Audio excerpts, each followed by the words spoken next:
Morning, guys. Sorry, we're out in the shed today, so the internet is crappy. About to get it straight, though. All right, 50 listens. Hey, good to have you guys in. Cernock, Louie, Wendy, thank all you guys for coming.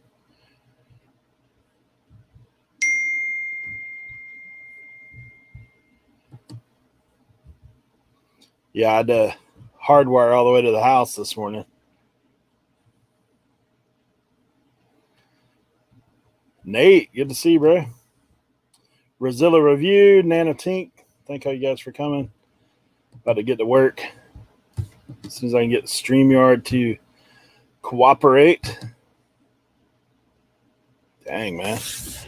Why is it doing that?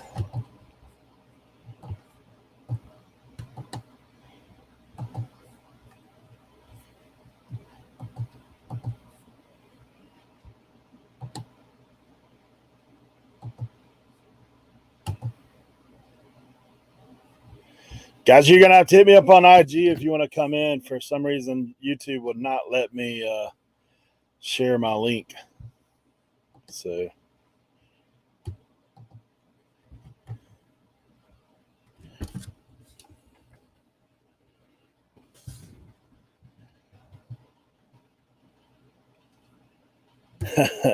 there you go. I got it now. Thank you guys for coming. Out in the shed today, so it should be a little bit different. About to get on some much needed death pile working. So got a bunch of these parts I still got to get listed today. I did start listing the jackets last night. So buddy, that one light is like right like the Star of David above me, huh? I'm gonna cut that rig off.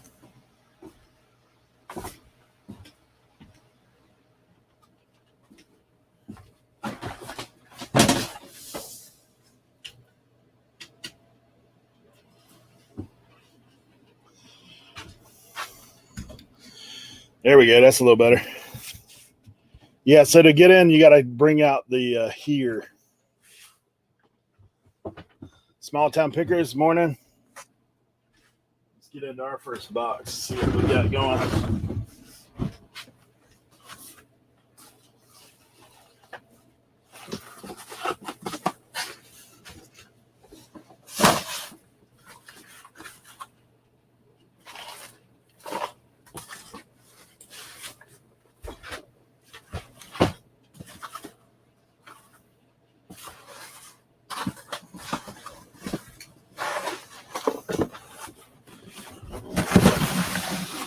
Rummage for Riches, morning. Good to see you guys all.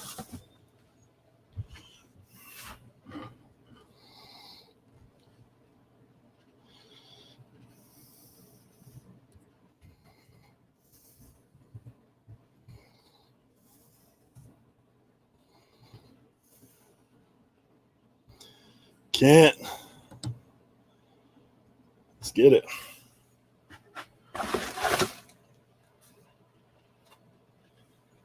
It looks like it's been used. Got a lot of little smalls to work on today. Out country, thanks for coming by.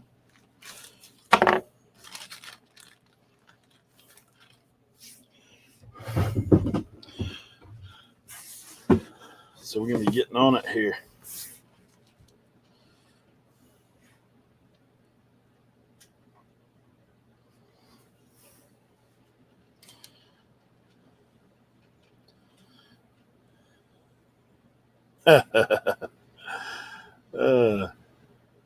Bolarama. What is that? Pusa Bolarama. I hear you. Start screaming super chat here in a minute.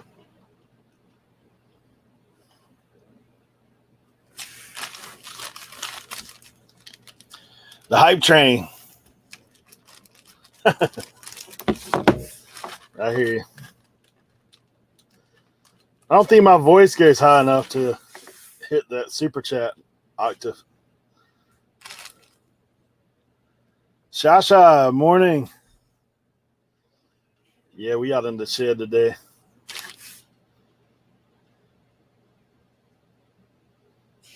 Trying to work on getting some stuff listed.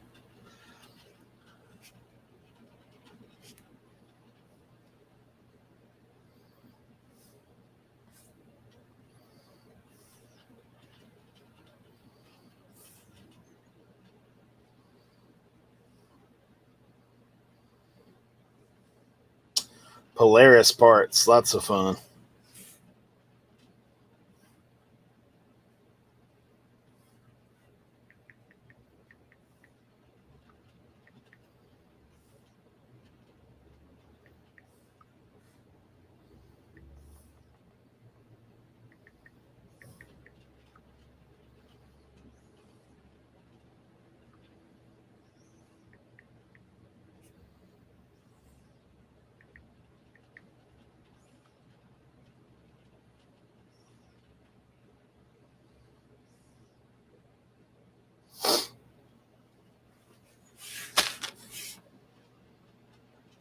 It is crazy though, man. Some of these smalls are worth so much more than what you think. Like just this little spacer right here is $12. Who knew?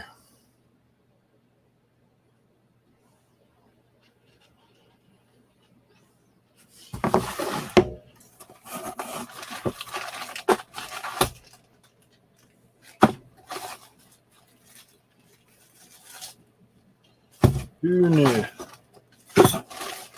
Making sure there's not any more of those same ones. Yep.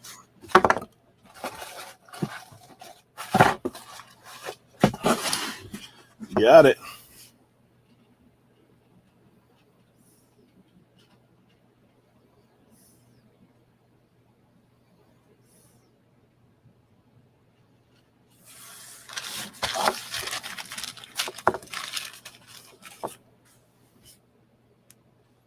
I got plenty of smalls. I don't know if you guys saw that stack. See that stack of boxes right behind me? Like right here, this side? All that's parts to be listed yet. Needless to say, plenty to list.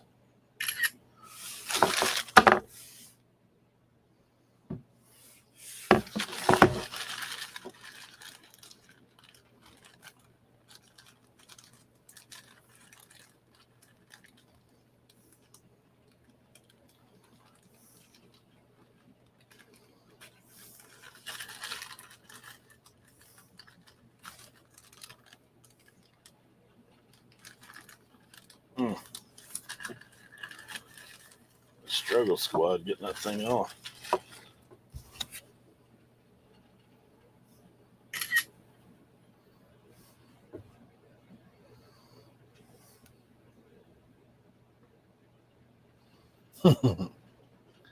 That's it, sir. Not.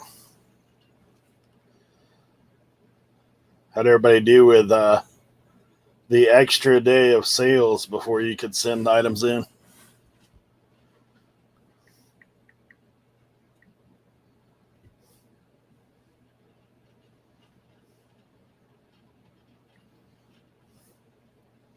I did the backdoor delivery at the post office today. Those guys, sometimes if I have too much, I just roll around back. I ain't got to wait in line.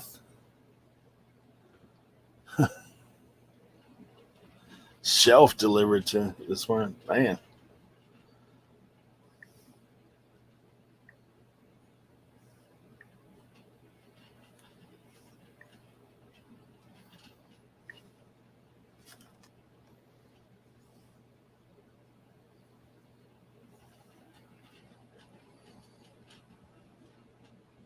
Trying to work in the shed's a little bit different.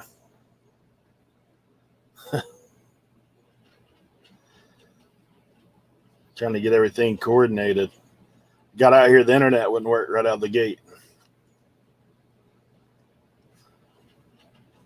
So in order to be out here, I'm going to have to go ahead and run a hardwire from the house. That is no problem.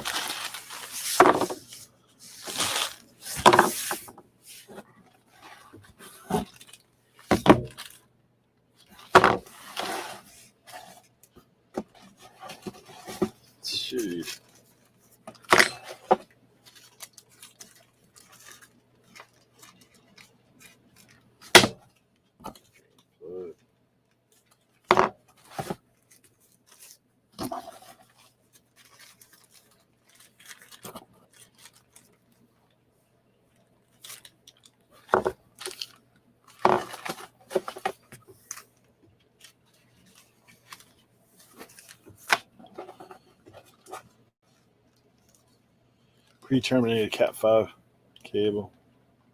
Yeah, I put some parts up there.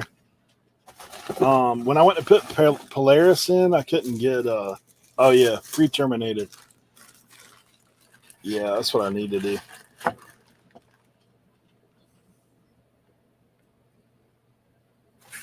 I'm gonna look that up right now. I can't while we're talking on here.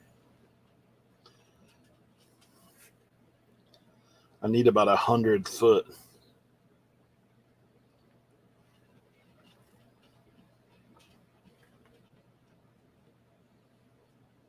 Jimmy, what's up this morning, bro?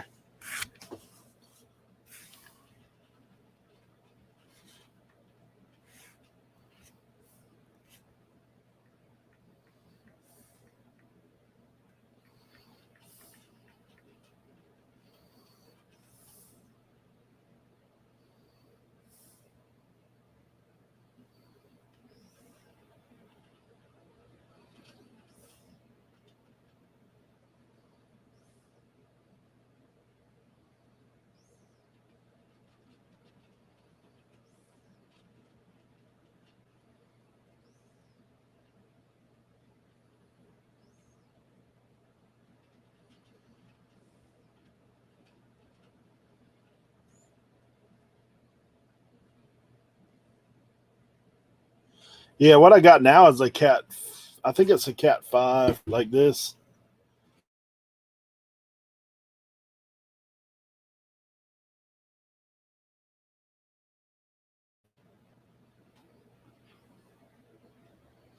Might just have to run it in some conduit and get it out here underground.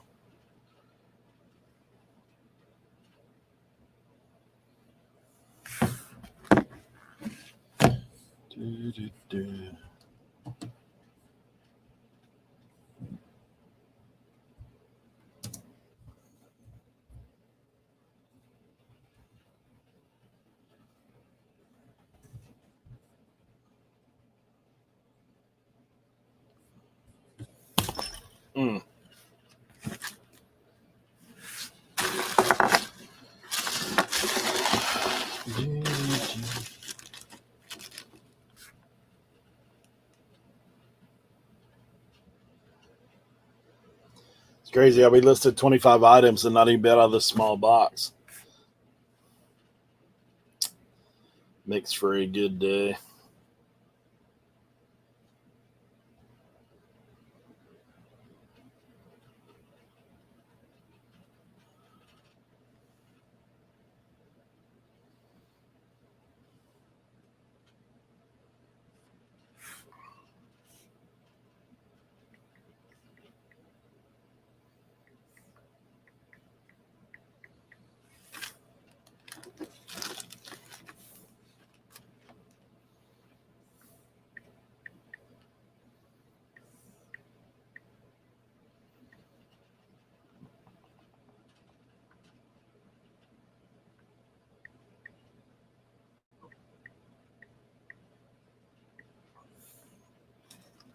Leroy, what's going on?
Know what happened there?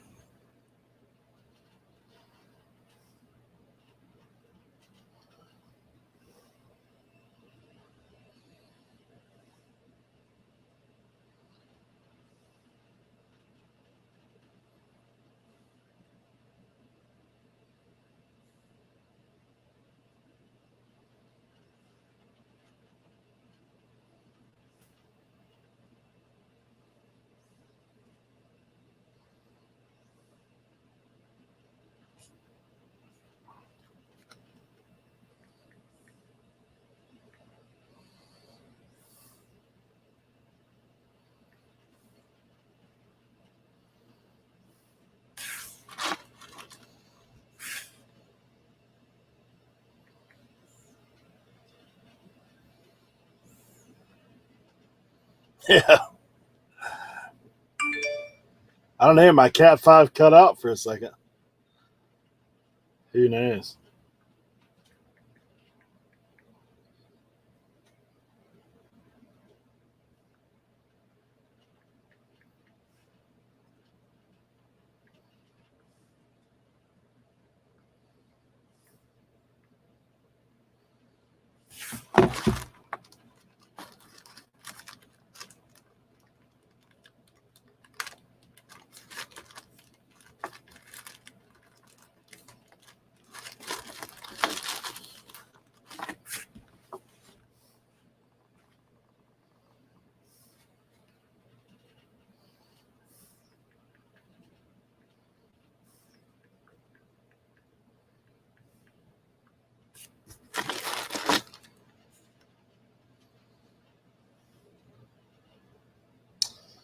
Gotcha.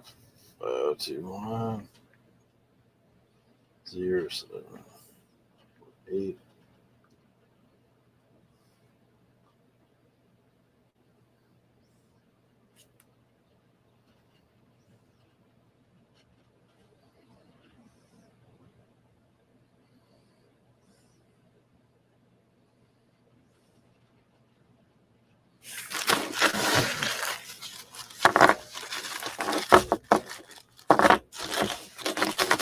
Yeah, Mr. Bill, that's what I had to do, man. I had to get out of the house for one. For two, trying to get it a little bit more streamlined.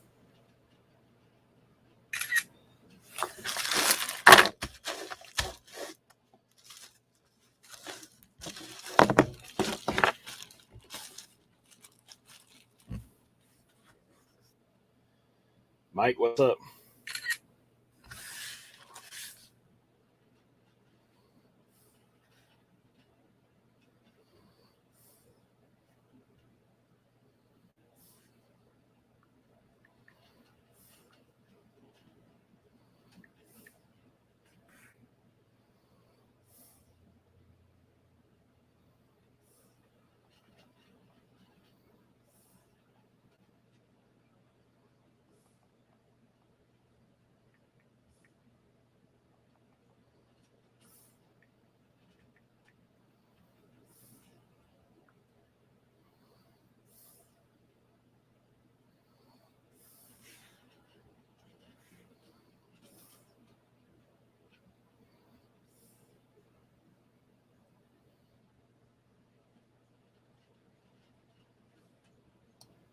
Nice.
Cernak, I still got your banner up there. I see.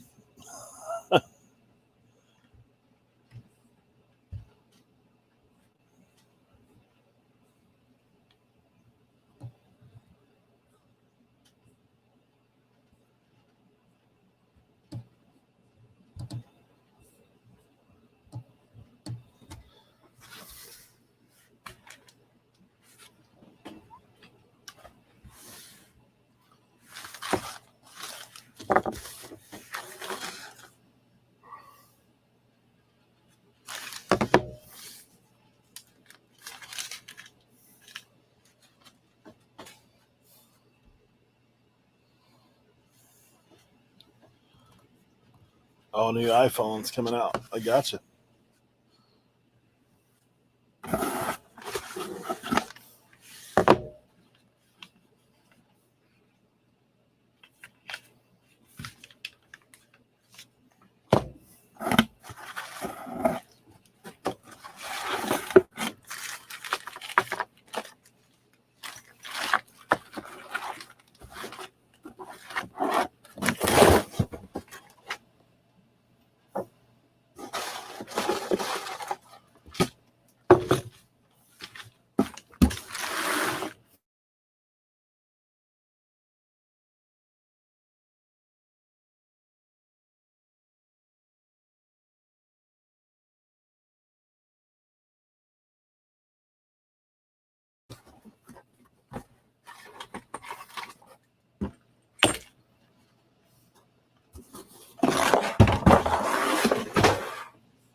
Huh.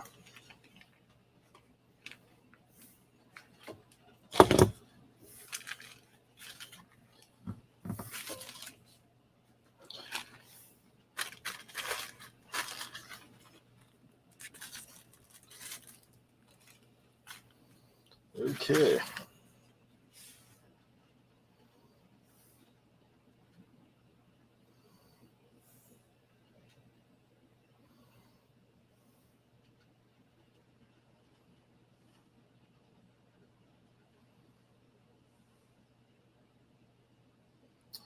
What the heck is going on?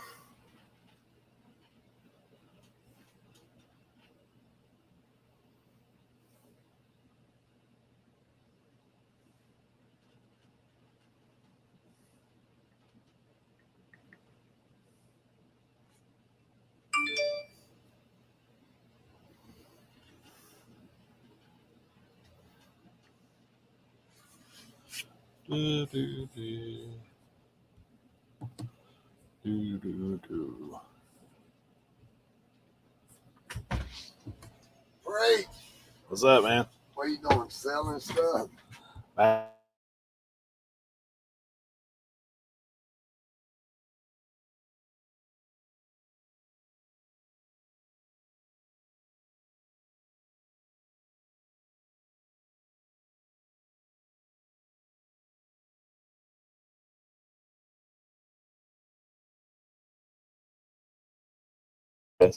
Hey, I'll be right back, guys. Gotta go get some.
Sorry about that.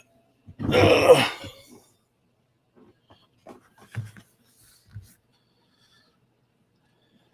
Sorry about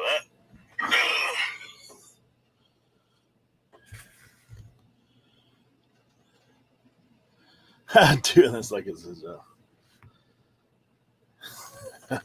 Man, yeah, so my daughter's car has been making noise. So I got a guy, local mechanic friend of mine, so he came by to check it out.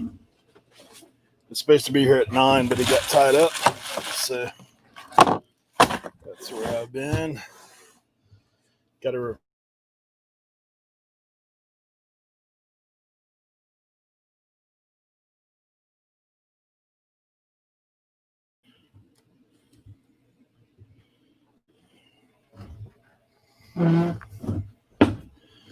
Hey. Thanks, Ken. My very first super chat. That's pretty cool. As Tommy says, I've joined the 50 cent a day club.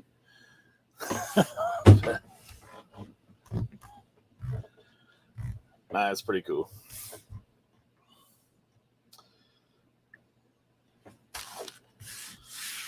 I just got that this morning.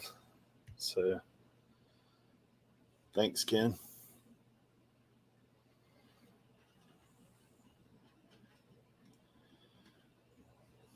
Colton, appreciate it, bro.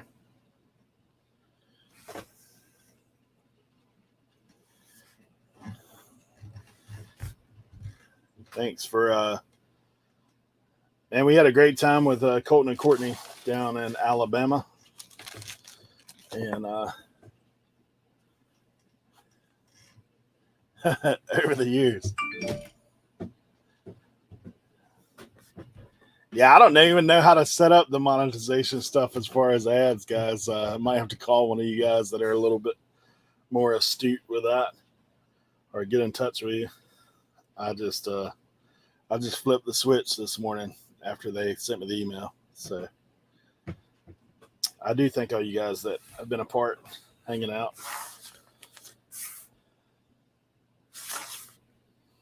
It's much appreciated, but not required by any means.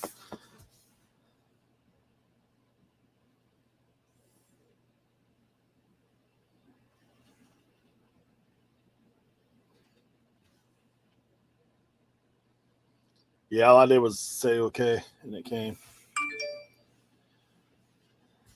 Thanks, Nana.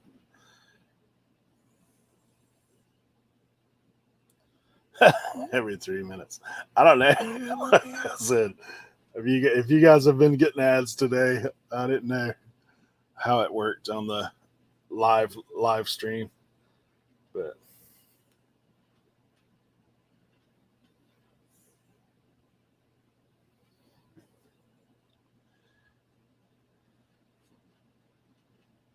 man, I'm sure you'll be there before too long yourself. So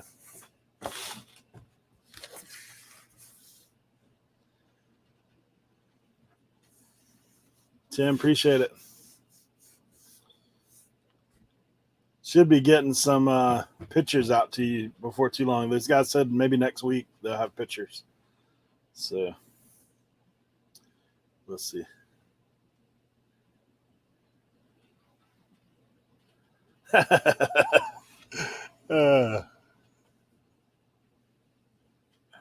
I got premium too, so I don't even never know like how that stuff even works myself. I never see ads.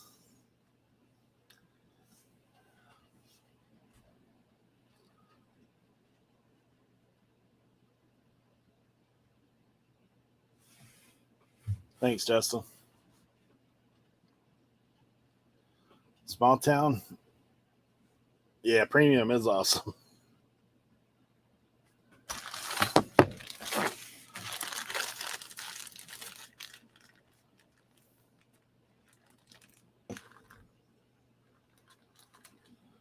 Yeah, there you go, Tommy.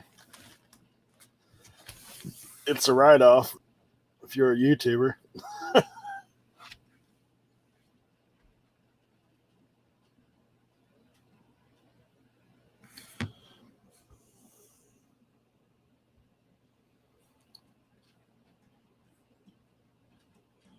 Yeah, Brian, it does remove ads, but it does give you some. I know for me, like I watch movies sometimes on it.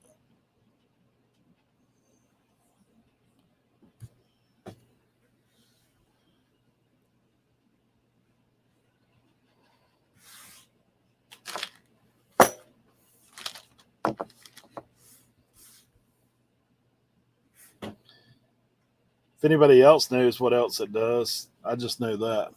No commercials. Yeah, that's the other thing to it, which is great because a lot of times I'll be listening to people and using another app. So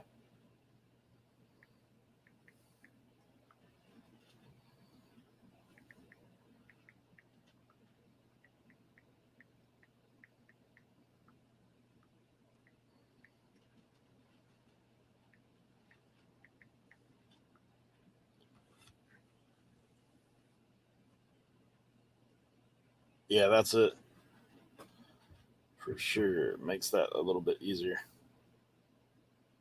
Good gosh, bro. Huh.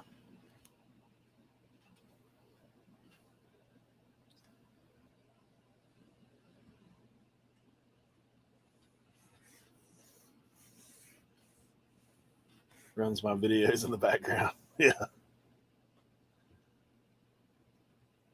Yeah, I think that's why I first got premium because what is it, Cobra Kai that was on YouTube, YouTube TV or whatever, YouTube. So growing up in the '80s, obviously the Karate Kid was a big movie.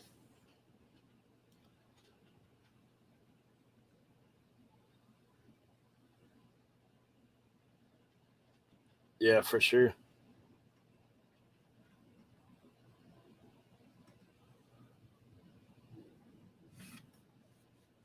It's kind of crazy how that show was like the exact opposite of the movie. Like the roles had completely reversed. Oh, Danielson started being the.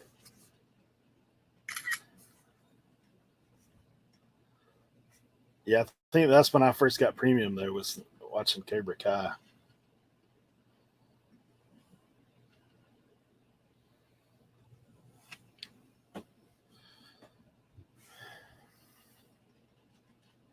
I've got a little slow start this morning myself. Obviously, interruptions. You guys know I was gone for a little while, but I'm on number 4.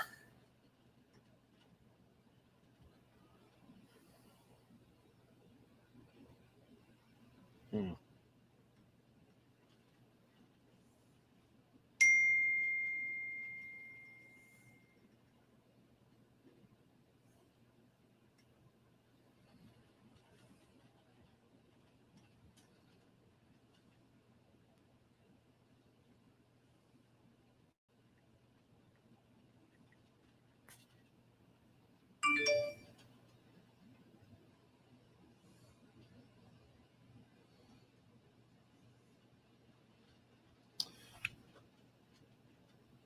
I never film out here, Brian. I've had the shed for I think a couple months now. I think I got it early September, late August, I believe. So I usually don't work out here, honestly, because it's been so hot. But I got a nice air conditioner, but been trying to move more and more out of the house into the shed. So you'll probably start seeing more content out here than what has been in the past.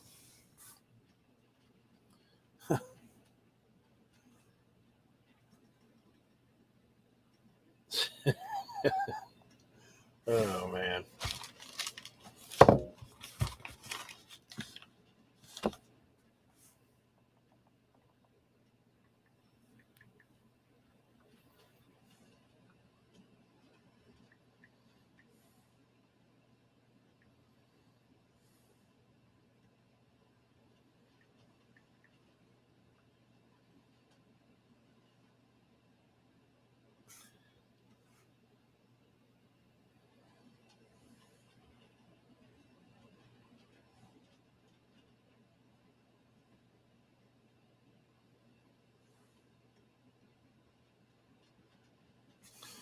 Gotta love a stock photo.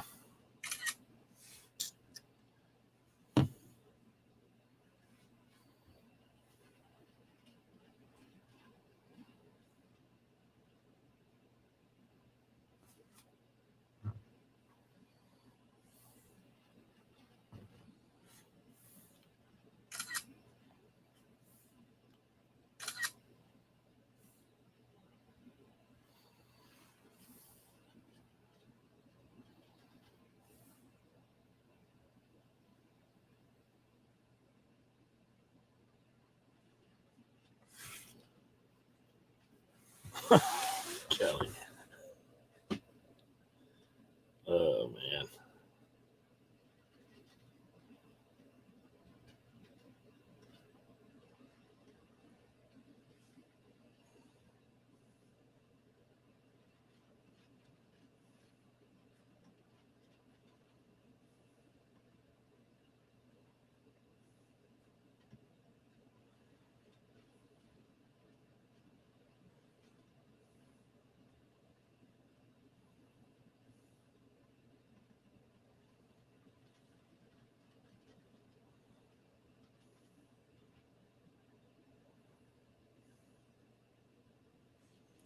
Let's see.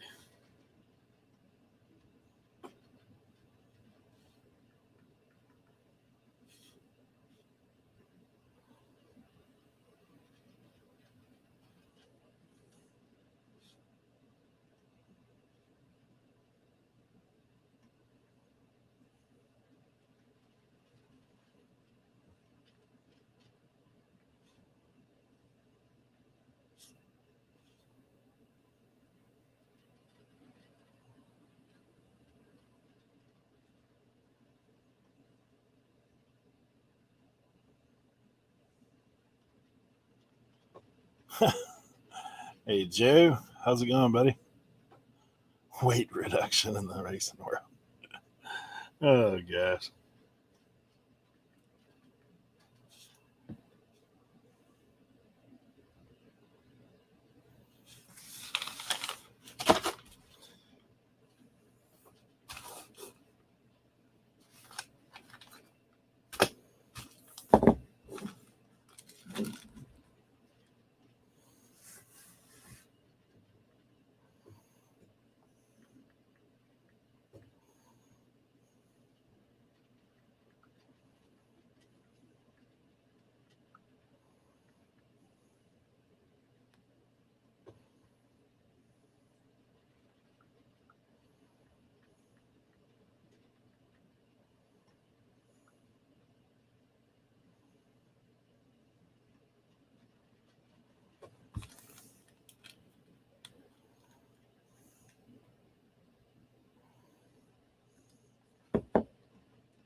I have to watch out for a cat stampede. Okay.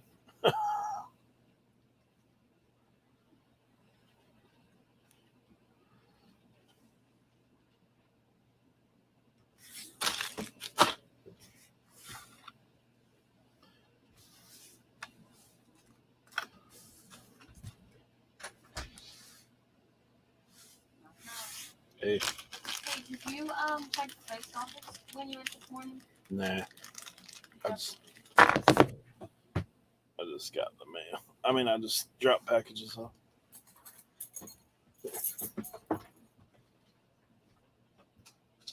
Thank you. I'll leave them on the bar. All right. Are you going back south? I'm probably gonna take a shower and go get some PetSmart stuff for her. All right. But I'm not working this weekend, and I'm have to come up here Tuesday because we're getting her fixed.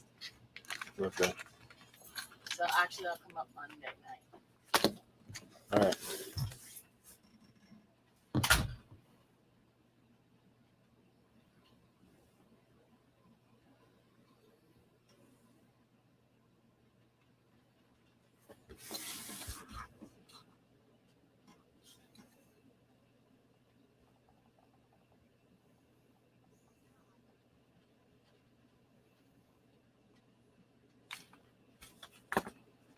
Five, two, two.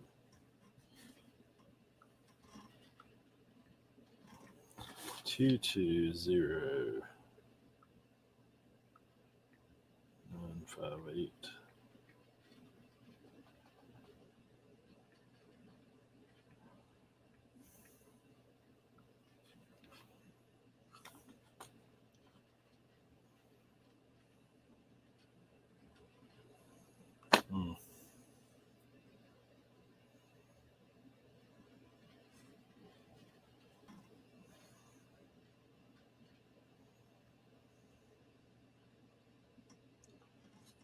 You have a help desk? No, I don't have one fishing and picking.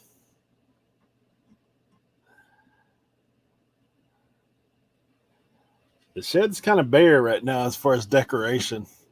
Just merely functional at this point. Um, I'm looking to put up a couple things here soon. So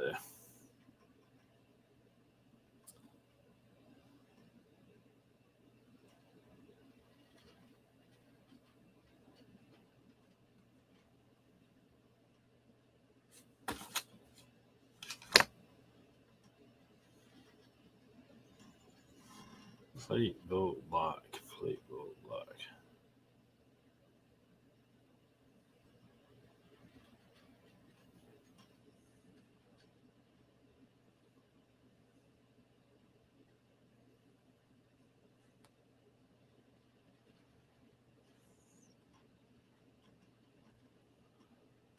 I put one on a porta potty. That's funny.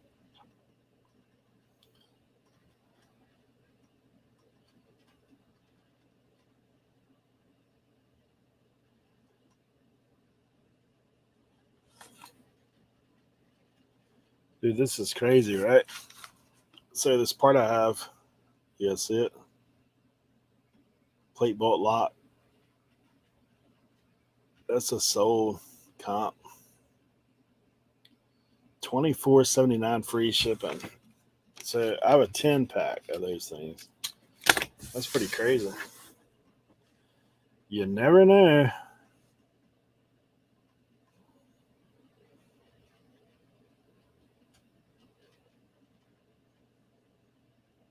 Which there's only one sold. There's about 4, 5 listings. So it must not be something that somebody needs all the time by any means.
Yeah, I actually have a pretty nice size AC unit. It'll run you out. It's pretty good.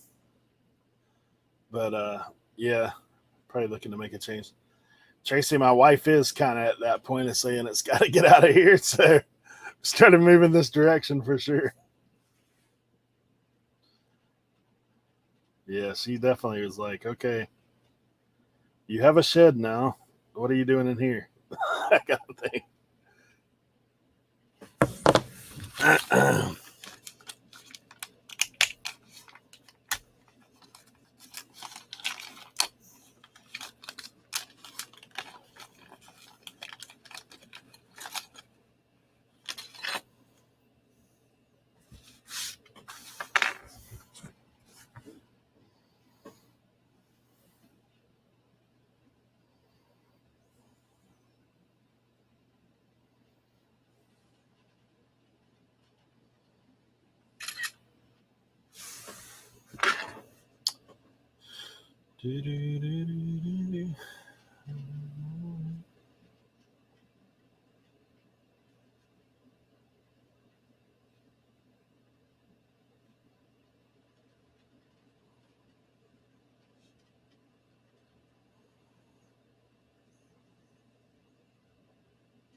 I know that's right, Ken.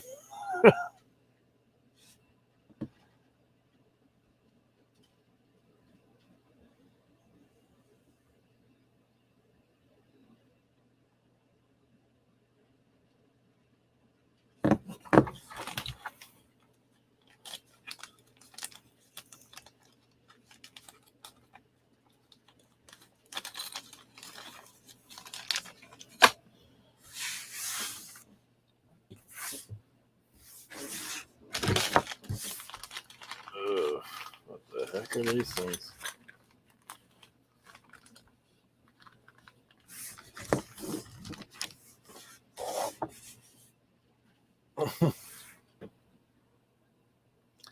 Kelly, that's kind of what I was doing, was taking all over the whole place. So I told her, I said, well, if I get a shed, it won't be bad. And then I've been procrastinating getting everything out here. So just gotta.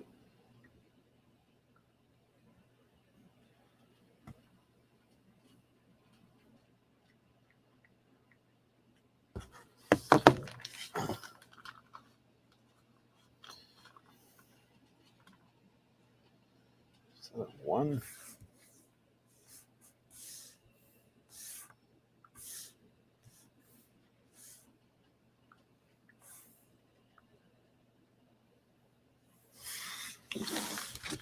Dude, there's another one. Doo-doo-doo.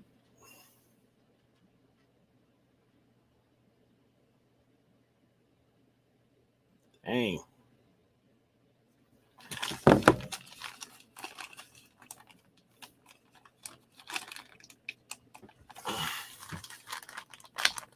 Hey, Miss Janet.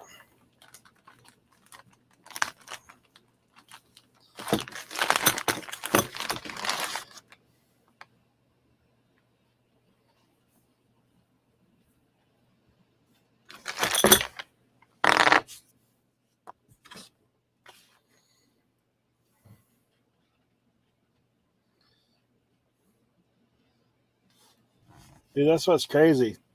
Like multi quantity again. Got another. I think there's 10 of this pack. Well, 6 pack.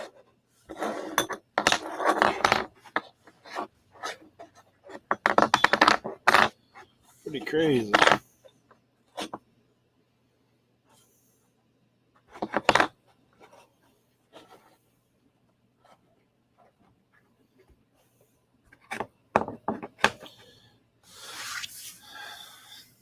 Brian is just making connections is all. For sure. I mean, Leroy, what's up? Just Hey everybody, how you doing? is all. For sure. Yeah, man. Leroy, what's up today? Hey everybody, how you doing? For sure. Hold on. Yeah, man. Leroy, what's up today? Hey everybody, how you doing? For sure. Is that yours? Yeah, man. Leroy, what's up today? I'm not saying anything. Sure. Is that yours? Yeah, man. Leroy, what's up today? Okay, how's that? I think it's good. Eric, is that better? Okay, sorry about that if that was me. Yeah. Right. Hey, Miss Janet, every Tuesday, she's asking about the challenge. Every Tuesday, I get on here and list, and I usually am on here at least 8 hours and see how many I can get done. Really, that's kind of what it is. It's not like a definite, okay, you need to do this much or whatever.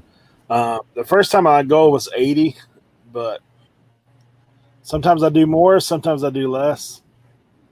So, one of those things. So, Leroy, what are you getting into today? Trying to get some listing done.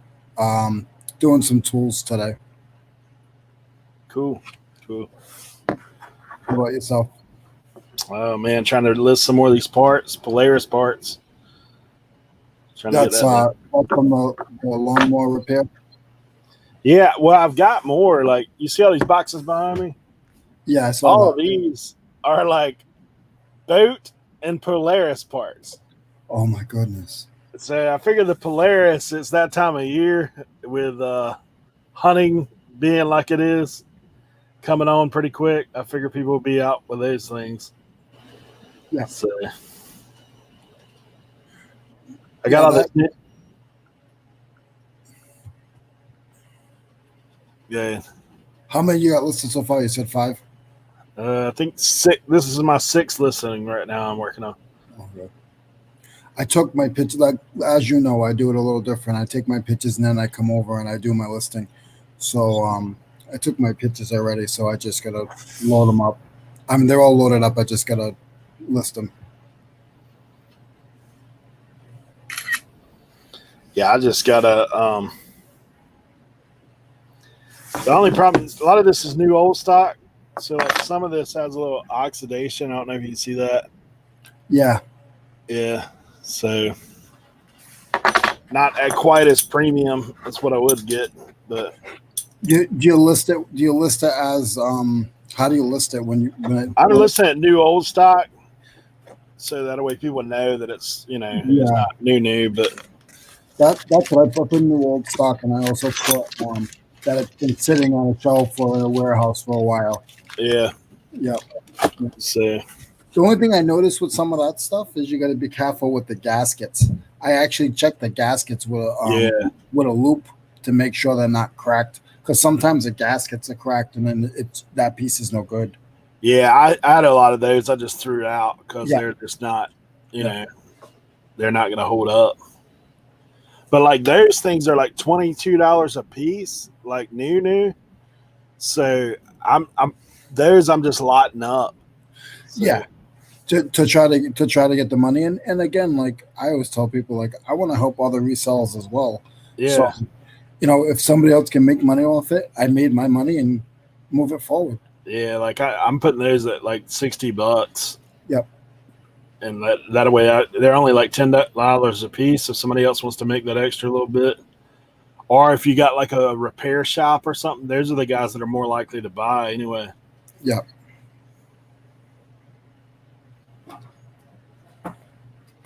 There.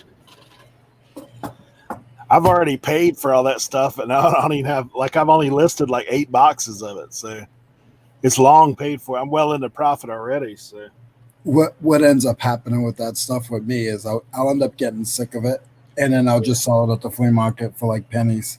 But like you said, I mean, I already made my money 200 times. So yeah, no, that's one of the things. I just like my thought too with some of the eBay stuff is once it's up there listed, like I mean, I've already done the work at this point. You know, Yep. it's just doing the work initially. Yeah, that's the thing. Like you have that death pile behind you. It's like, will I ever get through all of this? And then you want to keep buying because that's what we like to do. Yeah. Well, it doesn't stop me from buying. That's for sure. It stops me from having enough space to put it on. That's what it does. But like this, like so that whole box I'm emptying will all fit in this little bin there. Like I know. that big box, it's all gonna fit in that little bin. Because now in this bin, like I'm gonna label it all those that I just listed. I can get back here and look at it and know that it's like, hey, this is where all my washers and that kind of stuff's at. Polaris. But it's crazy. Like I said, I'll list 20 items. They all fit in that little bin. That's what people don't realize. It's like my warehouse. It's like I only have like 3 shelves, and when I'm not fully listed, but when I'm listed, like I can on those 3 shelves, I can have over 400 or 500 pieces. Yeah. Like 90% of the stuff I ship out are all smalls, so it all goes first class. That's how it goes, man. But I'm getting into some bigger stuff. I ended up picking up some golf clubs on consignment for my buddy. So now I'm going to do some golf clubs. And it's a learning experience for me as well. Yeah, consignment. I haven't done a ton of that. But I know there's people. I don't like to do it, but I don't want my buddy to get ripped off. And I started clubs that he had.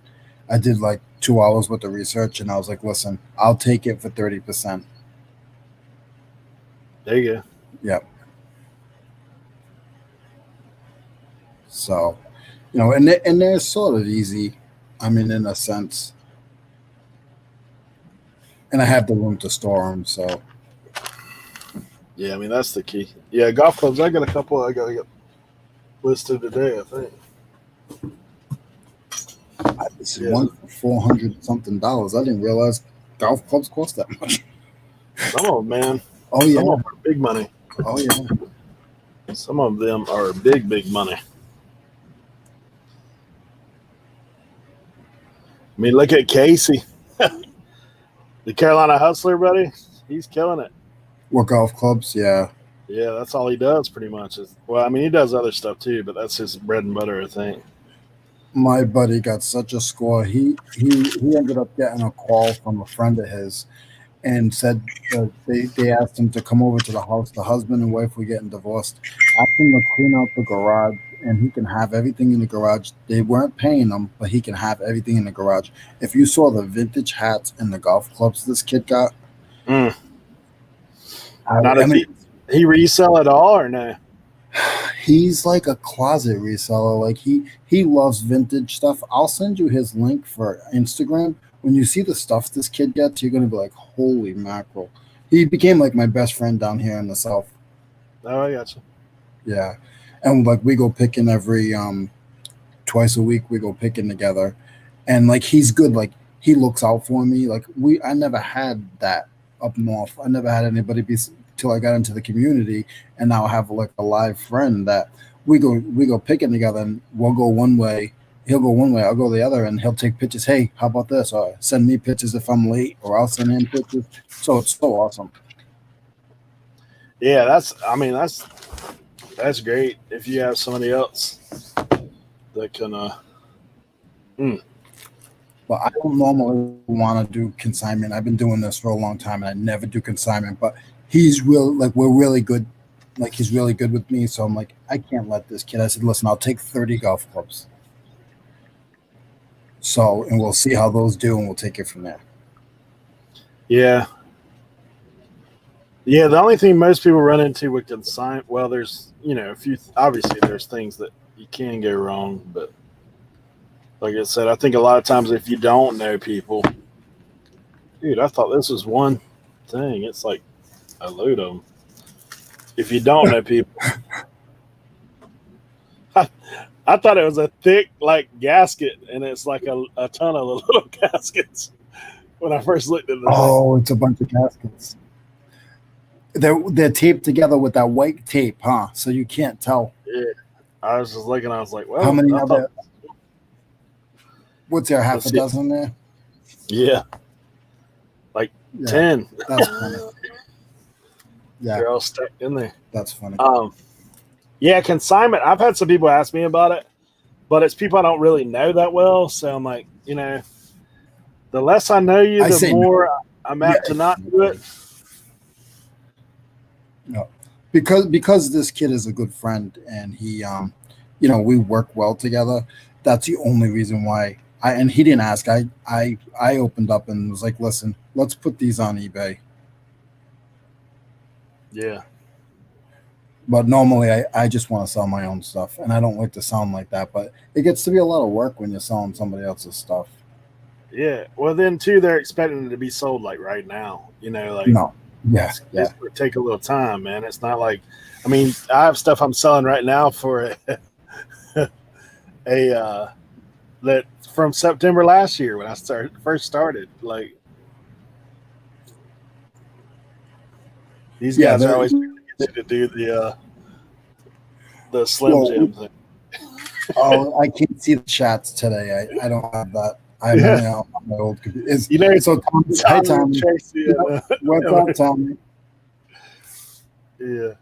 One time I was on a live and my face, it's red today too. It was really, really red. And Tommy gave me a hard time. Yeah. Yeah, I know I've been, I think last time you were on here too, they were talking about like step into a Slim Jim. Yeah. Not when I log into their live, I usually just say, snap into it. Yeah. Tim's like, oh yeah.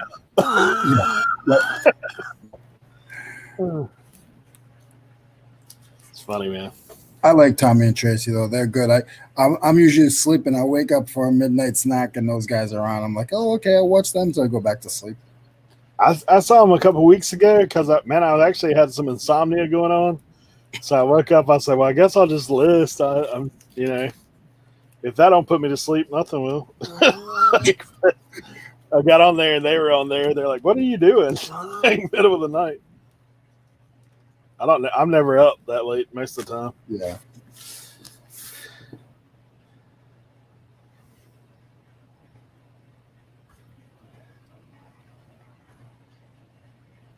All right.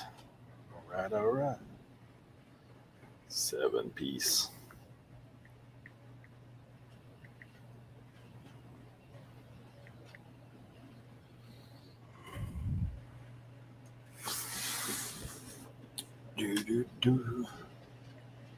So you still been doing pretty good with the flea market stuff? Yeah, I have. Just trying to get rid of so much of my inventory because I have just so much. And then I came back with a whole nother truckload, and I have one more van load to grab by the end of the year. You don't realize when you move 900 miles and when you're a reseller for 10 years, 15 years, how much stuff you really have. Dude, if I had to move right now, I'd have to figure out a way to secure everything in the shed. Just get somebody to move the whole shed with all the stuff in it. Jack it up, back a truck underneath that trailer. And just go with it. Yeah.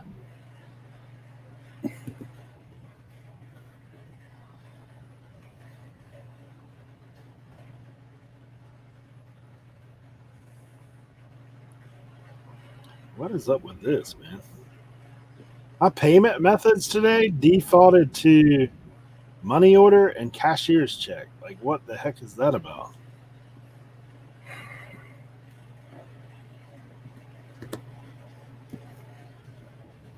What the heck is going on?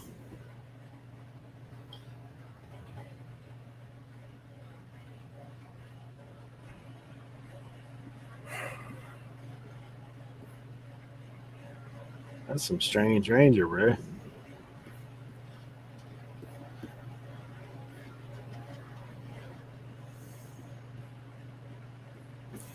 I gotta go on the backside of eBay and look at this. What the heck is that about?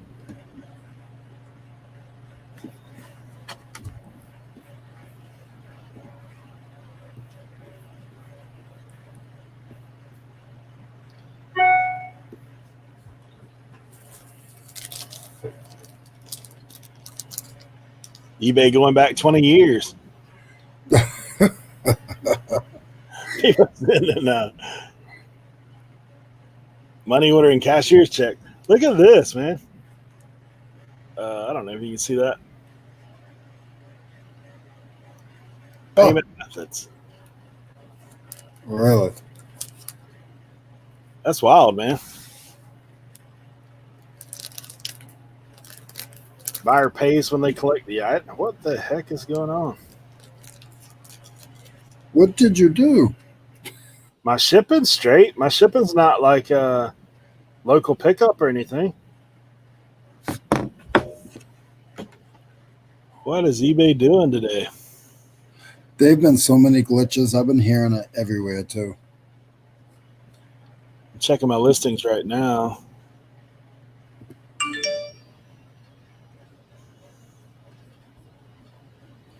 Bro, that's weird, man. Let's see if we can bulk at it.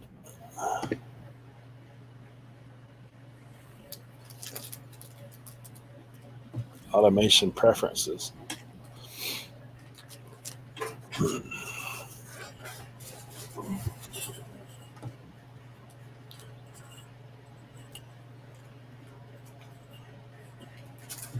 Dude, that's strange.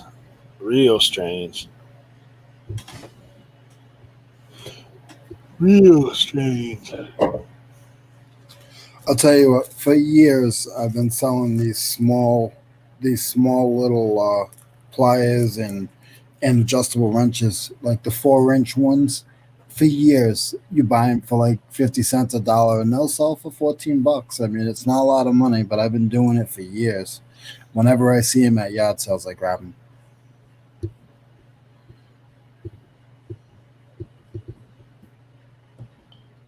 Dude, that is wild as can be.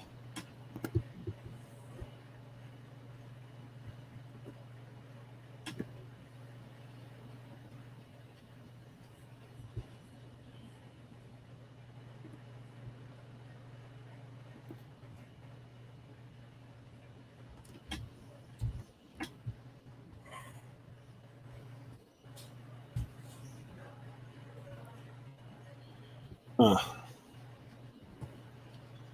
Let's see here. Trying to see the thing I last put up.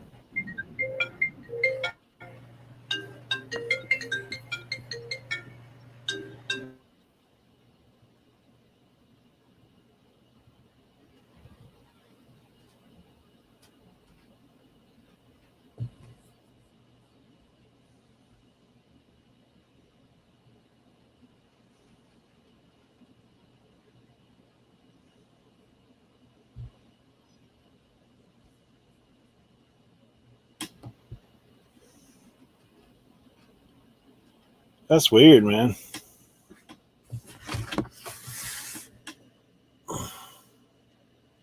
A lot of times I don't even look at that, man.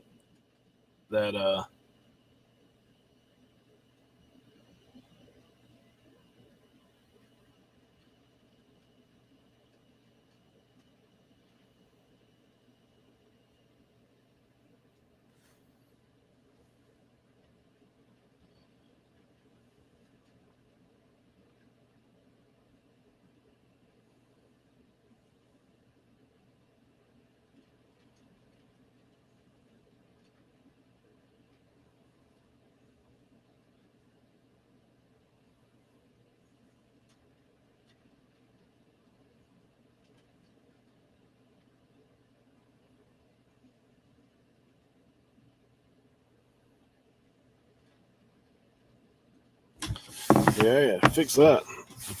Why's it defaulting? Money order. That flat shirt don't want no money order. Did you get it listed? Yeah, It Okay. still shows Visa, MasterCard, all that kind of stuff, but it defaulted to money order or check. I didn't think you could even do that anymore. That's strange, bro.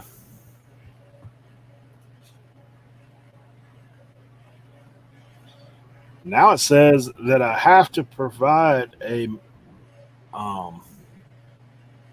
payment method. Huh.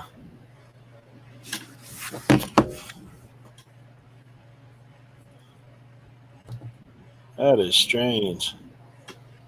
And that's all through your phone app? Yeah, but I'm checking it on the thing.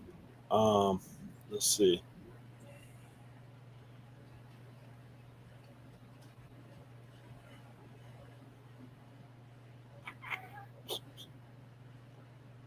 Hmm.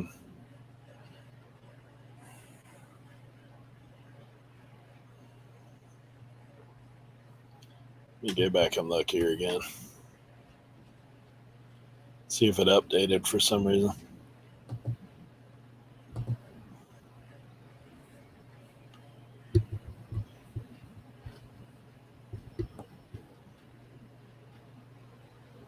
Hilarious.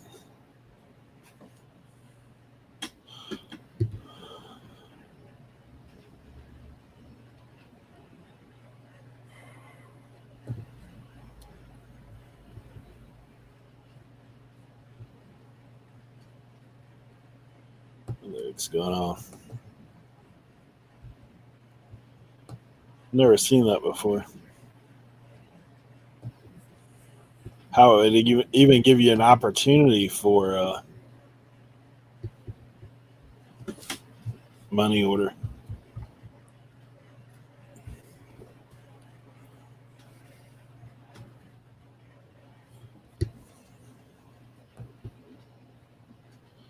I mean, I know if you do like pickup, local pickup, I think it does give you an opportunity, but That's different. But I never seen what you're talking about. Actually, now that you talk about it, I might have ran into that before, but not. It didn't like I didn't stumble too much on it. I just was able to get out of it. You know what I mean? I mean, I can't imagine anybody paying, but like if you look,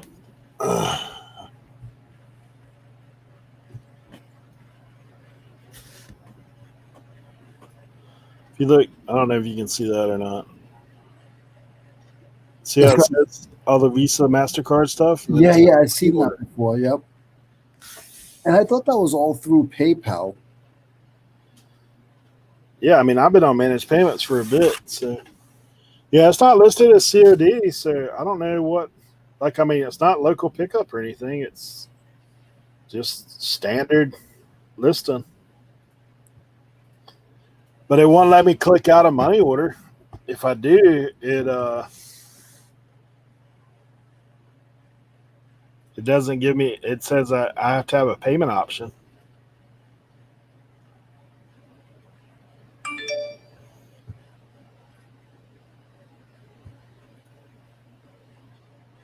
Maybe if I require immediate payment, let's see what it says there.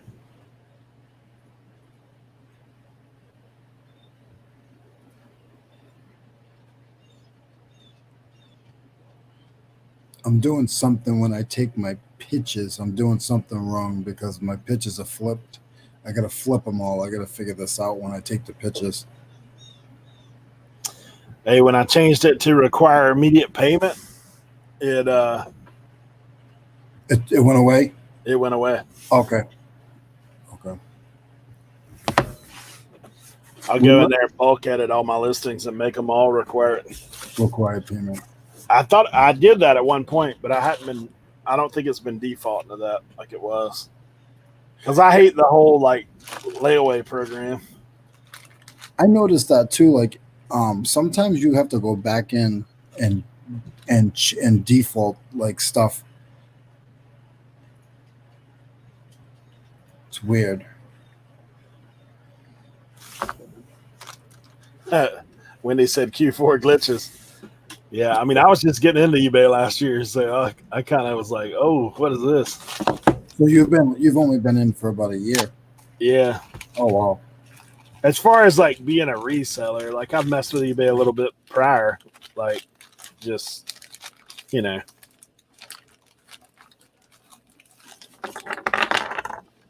Oh, these guys got a little rust in them. Outside looks good. Inside's got a little rusty.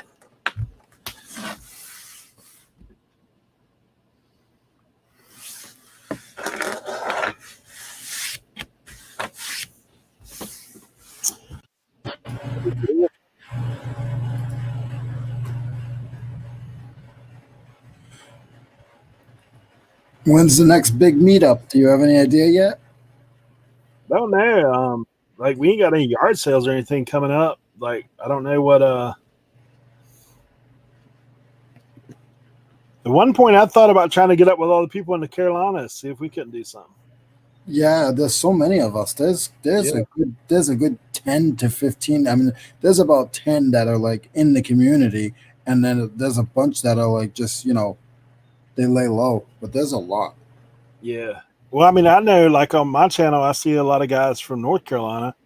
I mean, Yeah. obviously, North Carolina's a big state. Like here to Asheville is like 7 hours. But like Brian, who's in here, he's Raleigh area.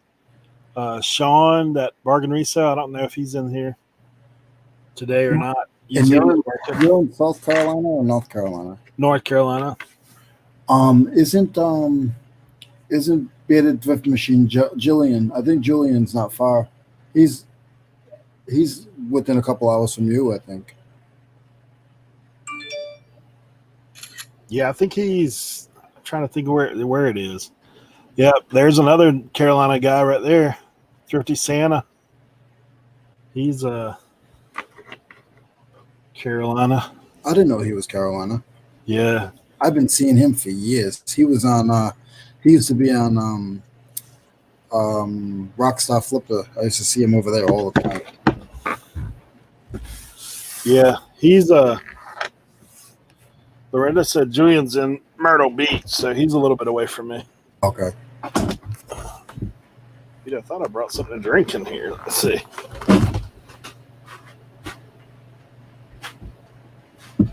What did I do with it?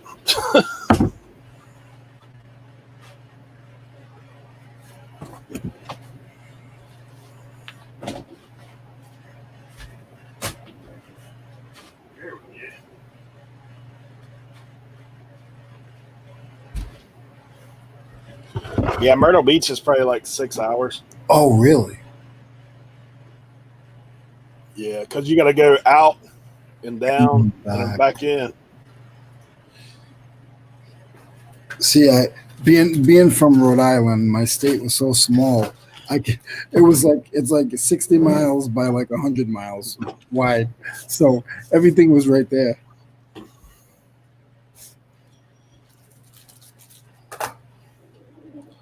Yeah, I think it'd be cool to do one somewhere in the Carolinas. I think after COVID, probably a lot of people will start trying to, do that. A lot of people are still afraid. Yeah, I get that. So I learned something today. I had to switch over to my my iMac and or my MacBook, and I had to lift it up so that you guys can see me, and then I have a keyboard as well, and I can actually use both keyboards while I have one on my Wi-Fi. I mean, one on my Bluetooth, and then the one from my MacBook Pro, and they actually both work at the same time. Oh, that's cool. Yeah. The big hunt for the gold ticket begins tomorrow. Might need to pick your brain when the clues are released to find the treasure. What is that about? The gold ticket. Okay, one down.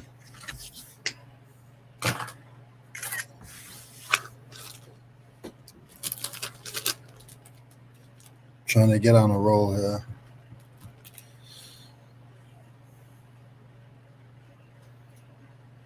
What do you use? Do you use an iPhone or do you use Android? Yeah, I have an iPhone. Yeah. Team iPhone. Yeah, I have iPhone too. That's a I gotta get a new setup because my desktop died, and I'm debating on switching. But I'm so used to the Apples, but I just don't want to pay that money again. well, it's crazy because I use the iPhone like for my phone, but I've never had a Mac. So like Okay. I'm like I got one a while back that I found at a thrift or whatever, and I got it up working, but it shuts off after a little while, like it needs a new battery. And the yeah, I just can't. The format's so different for me on that. Like the phone, I don't have any problem. I have an iPad, like that kind of stuff. But What do you have? What do you have for a laptop? just HP. Okay. Like I did upgrade. I got like that i7 processor, so it's a little quicker. Helps with the StreamYard, but Well, that's what like when I had to switch over to Chromebook because I didn't have that, so I can go on StreamYard, and I'm only working off a 13-inch monitor, so that's why I'm just doing eBay on one side and this on the other, so I can't see the chats. yeah, But that's better sometimes because you get more work done. yeah. Thrifty's talking the gold ticket. I'm not sure what that is.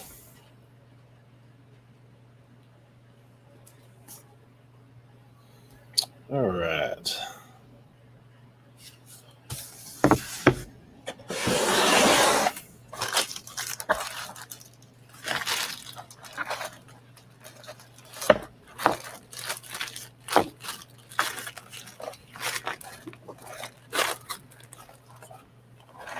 Hey, Thrift and Santa, I'm going to look you up on Instagram. Are you on Instagram?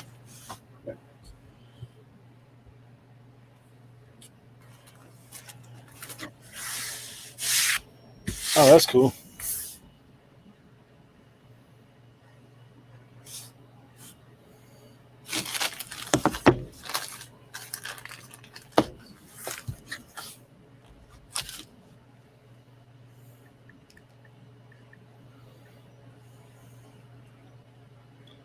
Each finder created Jelly Belly. Oh wow. Each finder. That's cool. Jelly Belly. Oh wow.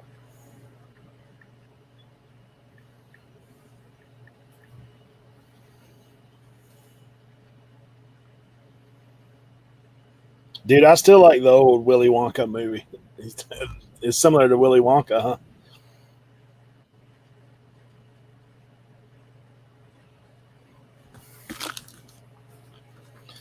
Bro, that ain't the same thing.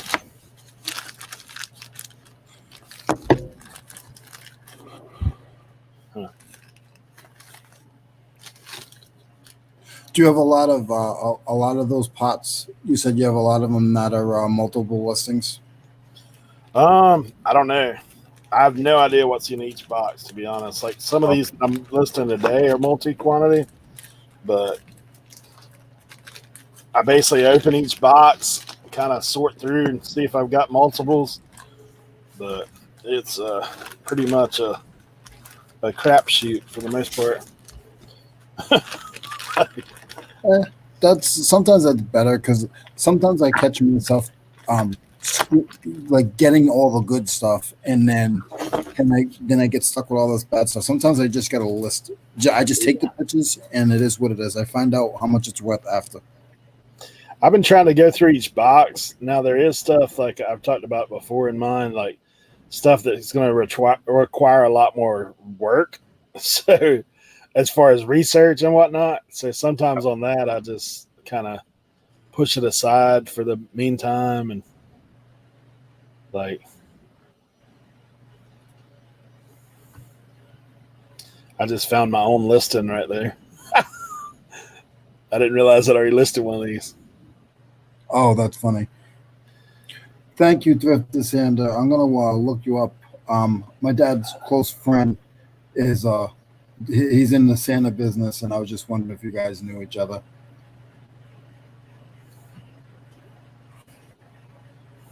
I'll tell you, you ever see the money those guys make? That Santa business, holy moly! Oh yeah. Oh, my dad's friend, he was retired, and he had to stop. He had to stop taking gigs because he was making too much money. There was certain gigs he was making 10,000 through the whole year for from 6 weeks. He was making over $10,000 for 6 weeks. Man, Yeah, yeah, but he's crazy. I think Thrift and Santa is too. Like they're really into it. Like they're just their suits are like $2,000-3,000. Mm. It'd be ethical to sell fruitcake as a doorstop.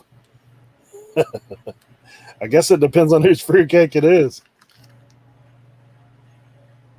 We used to joke and say fruitcake was the gift that cake keeps on giving. Because if you get one, you give it to somebody else.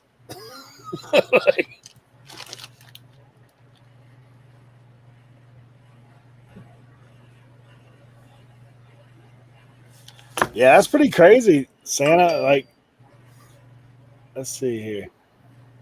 Some Santas make crazy money, is what he said. Yeah, yeah.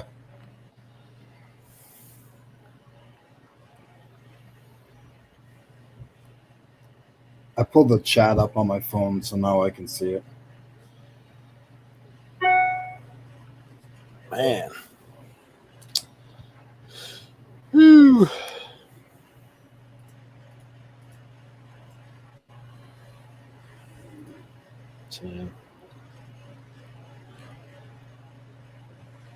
Bell crank.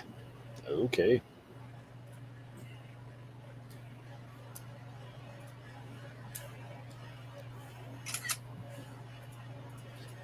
I love it when there's stock photos. I don't like using stock photos. For parts, I do. Yeah, Because it makes it a little better if my part looks the same. Yep. Just for that Google search, to be honest. yeah, that's true. I never thought about that. That's why I started when I was doing the golf clubs. I started doing white background. Yeah. Because I was told like I like to use red background. That's just what I like. And I was told that you're better off using white because Google search won't show the other colors. It only comes up if it's like an off white. I don't know how true that is, but I've Yeah, heard they want it to be white yeah. for Google search, but it's crazy there. I see a lot of people that do a different kind of background that sell like crazy on eBay. But I like for me, I always think like if it's parts or something like that, I try to like, or if it's new in the box, I try to do it like you know, cleaner.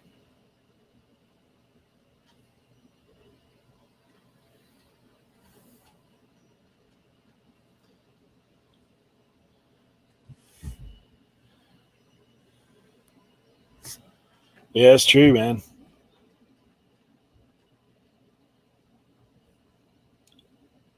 Not sure how Santa season will go this year because of COVID.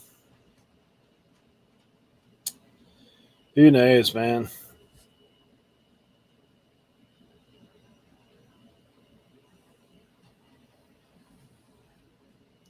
With everything that's going on in the world, who knows from day to day?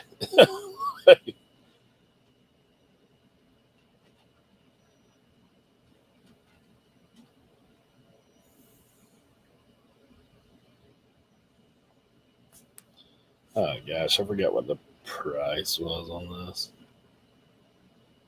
Hmm.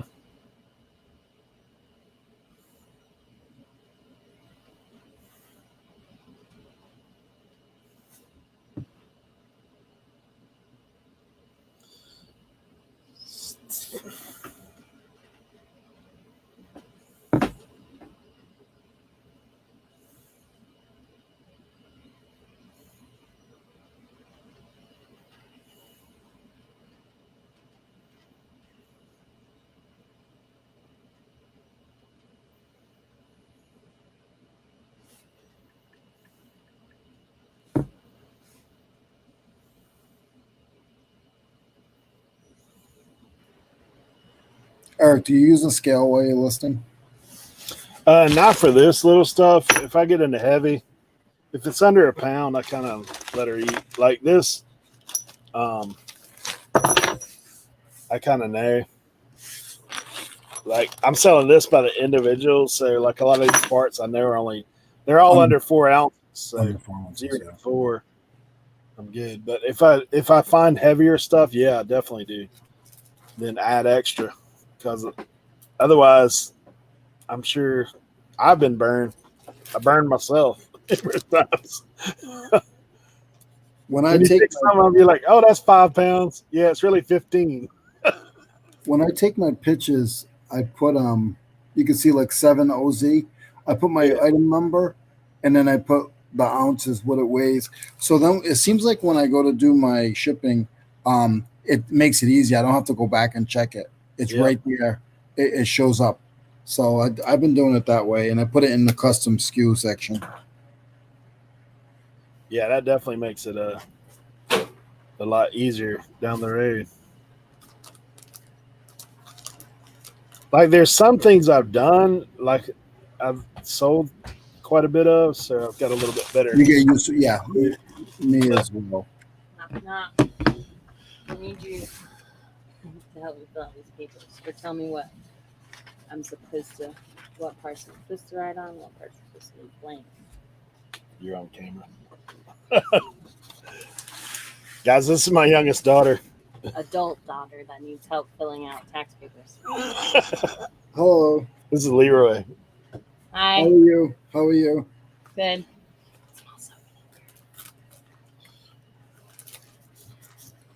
Well, you know you're a citizen, yeah?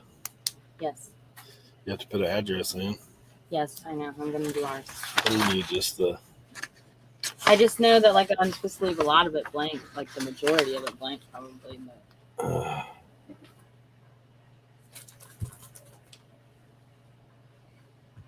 Sproul said, "Yeah, just fill it out and put it under my desk." Sproul, you think I know how to fill this out? this, he's going to need like 2 forms of... Yeah, he needs my social security card and my Yeah. license. This, you just need number of allowances you claim is 0, so you get money back. Same with this. 0 and all of these things. Yeah. You got 2 packages also. Yes. That's it. That's it. I don't have to write anything right here, or do I put 0? Whatever. I'm sure.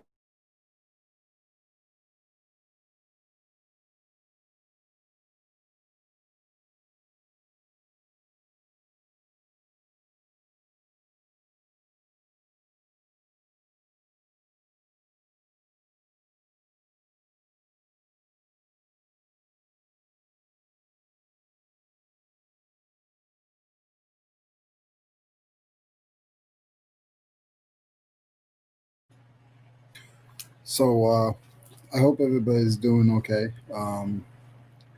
He's a little busy, so I'm gonna talk a little bit. Don't want dead space.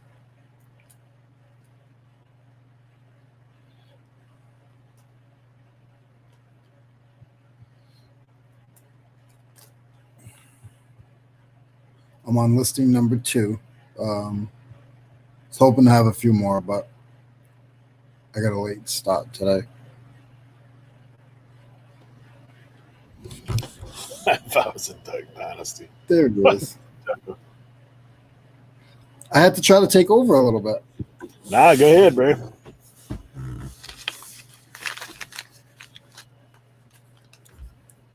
People It's, said it's all practice.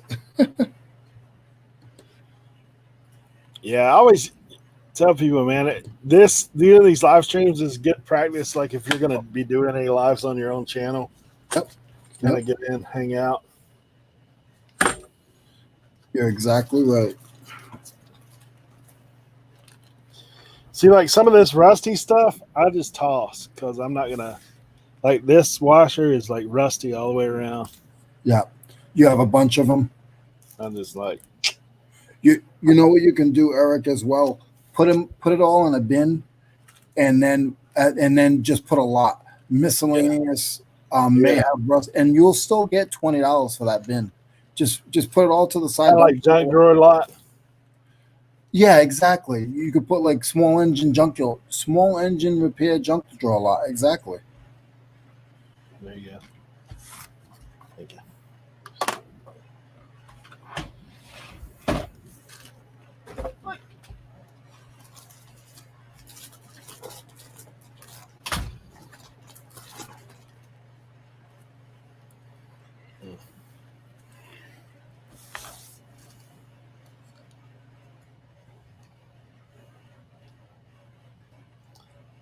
Smile Time Gift says, I'm loafing for sure.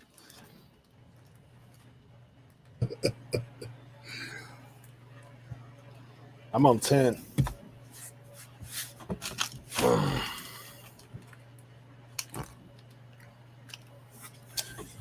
Which is further behind than what I usually am, but I'll catch up. This is all new. Like doing it this way is all new. So, like I said, I'm doing this for practice as well. So, um, you'll learn how to get better. Yeah, it's crazy, man. I mean, when I started doing this listing like that, hey, I love it because it keeps you more accountable. Like you're definitely okay. I'm in here. Like I'm gonna list. Like people are always popping in and asking where you at, like that kind of stuff. So Yep. it does push me a little bit to do more than what I normally would do. Yeah, because like if you weren't on the live, you'd probably go help your daughter, and then Watch some TV, I know. sit around. I love it. I love this community. I've been like just like sort of just wishing there was something like this, and it's been around for years, but I was just been able to really been being involved because I've been reselling for a long time, and I've always been by myself.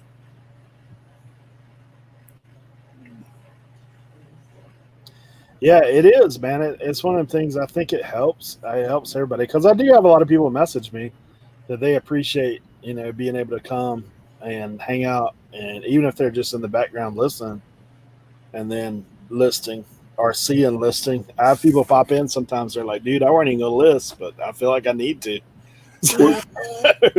I remember when I first got back. The day I got back from up north, and I saw you guys on live, and Longstar was like, "No, don't do it next week. Do it now." And then what did I do? I messaged you guys back like a couple hours later. I was like, "Okay, I got my first listing done." Yeah, that's it. Because, like you said, you feel accountable. Like like oh, somebody's wants me to go further. Like somebody wants me to just do it. Don't make an excuse. Yeah, it's great, man, when you can get in and people, kind of pushing each other to work, like Yep. because that is one of the downsides to reselling is there's a lot of alone time, or like something happens and you're like, oh man, that's cool, but then there's nobody to talk to about it, like even your Exactly. immediate family, like my kids, my wife don't care a whole lot about, Okay. you Nope. know, some of those things.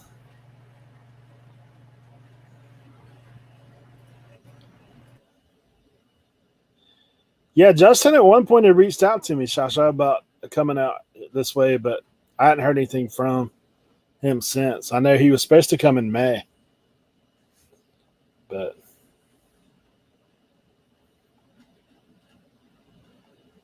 I'd seen at one point I seen recently, I guess Lonnie and Justin are going to start doing that listing thing a little bit, or maybe it's just a one time thing, but saw that.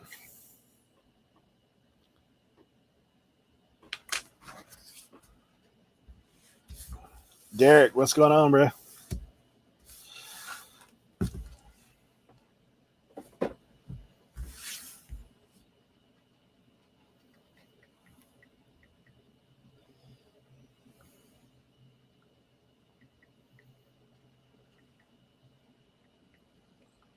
Let's see. It's always nice when these things actually have the listing part number in eBay, so you can just point and shoot. Yeah, that makes it a little easier.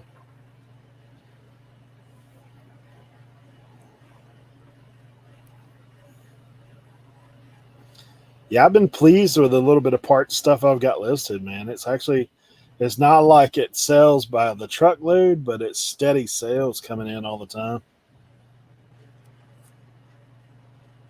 I noticed that with I've been going to that Dream Deals, and I've been going on fill a bag day, and I'm buying. I usually grab a bunch of the like vitamins and all that stuff. Mhm. And I'm getting it for 25 cents each. I mean, sometimes it's cheaper than that. Usually get over 100 items in my bag, and I'm selling them for like $8 to $13, but I'm paying a quarter for them, and they're selling quick. I mean, I think last week I did like $130 just off of those.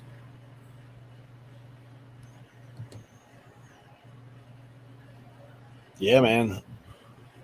It all sells at some point. A lot of people wouldn't do it like we do, like the small little things for cheap money. But like you said, I mean, if you can sell 8 things in a day for 8, $10, that's $80. Well, it's crazy too. Like I think some people, I've had this discussion with other people as well, and obviously nobody really knows exactly how the eBay algorithm, all that kind of stuff. I mean, everybody has a guesses that we all make, and some are more educated than the others as far as their guess. But I feel like every time that I sell one item, I start selling a few. Exactly. And if it's in that category, like then It it just keeps just gets going. more and more. Yep. Yeah, Yep. it's kind of like you start pushing a snowball. Yep. Yep. But maybe that's just me. But I've talked to quite a few people that have the same type of experience. No, that's how I feel too.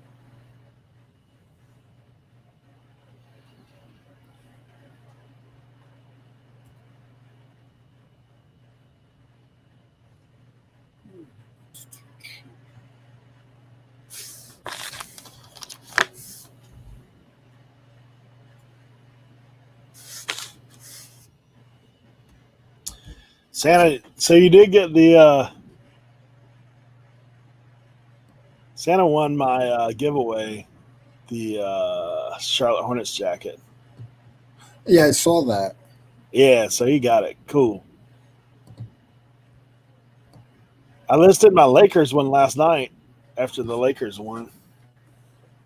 We'll see. How many views on it? A lot, huh? Well, I just listed it last night. I think it's up to like 85. I don't have any watchers yet. Yeah. But I priced it high. Like I was like, I think I priced it like 170 plus shipping. So I might go in and lower it a little bit today. It's got a little bit of fading. It's brand new with tags, but it was sitting in the sun. So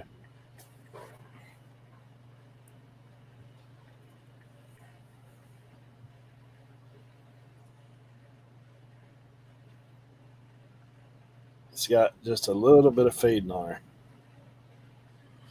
Flange lock nut. Got 3 of those. What size was it, Eric? XL. XL. Yeah. All those jackets I got were XL. Like, I don't know, every one of them. Which is good. I mean, it's a good size. Yeah, I like when you go to an estate sale and you get a couple of pieces and you're like, okay, I know everything here is XL. Yeah. You know, when you go in the closets and stuff, it's pretty cool. I'm like, oh, all right, that's all XL. Well, all those jackets I got were they were from that sporting goods buy that I did a long time ago. So they were all new in the box when I got them, which was great.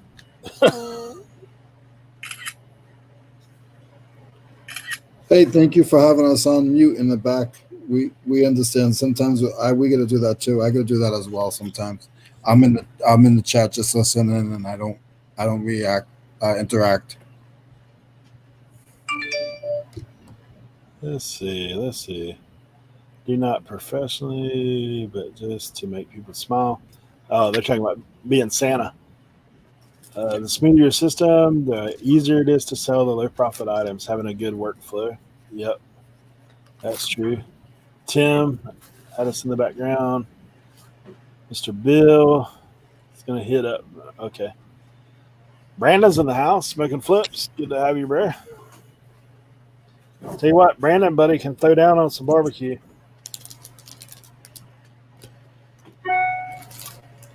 We ate on those leftovers for a little while, Brandon. Appreciate it. Got to meet him and his wife at the 411. So that was fun. It looks like you guys had a lot of fun. It just looks like the reception was bad where you guys were. Dude, we were up in the top of the mountains, man. So we getting, yeah, it was pretty rough. Man, and I plugged directly into the internet. I think what was happening was my camera was picking up Abe, like and focusing on the Abe Lincoln. So you know how your camera will pick up a face? Yep. And then it kind of blurs out a little Everything bit. else. I think that's what was happening. That's what it looked like. Abe. So. And Dapper Tiger did a good job narrating. He always takes up my slack for sure, man. He's always great about taking care of things.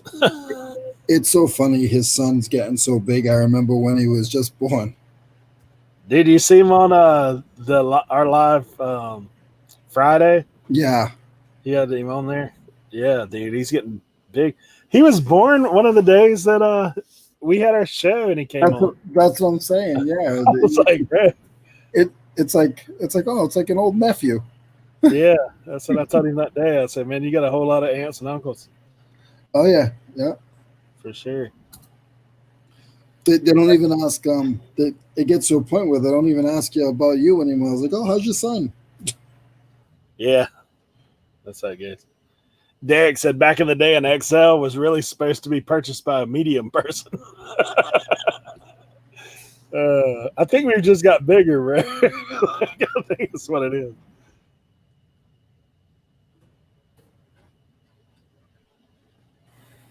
Tim, today I'm listing Polaris parts. That's kind of what I'm doing. And nothing exciting about them, but I'm listing tools.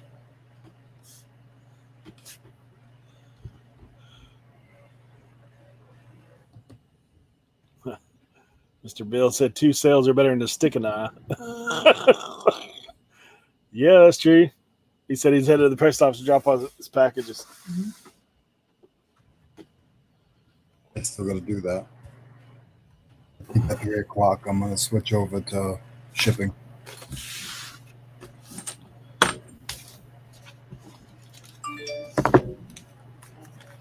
Dude, I think this is that same one.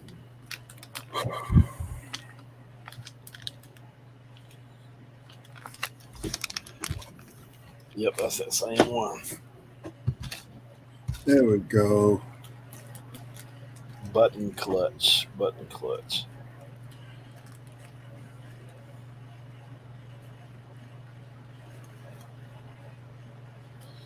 2, 4, 3, 5, 4, 3, 2, 1. Yeah, snowmobiles, ATVs. Figured now's the time to list it.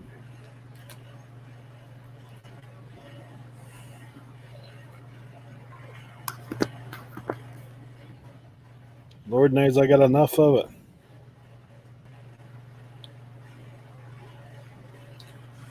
One, 5, 3, 6. You don't get snow all your way. Once in a great while. Nothing like huge. Yeah. If we do, everything has to shut down because we don't know how to deal with it. Like we ain't got no. Every time I see we ain't got nothing like one of them things. Every time I see a plow down here, I laugh. Yeah. Yeah, it's crazy, man. About I guess it's 3 years ago now, in February, we had snow, like freak snowstorm, like 6 inches stuck. Usually it don't stick here because of the salt. Yep. And so it stuck. So dude, people were like, I mean, it shut everything down because what happened is so crazy. Like they were predicting snow. So they took what salt we had and put it all over the road. Yep. Well, then we had about 3 hours of thunderstorm, just like washed all that salt away. What? And then right behind it, it starts sleeting. Oh, Temperature drops below zero. It snowed. everything Temperature drops below. So we got a sheet of ice. Ice. Then the snow came. Then it froze. I mean, we didn't get above freezing for like 10 days. really? Yeah, it was like And you had no idea. whatever. They must So- have had to ship in. They must have had to truck in some salt from other states. Dude, it was bad, man. We had to. Well, everybody got hit. It was that year that there was bad winter storms, so everybody got hit, and here we are, like with nothing, no way to do anything. So they went out and tried to scrape the road with a road grader. All it did was make it it was like a Zamboni, man. It like just made it a sheet of ice is all that happened. So they, it had everything fouled up for quite a few days for sure. We were out of school for like a week and a half, I think. Kids were.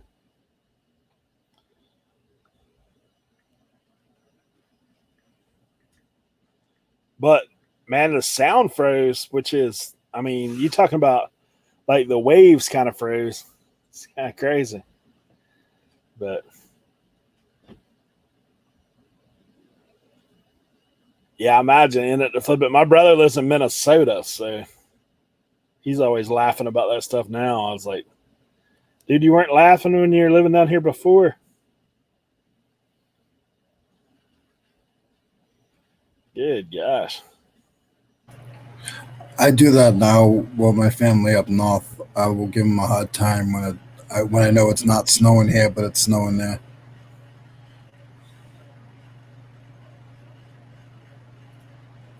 Yeah, I went to this place one time in June, man. I had to go buy, I was like flip-flops, t-shirts, and shorts like I normally do here. But yeah. That don't work out. Minnesota.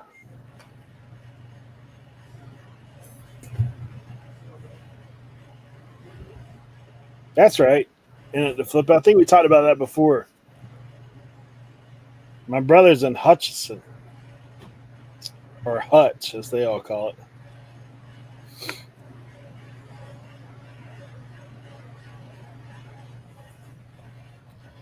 A couple more junk drawer items.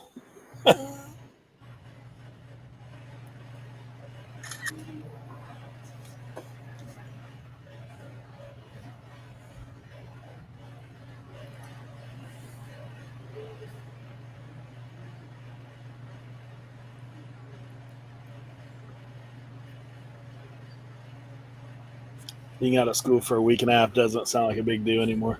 No doubt. After Not anymore. what's going on? The country surplus for auction for parts, real good in my county. County surplus auction for parts. Yeah, I don't know that we have that.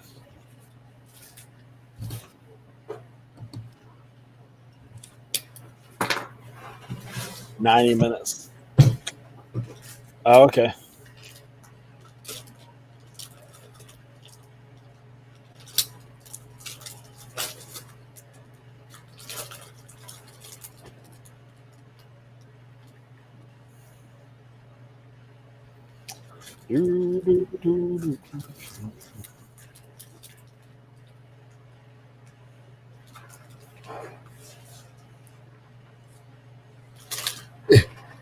You can tell your eyes are getting old when you gotta go get a magnifying glass to read model numbers sometimes. Dude, I do that. I've started doing that, man. I used to have better than average. I wore glasses since I was 3, but even with my glasses, sometimes the numbers, like some of the model numbers on some of these tools, are like, Yeah. or if it's a little rusty, it's like, holy moly. Yeah, some of that stuff does get tiny. Even what you're doing too, a lot of those small pots, some of them do have model numbers on them. Yeah. I've been fortunate with this. Like all these things, most of them have the number on the bag. Yeah. It's sweet. That helps a ton. I have to put them. I have to put on my listing sometimes that the packages are dirty because I've had people complain. Oh well, how can I give this away, or how can I resell this if the package is dirty? Like you see the pictures, the original pictures, you can see that the package is a little cloudy. Yeah. How you can do it is put it in a clean bag yourself. And I do that. I have a seamer, so I can seam all the bags, and I have a roll of plastic. So I do that sometimes, but sometimes it's a Nah, it's I'm a not doing fat. that. That's what I'm saying. I mean, that's why the price is a little cheaper, bro. I mean, Yep. that's what we're doing Yep. here. Yep. It takes long enough to list this stuff, like as many as there is.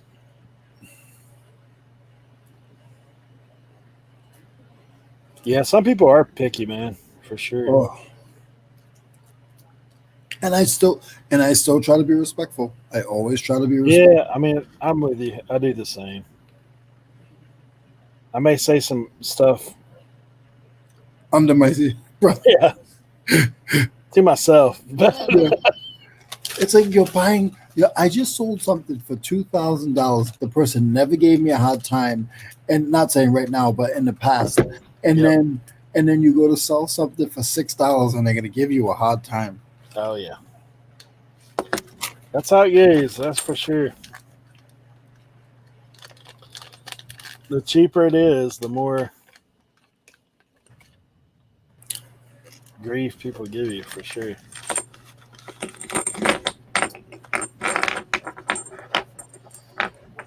What the heck? 5, 5.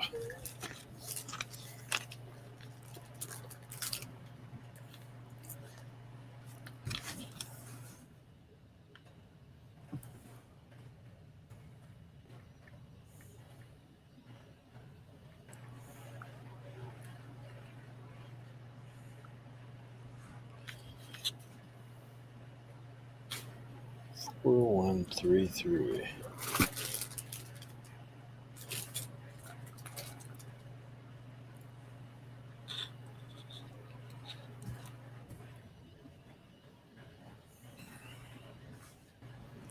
Eric, do you ever have to go over to Amazon and just cross-reference to see what the item actually is? Yeah, I've had to do some of that stuff Yeah. on these parts. There's a couple webs, like when I was doing the boat part ones and the lawnmower, I found a couple websites that I could look it up by the part number. Yep. Like Polaris has one that you can look up by the part number. So like if I don't find it on the regular, I'll go into that and look it up like that. It's like a separate, like basically for Polaris parts or Briggs and Stratton parts or that kind of stuff. And sometimes you can even get your prices from there too. Yeah, if I don't find it anywhere else, like the item I'm looking up right now, actually I can't find. I think it's case and bolts, like because it's got the thread on both sides. Okay. Oh yes. But I get frustrated when I can't find a part and I get stuck on it for like 15, 20 minutes. I'll just put it aside. yep, that's what I said. See you later. Yeah. It goes in that bin. It goes in the junk drawer.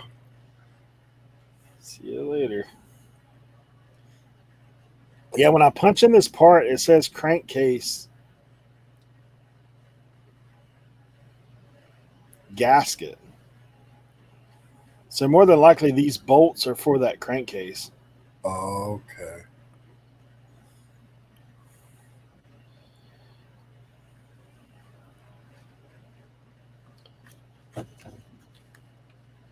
The problem is this part number has rust, like right dead where you gotta read the number. It's like,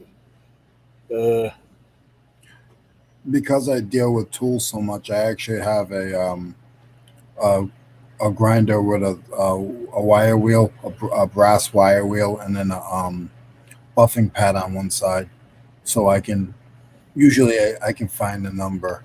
ooh, found it. It's exactly what I said. Crankcase stud bolt.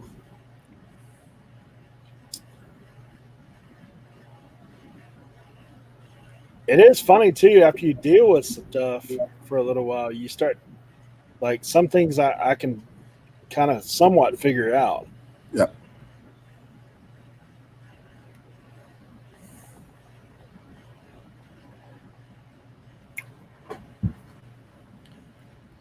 Crankcase stud bolt. I have 10 of them. They're actually in good shape, even though the bag's roached.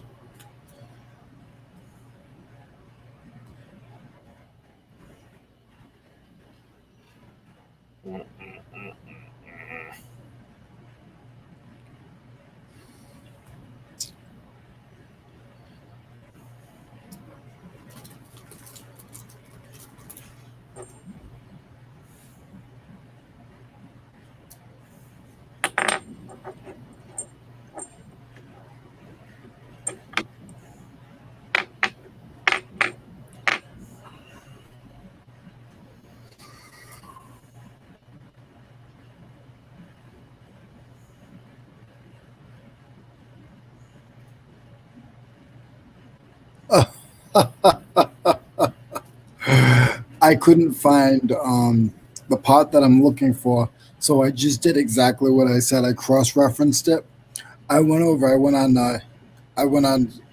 Google, typed in the part number, and I said, "Oh, there's one on eBay." Yeah, it was the old listing that I took down.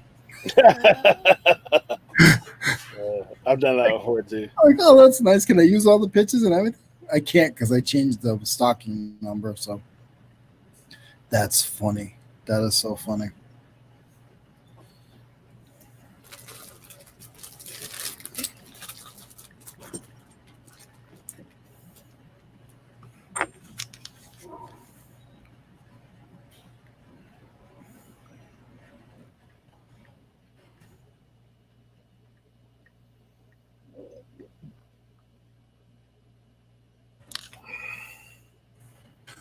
The shed looks pretty big. What size is that? Do what? What size is the shed? Oh, 14 by 24. Yeah, it's pretty big. Yeah, that's pretty big. Yeah, like if you see behind me, like I ran shelves down both walls.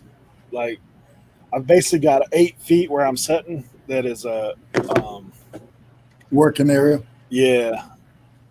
I'm on my computer's camera today, so I can't really move it around.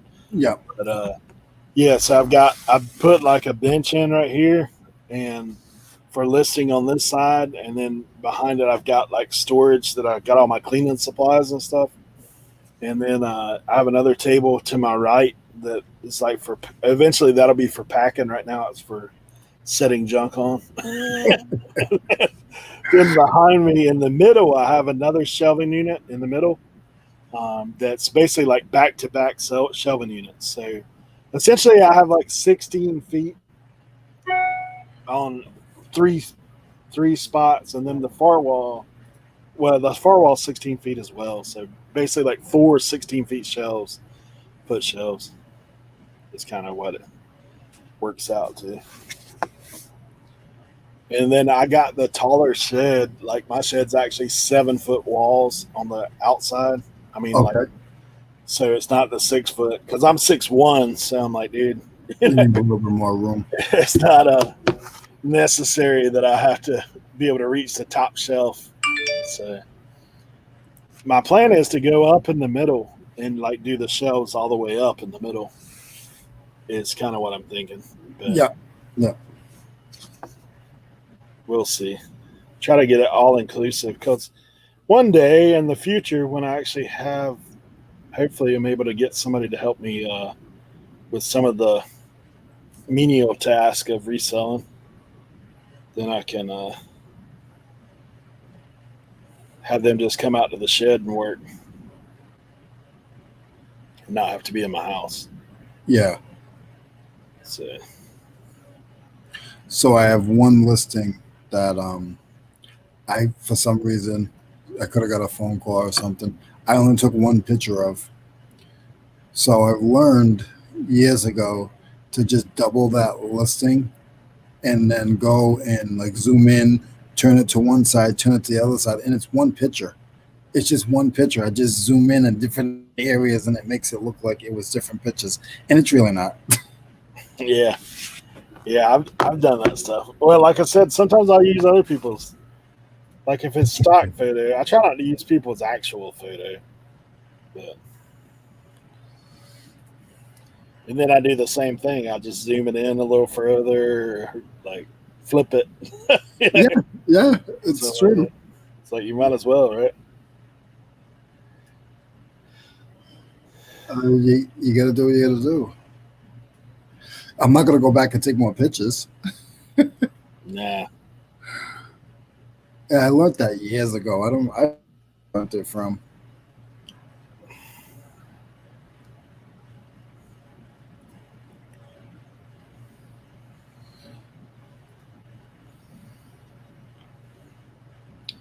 This thing must have been sold a long time ago. They showed one of these sold on eBay, but I can't find it.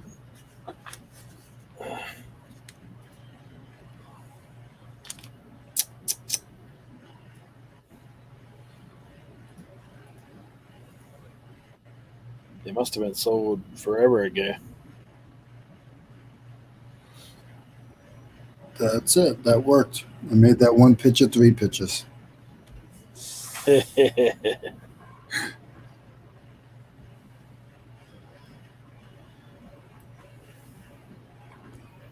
All right. I guess we're creating a listing. Can't cheat off nobody's.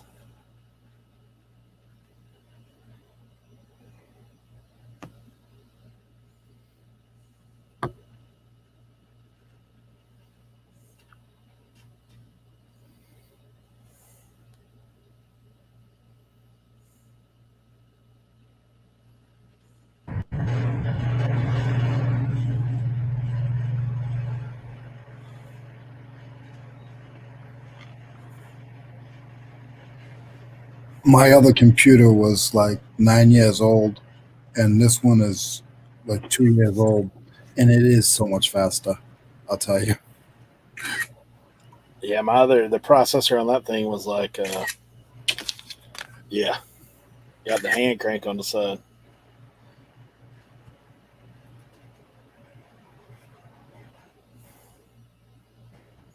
Manufacturer part number 308. Everybody must be getting their shipping done today because it's quiet. Yeah. Usually we have more guys on. Yeah, I know there's other stuff going on. I was, man, thankfully I did this because normally I'm procrastinating with shipping. So I was like, oh, I got till Tuesday to send everything out. But I actually packed everything Sunday that I had to that point. And then I was like, man. And then I was like, I'm going to go live today. So I went ahead and had everything. So this morning I only had to prepare 2 items that sold through the night. Everything else. I got 9 I got to do in a little while. Yeah. All the rest of mine I already had packed up because I packed before I went to bed last night. Hey, Bob, what's going on? Said he's working on a video. But yeah, so that made it easier for me today. But then, like I said, that guy was supposed to be here at 9 to look at my daughter's car. And then he didn't get here till a little later, so hence the first interruption. So, but it's all good. How many are you up to now? 14. I got 5. Yeah, this one's bogged me down a little bit. One bolt sold for $10. I have 10. So it's like $59. $49.99.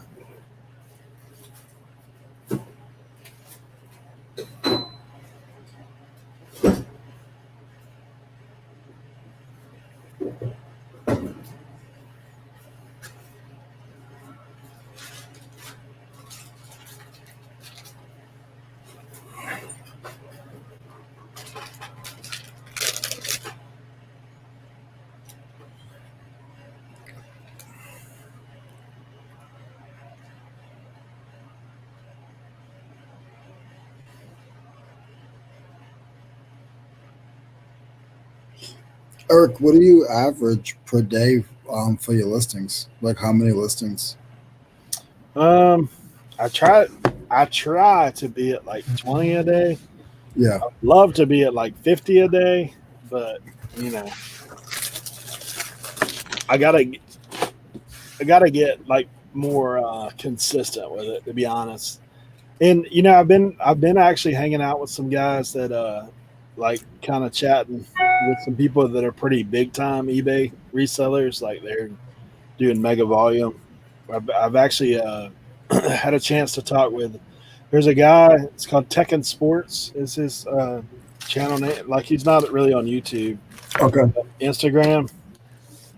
That cat, man, he's doing. I mean, now he has help, but he's doing like he was talking about for years. He's been on eBay for like 10 plus years. Dude, last month hit like 126K last month. What? Yeah, so he I've actually in a group chat with him um, through Chris at Daily Refinement, and Yes. so man, I jumped in that thing just to kind of like see about what are some things to level up, because you know we're all grinding like, but he's like basically he's like, dude, I was doing 100. He goes, I got up to doing 140 listings a day by myself. Now he's doing clothing and he's got Wow. templates and stuff, but he's like, look, he goes, with me, it was like do or die. Like I'm gonna get it done every day like that. So, but he said he started out like 40 and then he jumped up 60 and then you know, I guess once you kind of streamline your process, it makes it a little easier, but it's definitely one of those things. So after listening to those guys, and he's told me some tips too. He's like, you know, the other good thing, like if you want good weekend sales, he's like, you need to pound out your listings on Friday. He's like, if you can pound out your listings on Friday, like you got all that fresh inventory going in Saturday and Sunday. Okay. I was like, dude, that makes sense. Like Makes that's sense. where people have the chance to shop anyway. Like, well, I mean, anybody can shop anytime, but like just you know, some of the stuff that those guys are talking about, I'm like, dude, that's pretty smart. Like, I mean, things that obviously, if you're able to elevate your what you're doing, just be a little bit more efficient about how you're doing it. But I get on here and I'll pound out a day of it, and then I'm wore out to be honest after doing it. That happens too. I the most I've done is like 30 in a day, and like you said, then I'm like I'm spent. Yeah, And I then mean, you try to be consistent, and then you want to go source yeah, and I've really, I mean, what I'm doing like this week. My goal this week is to hit 300 listings, like to list 300 items this week. That's my plan. So, I mean, if I work it out, whether I'd have to list 7 days or 5 days, like that's kind of what I'm thinking. Or if so I figured today, if I can get 80 plus listings out today, I mean, yeah. I'm And already, that'll put me at like 120 for the week. okay. So, And if I, you have how many listed now? You have a lot, right? well, I was up a little bit. Now I've got some other listings on other sites. So, like as far as eBay, I'm right at the. Well, I'll tell you what it is because I've had some sales, so it kind of dipped me a little bit. I'm at 1350. That's where I'm at. I wish. Yeah.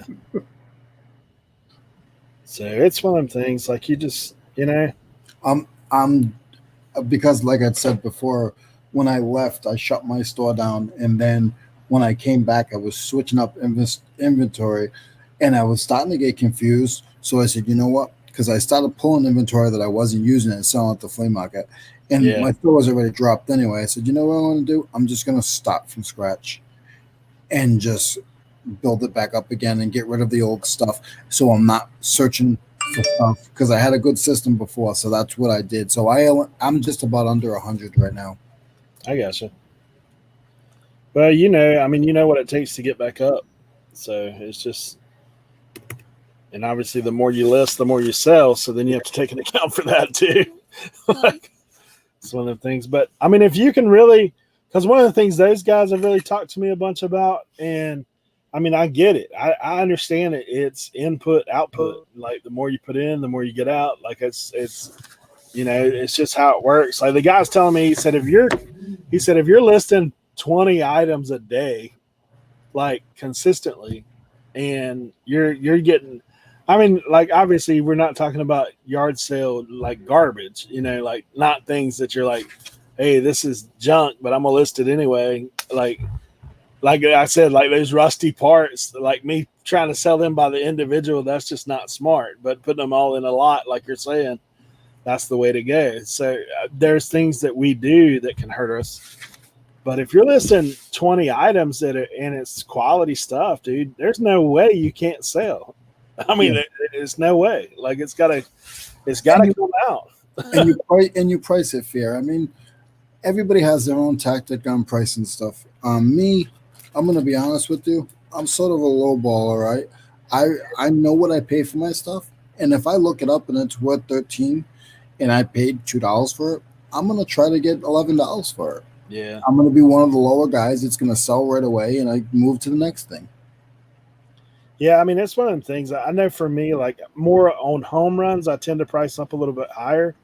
Like if it's better, like more expensive stuff, I tend to price that a little bit higher. But like I said, I'm usually middle of the road.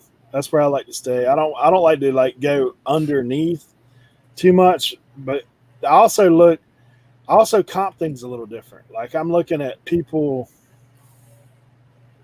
I would say I'm middle of the road is where I end up, but I actually price it about closer to the high, and then I'll send out offers every day. Yeah. So that's kind of how I work it. Like I don't, because if you price it low and then you send out an offer, then you're kind of cutting your own throat. You buried yourself, yeah. But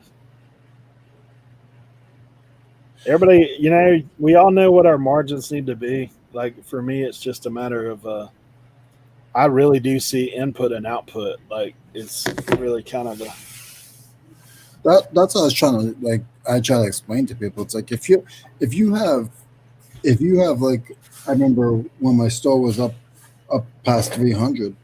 If you have 300 things listed, and you sold 300 or 250 things last month, you're pushing. Like I think you're selling a lot of stuff.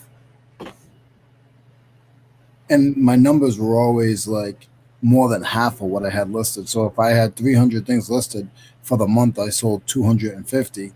I mean, I think that's that means you're listing quality stuff. What you are listing. Yeah. Those guys talk about compounded gains too. Like they talk about, he was just telling me, he said when his store was like normal, like everybody else, like 500-600 items, 600, and then he jumped to 1,000, he saw some growth, and then when he jumped like 1,500 items, he saw some growth.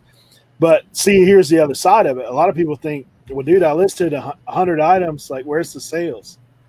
It's like, well, I mean, you listed 100 items one time, and then you like, because the other side, just like we said earlier about getting your store moving.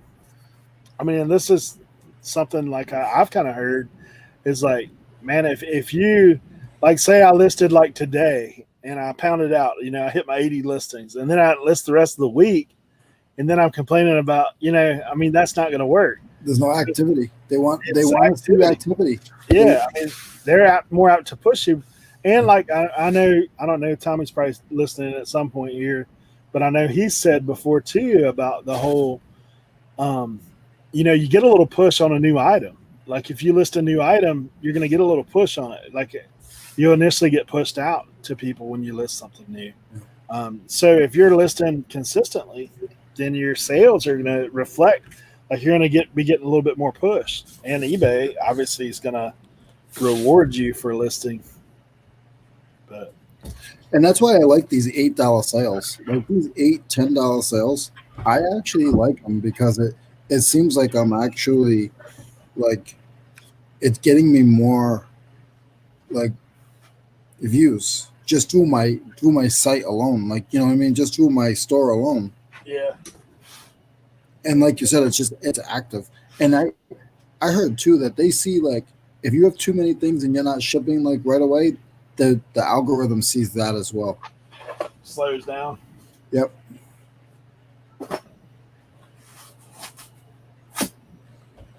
All right, let's see.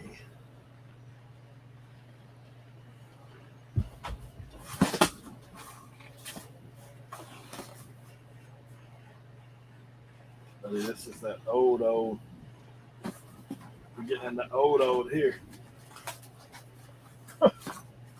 Some of these parts are older than me, man. Well, of course they're older than 32 years old. Dude, I'm 46. Did you just turn 46 this year? Yeah, July. So you're a 74 baby. Yep. Me as well. Look at this, Fred. Oh, look at that piston. Johnson. Evinrude. That's a big one. Yeah, outboard. Are they all in one? Are they all in individual boxes? Yeah. Nice. How many you got in that one box? This box, Some of them are different sizes, though. yeah, see that's the stuff that drives me nuts, though, because like look at that one, it's got a little rust. I think that's no. I mean, the rings matter, but I think that's no good, right? Yeah. This right here, man, the rings are shot. They're rusted out on it. Don't throw those away. Put them in that bin. I'll come pick them up. Yeah, look at this one. Got a little. Oh. It ain't pitting, but it's got the oxidization on it. Yeah, there's 3 of them. You know, Eric, as well. Don't be afraid to list some of that stuff as art supplies, because a lot of these guys that are building stuff, like they build like statues and stuff, they'll buy those pieces. You know, Yeah. even if they're aluminum, they'll drill into them and they'll make dinosaurs and turtles and. Yeah, that's cool. So don't be afraid to put them aside and just put like, oh, you know, art supplies or something like that, because they will buy them for that. I have people at the flea market all the time. They'll come and they'll buy like a certain wrench, and I was like, oh, why do you always buy this certain tool from me? He goes, oh, I build metal sculptures, and I use that for like the giraffe's neck, or you know what I mean? Yeah. Yeah, I don't know, man. These pistons. I was looking for a part number. Yeah, this one don't look bad. I mean, it's still got a little oxidization in the inside, but like it's still The outside's pretty clean. pretty decent. Now, depending on what they go for, if those went for $20-$30 a piece, I'd take the 5 minutes and clean them up. Yeah. But I have all the stuff for that. You know what I mean? Dude, I have a whole box of these that I know of.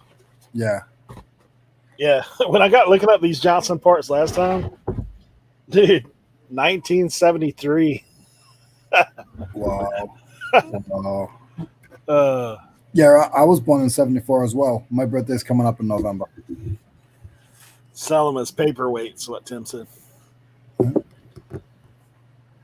Sometimes you got to be, you just got to be a little more, you got to think about it, and you can still sell them and list them as something different. It's weird.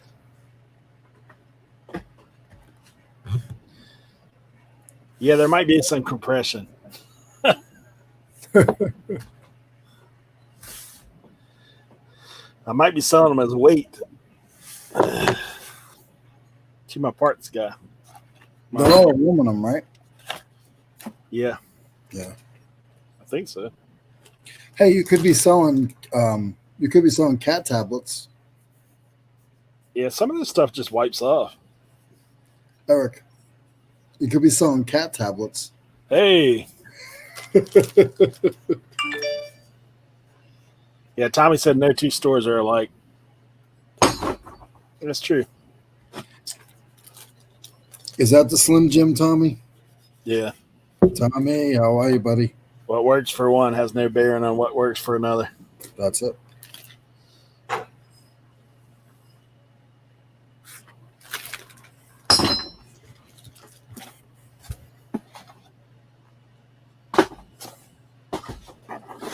Yeah, I've found some of these piston rings before that had they were actually in good shape, but I don't think those are the case. Ugh. Johnson.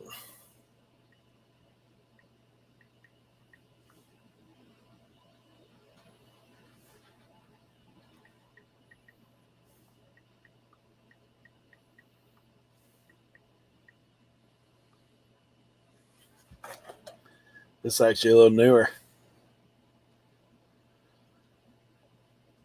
96.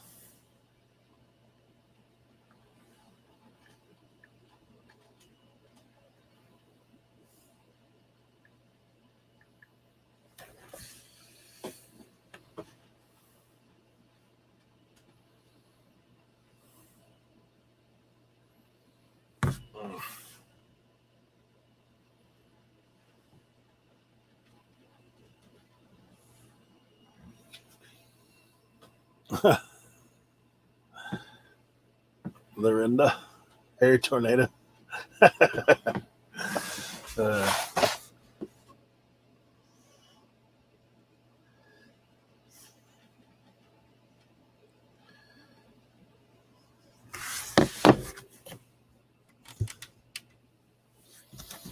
it's okay. I'll be your storm shelter. You can come and hang out here if you need to.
Heck is that?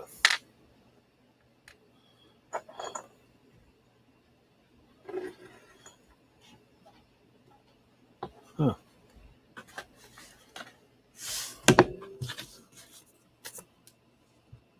Billy Mays here.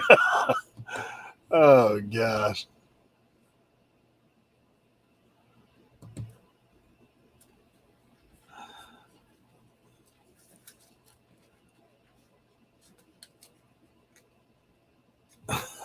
You two can have to cut your hair with a weed whacker.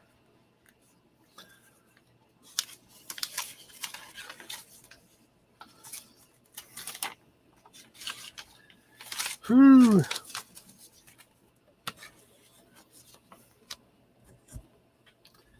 Billy Mays.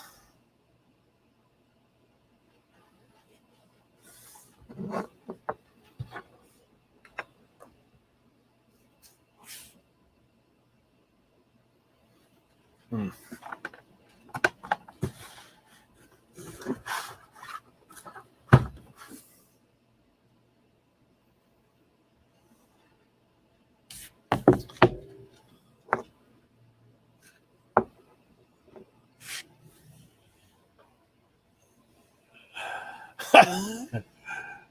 Leroy said he ran out of Slim Jims. He had to go.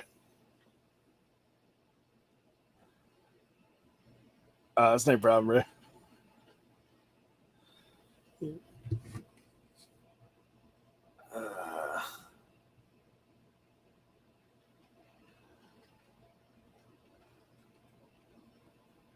bro.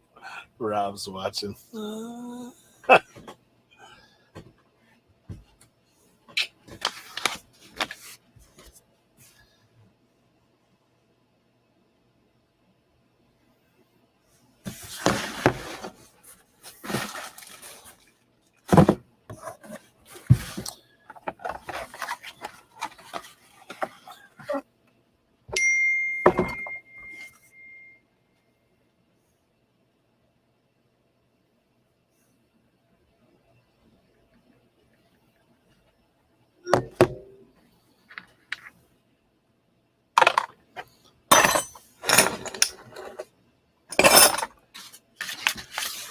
That stinks.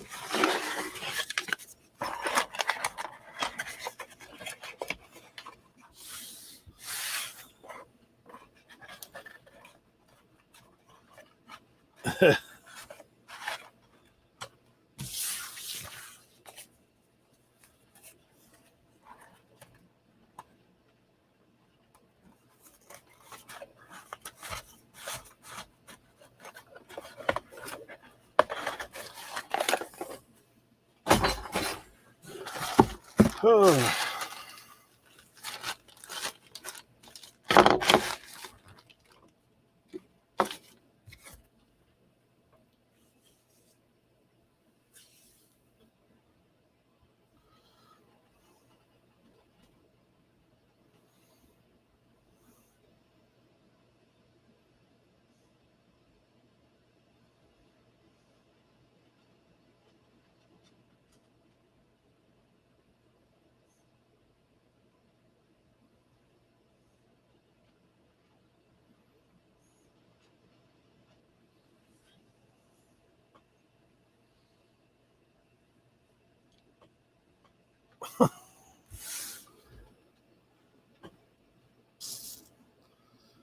Let's see.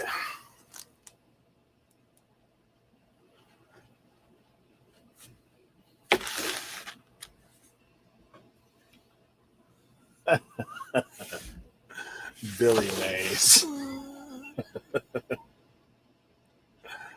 You guys crack me up.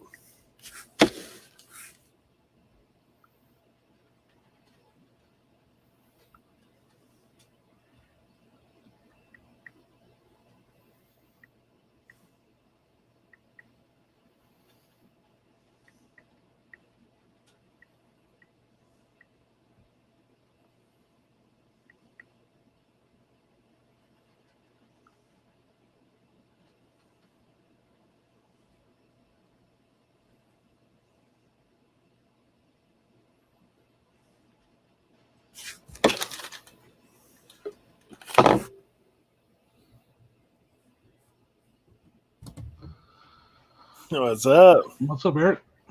Figured I won't leave you hanging there by yourself for too long. That's all right. I was trying to provide a storm shelter. Don't worry. Here is the patchy, hairy rainstorm. To save the day. Not quite a hairy tornado. I'm just kind of patch hair, more of a rainstorm type. Oh man! A slight gust of wind. What's going on, man? Let's see if you guys can hear my son singing upstairs. That's what happens when you have teenage boys at home, homeschooling. Oh yeah, He's upstairs singing away. Man. Yeah, I've been you see what I've been at? Parts, and more parts. Oh, now I found it. I'll tell you what, though, you run across some stuff in these parts that, like, for all the stuff I have to throw out. Yeah, for sure. Like, this little junk right here. What is it? You can't even hardly see Just it. a really hazy bag. Yeah, it's hazy. Oh, that's like some kind of modulator. It's a shift lever. I can't. Yeah. So $65. Heck yeah. That makes up for all them pistons I got to throw out. Billy Mays here.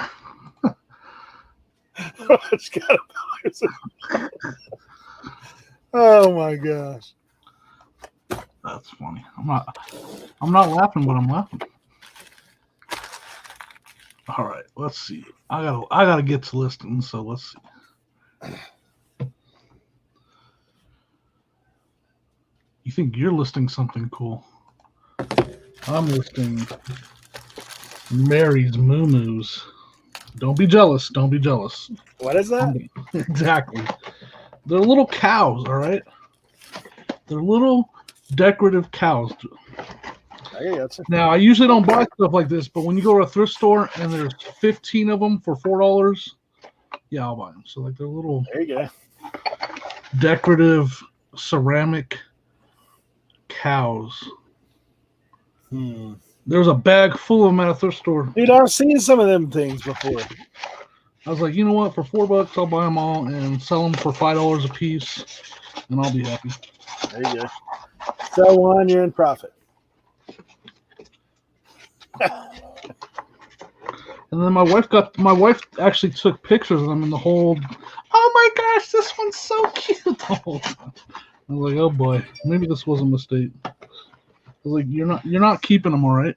We're not keeping a Mary Moo-Moo's collection.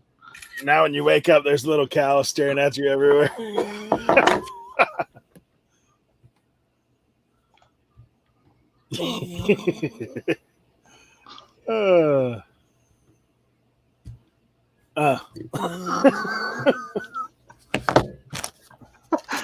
Oh my gosh. You ain't lying.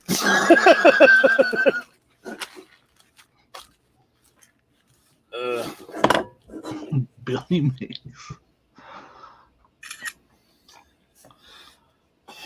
Yeah, buddy. All right, let's see. Mary's Moo-Moos.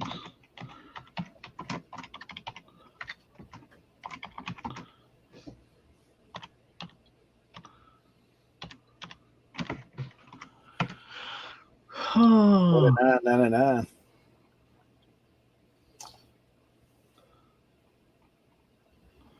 There's none of this one for sale, so I might mark it up a little bit. Cow pies, blueberry covered box. Yep, this one. Dude, when did you change your name to the OSF? Just like sometime last week. I saw you in that chat. I guess in our live or something. Yeah, it was like Tuesday of last week or something like that. Yeah, it was just too much. It was too long.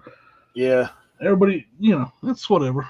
If I'm going to grow this big, then there's no reason to keep the Uncle B's. Yeah. The logo's just the old school flips. There you go. You and Chris need to do a collab. Right? Who's the real old school?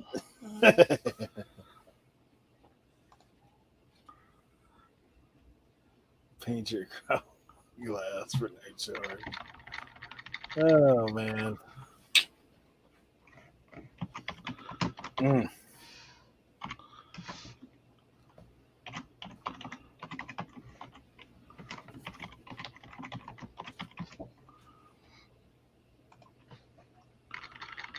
Woke up to something I don't ever have, a toy return.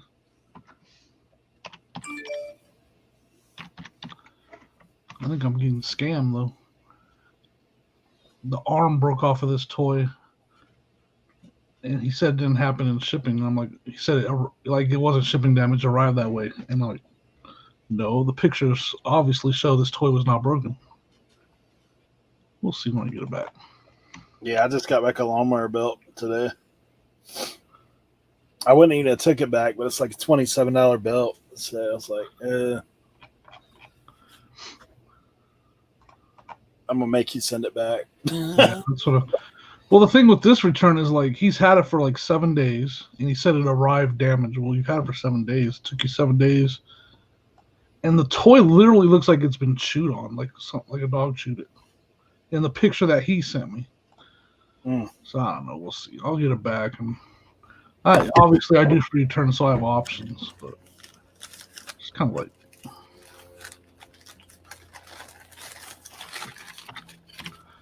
yeah, it's crazy. Probably his dog got a hold of it.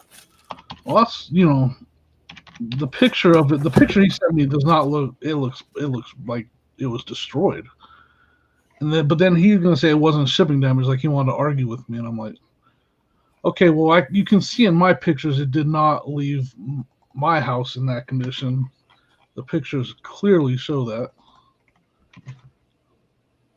Yeah, some of them dudes, man. Man. All right, I need tech support over here. Tech support. Yeah. Where's Dan? So I have my wireless keyboard, and this is my second set that I've tried. For some reason, my wireless keyboard will just stop working for like 15 seconds, and it won't type at all, and then it'll start working again. Tommy, help me out, man. So like I'll literally just be typing, and then it'll stop working for like 15 seconds, and then it starts working again. And it's two different Logitech wireless that I've tried, keyboard and mouse sets. I've tried two different ones because I have a second set, and they both do the same thing. And it's frustrating because I'll be typing, and then I'll look down, and it just stopped working, and so I have to go back, wait for it to start working again. Hey, were you in there earlier when I was talking about like my eBay was trying to get people to pay with a money order? What? Yeah, how does that work? Is this 1998 again, or what? Yeah, it's kind of crazy. Let's see if anybody's saying. No, Tom, this is this gaming computer I just bought this year. It's an iBuyPower. You know, it's a pre-built. I did check the drivers, but I've tried all that stuff. I don't know. Windows 10 with a Windows 10 newer computer. I'd have to look at all the information on it. And it's just this Logitech wireless keyboard with the mouse combo. The mouse seems to work good all the time, but the keyboards, both keyboards, man, I'll be typing, all of a sudden I look at what I just, because I'm not the best typer, so sometimes I look down and I look back up and what I typed isn't there. This is the problem right here. Man, I use these at work when I worked all the time. I never had an issue.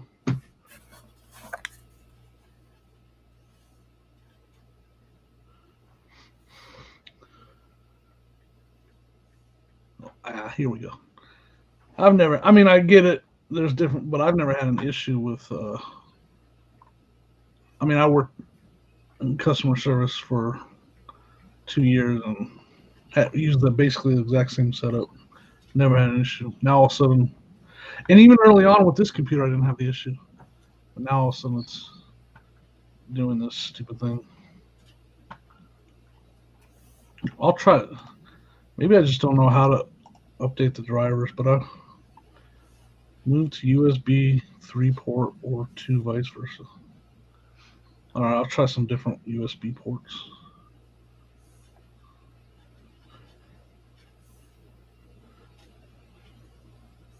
Damn. Yeah, I've tried. The batteries were fresh. I've tried a lot of troubleshooting already, so I'm to the point where that's why I'm asking for help. I've tried new batteries. I've tried 2 different USB ports. I have 3 other ones I can try. I've tried. This is the first keyboard I tried. I put that one away, grabbed the second one, and both of them do the exact same thing. This morning, Dan, I turn off my computer every night.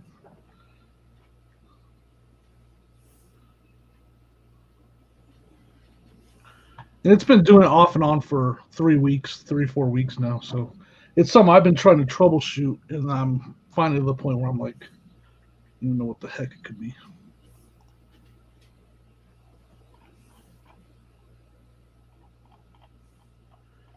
And it's like sporadic. Like sometimes it works fine.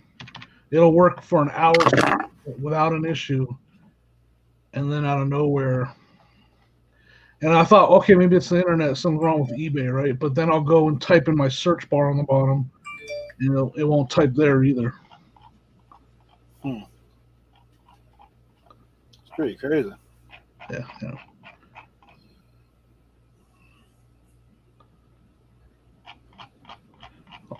I might have to just get some wired stuff. If it keeps doing it, I'm just gonna have to get a wired keyboard and a wired mouse, or at least a wired keyboard.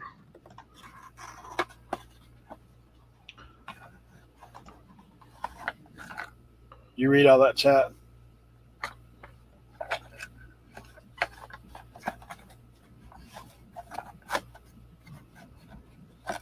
Tech support.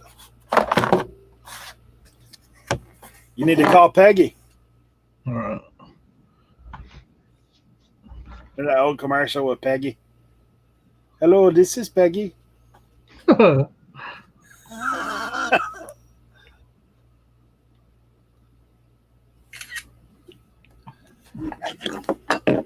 Can I speak to a manager? Hello, this is Peggy. I'm not gonna lie and act like when you guys start talking about different operating system stuff, we're going into beyond what I want to even get into. I'm not a computer guy in any way, so like if if it don't work, I'm gonna throw it out the window. That's as far as my computer diagnostics and skills go. Definitely not a computer guy. Yeah, I'm not. I just like the stuff to work, and and now you're gonna say, well, get the right thing. I'll work through it. Functionality. Outside fighting with the neighbor dogs. So my dogs will go out there and bark at the neighbor dogs, and then my neighbor dogs will start fighting. Oh, and their two dogs fight with each other. That's funny. Instigator, huh? And then my dog just comes back inside like, I don't know what's wrong with those guys.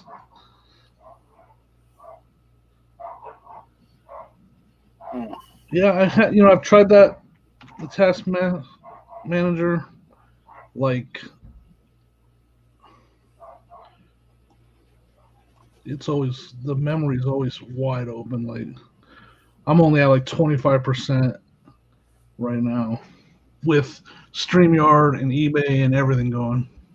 But I'll keep it open and watch when I'm typing stuff over and see what happens. Yeah, I'm not even close to max on anything. Not even close. I don't even know what that stuff is they're talking about. Zorin, Deviant. I don't even know what any of that stuff is. All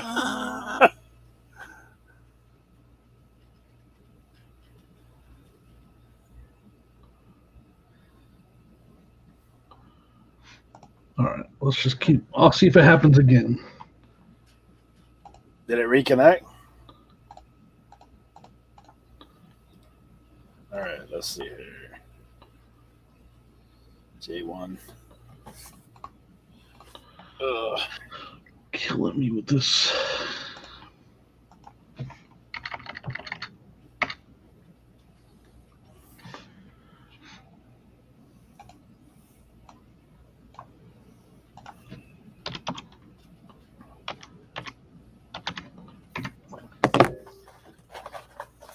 Gotta love the multi-quantity. Yeah, that's always good. That's what I've been doing, like just like test stuff. I bought this like 100 of these little replacement Halloween. Like you get a strand of lights and they have the little blow mold cover over the light that's like a jack-o'-lantern or whatever. Yeah. I bought a bunch of those for $3. And I could literally just list one and then do quantity of 35.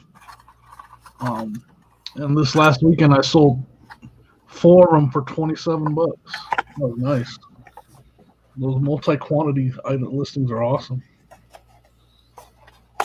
Yes, especially if you can find something that's quality, like real good.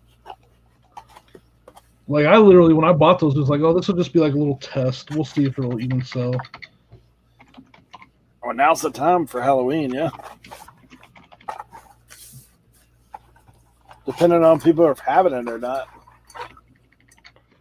Yeah, I mean, I could throw the rest of those away and I wouldn't care. I've already made, a decent amount off of them because I've sold like 6 of them. I sold 2 other ones before this. I bought a whole sack of pumpkin carving kits like last year. Yeah. So I finally started selling a little bit of them.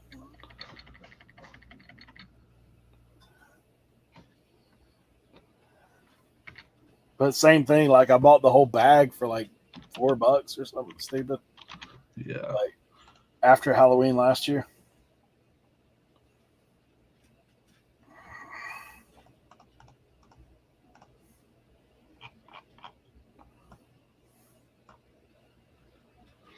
No, I know there were more of these. I guess she didn't get to all of them. There was a ton of them. So on those pistons, you see any oxidation like that, they're done, right? I mean, they're aluminum, or are they I think steel? they're aluminum. I mean, they're not. Are they heavier? Like, the only rust on them is where the pin is on that one. Like, see where they got the pin? I mean, right there. The problem is with those is you can't take any. Yeah, I mean, especially the rust where the rings go. That's bad. Like that, that ring will never. It'll never seal like it should. Seal right. Yeah, I'm just gonna stack them up in a crate, and sell them as aluminum. I actually have one of those metal places right around the corner from me. Mm-hmm. I think it could be a driver issue too, Dan. I've tried different USB ports. I've tried. This computer literally just sits on my desk. No one else ever touches it. So I don't have little kids running around to mess with the USB ports. That's why I thought maybe a faulty port, but I've tried 2 of them. I should try another one, I guess. Maybe I need to have Dan show me how to uninstall the drivers and then reinstall them. Maybe I'm doing it wrong. Or not have, ask. Ask very nicely if Dan will do that.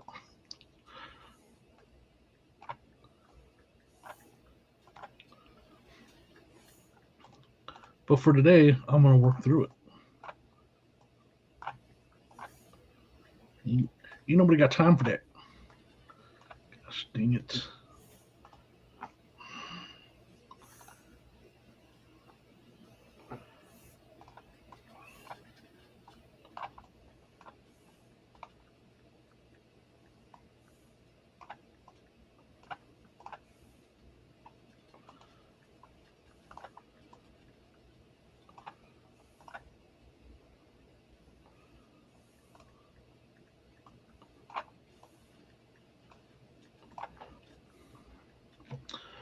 That's my wife.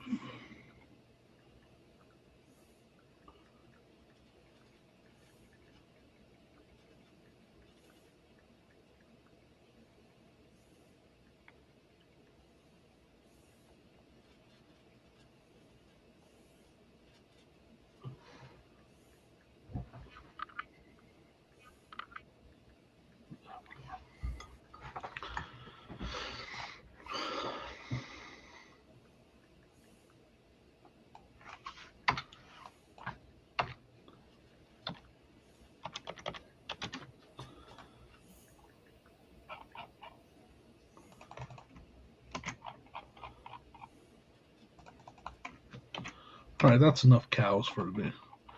Let's move to something funner. Not exactly exciting listing these cows.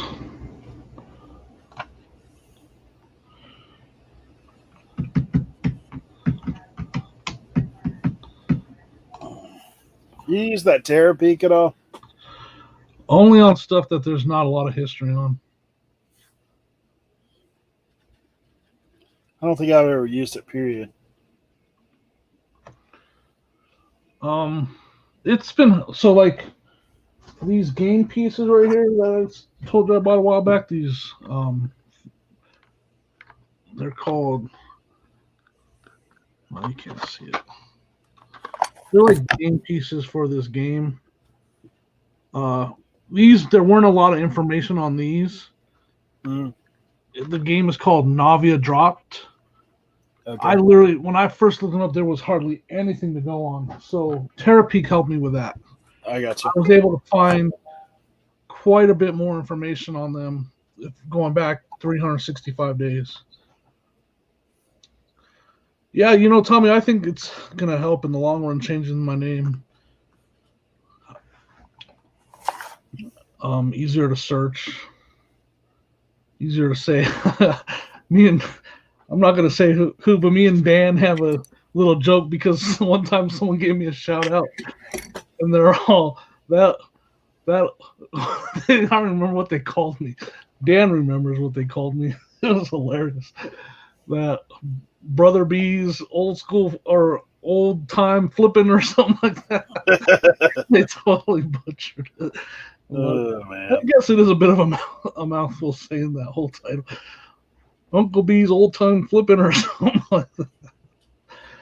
So every time he jokes around, he still calls me that. Hey, Uncle B's old time flipping. Yeah. Oh shoot, that's funny. Old time flipping. I was like, I mean, it was hilarious. Yeah, when they said it, Dan doesn't let me live that one down. He's still to this day. Oh gosh.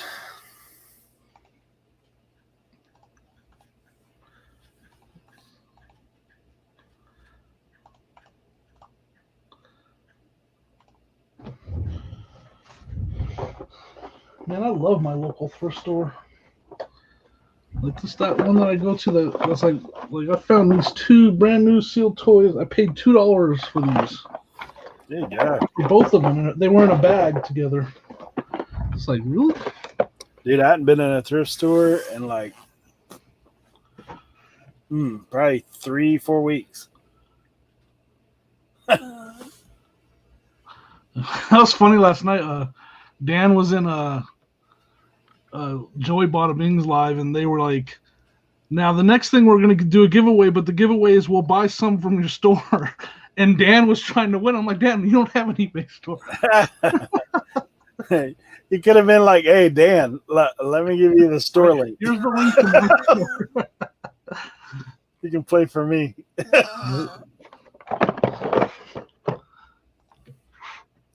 So did Joey get more than 3 items listed last night, or? I was just in there for a little. I had it playing while I was packing, and then I heard he was doing a giveaway, so I came running over to my desk. There ain't no shame in that game. I was packing over in the corner over there, and I had it playing on loud, and I heard, all right, now we're gonna do a giveaway, and I was like, oh wait, what? Stop what you're doing. Tommy said he listed 4.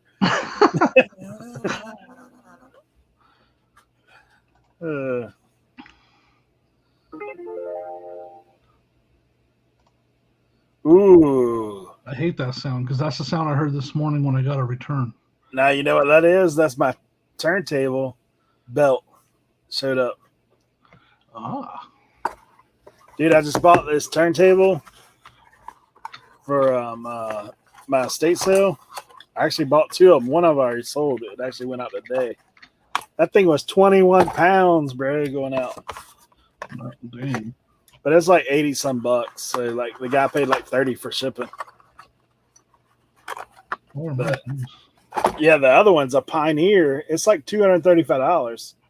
But the belt was gone. Like it was missing. So a turntable belt's pretty easy to put on. Like it's not a big drawn out deal. I've never tried to do anything like that.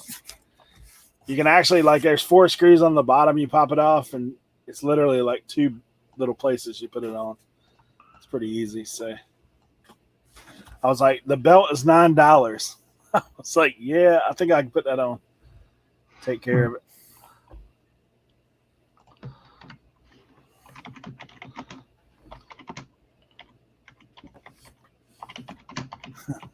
Naked and laughing said I did 1.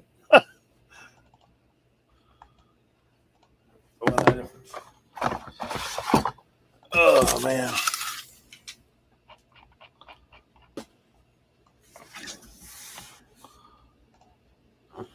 Brazil review.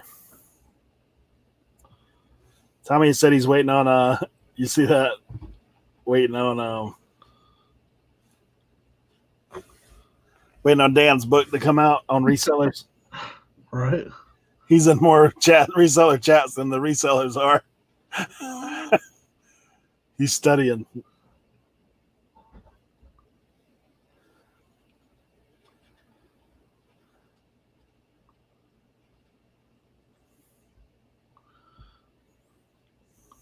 Yeah. Definitely did not, I put way too much thought in my name. I was like, I want to be Uncle because my business name is Uncle Bees, so I was like, I'll throw that in there because I was selling on eBay way before, I thought about doing YouTube. And I was like, I'll just throw the business name in there. And then, yeah, that's the main reason it was in the YouTube, was that was the business name. Nah, I feel you. I didn't do too much thinking either. I was like, I watch a bunch of pickers. I guess I'll do picker. OBX, a lot of people know where that's at. Vacation spot.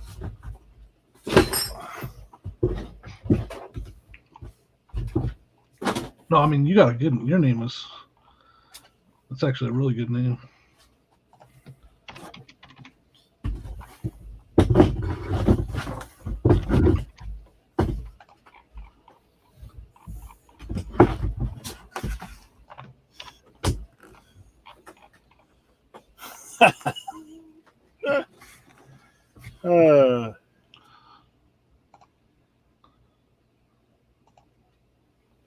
Go with names in the beginning. Dan's fascinated by people. Reseller chats are like watching people at Walmart. I resemble that remark. Brazilla said he was Poison Pen movie reviewer for 20 years. The Brazilla moniker stuck from those days. Gotcha. That's pretty wild.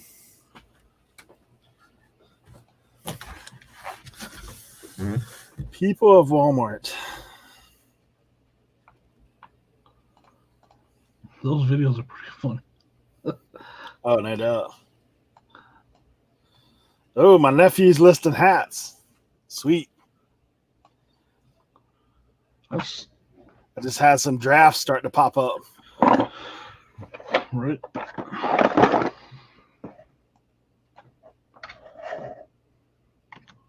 Yeah, I took him down a whole tote of hats. I mean, like, there's probably 100 in there. Oh, yeah. So they're from your hat lot that you have? Yeah. All right. I was like, dude, these are all the ones that are kind of, I mean, they're not like the high dollar ones. I picked all them out pretty much. They're like just the, $10, $15 hats, $20 hats. Yeah. Trace. When she first started OVX Picker, she thought it was like P90X. Boy, was I wrong. You are not wrong about that. I tried P90X about 15 years ago. Yeah. I know this was a workout channel. What am I doing here? Right. I'm lost if I'm in a workout channel. Yeah.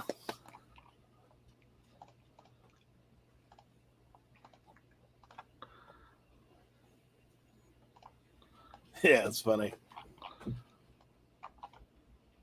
2 a.m. looks like Ministry of Silly Walk. Dan's book will be out on Christmas. Yeah,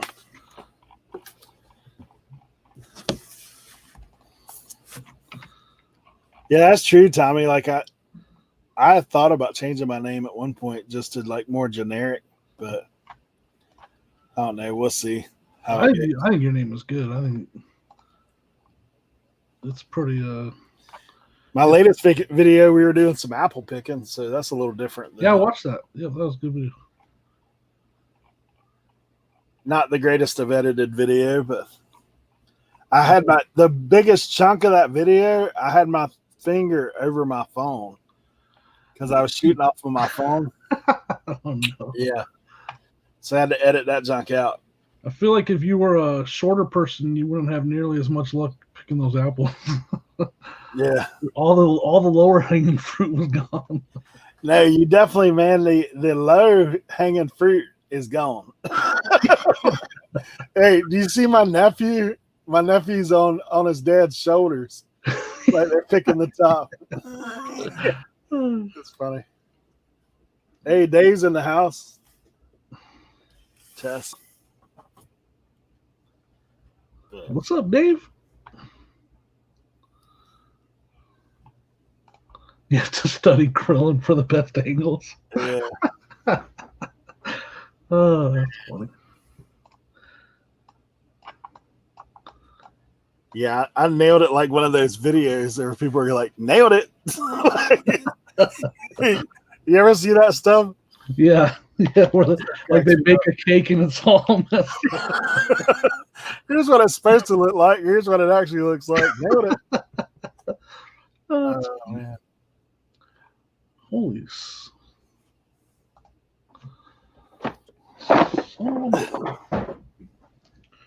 Yeah. Same thrift store where they found these guys too. Yeah, man. OSP and Nikki T are about the same height, Rosilla. Right? I was gonna say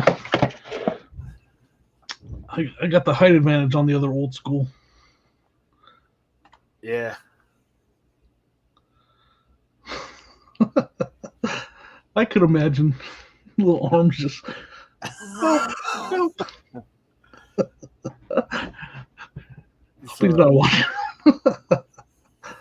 Sorry, Chris, it's just a joke. Oh man. Well, in those videos when you guys were live at that from the yard sale, he's sitting on the couch and his feet are not touching the floor. Just like his legs are hanging still. Dude, that live, man, we were underwater for that rig. Sorry, that's mean. I take that back. That thing, man, we I think my camera kept grabbing Abe. I think it kept getting Abraham Lincoln, man. Like that night we did our Friday Night Live there, dude. I think it kept grabbing his face, and like it would unfocus off everything else. Oh, right, dude. That thing was like pretty wild. I guess I should be a little cleaner on this thing. Tommy said he never knew he was short. Huh.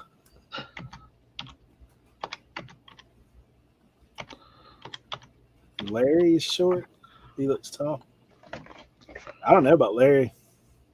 I know Chris is short. OSP. Oh, he calls him Larry. That's right. Oh yeah, Larry. Nah, he's definitely short, bro. He might be like 5'4", something like that. 5'5", maybe. He's under my armpit.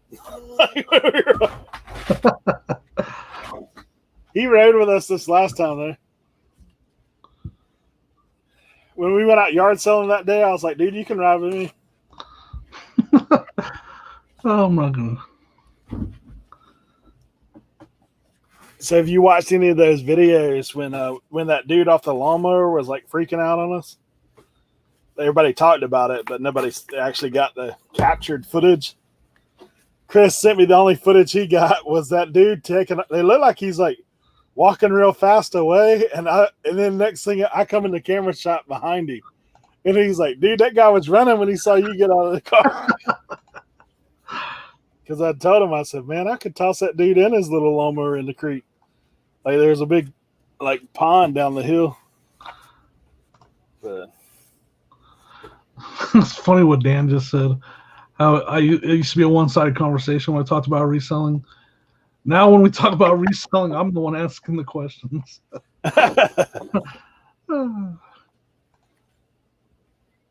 Glad especially in this community, man. Bachelor. What? Oh man.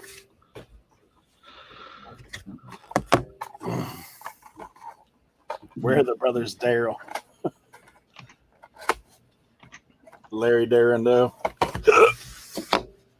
Man. Buddy, it's bad when these things are roached over and you can't find the item number.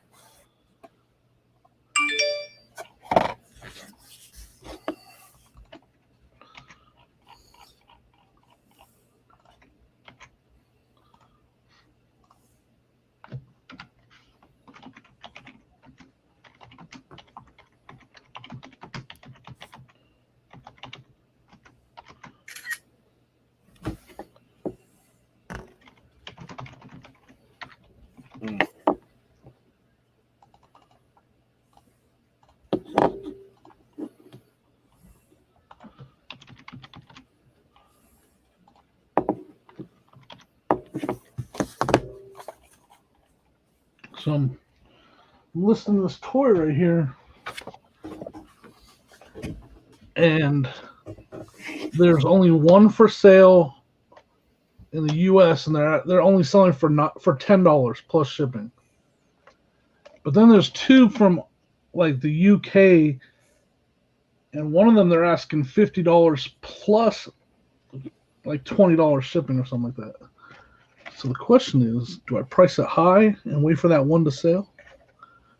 That's not the question. That's what I'm going to do, but we'll see. I can say that ain't no question.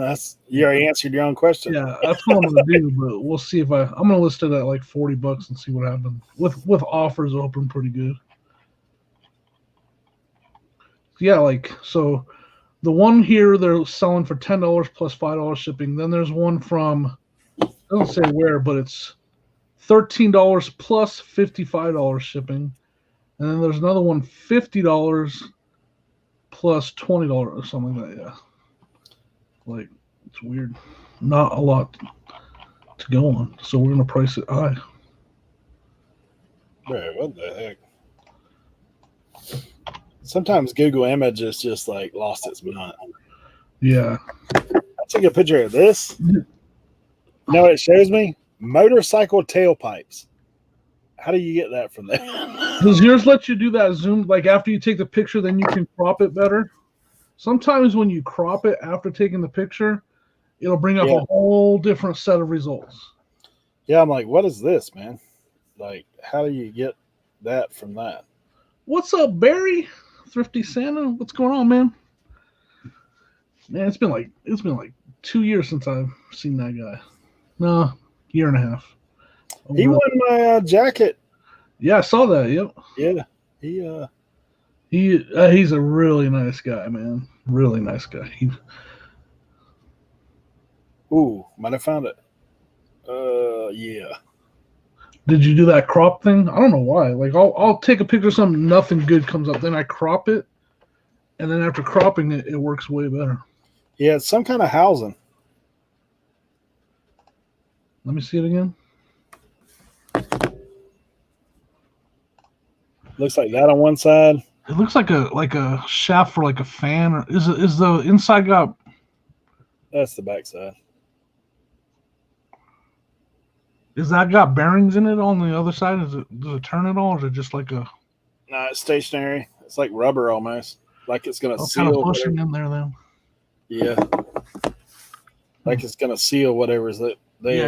Like it's interesting. Oh, it's got a seal. It could be a shaft for like a shaft seal. Oh, I found a part number. Now I'm in business. Right. Let me know if I was way off or not.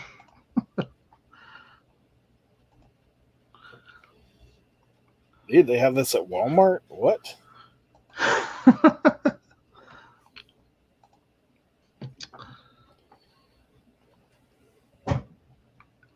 Theirs comes with screws.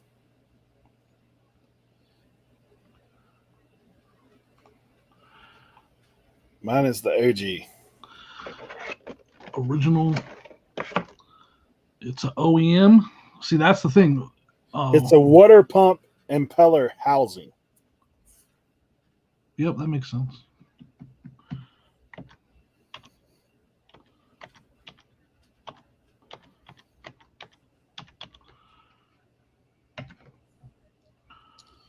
We looked everywhere, but the eBay listing has disappeared. Thanks for playing. Well, they sell them at Walmart for $34 with the screws. Mine doesn't have any screws. How many are loose?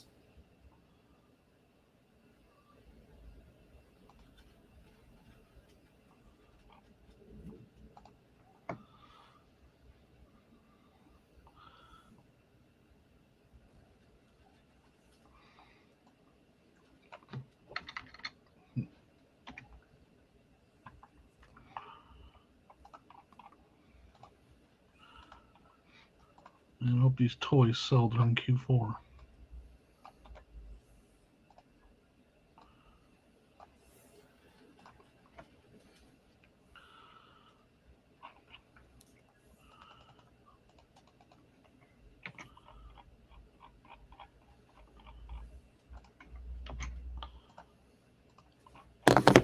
Yeah, I think that's going in the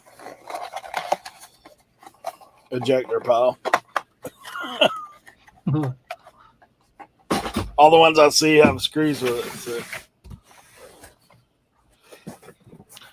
Yeah, but usually when you swap something like that out, you can use the old screws.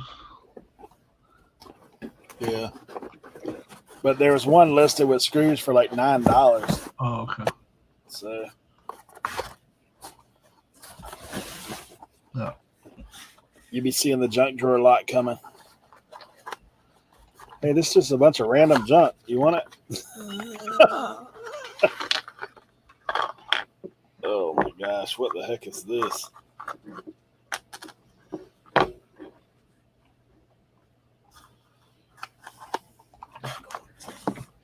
This is kind of strange.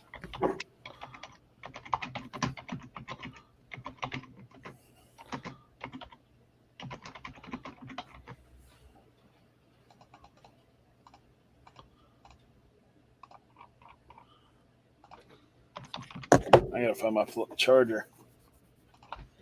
I'm gonna be out of business here in a minute. Oh.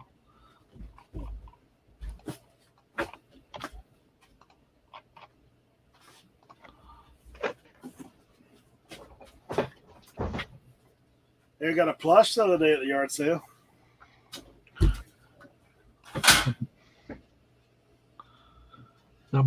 Is that the girl from Barney? Yeah, I don't know. What's the? I don't know her name either. No clue.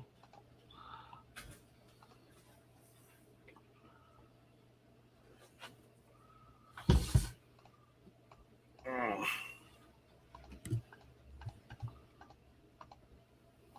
24. Wonder if the storm's over. We're back up to 24 people.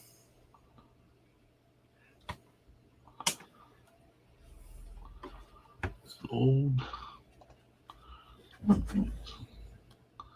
Baby Bop. Oh, and Nana Tink is live right now too.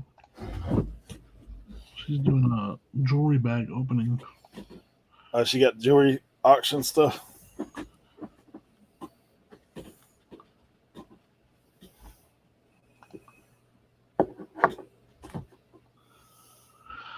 Garanimals.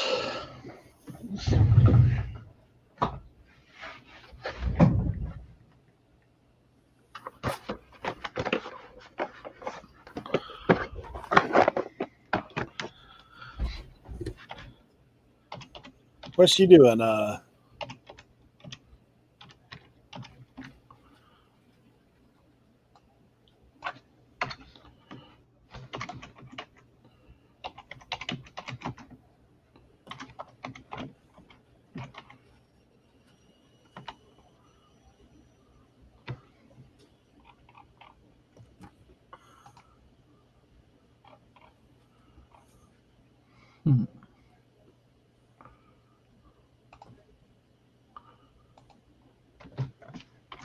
Good gosh, man. The Apple event has 2.5 million people watching it right now. That's wild. I don't even know. I can't even imagine do they even have chat in that? Like, there's no way you could actually see what people are saying. 2.5 million. That'd be like a blur. Okay, so there's none of these listed anywhere. What year is this from? 2009, Garanimals. We're going to list it high since there's none for sale. Rare. Terapeak, let's see. Let's see if we find anything. This will be live that you see that I use Terapeak. I don't need an instruction video on how to use Terapeak. What's that? We have Jimmy. Huh. None in the last 365 days. So literally, I don't even know where this toy came from. It literally doesn't exist.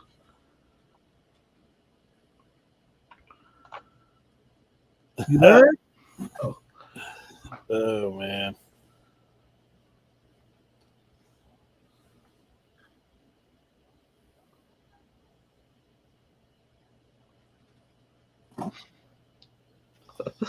Cemetery.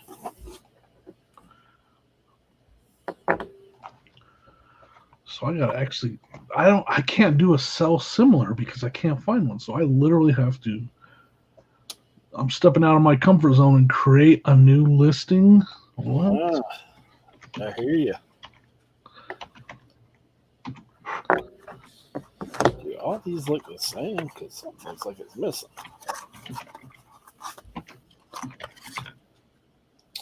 Oh yeah. Glad I looked.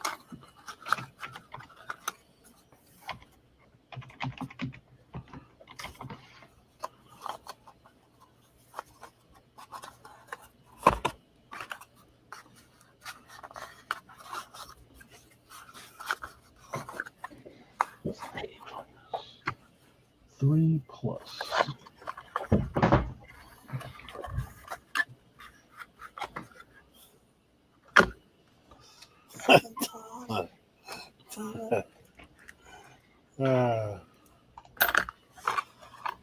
How to not buy Virid products.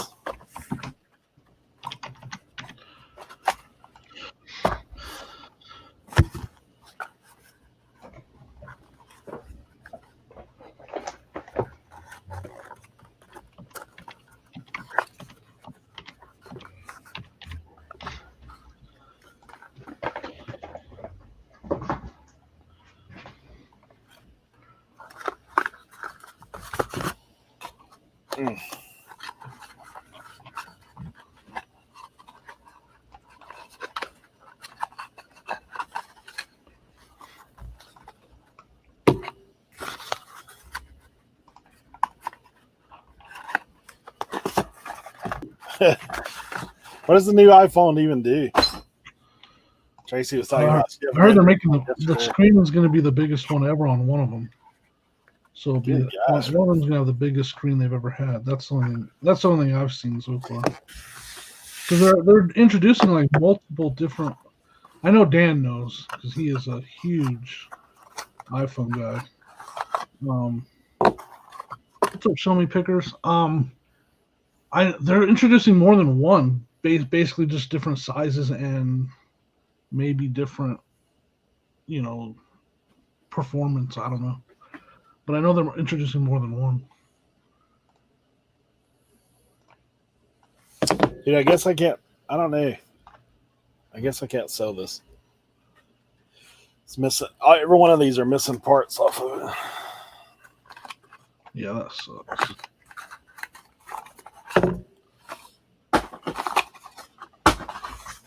Though, I don't think it's the worst idea, what Leroy said, to bundle it all up.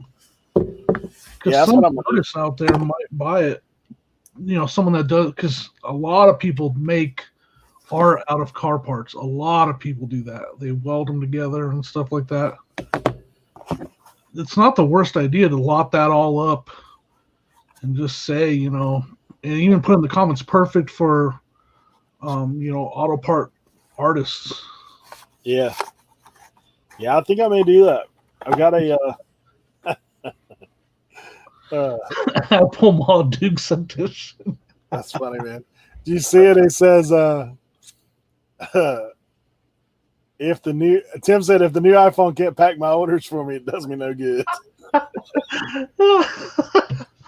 I wish I had one that would list for me, man. Of course, Tim's been doing that Monday sale, so I know he's got a bunch of orders to pack.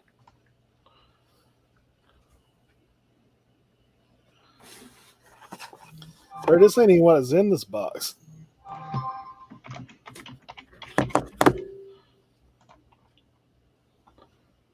Look at this rig right here.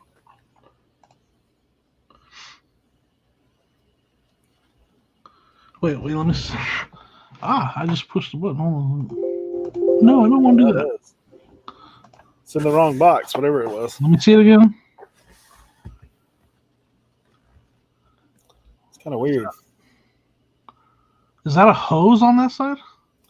It's like I don't know. It screws into something. Yeah, that's a hose. That's like a hydraulic hose. But there's nothing for anything to come out of. There's no hole on the end of that. Nah. Maybe it isn't then. Who knows? It could be a sensor. So that's like a temperature sensor possibly or something like that. Like that would screw into where it would monitor temperature. Possibly. Dude, look at this. This was in that box. It's a pick-in ticket for parts. Look, it's got that where the old school computer typed out the little That's crazy. grades and dots. For you ephemera guys, hey. Right? You ain't lying. That's kind of wild, man.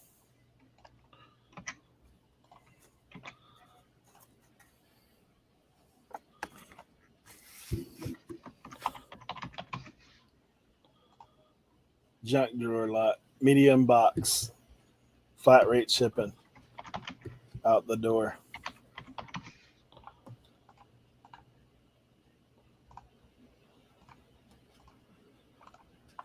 Brazil asks, have you found David Ayers Carolina Hurricane jerseys? No, I haven't. I've only found one. Well, I've found some Hurricane stuff, but I just haven't found anything that was really valuable. I wonder what this is.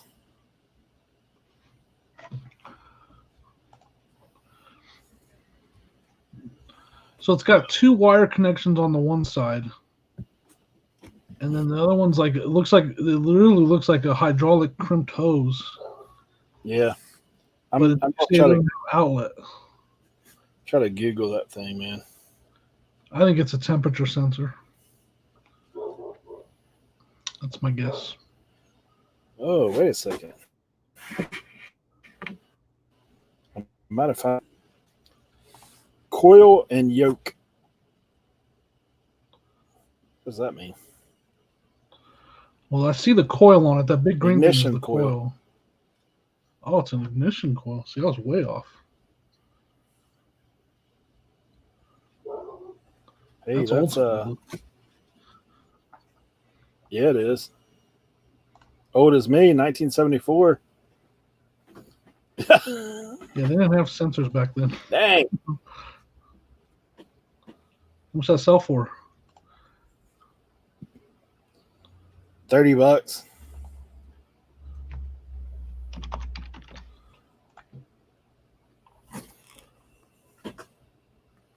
I don't know what it sells for on eBay, but that was what was on the Google. On the Google. Google machine. Yeah, that Google thing.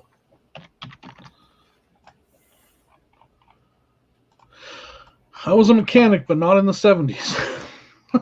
And I didn't work on anything from the 70s, so that's all old to me.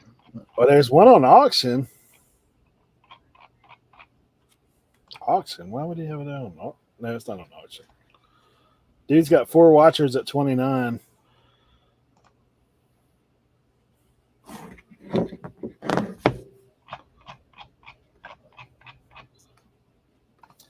Yeah.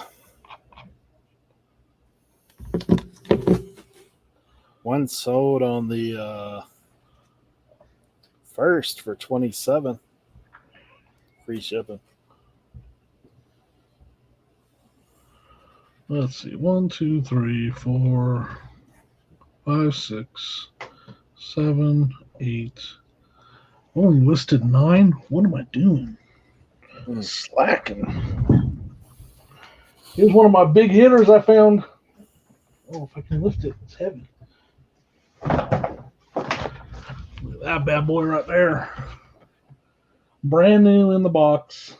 Paid $10 for it. I'm gonna get close to $200 for it. Dang. Yeah, this was at that same estate sale that I found this. I also found a DVD VCR combo brand new in the box. And a bunch of models. That was a great estate sale. Yeah, I've been killing the electronics lately, man. The estate sales have been packed with them. where I go, nobody else fools with them. So hurts my feelings. Not really.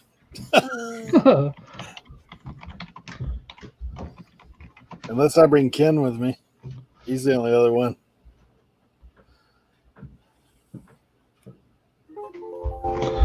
Well, let's see if we got another return.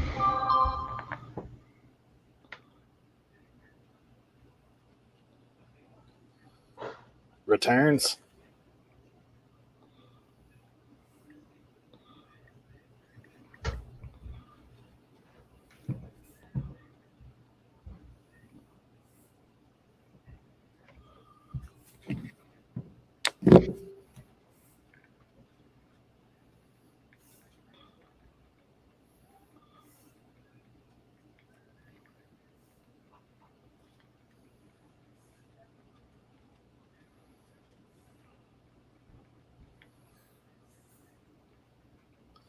I've been experimenting with my listings lately. Some of them I've been doing free shipping. Some of them I do like plus shipping just to see what the difference is. Let's see what this message is. Because I used to like the stuff under £1. I used to kind of just do most of that free shipping, add it back in. I haven't done free shipping in a long time, and I haven't. I mean, I guess if my sales were an issue, I'd worry about it. But yeah, you've been killing it lately though. But you've been listing like crazy too, haven't you? Yeah, I took a 3-day weekend for the first time this last weekend as far as listing, so I didn't list Saturday, Sunday, or yesterday. But I always list Monday through Friday, and sometimes I'll list on Sunday. You just have to list every day. Like that's the secret. Like it's not the secret, but that's the way to do it. Like I list every day, and my sales stay good. I know someone that hasn't been listing very often, and their sales that were equal to mine are now plummeted. And they have like 1,200 listings, but they don't list every day anymore, and their sales have gone. Yeah, it's kind of crazy. I mean, you gotta.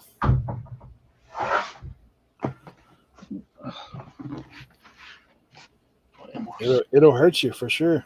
Yeah. So I mean, I just list every day. Like it's my job now, so I just make sure I do it every day. Every once in a while, I'll take a day off. But on the days I take off listing, I'm definitely outsourcing or something, you know. So, do you have a specific number you're trying to hit every day, or just trying to be consistent in listing? Just consistent. I try to make sure I do 10 a day, but there's days I'll do 25, 30.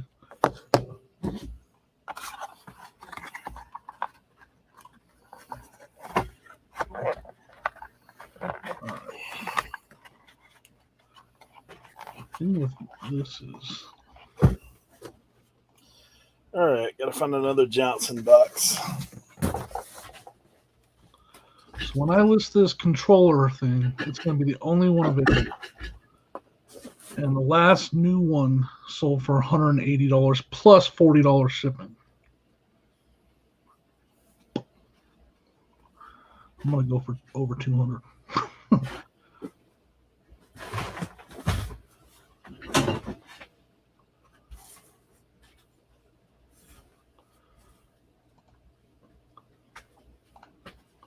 Because mine is literally sealed and it's never been opened at all. These ones that they say are new, they're still open.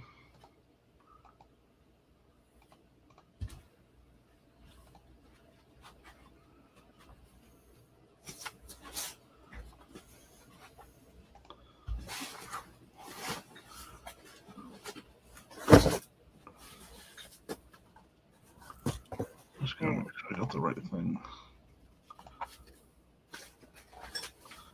These sell like crazy too.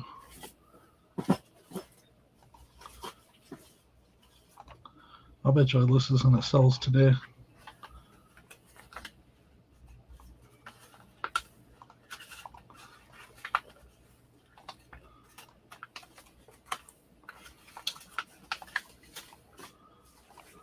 There's probably 50 items in this box. Look at that. Stacked.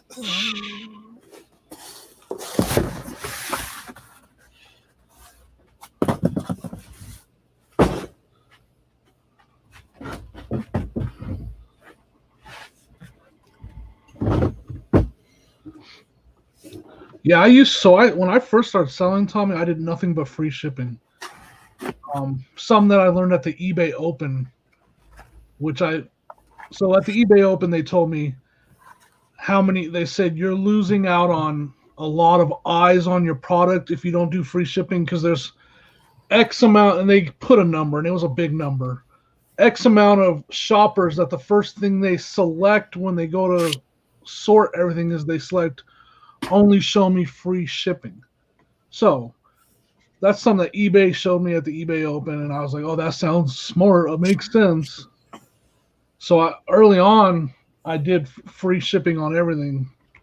But then the offers, I was like, man, I get so many bad offers where literally they offered me so little that the shipping wouldn't even be covered. And I would only have to sit there and do the math and like, shipping's going to cost me this much. And so I was like, you know what? I'm just going to eliminate me having to do all that math and try to figure out if it's worth it to take the offer. And I'm going to make sure the customer always pays for shipping. Yeah, I agree. I agree, Tommy. And ever since I switched to paid shipping, it hasn't affected my sales at all. Not even in the slightest.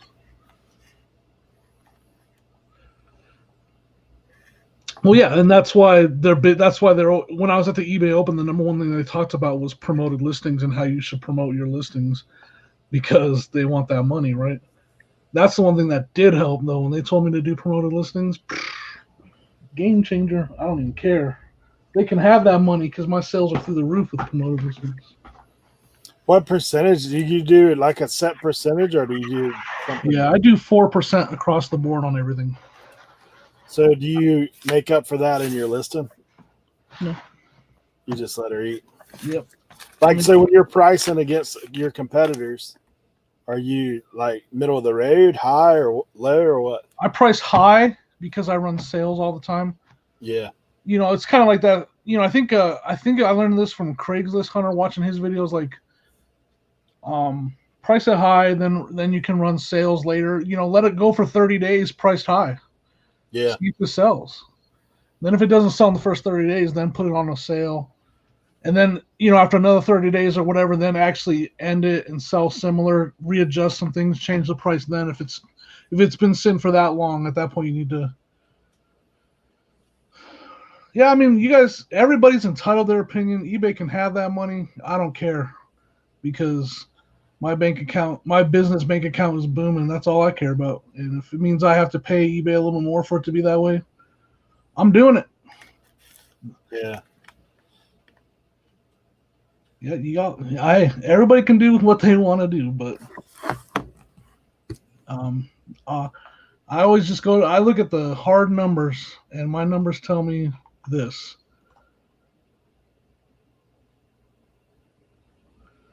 If I go to promoted listings and I look at it and I paid $173 for $5,000 in sales. I'll do that every month, all the time. That ain't bad. I look at things by the month. I don't look at individual sales at all. I look at my month, and I'm definitely happy with paying $170 for $5,000. So do you just go in and bulk everything and just bulk it all at that and whatever on the permitted listings? Like bulk edit it all to make sure everything's hitting on that, or do you have some items you exclude? No, I do. I just do it on everything. Like when I'm listing, I just drop that 4 in there right away. And I gotcha. Greg, what's up? No, I don't. Like everybody has their own way. That's what I love about eBay. Do things your way. All I can say is the way I'm doing things works amazing for me. Very happy with my results. Very happy with how much I make every month. Yeah. I make more doing this than I did as a mechanic, which I made good money as a mechanic. So I'm happy. Yeah, there you go. I mean, like for me too, I don't know. I mean, everybody's situation is different, like you said. Yeah. For me, I buy stuff so cheap, man. Like but I was doing the promoted there for a while, and then I backed off of it for a while just to see And it definitely did change my sales some, for sure.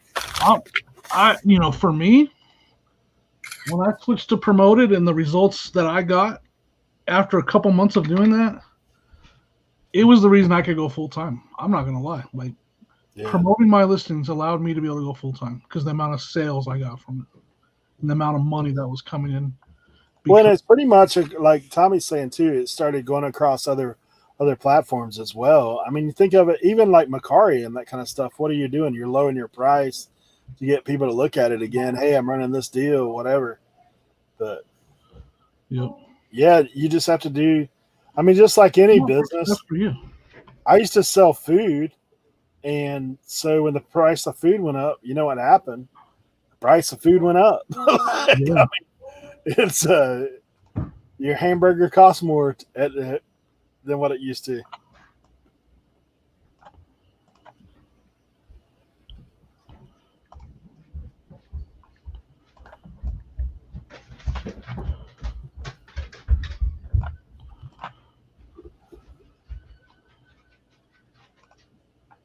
Dude, this money order thing's driving me crazy there. Yeah, I tell you about that. I mean, were you in here earlier when I was talking about that? What was it?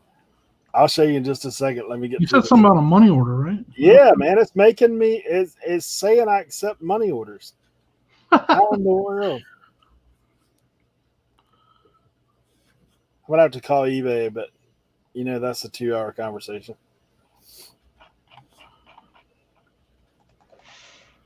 Yeah, so look at this. It's defaulting on my phone. Hold on. Let me get it where you can see it.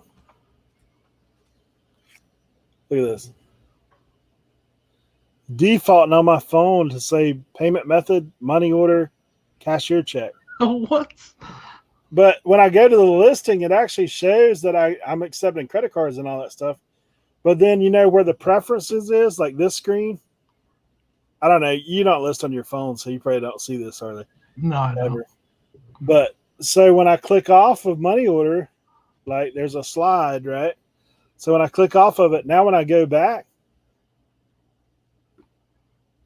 it's not going to let me get out of this without choosing something different. Like it gives me the error message of please provide payment method. So then the only way that I found to get around it, man, that's so weird. Yeah, the only way I found to get around it is require immediate pay. And like now, when I do require immediate pay, then it kicks back to normal. Like the screen goes back to normal. Weird.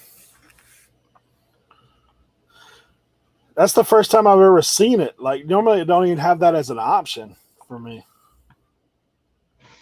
Yeah, that's weird. John said you can take money orders, but it's rare that you get them. Dude, I'd be shocked if I got one.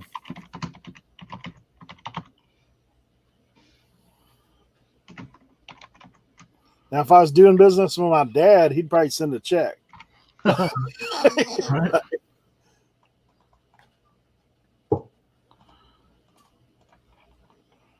Oh, man. Oh, I don't know how to tell if this is vintage. I mean, I'm guessing it is. It doesn't have a barcode. Oh yeah, it does. I'm about as dumb as a rock, huh? Let me get back off of the. What's the name? Relaxing.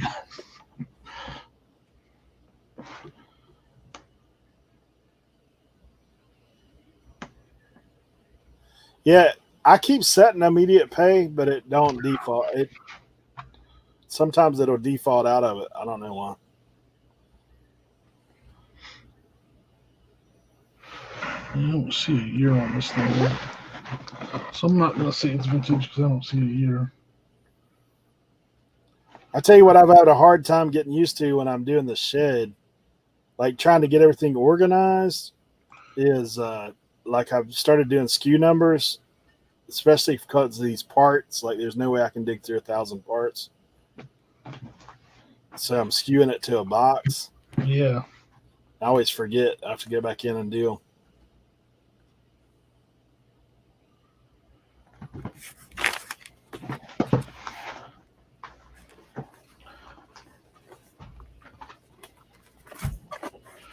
That's enough information. O-ring 10 pack. 2002. They should be good.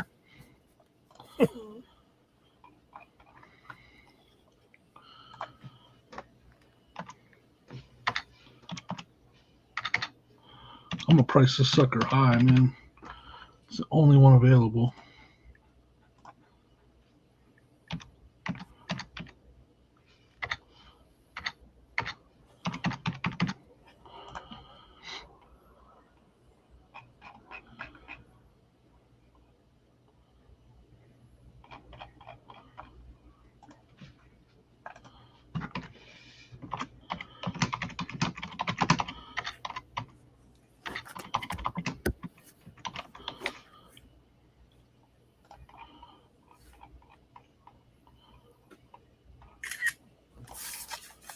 Yeah, Tim, I'm about to get in the back room of the eBay and check that out. See what's going on with that. Yeah, I had to. It's just weird. See you, Tracy. All right, Tracy. Thanks for hanging out.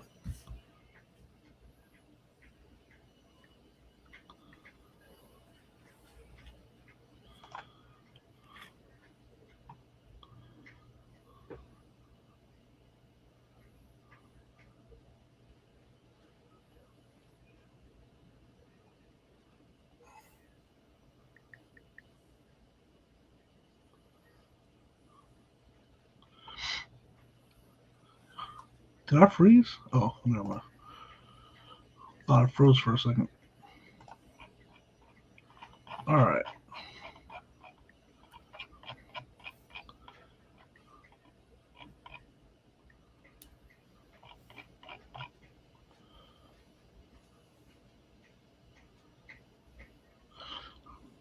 The hell's my neighbor's working on something out there? Oh, man. All right. Let's hope this sells right away. Everybody, let's hope. Yeah, that'd be awesome, huh?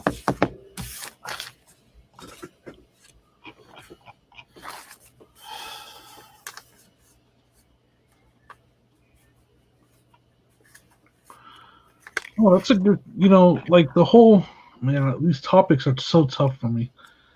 The whole, what's it called? Immediate payment with all, when offers or whatever. I don't do that.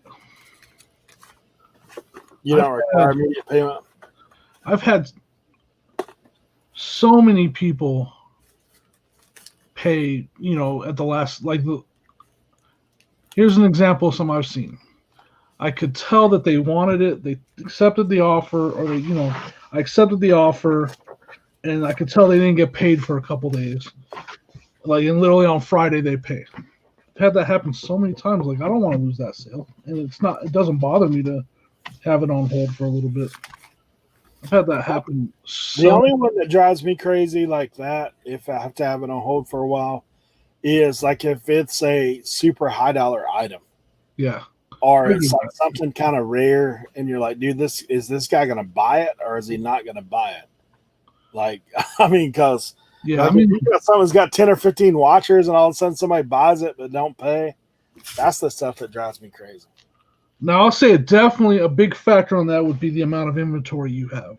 If you don't have a lot of inventory and you sell a lot of high dollar items and you don't keep a lot of inventory, then yes, I would definitely have that on.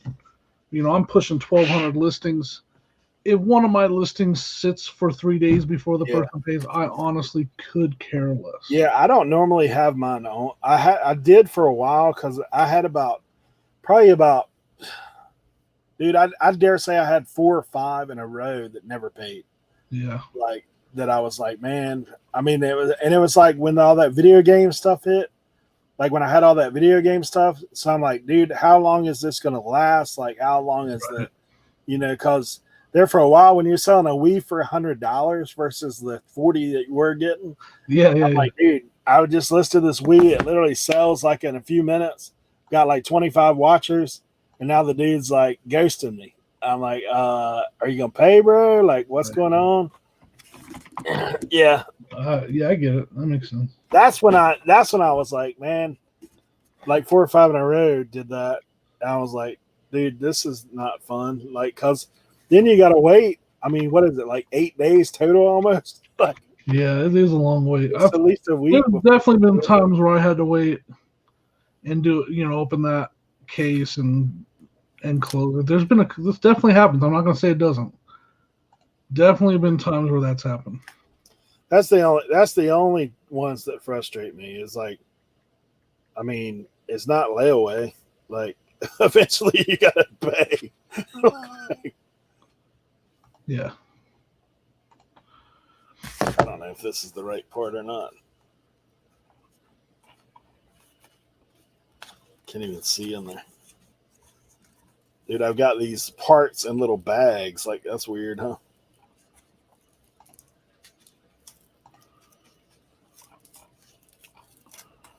This is weird. I can't find this particular model. Oh, yeah. That's what it is. At least great. Buyer offers always counter for a penny over.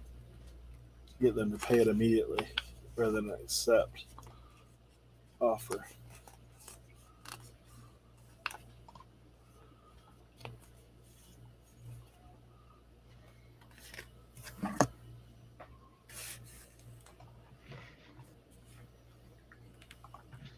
Yeah, I've done that stuff before, like open the case, that kind of stuff. Hey, Sean, what's going on? I got a call coming in. I'm gonna mute myself real quick. All right.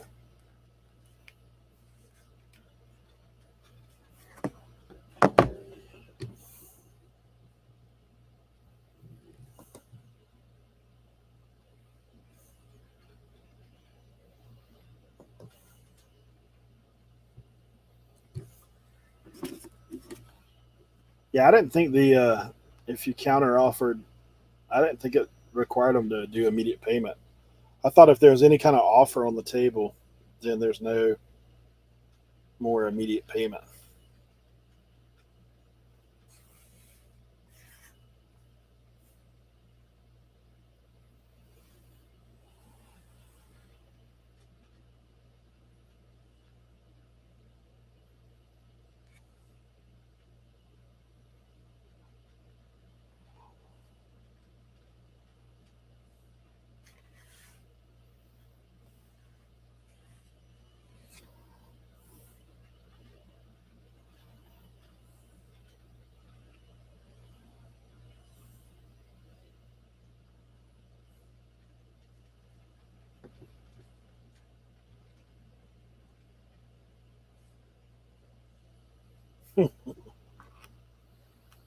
Sean, I think my death pile is like holding its own.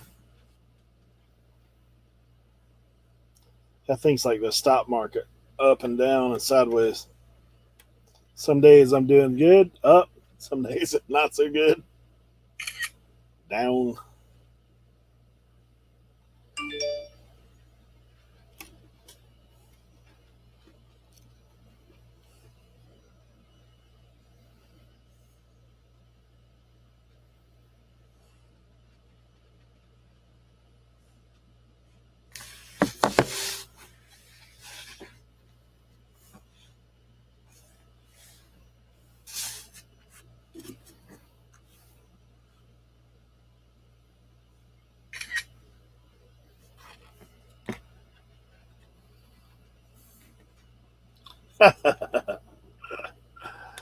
Oh man, death pile's having babies over here.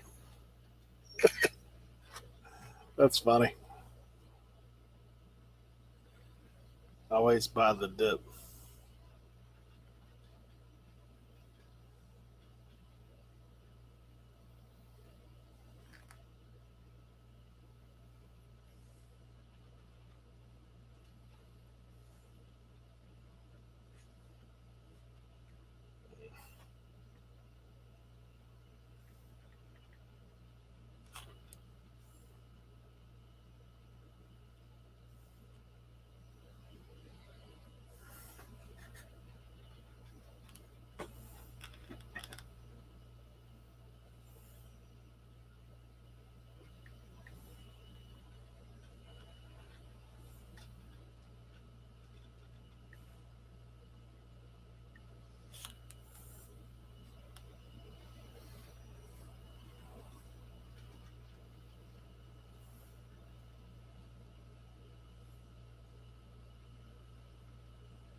Gotta get my first COVID haircut. Gotcha, bro.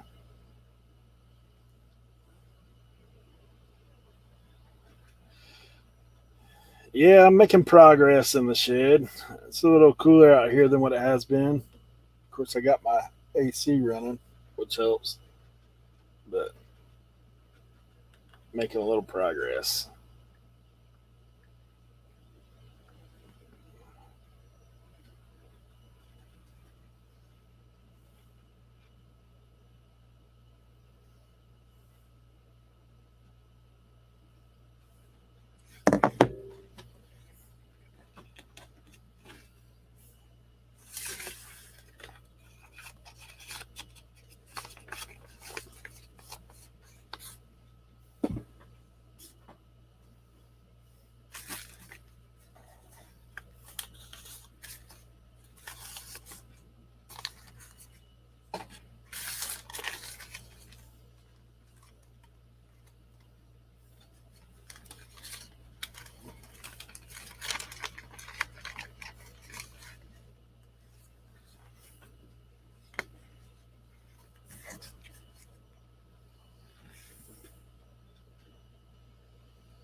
Six pack.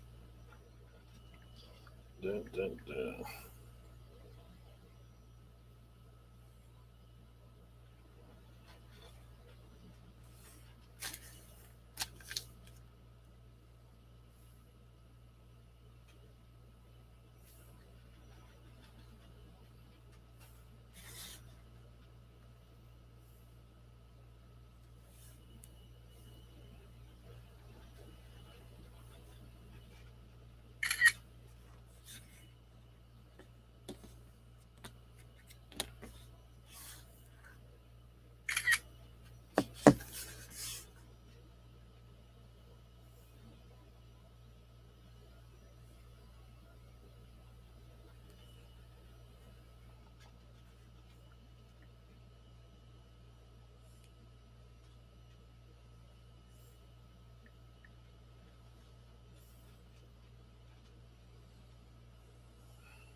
Back to the grind, huh, Sean? Gotcha. John, sorry to hear about that, man. Your friend with COVID.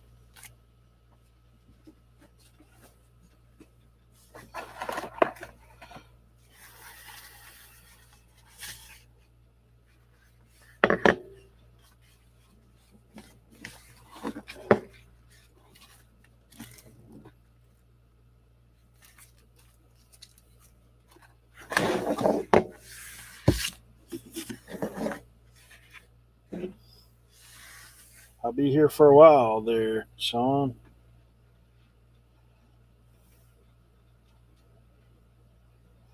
Johnson.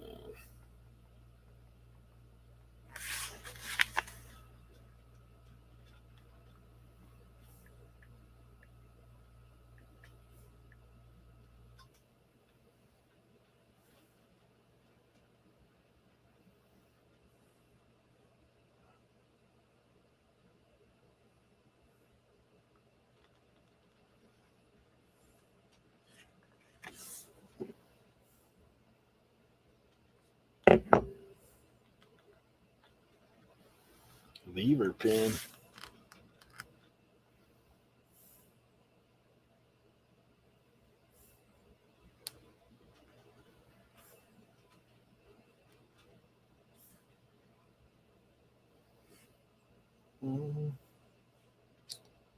Dang.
Let's see.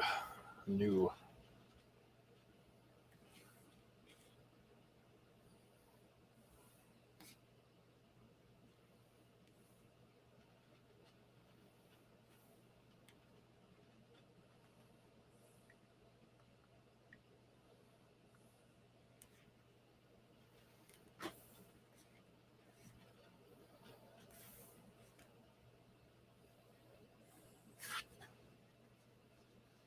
You pick anything up? Yeah, electronics, bunch of electronics. Listed a lot of that. Some of it I've still got to ship. Wednesday estate sale. Sold a couple. Well, I sold one turntable so far, and combo unit. Combo unit sold for like 135. Turntable was like $80 with shipping. So I'm actually in profit on that buy already. So pretty good. Pretty good little flip. Quick turn.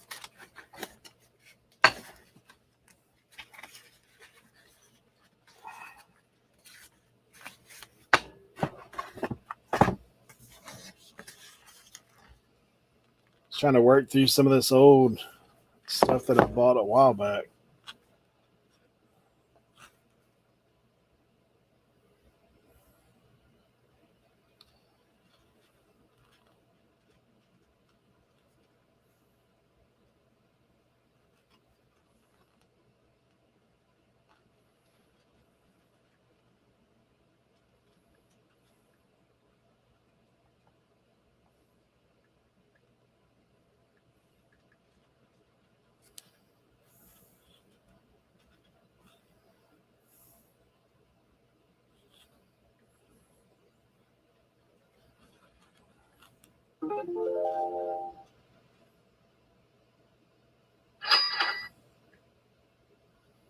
There we go.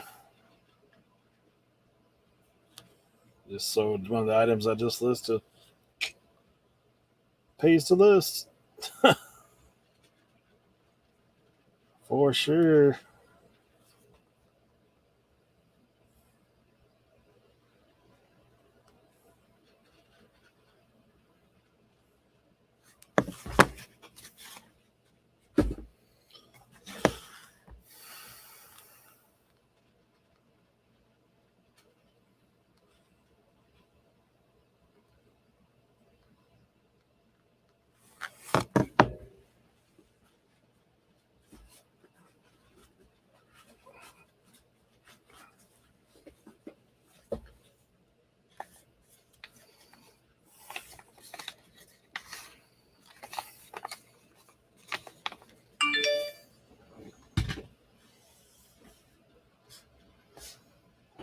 $20.99 on some little gasket pieces. That's pretty good.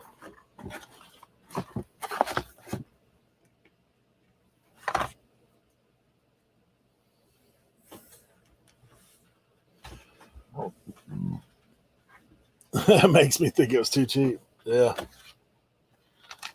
Dude, there's no shortage of stuff.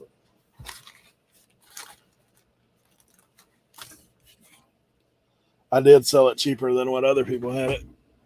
Because I had a bunch of them.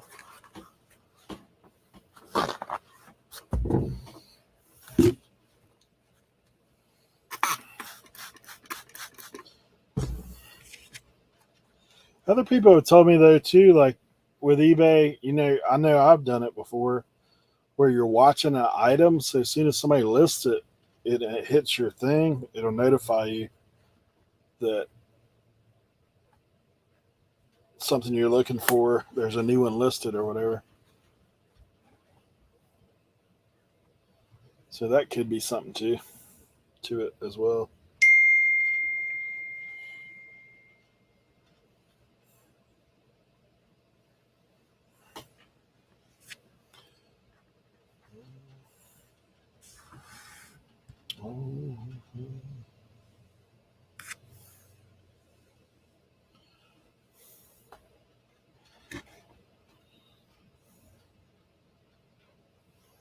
Before I look at this part, got a dirt dauber's nest built in it.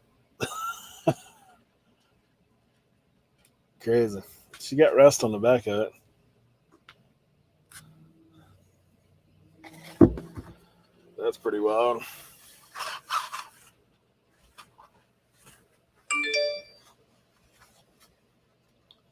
Search parameters, yeah.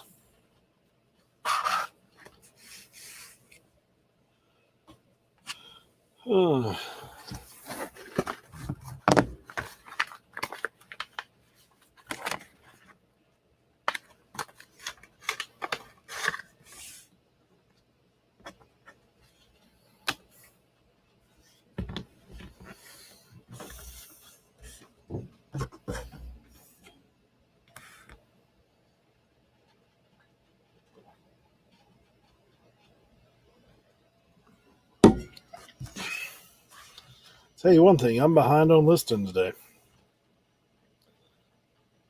25.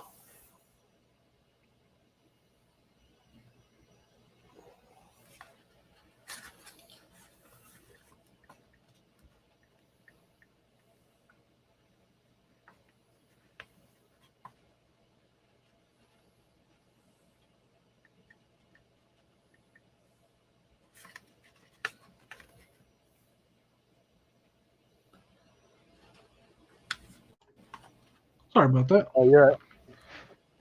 Hey, you missed a. What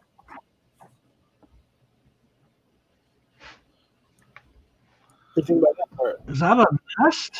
Yeah, it's got dirt daubers built in it. Think I should list it like that? Do it, man.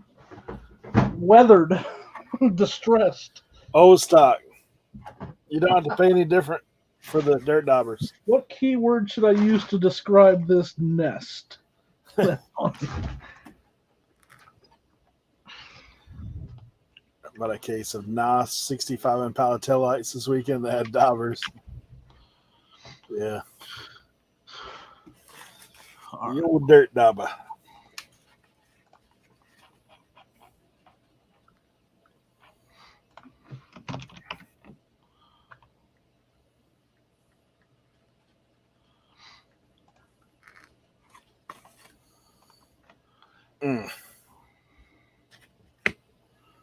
Dude, that don't look like the same. The same grommet.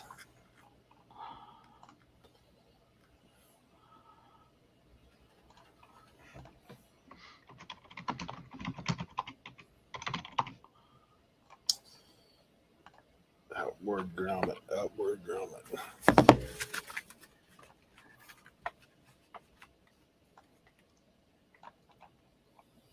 Three, 6, 7, 9.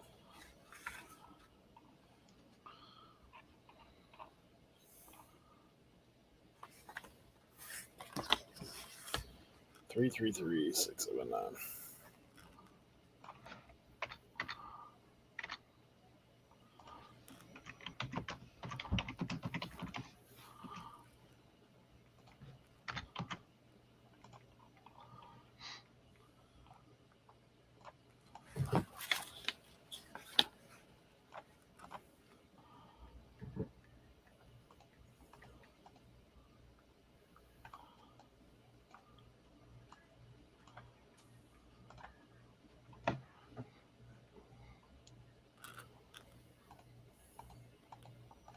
Come on.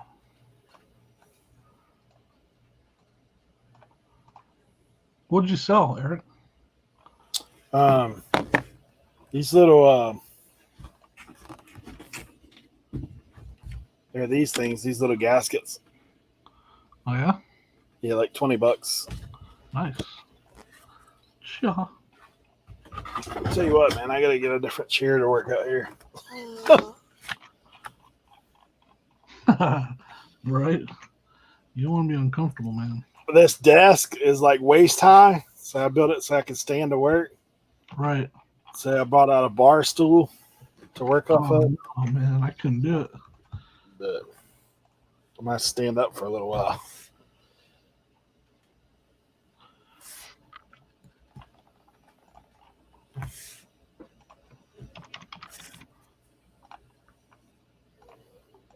Well, I guess I don't need the.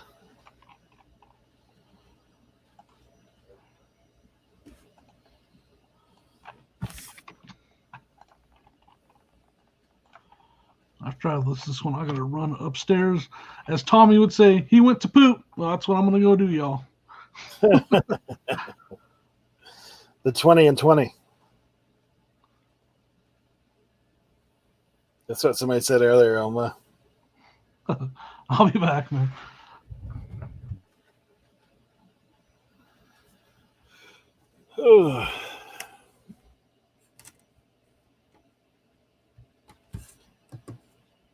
Yeah, I always think that too, but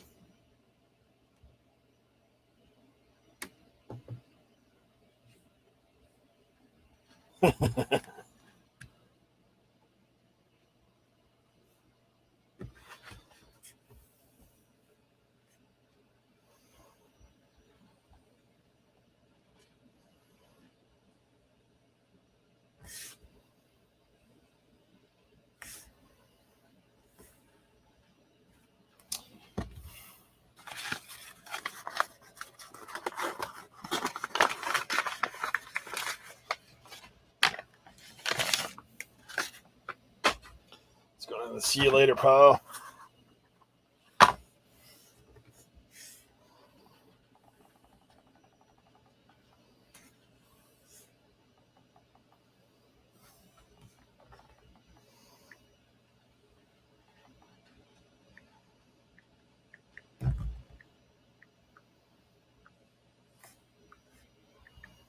Three, 3, 2, 6, 3. So.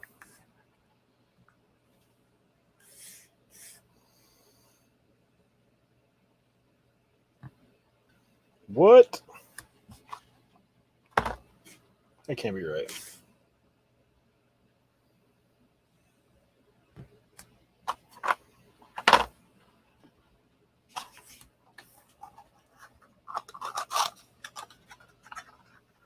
That's bananas.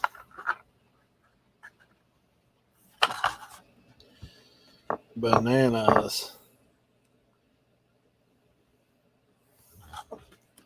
All right, see this little part right here? That don't look like anything, right?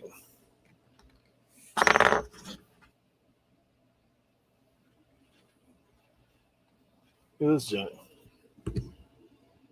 Let me get you on the full screen. That's what we were talking about the other day. When you buy lots, like $77 for that little thing. What the heck? Used. One sold used. $61. $1 million. $1 million. Crazy.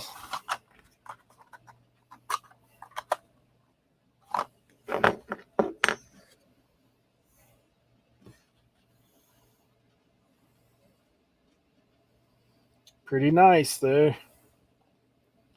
There's guys that have it listed for over 100.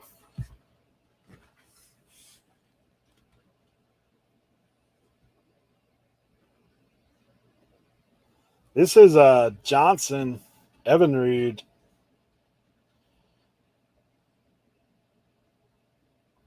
That's what this stuff is.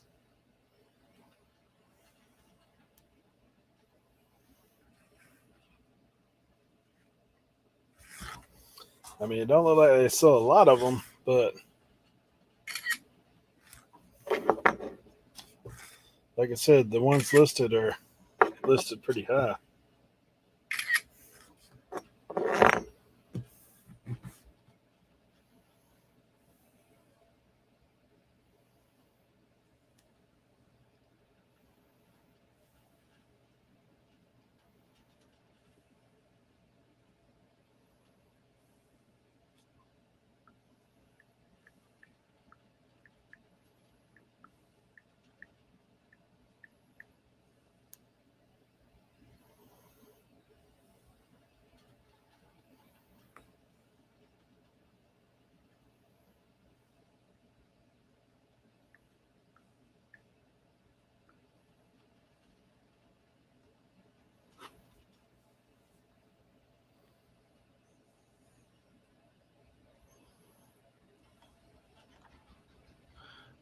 Guess who's There he back? is. I And that's forgot my big part, man. I forgot I had a video come out while I'm on here. You got Premiere on it? No, a video. I just let it drop normally. Yeah, that's what I do too. I'm gonna see how it's doing.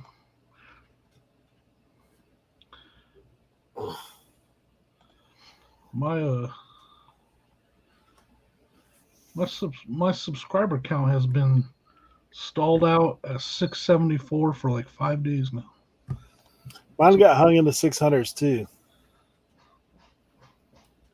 For sure.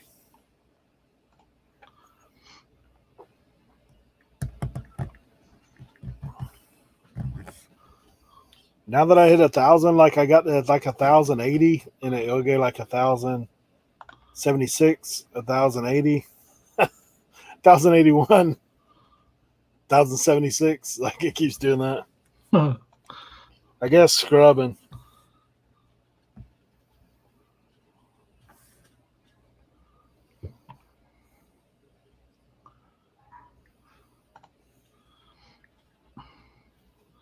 That was quick.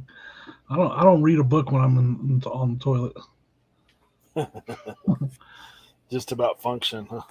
Just get her done and get out of there.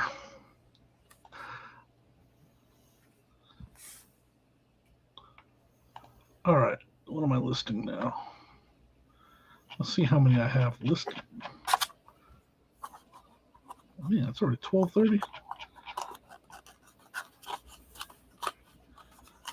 4, 6, 7, 8, 9, 10, 11, 12, 13, 14 already.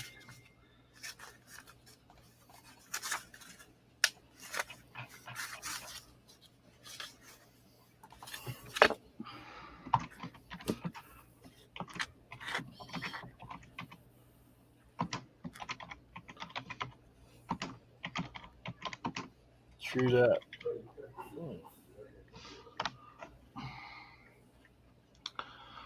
Hex yeah, man. Got this. Mr. Christmas Mickey's Clock Shop animated music working.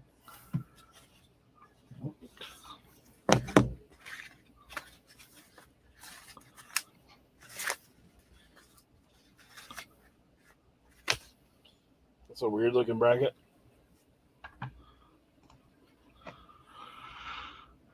Yeah, I wonder what it holds on that one side. Yeah, it's kind of weird, that little jagged bit. The number that he wrote on the package does not match up, though. So. We're going to do a quick Google look. Whoop. Might have found it. Hold up. Thumb clamp. Oh, yeah, I don't think that's what it is.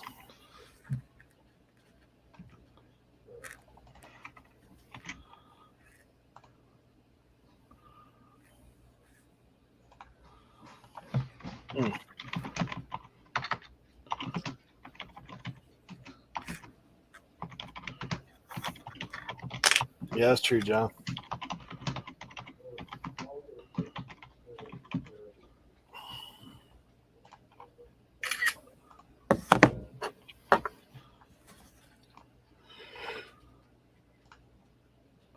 Ugh.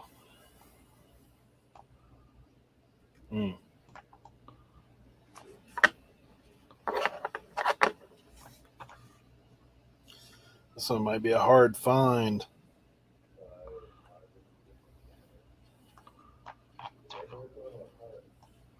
Come on.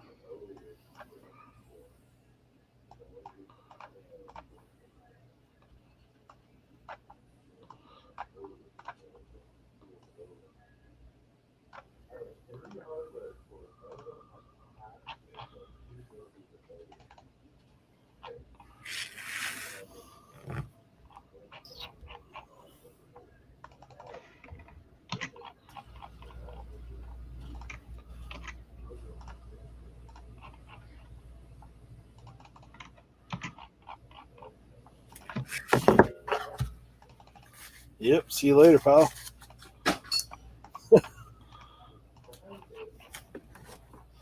Can't find it. Got to move on.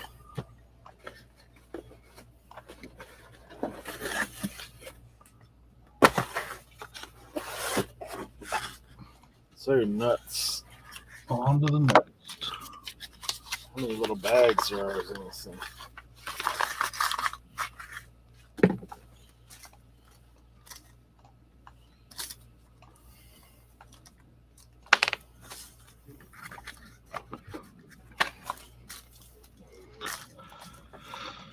Oh my gosh.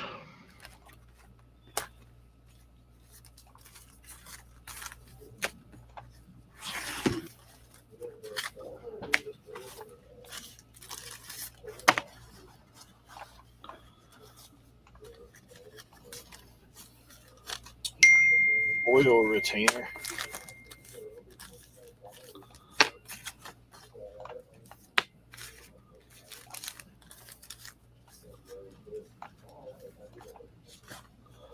Like, what is she doing?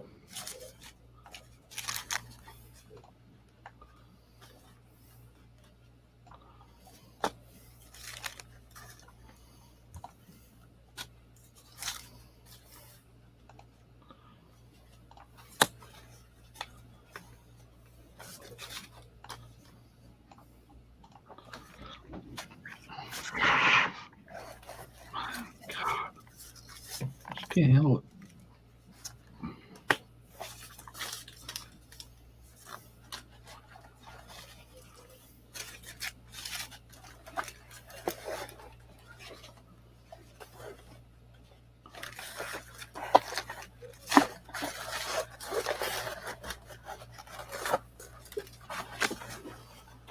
Buddy found it. Hit the multi-quantity box here. That's always nice.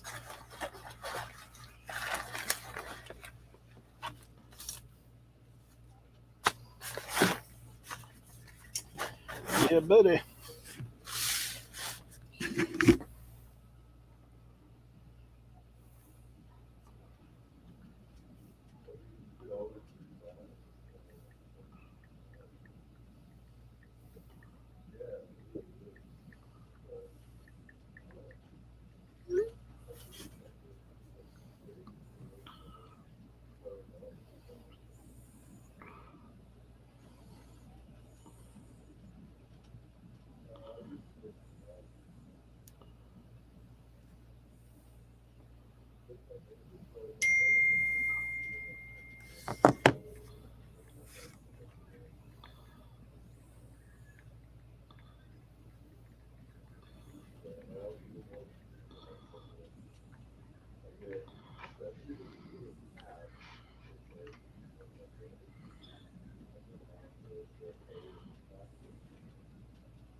Oh my gosh.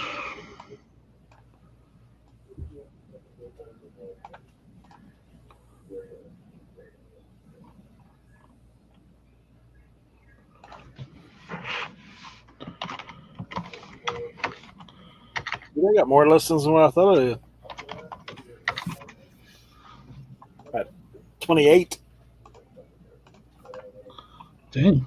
That's good, man. Nah, it's actually my computer. It's my laptop, small town.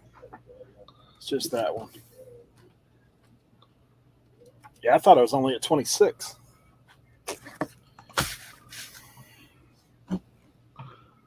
What did I just tell you? 28? Yeah. 28.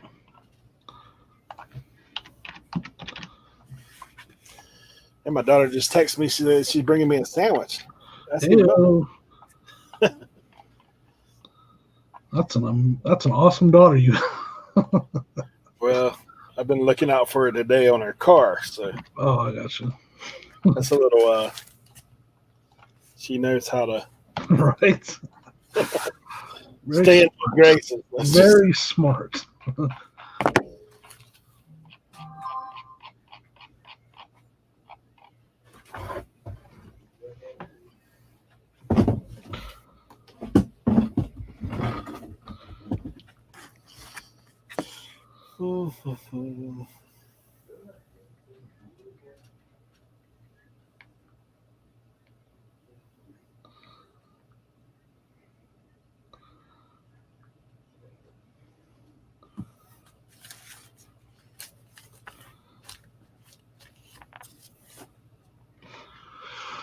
All right.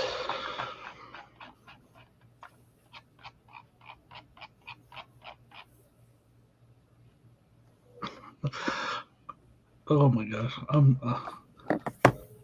so mean. Me and my wife joke around with each other a lot, though, right? So I mean, it'll come off as me being a total jerk, but it's because we joke around with each other all the time. She took pictures for me the other day, and I'm like, "Did you purposely just not put put it on the backdrop?" Or I said to this one, I was like, "How am I supposed to crop this with the backdrop?" Because I have a solid white backdrop. Yeah. And I was like, where's this picture at? Let me find it. So she's mad at me now. Yeah, I put this wood surface on mine this time. Like, I'm like, dude, I mean, I don't know.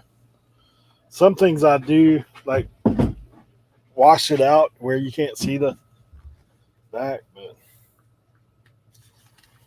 I don't know. Where's that? Oh, I was like, this is the one. I'm like, can you tell me how I'm supposed to crop this one?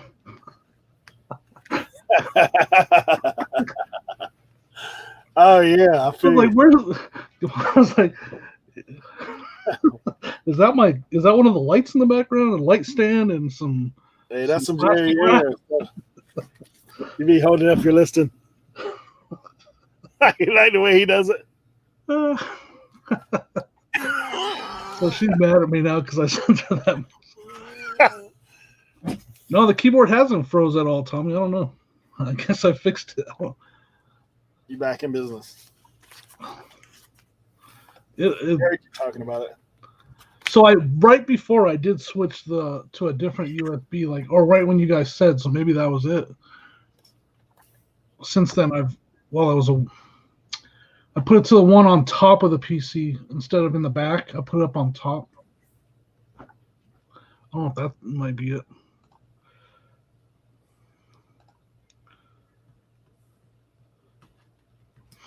All right, so now that I got that Mickey Mouse all cropped up terribly, let's see what's next. Hey, could you use that eraser tool and like erase that old side over there? What's that? You know how they get you to do that, remove the background kind of thing? Yeah. Like you could try that, huh? Erase that side. I've had to do that before. I don't use it all the time, but sometimes I use it. Because it's got that little eraser function. I'll try that, yeah. I mean, for the most part, that thing's pretty terrible for me. Like, I've never had a lot of success with it. I use it for jackets, and half the time I end up just scrapping it and leaving the ugly backdrop. I do. I cried. I cried keyboard wolf. Yeah. Hey, that works every once in a while. I didn't get any listing done today. The keyboard wasn't working again. Keyboard was frozen.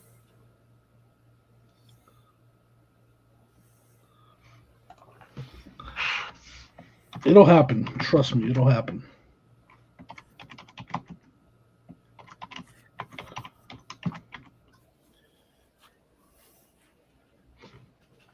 Yeah, normally, like when I do my Friday night live stream, I have a camera that I use, but I figured since I was out here, I might just need to use my laptop just to use less power.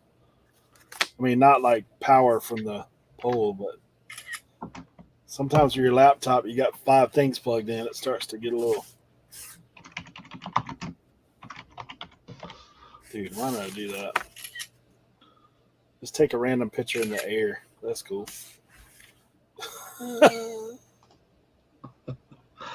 Oh, shoot.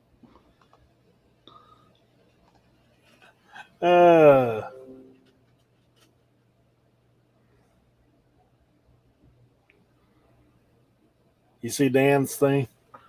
What do you say?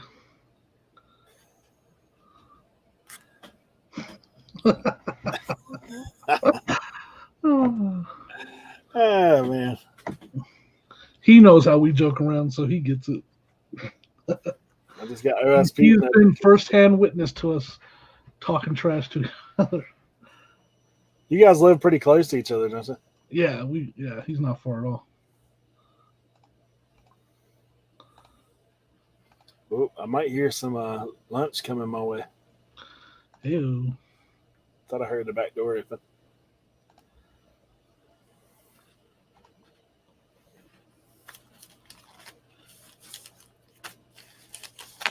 Yeah, dude, she has to change the bearings in her front right. Oh, really? Yeah. So I help because I didn't work on like street vehicles when I was a mechanic. I worked on the big trucks, and mainly I worked on refrigerators. I got you. Like when a refrigerated trailer. Yeah. So those are diesel powered engines that run those refrigerators on those trailers. So that's the main thing I worked on when I was a mechanic. So, but I helped someone do the bearing. Like I was surprised. Like went to buy I was like, oh, we're gonna have to pack all these bearings. No, it was all like the hub was all together already. You just swapped out the hub. Yeah, I bought some a while back. Nobody does that anymore. Yeah, I bought some a while back. It didn't work bad. But she's got to have a brake job on the front. Like I don't think her rotors don't have to be changed because we just done that a while back. But man, down here salt just eats everything up. Like it's just yeah. That's true. Like you pretty much know. Yep. And like where she lives is even worse because you drive on sandy saltwater road a lot of time.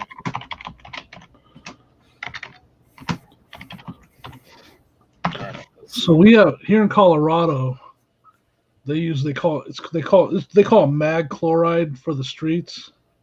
Mm-hmm. And it doesn't do too much damage, but that stuff eats copper so fast. So like if you have a wiring harness and that harness gets a little pinhole in it or something, it'll eat that entire copper inside of that wire so fast. So that's number one troubleshooting I did when I worked on stuff is a wire, like a light wouldn't be working, right? And you had to find the spot in the wire where the mag chloride ate through the copper. John, you talking about originally? He says, where am I from? I was actually born in Alabama, but grew up in Florida because we were close to the Alabama line. That's where my grandma was from. So grew up in Florida. My dad's from here, Wanchese, like island. And so I've kind of been back and forth, mostly Florida, I'd say. But I have weird talking because I'm from all over the place. Like people are like, what's your accent? And I was like, I don't know. Do I have an accent? Like I know there's certain words that I say that people are like, what? But, no, I agree. You have an accent, but it's hard to place it. Would be impossible. Well, here, man, last week when I showed you all that island talk stuff, like you hear some of that stuff, that thick, like there's no other accent like it in the world. It's just like stuff. It's weird. Right. So I have some of that mixed with Southern, like, so it's kind of weird. Easy coastian.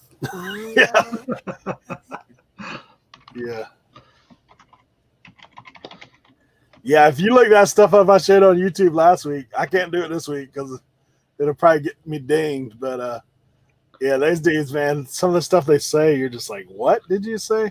Yeah, we need to make sure Eric gets a non-dinged video. Yeah.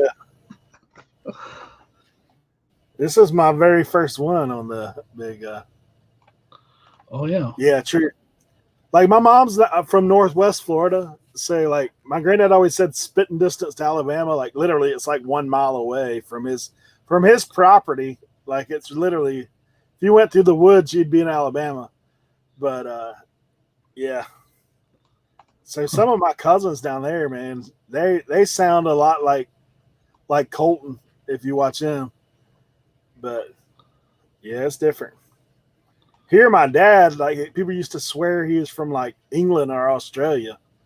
Like they're like, what are you talking like? It's just different.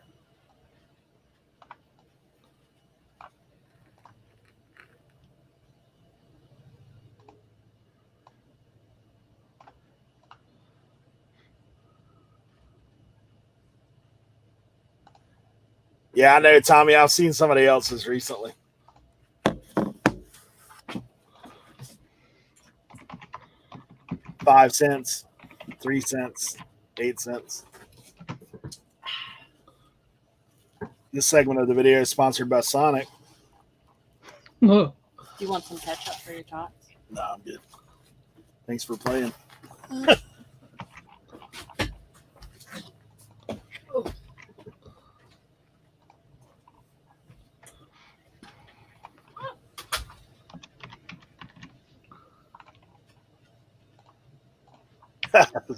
Probably not.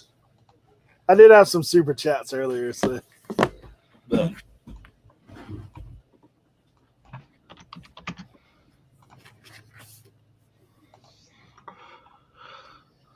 It's all right there. We're just gonna keep on listing and not worry about it. Just keep looking.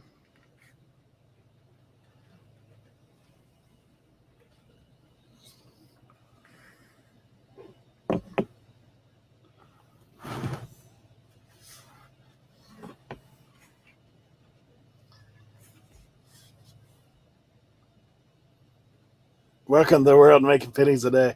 Yeah, Lisa and Rob are there. Right.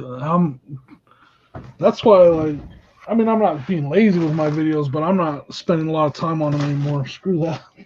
Not right now. I got too much to do with eBay.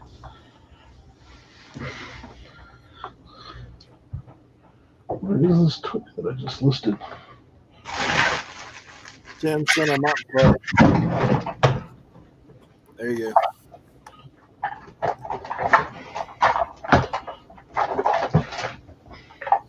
The way I figured I'd be listing anyway. Yeah. Well, that's, you know, like I'll jump in with you all the time because, like, listing isn't as boring while I'm talking to you and hanging out. Yeah, I mean, that's what I think too. I mean, if you're just sitting there by yourself doing nothing other than just sitting there, it's tough. Lisa, thanks for the super chat, though.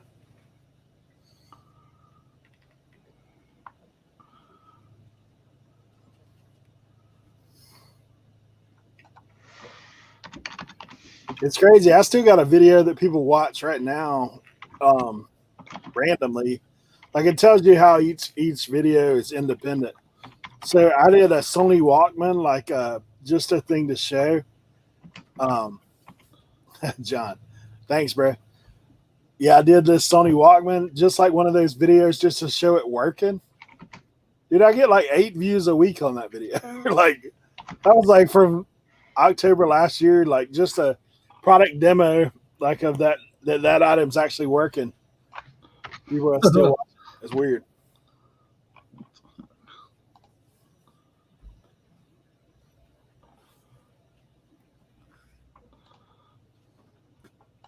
Yeah, I think that's the theme of the show.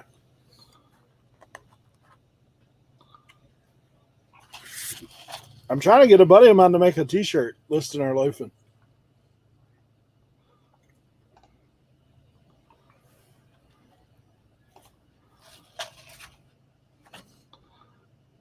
Yeah, for me, this thing is more about getting me to work too.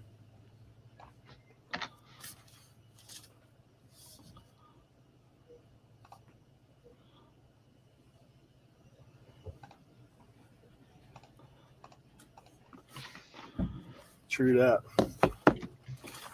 Let's see if you got this thing right. Nope.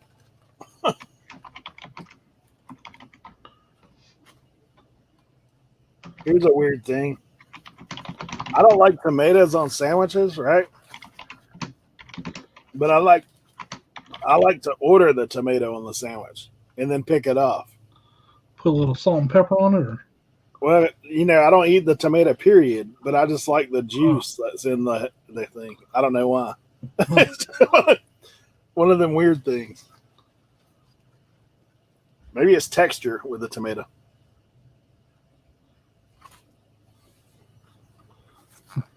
That is interesting.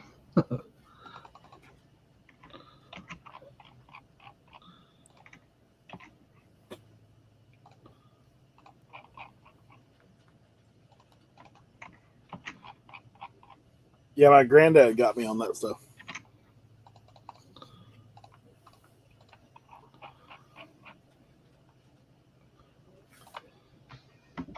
Tommy, I've seen that you branched out into Twitch.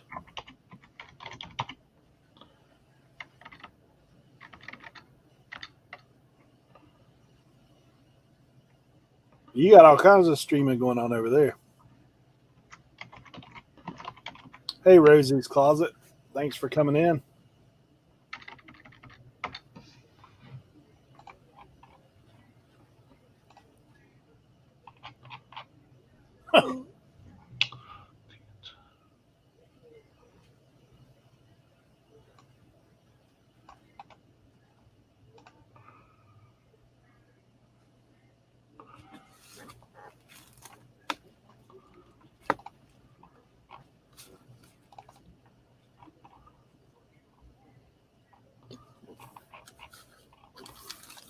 Yeah, Tommy, that one time I went in your show and it was late at night too, and you were already doing the Twitch thing, and it kept selling like so and so bot. I was like, what in the world is this?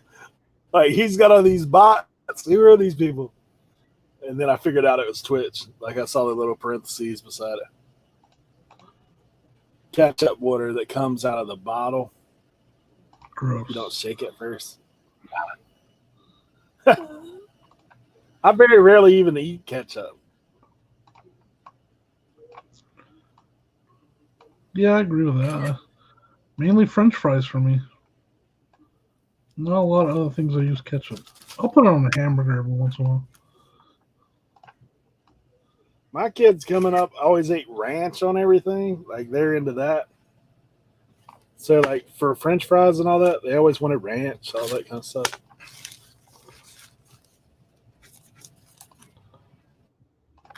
That's what we got into. I mean, I don't mind it. I definitely had French fries and ranch. It's good, but not all the time.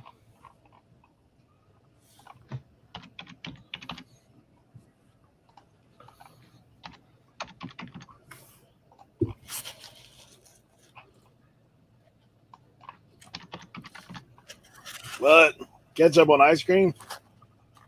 Bro, that's weird. Don't make it weird. Yeah, I don't think I'd travel that road.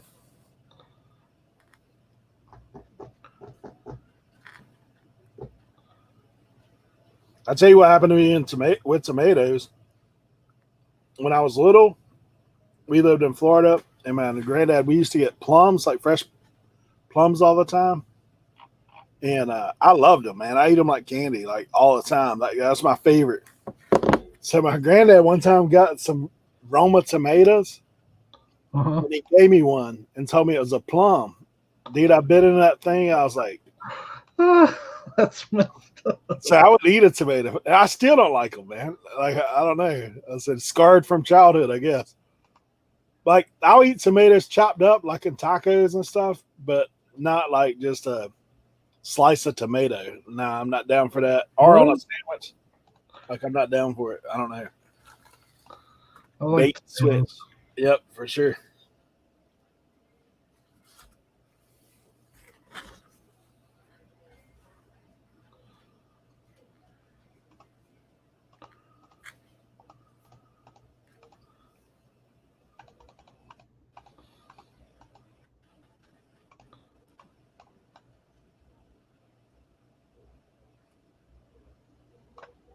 Yeah, from then on, I was done. I was done with the tomato. My wife likes them. My kids they eat them like candy. Like my oldest daughter, if you buy those cherry tomatoes and stuff, she'll eat the whole pint of it, man. Like she just.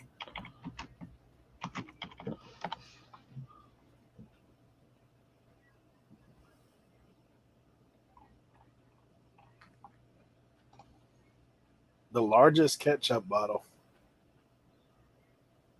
Collinsville, Illinois. That's weird.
Jimmy, you got anything you don't like to eat?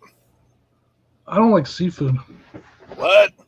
Yeah, I've tried. Now, I'm not one of those people that I try it all the time because it looks so good when people eat it, and then I try it and I'm like, nope.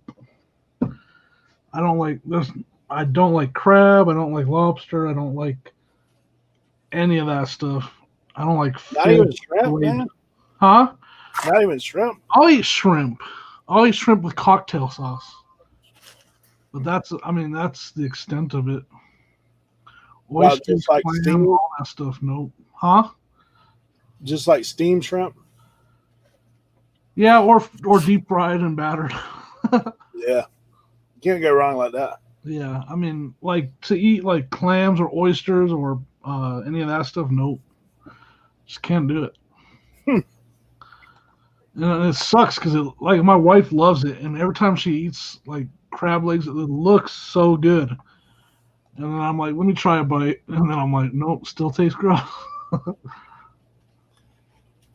A lot of it, man, for me, depends on who cooks it. Really. Like, I actually cook a lot of seafood because obviously where I live, we're right here.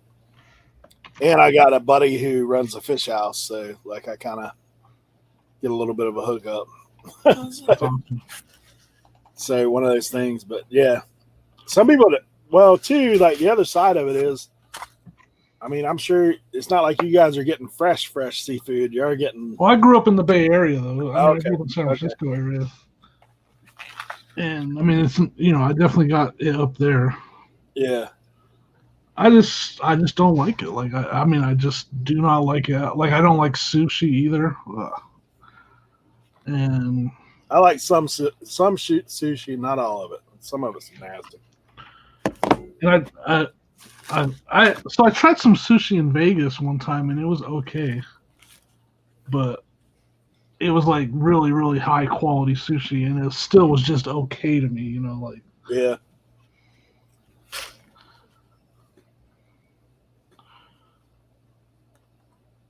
I pretty much eat all the seafood. The only thing I don't like is fish with the black skin. Like, if you ever had fried fish and it's like they leave the black skin on. Yeah, I'm not down for that. I mean, I don't know if I've ever tried it. I'll be honest. I'll try bites of fish and seafood. I'll just try a bite of it most of the time. Yeah. And most of the time, I either it goes into a napkin or I barely am able to eat it. Well, there's some fish that are really fishy, like really strong. My least favorite fish of all is salmon. Oh, cannot do it. Yeah. Nope.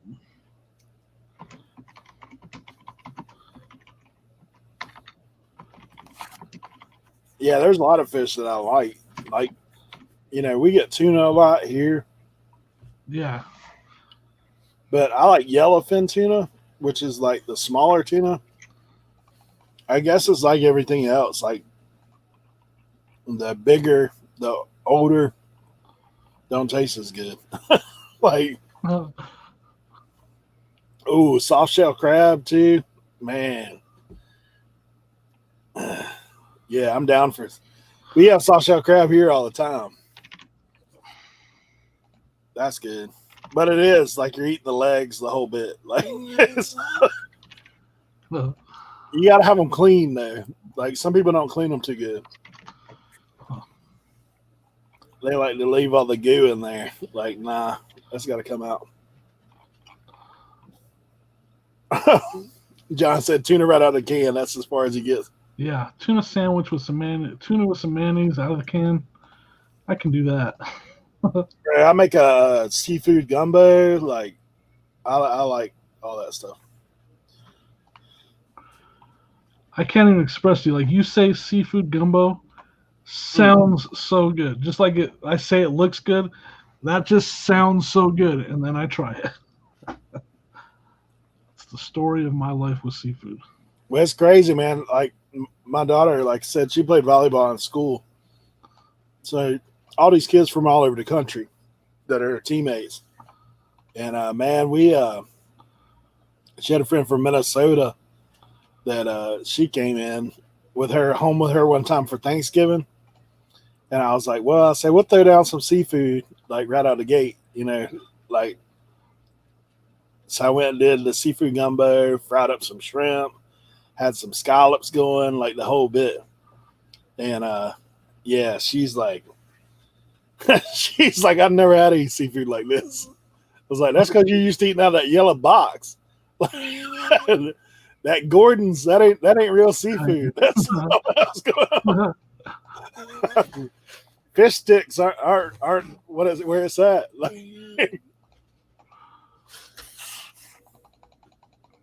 is it a texture thing? That's what he said. With seafood. No, it's a flavor thing. The texture issue is sushi. I can't. If I take a whatever kind of roll, like I've tried all the different rolls, and I can't even swallow it because of the texture. Like I'll be chewing on it, and I'll just like I can't even do it. But seafood is definitely flavor. I don't mind the texture at all. It's flavor. Yep. Now, I haven't been on the East Coast a lot, Tommy, so I know we went to a couple places in the Bay. Monterey, California. I took my wife somewhere in Monterey, and again, I didn't eat. I had steak probably, but she loved. It was absolutely amazing to her. And, yeah, for me, I know, like, maybe this is just kind of biased too, but like, I agree with Tommy. Like, I've had it other places, and I'm like, dude, seafood here, there's just something different about it. East Coast. Yeah. I don't know. Maybe I don't doubt that the seafood in Colorado is probably not the best. Well, you coming straight from the freezer. You can bet that. Yeah. But probably coming straight from a farm somewhere. Growing up, my dad used to take us down into Fisherman's Wharf in San Francisco, and we used to eat right there on the bay. And him and my brother would just be throwing down and loving food, and I'd just be sitting there like, can I get some chicken or something? I'll tell you something crazy. My daughter just brought me this food. She never like fish or anything. She never was into it. And so one day somebody gave us a big tuna loin. So man, I cut that thing up into steaks, right? Popped it on the grill outdoors and brought that stuff inside. I never told her what it was. She just assumed it was like chicken or something. And so she's about 3/4 of the way through that thing. I said, man, I didn't think you liked fish. And she's like, what? this is fish. I was like, yeah, tuna. Because I had marinated a little Italian season, like dressing. Do Yeah. it out there on the grill. Yeah. But I cooked it through. Like for myself, I'll leave it a little pink in the middle. That's how I like the tuna on the grill. But like for other people, I want to cook it where it's all the way through.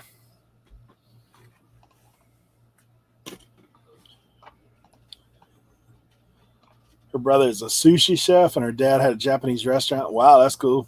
Yeah, that is cool. Mm. Yeah, I can't deal with like the eel and stuff on the sushi. I'm not down for that, but the rest of it I can handle. They have that barbecued eel they do, buddy. That's strong. It's No thanks. try it without seaweed. There you go.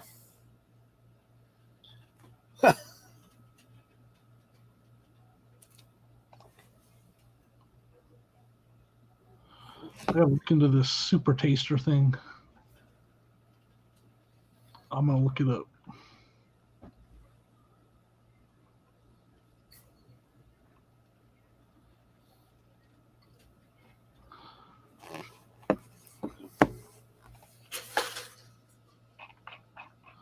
It's just like I can't express enough. Like I really get like I don't know what the word is. I get like frustrated and upset when everybody around me is eating sushi and seafood and they're loving it, and I'm like, man, this sucks. Like I want to enjoy it like you guys do. It's definitely not out of being like, a brat about it or anything. I really do want to eat it. It looks so good.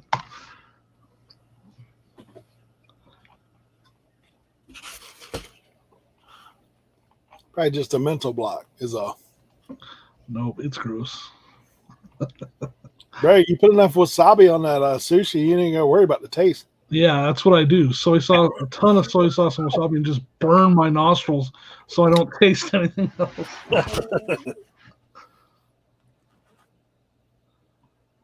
Yeah, that's tough.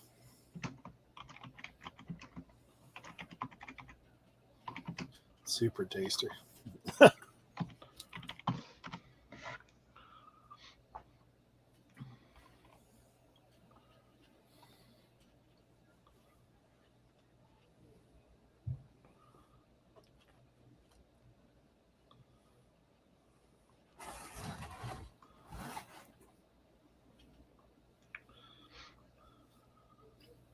I think some of it though is what you grow up with too, like what people eat.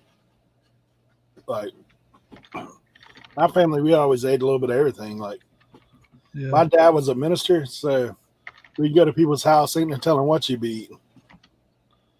And my mom would always give us a speech about going in there, like don't be spitting stuff out, that kind of stuff.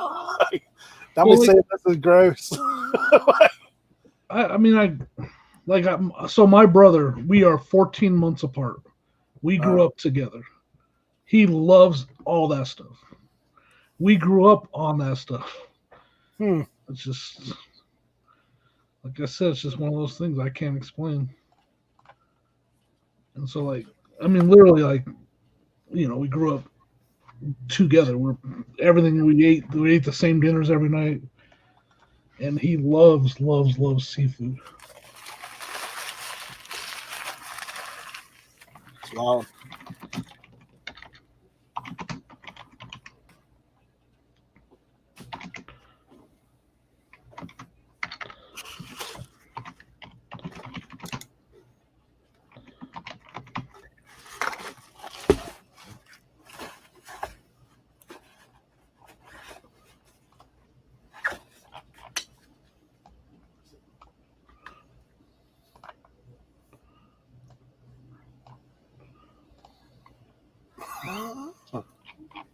Oh my gosh. What happened? That's funny, dude.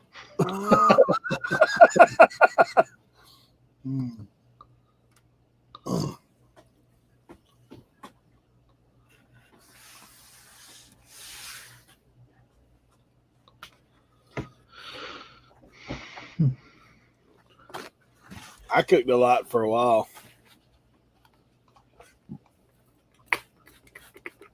But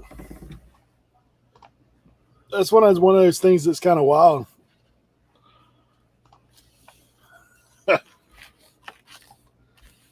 Fishing and picking.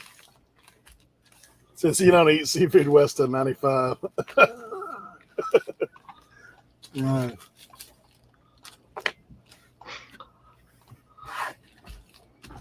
But this bag looks like it's been rolled in the dirt. The food that I stubbornly don't like if I have an attitude about it, because most of the time when I try meatloaf, I don't like it. I've met very few people. So many people have told me, well, I make the best meatloaf. And then I try it, I'm like, okay, well, still doesn't taste good to me. You'd be like, well, meatloaf must just be and bad. So it's just like this. To me, it's hilarious because I've met so many people. Well, you haven't had my meatloaf yet. I make the best meatloaf, and then I try it, and I'm like, nope. Is it the ketchup one or the gravy? I like the gravy one better than the ketchup one. The ketchup one I can't even do. Ugh. But I just don't like meatloaf that much. I don't like. It's just not that good to me. Like, I'll eat it. It's not like seafood where it's disgusting and I can't stand the taste. I'll eat meatloaf, but I've never had a meatloaf where I was like, oh, this is good. Most meatloaf, I'm like, okay. I'm hungry. My saying for all that always is I'd eat it, but I ain't gonna pay for it. Yeah, exactly. Every time somebody asks me how was I wouldn't pay for it. Yeah, so that's how I am. But it's like everybody. Oh no, you just haven't. It's like a thing. I don't even know. So many people have said that to me. Well, you haven't tried. I'm waiting for someone in the chat. Well, you haven't tried mine. Nah, John said meatloaf sucks.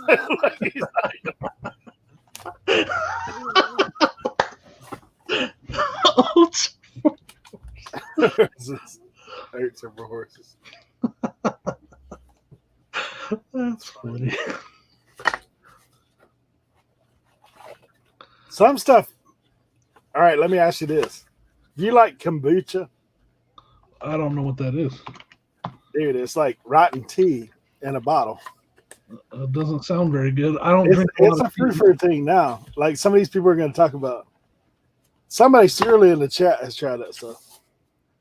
Ken, if he's still in here, Alan Homesteader, he's been raving about kombucha. Like, I like kombucha. I like kombucha. Like, you should try it. I tried it, bro. Nah, that's something ain't right about it. I guarantee it's in your convenience store. I guarantee you, wherever you go. It's called kombucha.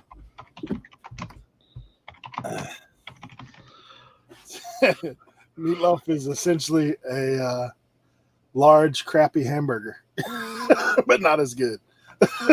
Yeah, I agree. So I agree. Dan said that too. And yeah, I don't know. It just gets to be too much for me. I'm like, ugh. No. So anybody else like kombucha in the chat? No. Never heard of it. It's gross. Fermented tea. Yeah, that's what it is, bro. Fermented tea. It's actually got a little fizz to it when you open the bottle. It sounds awful. Ken loves it, man. He's like, oh yeah, it's good for your gut. I was like, just keep going down the road of stuff I don't like because I don't drink tea. I don't like tea.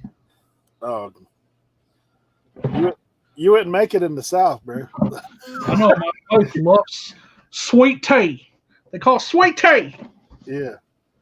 I mean, that's the seasoning in the South is sugar. Yeah. I need some sweet and breading. Because you can fry everything.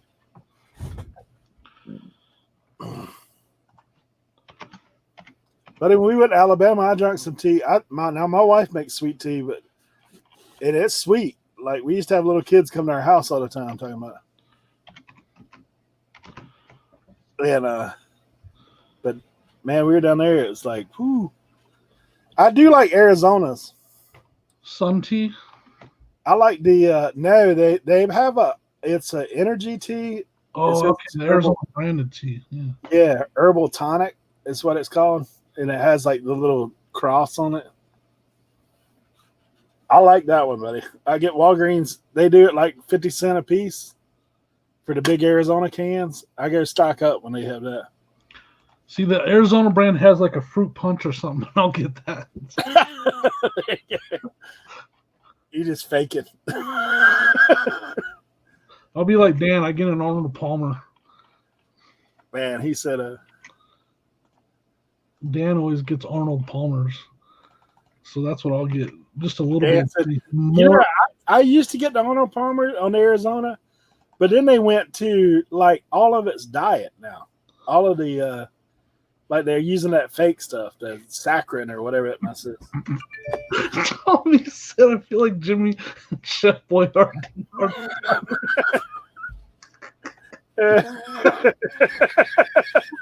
That's hilarious. I'm gonna make me some SpaghettiOs after we're done here. Yeah. No, I like food. Come on, look. Come on. That's hilarious. Some raviolis after we're done here. Oh, Lisa. My dad drinks unsweet tea too. Like, I don't know what happened.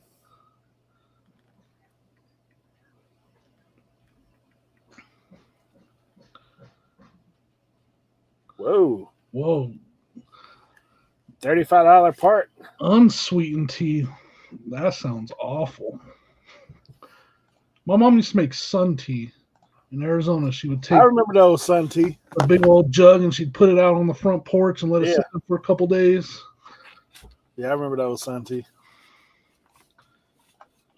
Dan said he bought 2 flavored kombucha bottles. They were bad. Tastes like poison.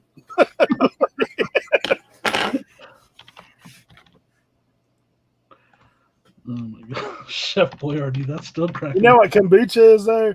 It's one of those things like, you know how it is with especially dudes, right? We're all about this. Man, this tastes awful. You need to try it. Yeah. This is nasty. Try this. That's how it always is, ain't it? Like, are you like, man, smell this? Like, it smells terrible. Smell it.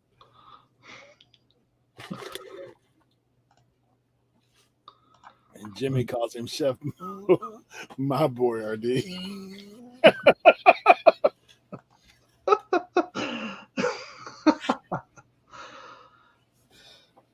That's not true.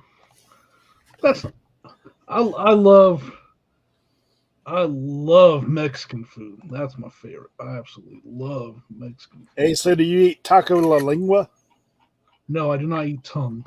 I do not do that.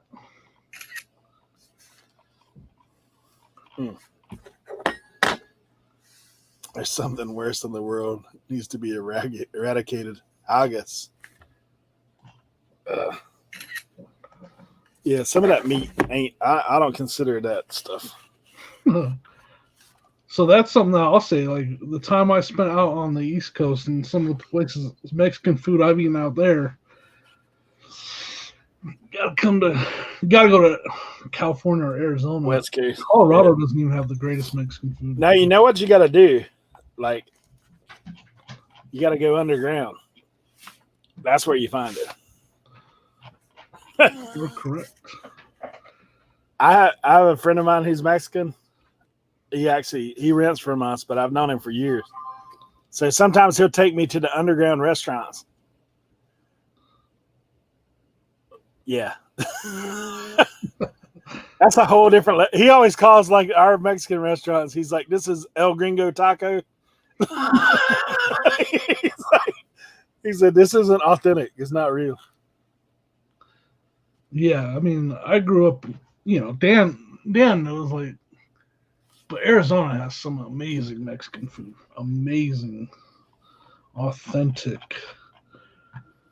and Colorado. Hey, thanks for coming in. But I ate at a Mexican restaurant in Virginia once. Oh my gosh, I was like, this is not Mexican food. take that sign off the door. This is not even close. My buddy says that they do it like that for Americans. Yeah. No season, no spice, nothing's hot. It's all then because they're not not used to spicy foods out there on these. I don't know, but it was bad. Yeah, my friend, man, his mom came, and dude, they made tamales. Oh my gosh. Like those things. Of course, they were hot. Like you couldn't eat but a couple of them, man, because you're like getting the sweats. But they were Rosie's Claws. The best Mexican food I ever had was in an alley. Is that Tijuana? Thought we might be murdered, but the food was on point. Was it worth it? Was it worth the risk of being murdered? Yeah, our food truck, you can find it occasionally. An alley in TJ. That's Tijuana, I think is what that's the short for. Yeah, TJ's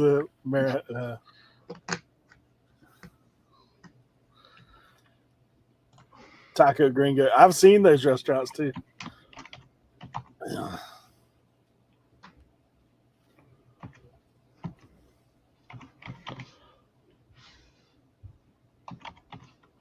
I like a lot of different ethnic food though. Like I love that stuff. Like I'm kind of a foodie. Like I like it all. Except for raw tomatoes. That's it. Hey Johnny. So I gotta ask, it's Crystal, right? Rosie's Closet's Crystal. Yeah. Tijuana, they have Tijuana hot dogs. Have you ever had a Tijuana hot dog? Oh my gosh. So good. I gotta know if she's tried one before. Do what? So good. Like they put everything on those. Loaded, huh? Yeah. I mean, you can obviously it's all different kinds of toppings you can choose. Man, but they're so good. Brazilla said, "Just don't drink the bottled water."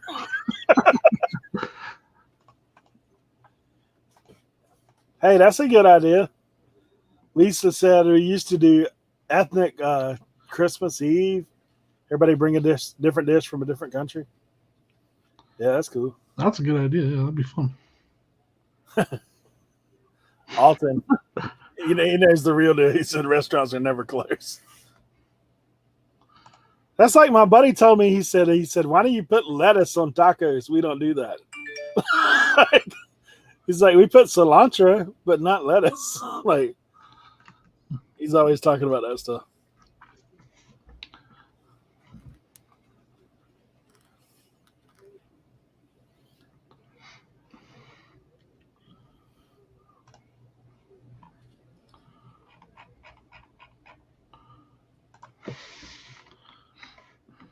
Saskatchewan Cajun fusion. Wow. Mm.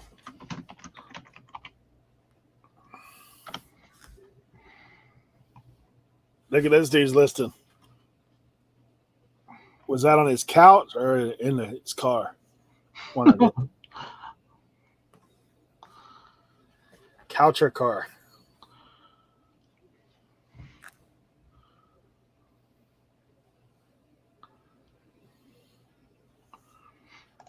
Yep. See, Alton knows. Lettuce is an American move. Like,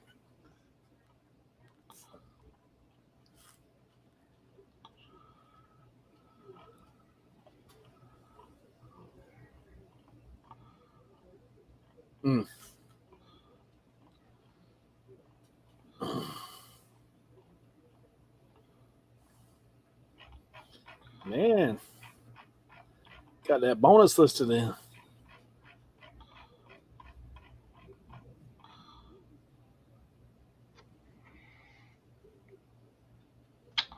Can't find this. See, there's Ken. Ken, you're alone in the chat, buddy.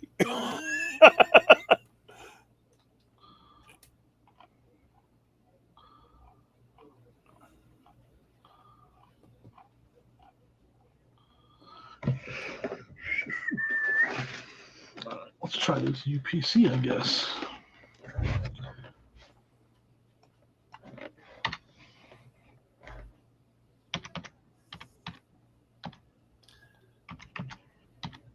Tommy, did she sell it?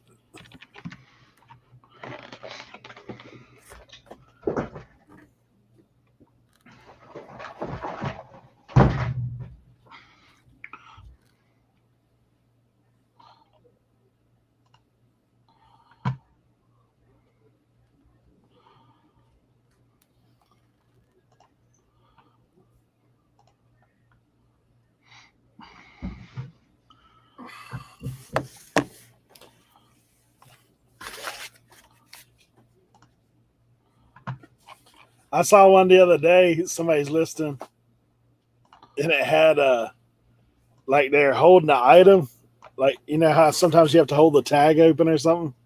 So the guy had his hand on it. Dude, his hands are disgusting, man. Like fingernails are all dirty. He's got like grimy looking hands. Like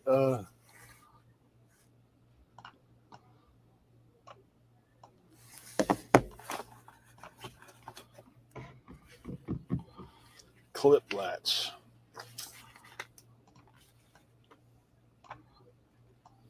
Kimchi. Kimchi, that's like a Korean. Huh? Rotten cabbage. Yeah. They buried underground. Well, it's like pickled cabbage, like in all kinds of weird spices. I don't like kimchi at all. My wife loves kimchi. Oh yeah. I call it bad breath salad because it makes her breath stink so bad after she eats. Oh, I'm like, did you eat that bad breath salad? Get the heck out of here.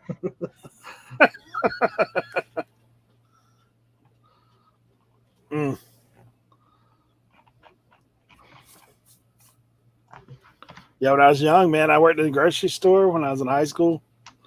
Dude, some of them kimchi bottles, them things will explode. Like they'll just pop off the top because they continue to ferment. I guess it builds pressure or something. Ugh. Would not want to be around when it exploded.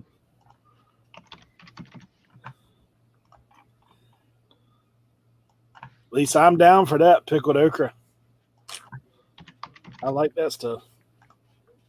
And I used to not, but I like it now.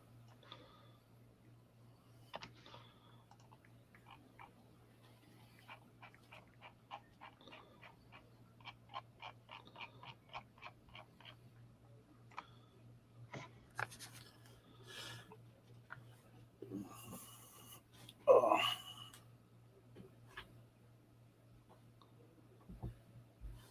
Korean sauerkraut. Yeah.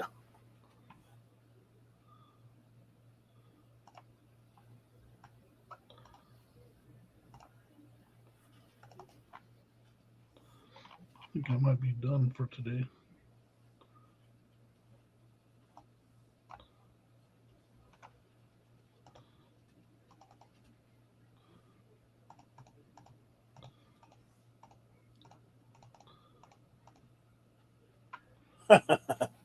Maybe some of both. I ain't real sure.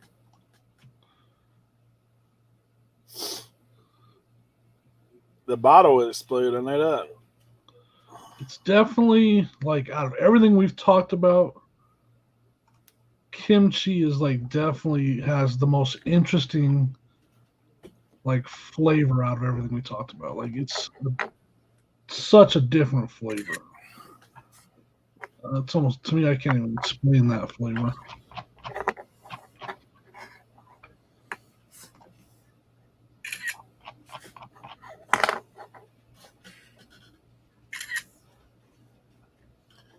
Jerk chicken from Jamaica. Ew. Hey. What did I sell?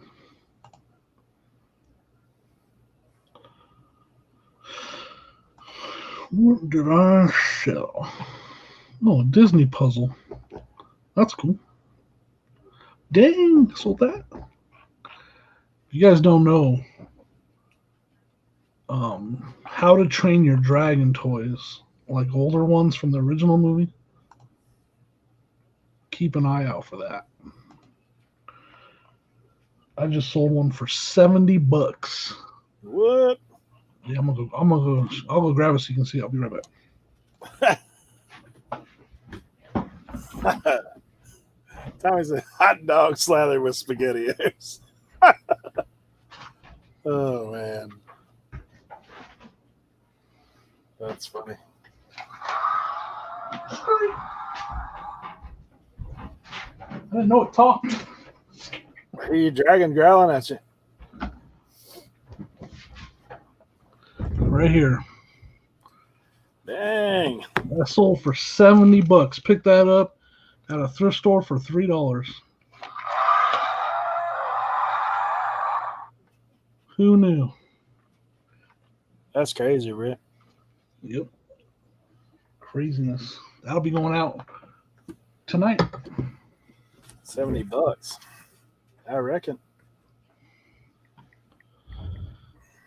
You sold them before, Show Me Pickers? Yeah. That's the first time I ever sold them. I have another one too. I'm not the exact same one, but it's the same character, just a different style. Have I ever seen a life-size G.I. Joe machine gun like a real gun? I have not, Tommy.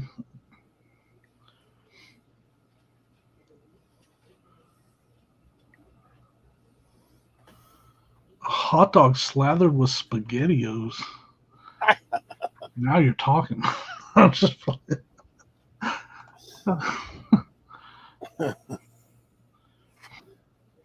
SpaghettiOs.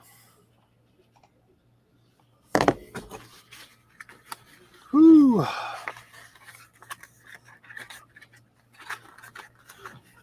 That's Show Me Pickers. I forget your name, Show Me Pickers. Let me know your name.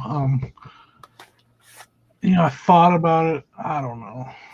I do so good on Facebook Marketplace, just buying. Like last night, I bought 4 dyno trucks for $20, and one of those dyno trucks is worth $70. Dang.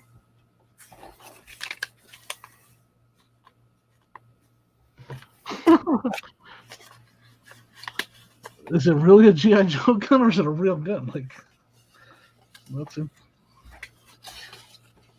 It's not a bad idea, Show Me Pickers. I don't know. That's something that makes me, like, I don't want to say nervous, but I'm afraid to put out an ad and then my phone is just blowing up nonstop, which would be a good thing. Actually, that would be a good thing, right? If I was getting... It seems like there'd be some...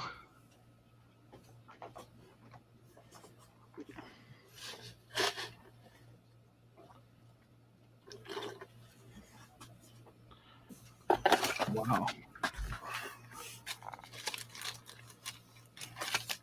Let me check this out.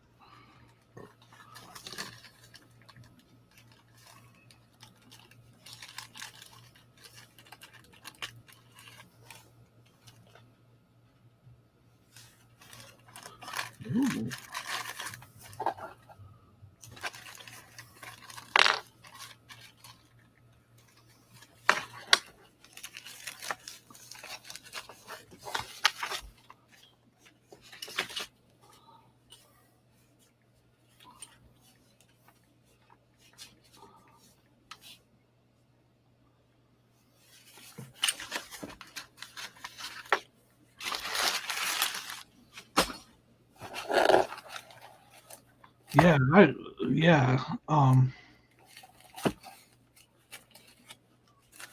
One of my best buys ever was a mom selling her kids toys, and they were these Korean Transformers. I don't even remember what they're called. I still have some of them.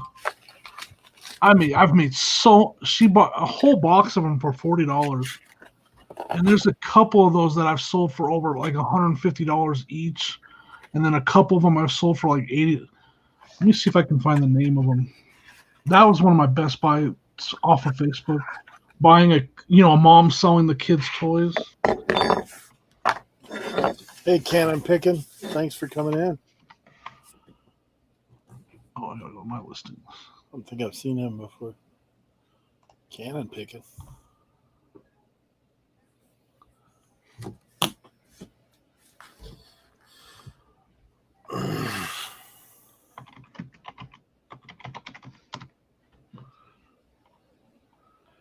They're called Tobots. T-O-B-O-T. Have you ever heard of those? Show me picking T-O-B-O-T. They're like a Korean transformer. They're pretty rare on this side of the world. I still have like 6 of them left, but I paid $40 for a huge box full of them, and I know I sold at least 2 for about 120, 130, and then other ones I sold for like 80. Yeah, look at TOBOT. Look them up. Like there wasn't a lot of comps to go by, and probably most of the solds of recently are probably my sales. Okay, show me pictures. Yeah, I watch you live all the time. I just was confused for a second there. I still don't remember your name though.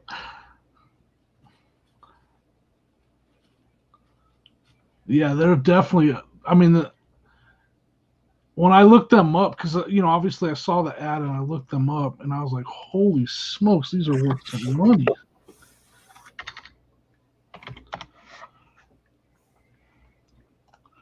So if you look at, used solds, most of them are probably mine. You read John's comment.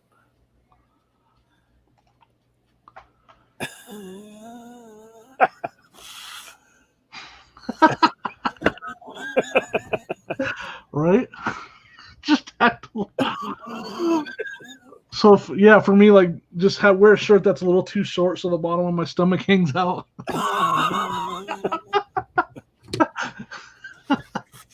They're like, oh, he's just one of those.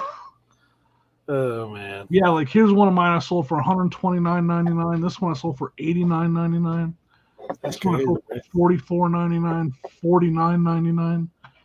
Like, and they've been selling fast. That was one of my best buys ever. What's up, Harry? I was gonna say, Harry, thanks for coming in.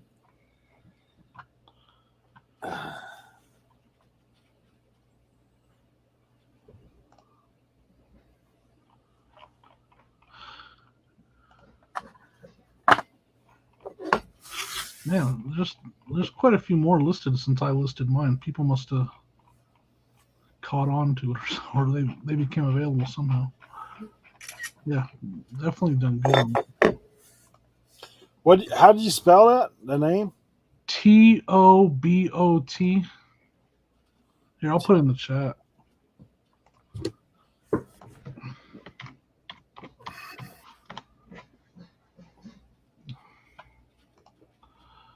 They're just like they look just like Transformers, except they're like Korean based. And but they're also kind of like Voltron because they all come in together and they'll make a big robot too. Like, so you can have 3 different ones and they all can come together and make this giant robot too. Tobot.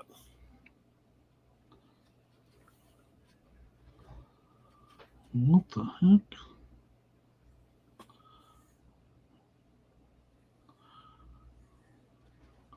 G.I. Joe, Spy Troopers, Patriot, Grizzly. I mean, that's pretty cool. I've never seen one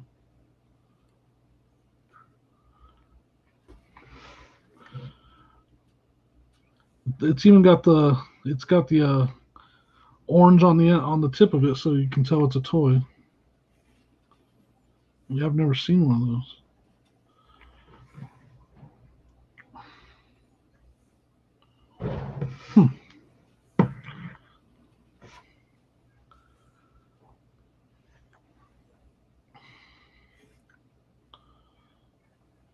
Yeah, I mean, the hardest thing about selling toys is I want to keep a lot of them. I just recently decided to keep a couple. What did I decide to keep? Oh, I decided to keep this Mewtwo amiibo because I love Mewtwo's my favorite Pokemon. So I'm keeping that for myself. That's a keeper. And I found a Bumblebee that I'm going to keep because Bumblebee's my favorite Transformer. It's a modern one, but I'm going to keep it. What else? Basically, every time I come home with toys, I decide to keep a couple.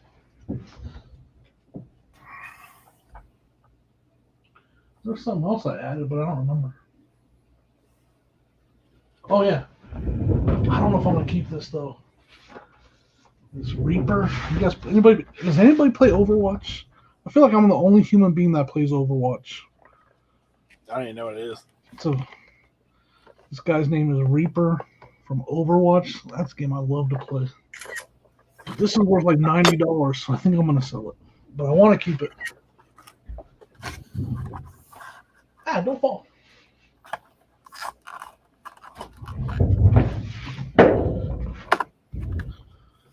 Yeah, I don't have any old toys. I have a couple of toys. My old toys are right here. Nothing special, though. I got an Optimus Prime that's all messed up. A G.I. Joe action figure. And I have a Silverhawk.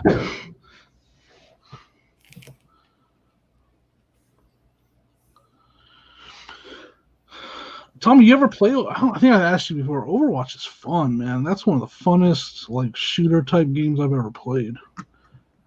Like you don't have to have the greatest aim. You can find a character that you don't have to have the greatest aim, and you can be good at it.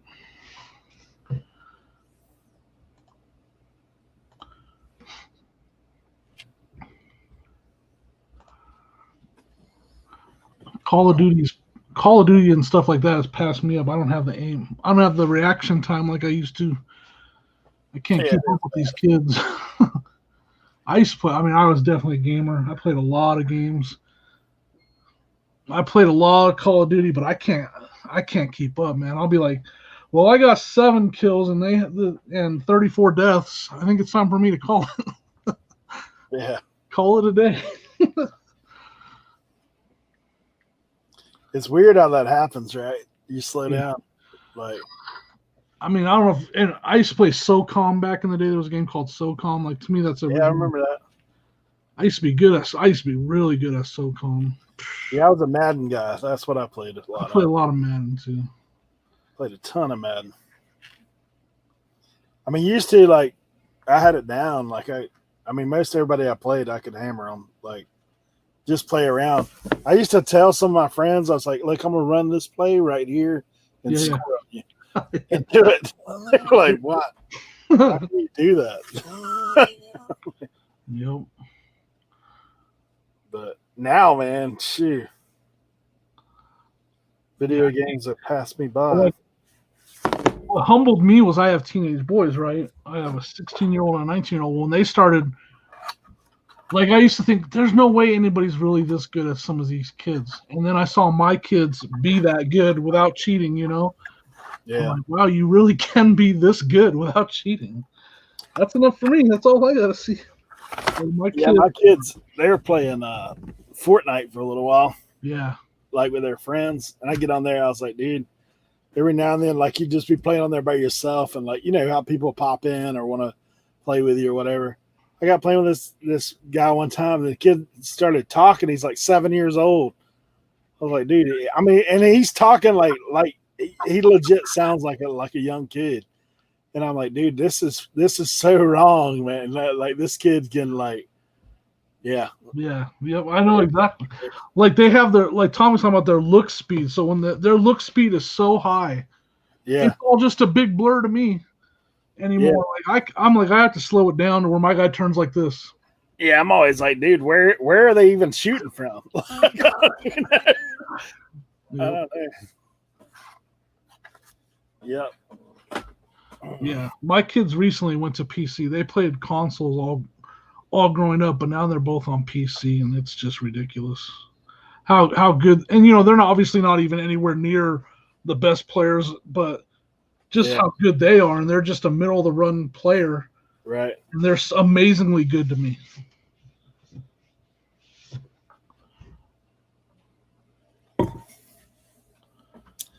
Nah. Yeah, that's where I'm at. I suck so bad. There's zero advantage on my part at any time. That's all right. I'll take him to play Mike Tyson's Punch Out on my Wii. There you Then I go. can dominate. Right? That's funny because I recently bought a Nintendo that had Mike Tyson's Punch Out, and I was playing it, and I told my kids, like, this is the real challenge. Let's see if you can beat Tyson. And they played for 5 minutes. Like, yeah, this is boring, Dad. I'm like, you don't know what I'm talking about. I was like, you have to go all the way back to the beginning if you lose, by the way.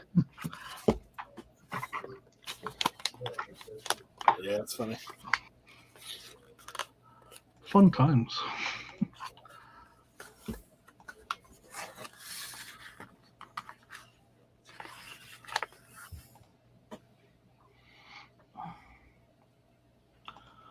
Well, I think I'm going to go see what's for lunch. It's late. It's already 2 o'clock and I haven't had lunch. Get annihilated in Warzone is the new one that's like, it's like, what's it called? It's like Fortnite. It's the Call of Duty version of Fortnite, basically, right? Without, in generic terms, right?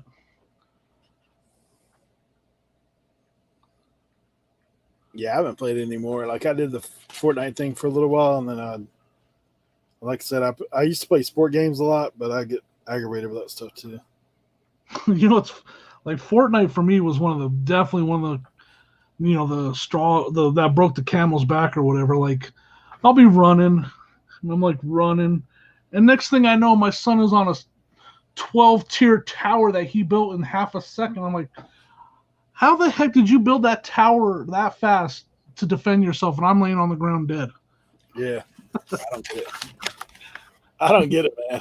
He like built that tower so fast. Hey, so that kid I played with, what he would do, dude, he would, instead of shooting people, he'd build around them, just keep trapping them in his build, like just to mess with them. I'm like, dude,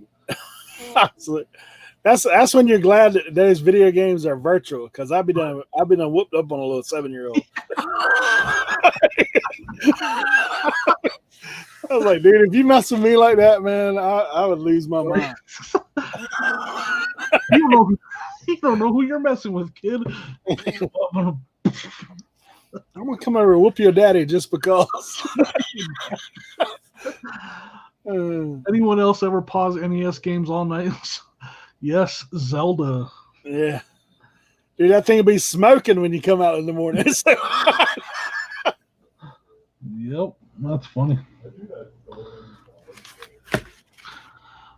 All right, man, I'll probably be back, but I'm going to go see. I'm sure my son is hungry too. He's at school right now. So, all right, buddy. Or he's in virtual school right now. So, yep. It was good hanging out with you, everybody in chat.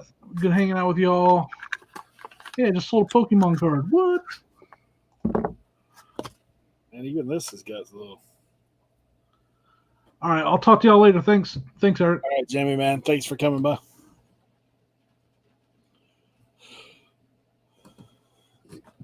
Yeah, the building, I don't think it's fair.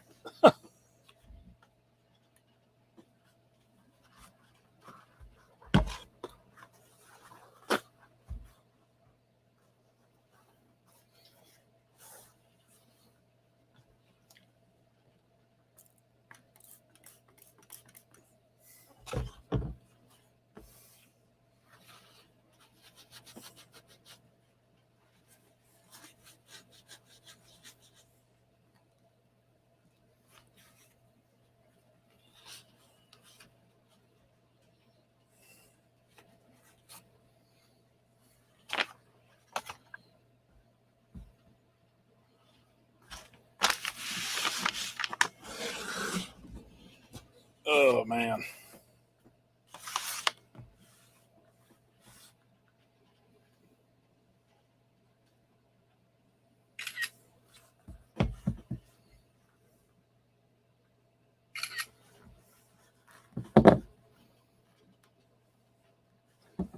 Gosh, bro. What are you doing?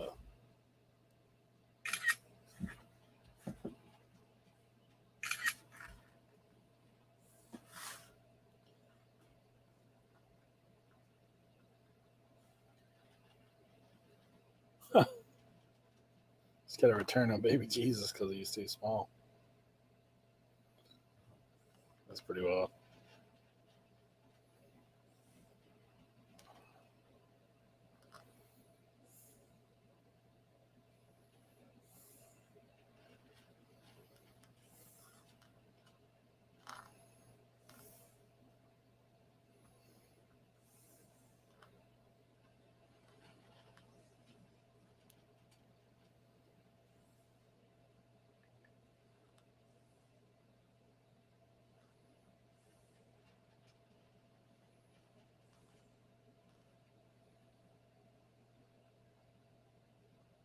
Rage quit on Marcus last night. Not because of him. Can't believe.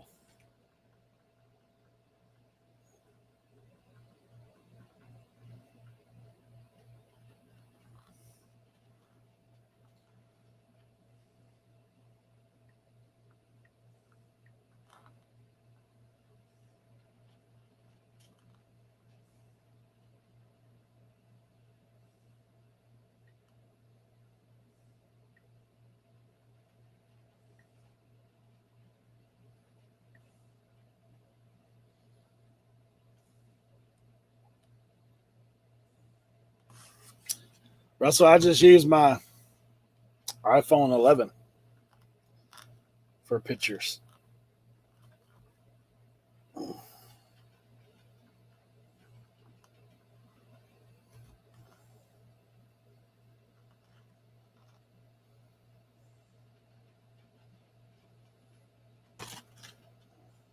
Yeah, I ain't played Fortnite in a minute now. I just too much else going on. But too, it's one of those things that's frustrating.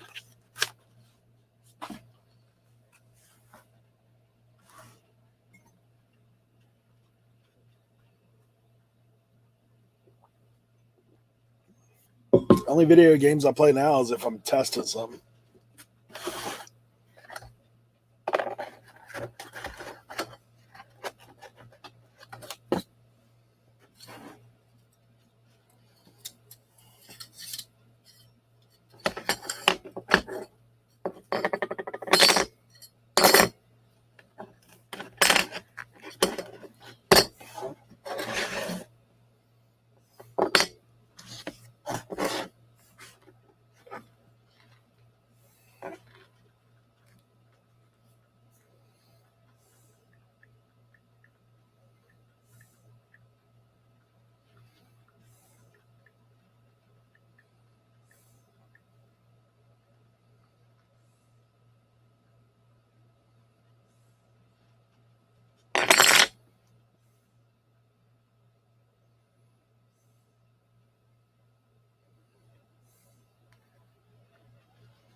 Dude, probably an hour. As far as testing a video game, got drawn in. Yeah, I have done that before. For sure.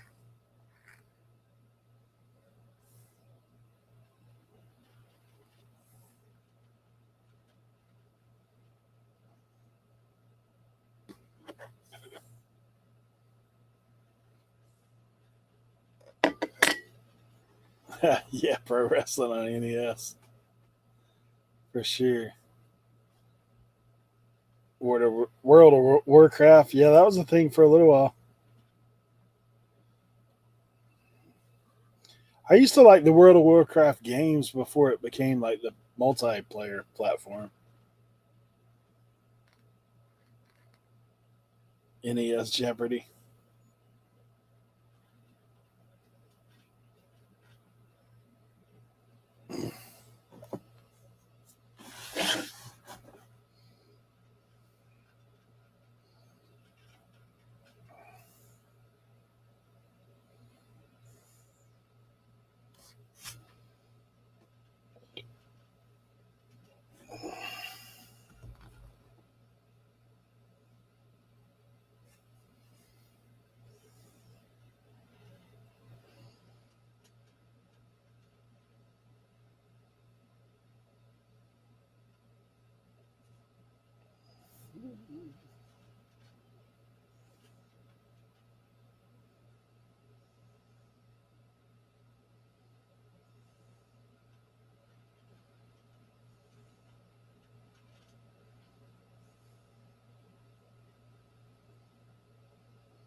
Gosh.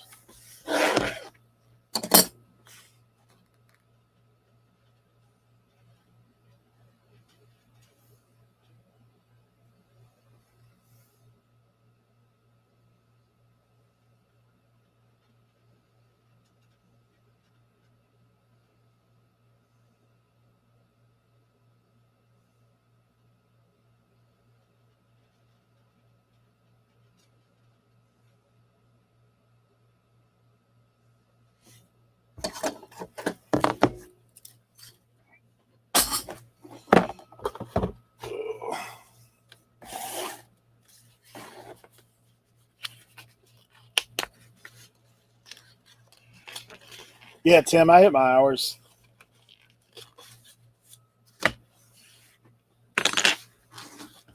Yeah, I'm actually got monetized this morning, so or last night sometime.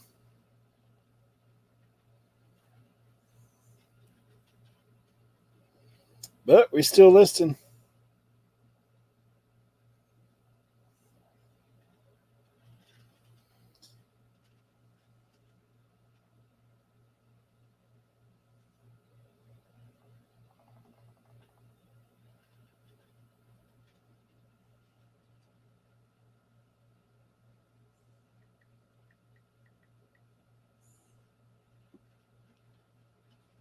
Thanks, Alton.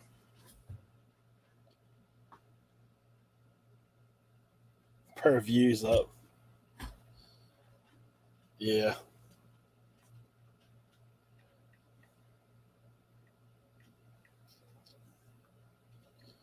Link.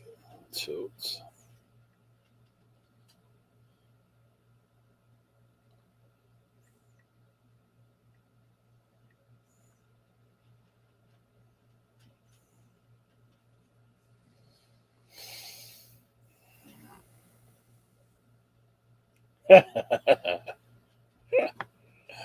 Right? Mm.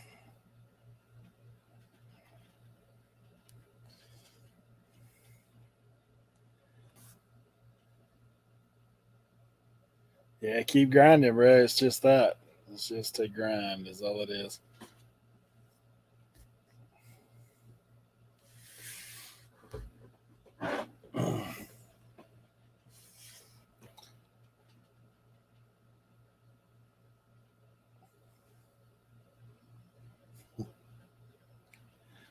Tim says, time to start selling courses. Uh, that live was on earlier.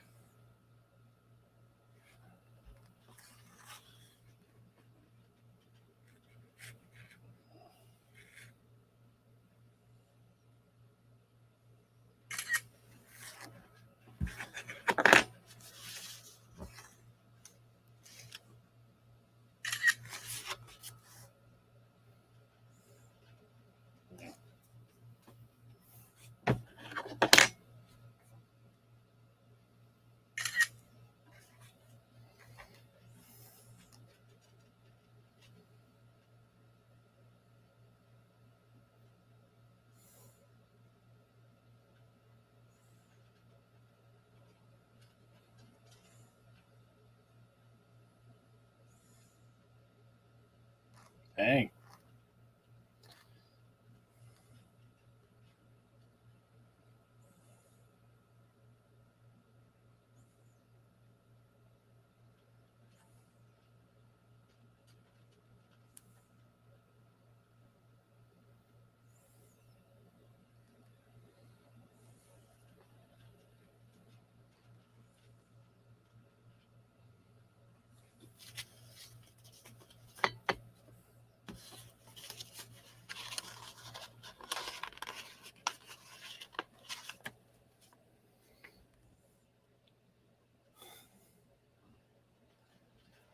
list on Walmart now. That is pretty crazy. You knew it was only a matter of time, though. Walmart don't let anybody.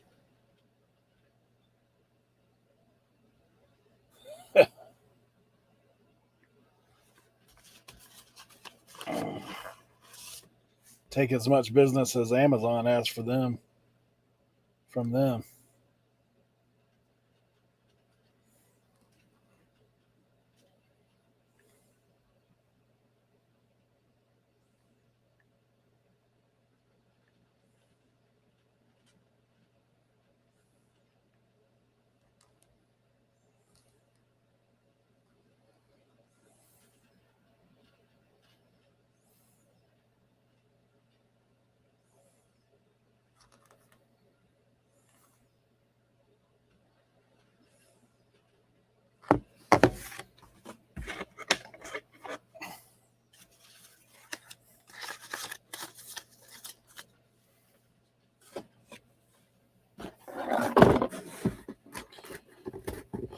Whew.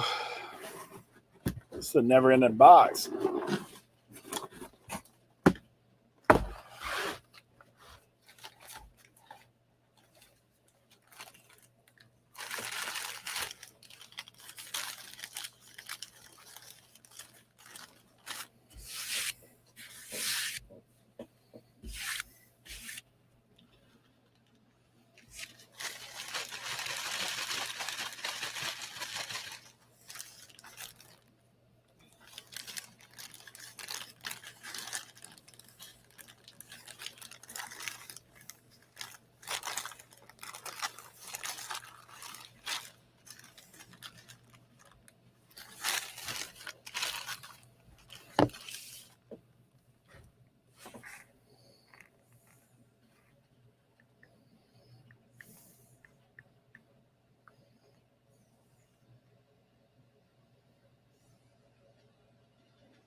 Pretty crazy, huh? Dude, I don't know how they do that.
Yeah, I don't know how to change it on the how you mess with any of that yet.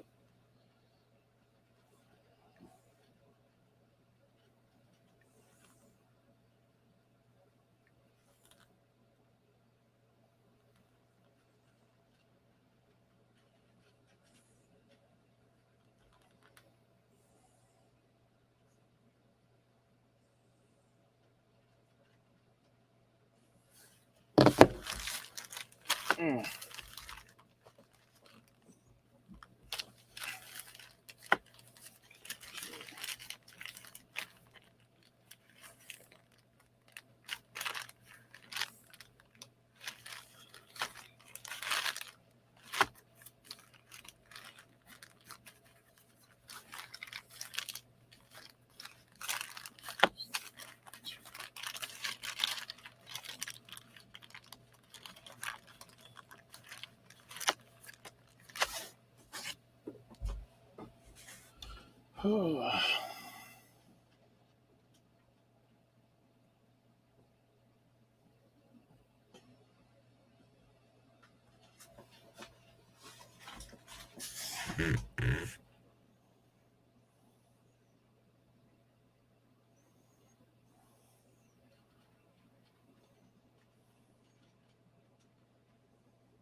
I'll give you a count here in a second. Trying to find an item.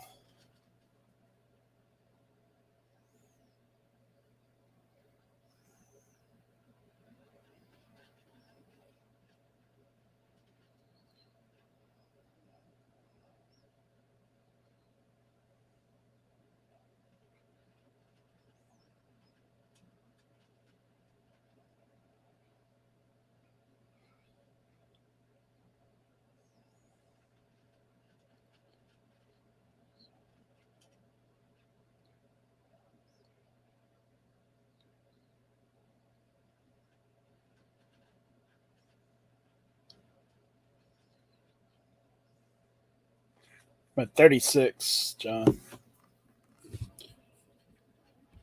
Slow day for me.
I haven't been today. Sometimes I do, Tim.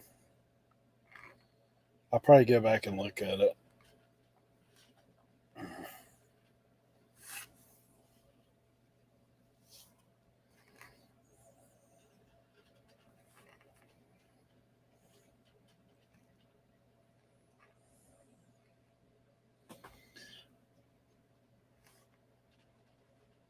A lot of times I'll write that stuff down as I go, but today I hadn't. Kind of got off to a slow start today with having to deal with the car stuff and moving everything to the shed. So kind of been slack on that today.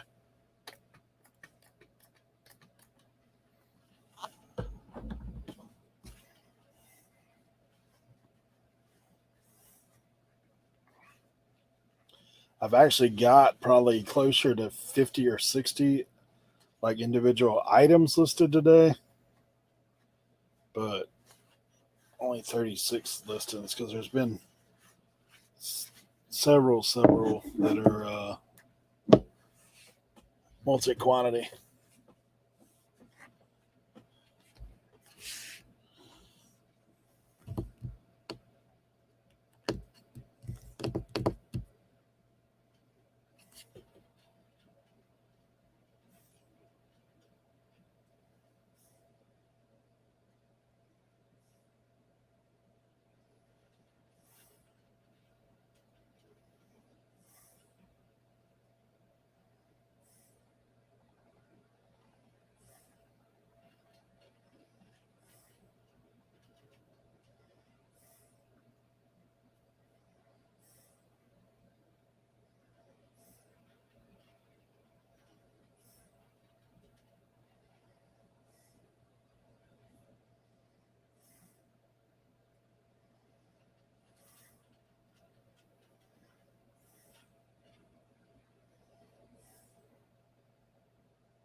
Hey Dave, what's up?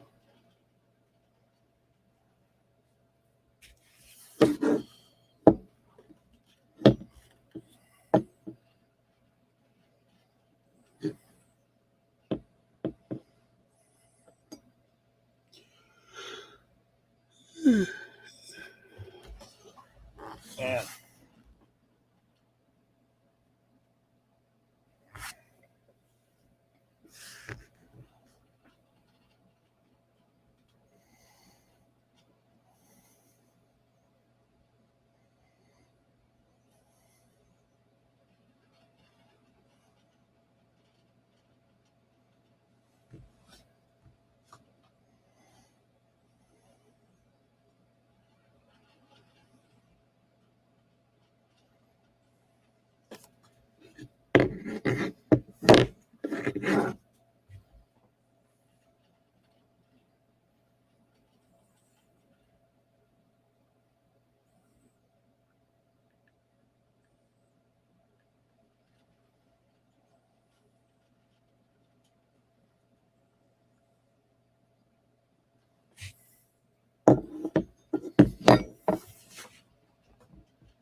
Yeah, Tommy, usually I track it like that too.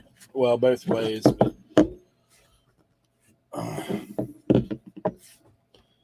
it is different. Watch different people, how they do stuff.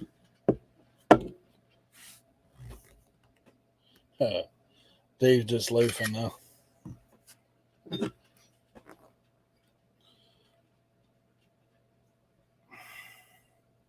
Today is all smalls, man. All down pictures, like just not a little bit different listing when you got all these little parts to deal with. But some of them are good money. Like I've been surprised on a few of those. $50, $60, $70. But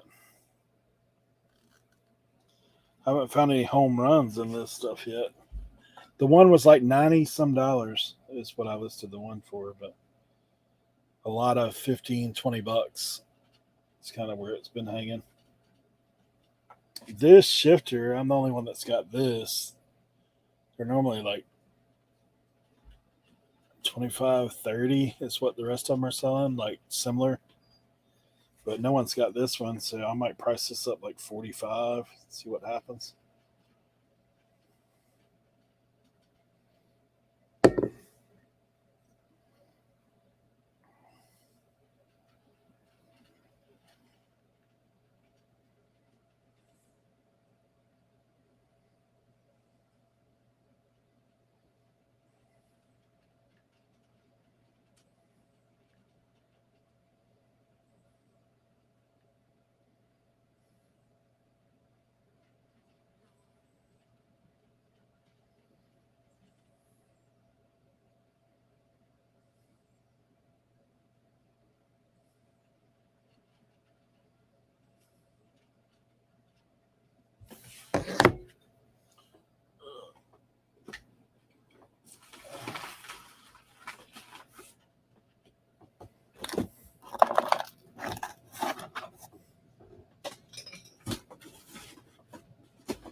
Oh gosh.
Hey Debs, good to see you.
Man.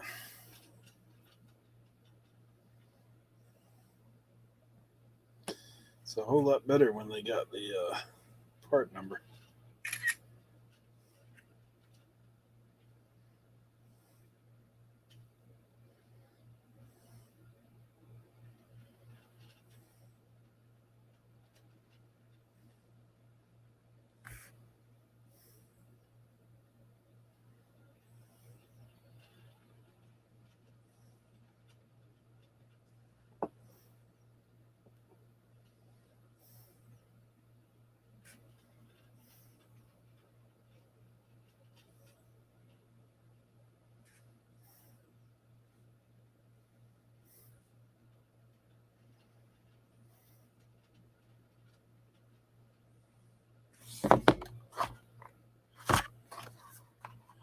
Hey, Cody, how's it going?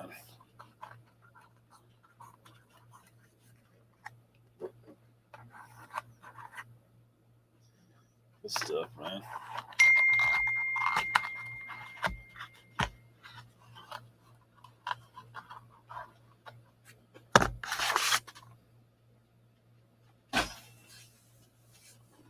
What do we got here?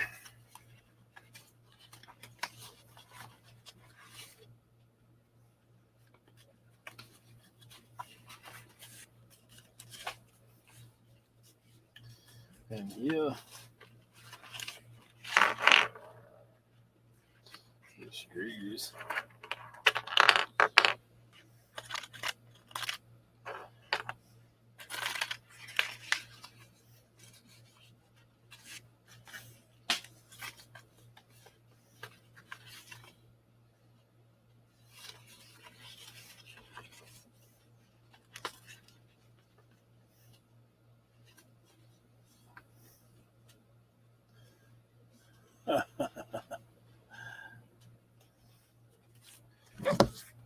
Tracy, you missed the long food discussion when Jimmy was in here. But other than that, just listings.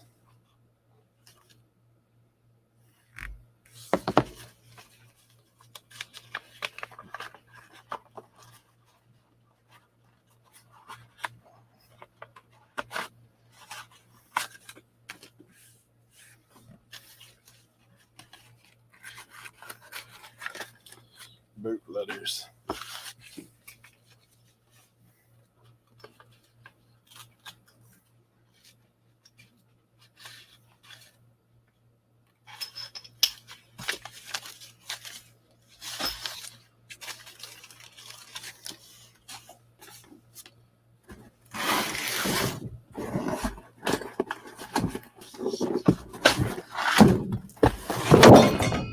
Dang. That could have been bad.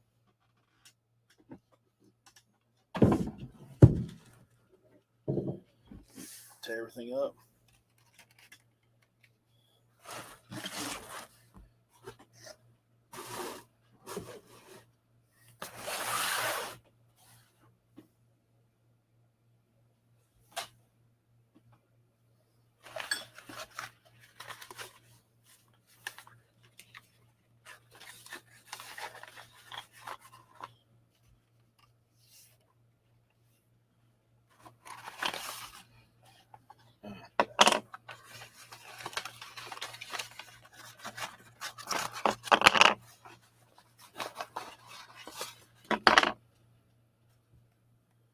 Oh, thanks, John. Let's see here. Appreciate the super sticker. I can't see it. I'll have to go into YouTube to see what it is.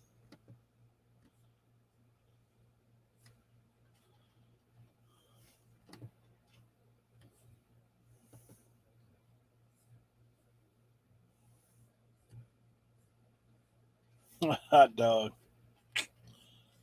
Thanks, bro. Hot diggity dog. That's what you missed.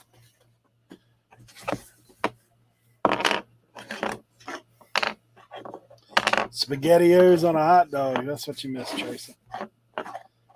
Not from me, but.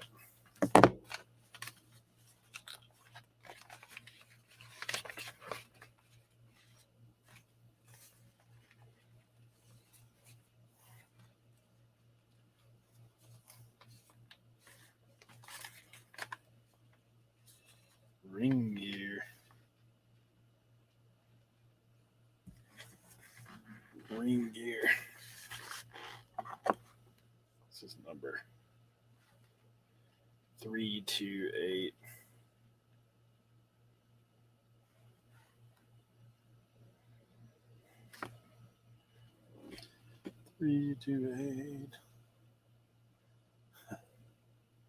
Chef Boyardee has left the chat.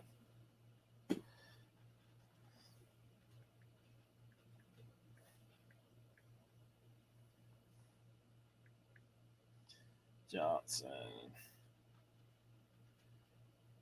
328 228. Nice. Always great when you can find it.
Yeah, anybody can. It don't matter. I'm listening, but I know it's kind of quiet for you guys when I'm not saying anything.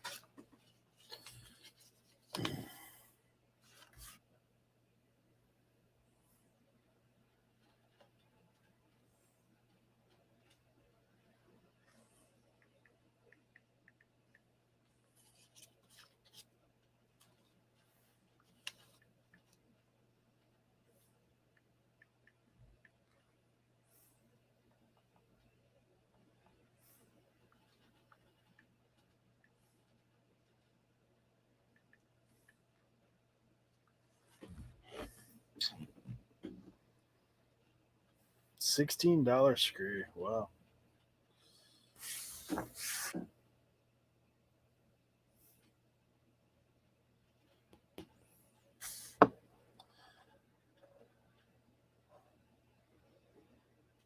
That's awesome, Mr. Bill.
Yeah, man, Tommy, I just kind of go with what I find. Like this guy, I would have never thought to go into boat parts or any of this stuff. But man, like I said, I mean, I've listed 36 today. I'm probably going to be on about 45, 2 boxes in.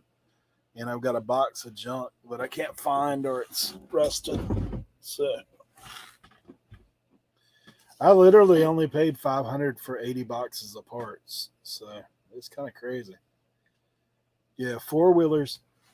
Some of the Polaris stuff I have is for like ATVs, like the bigger quad and 6. So that stuff's good. I've sold a couple parts out of that. That's like a couple $100. So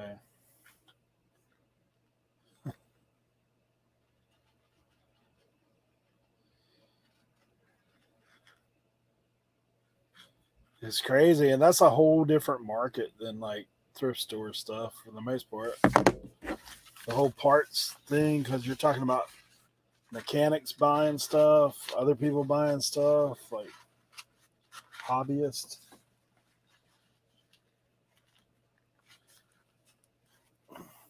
Yeah, you might. This single screw is like $12. It's kind of weird. Some of the stuff you see.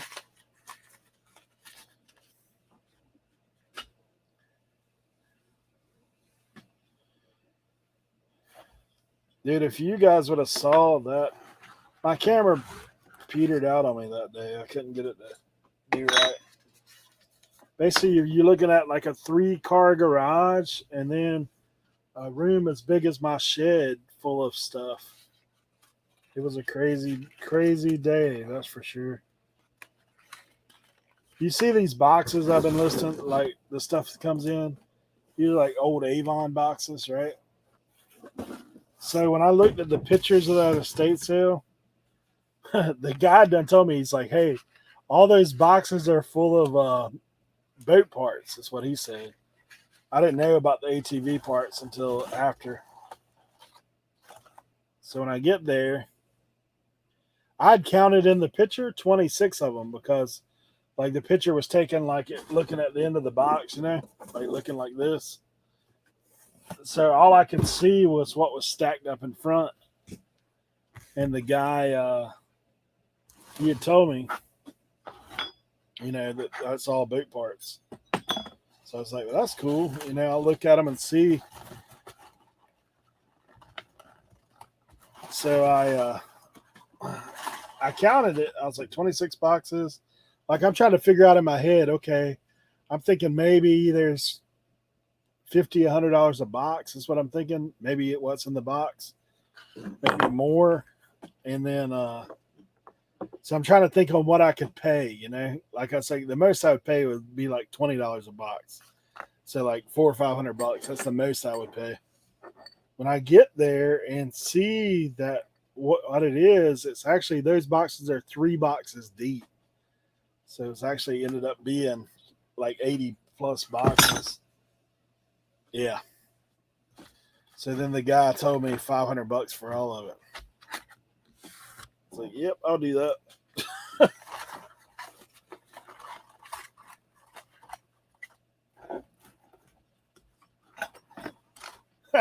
Christmas music collection. Yeah, this was like a estate sale, but like I get a heads up. Like I've already got pictures. I'm going to one tomorrow, and it should be good too. Like some of the stuff is never in the pictures. Like the last one, I went with my buddy. We took his smaller vehicle, only to get out there and have to come back the next day. So that's kind of what I got going on. Yeah, I actually haven't been in a thrift store in like 2 weeks. And even then, I only bought like one item last time I was there.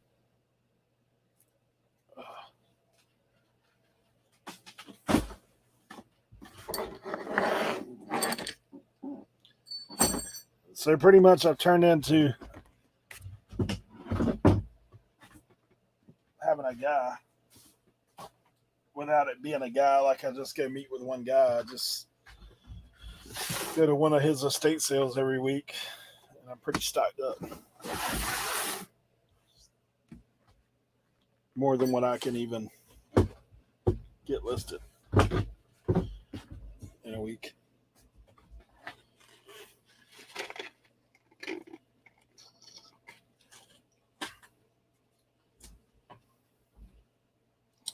All right, let's pull another box.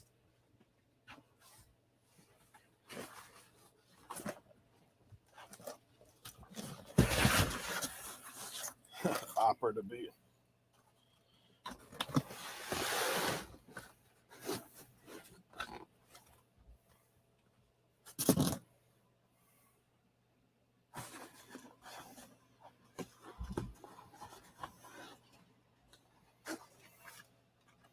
Yeah, I definitely weren't pulling the kind of volume I am now at thrift stores.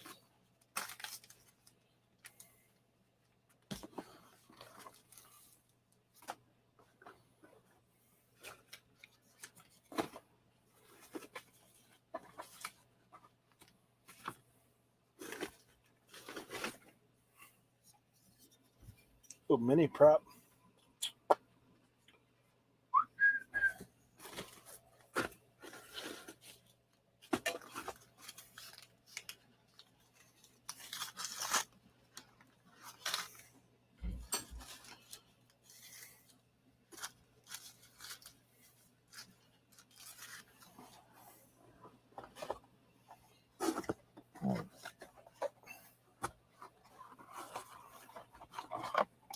Wish all these rigs weren't rusted out.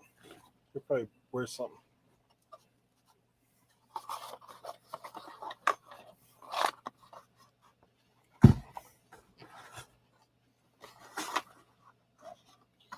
Probably still worth something.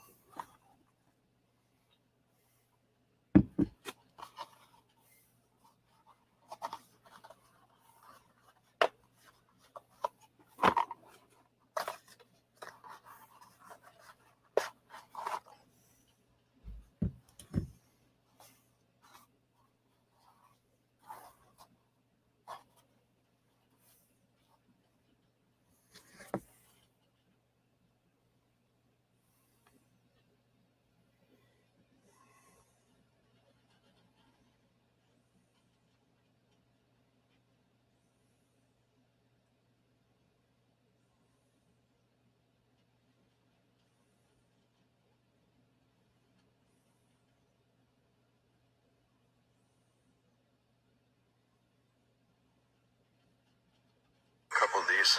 I got like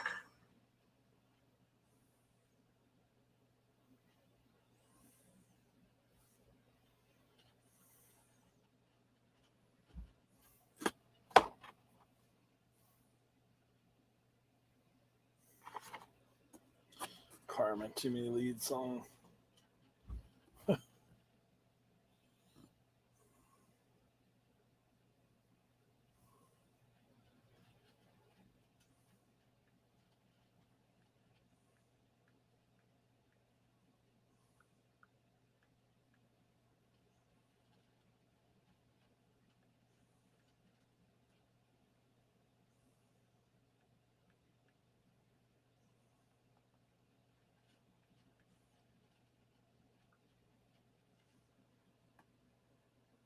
Dang. Yeah, I might be cleaning these rigs up.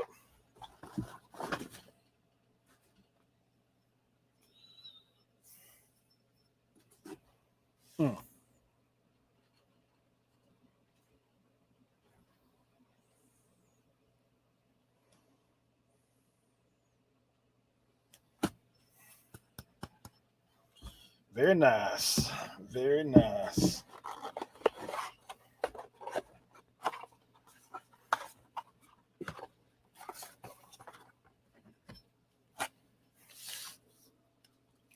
Reverse gear. $50. Got 3 of them.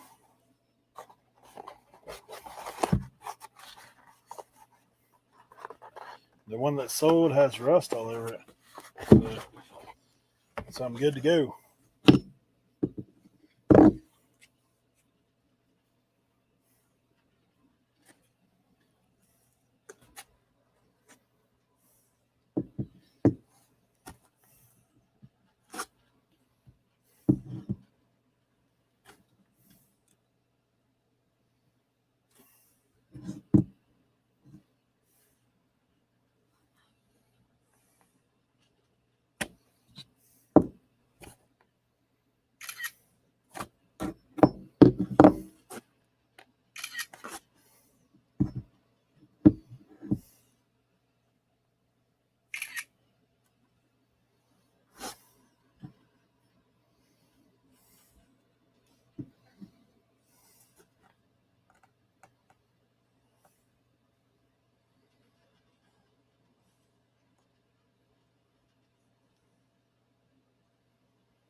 That might be a pound.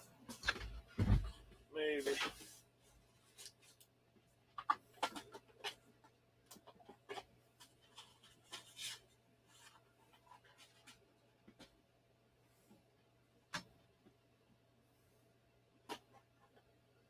Huh.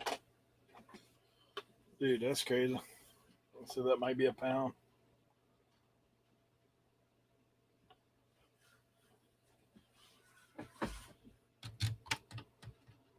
$15 ounces. Pretty good. Pretty good.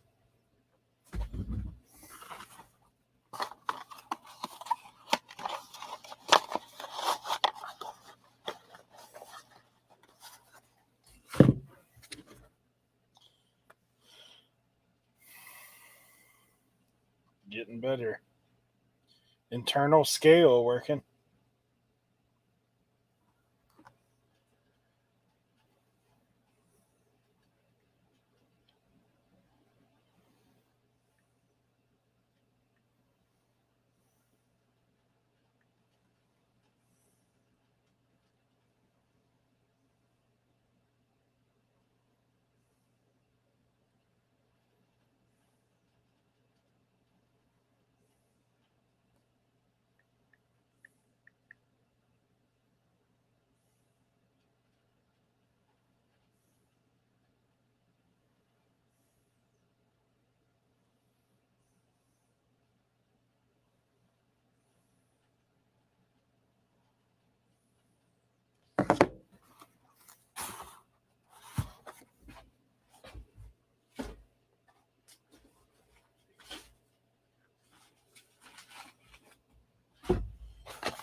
oh man.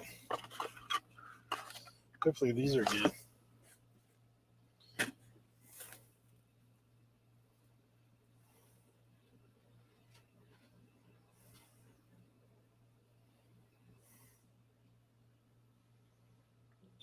One.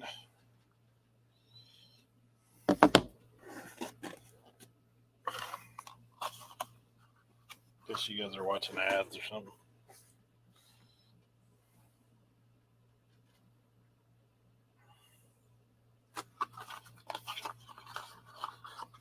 Dang it.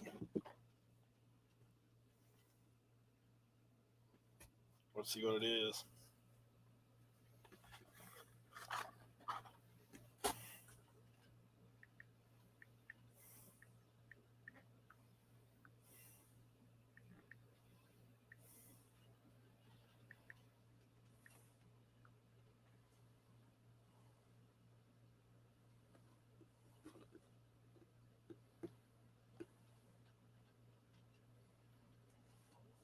Oh yeah. Oh yeah. $30. That ain't bad. Got 6 of them. That's always nice. Pinion gear.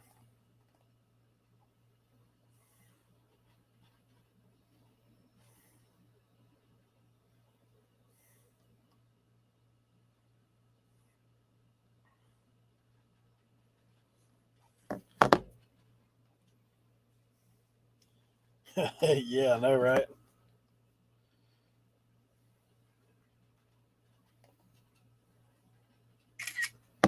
Oh, you hear it's camera clicks, rustling of boxes.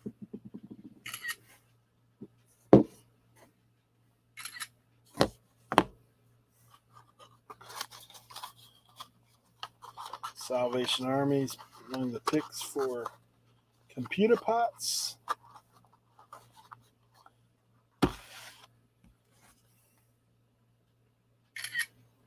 Yeah, that's nice, bro. You got them looking out for you. That's always good.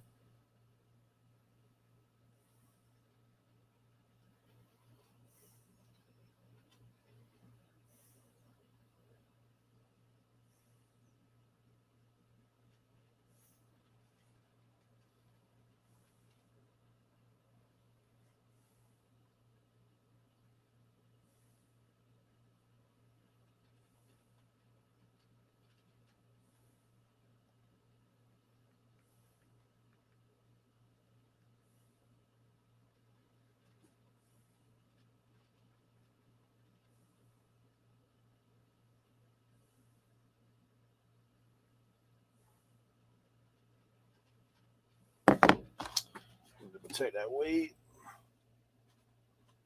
I'm thinking 8 ounces. See how close we are today. Oh, 7.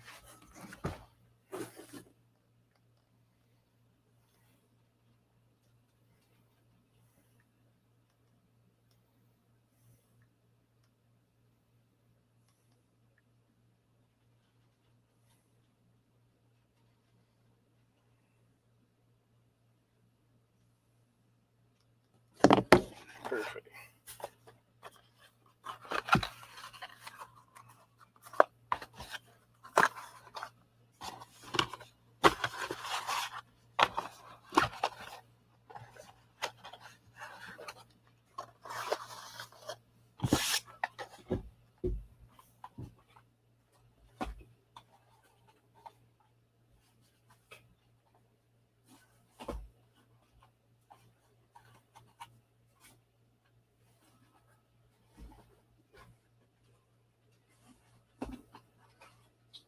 Good, good.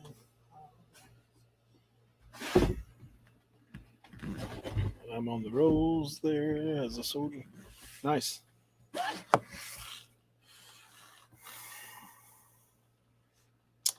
Good, good.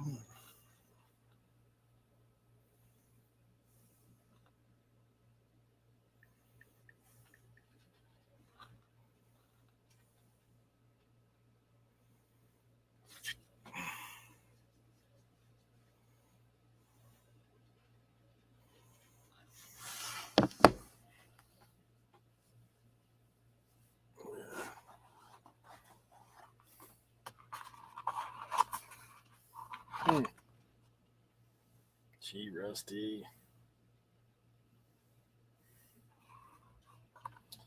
Don't know about that one.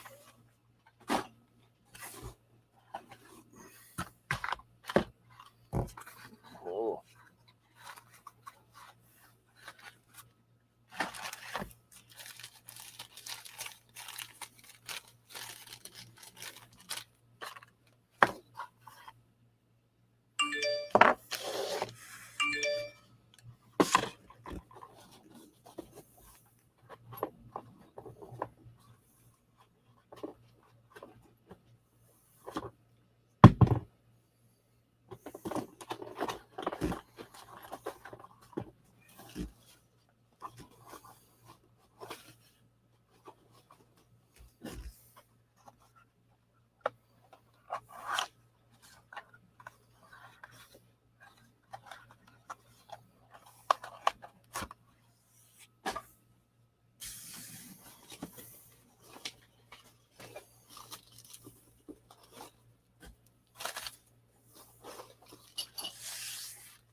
Oh.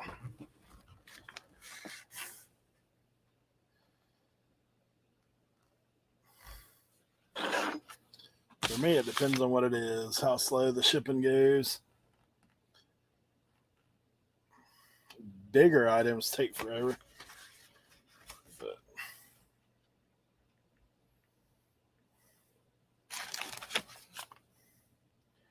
that's what's great about so much of this stuff. You see all these smalls I've been listening to today.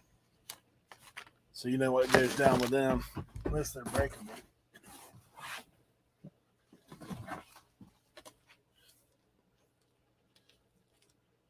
Yeah, buddy.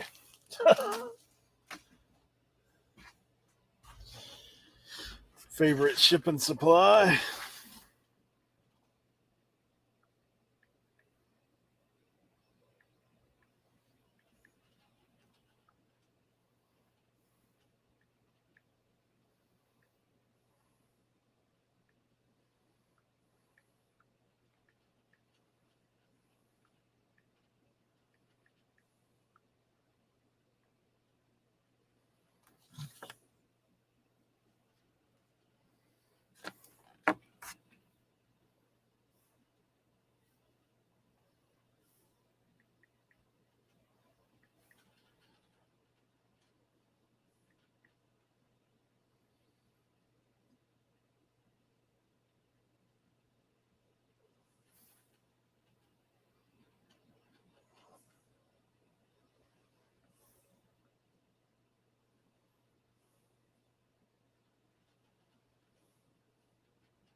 Bruh.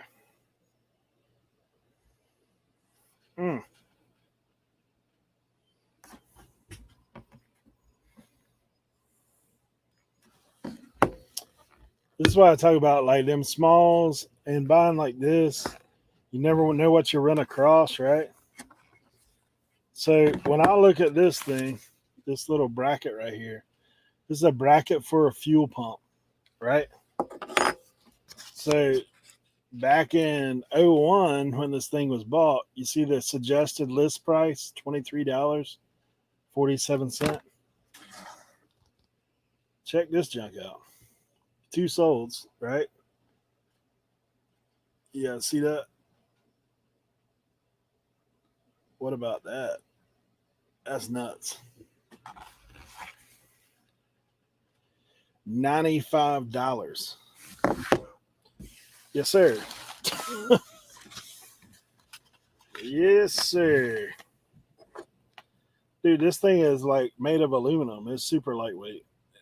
I mean, this is probably, I'll put it on the scale.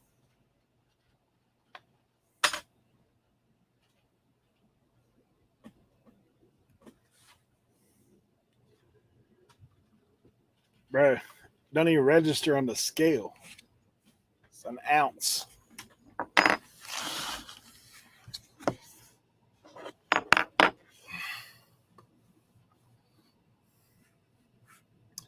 That'll give you a little afternoon pick me up.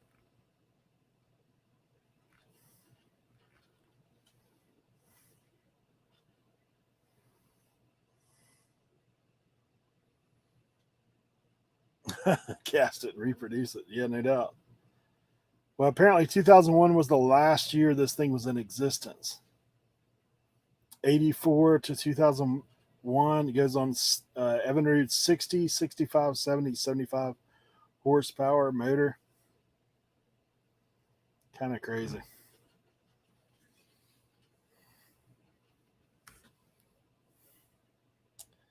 I don't mind. I don't mind one bit.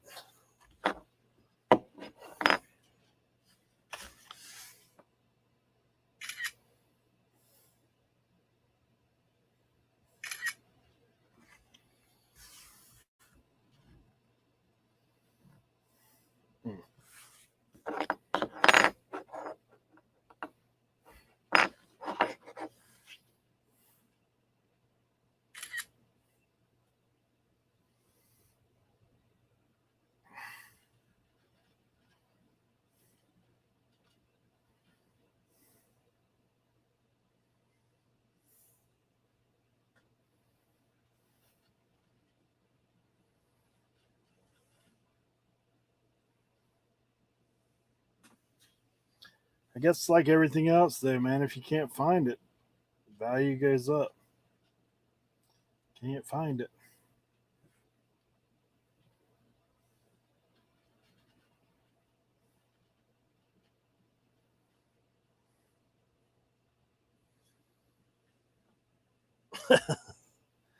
Craig, I've been doing this like the past, I think, month or so.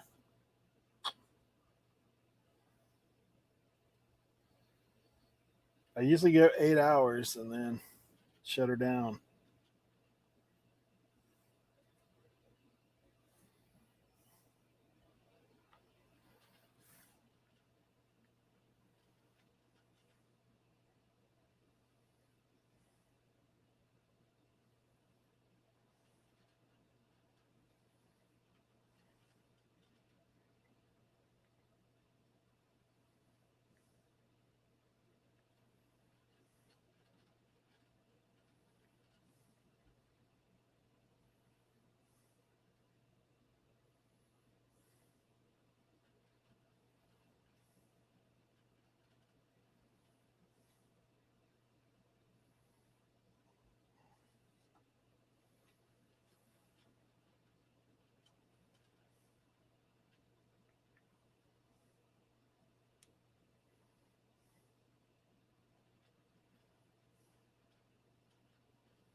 My car's ordered in 2001.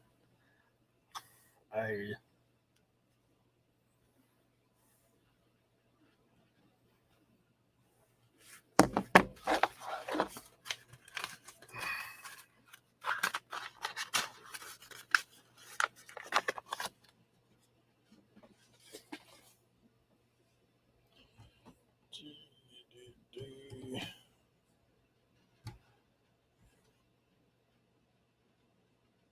Still getting warranty calls on the 99 Chevy. Well, you will get that, bro. People about some. Oh, what is this read?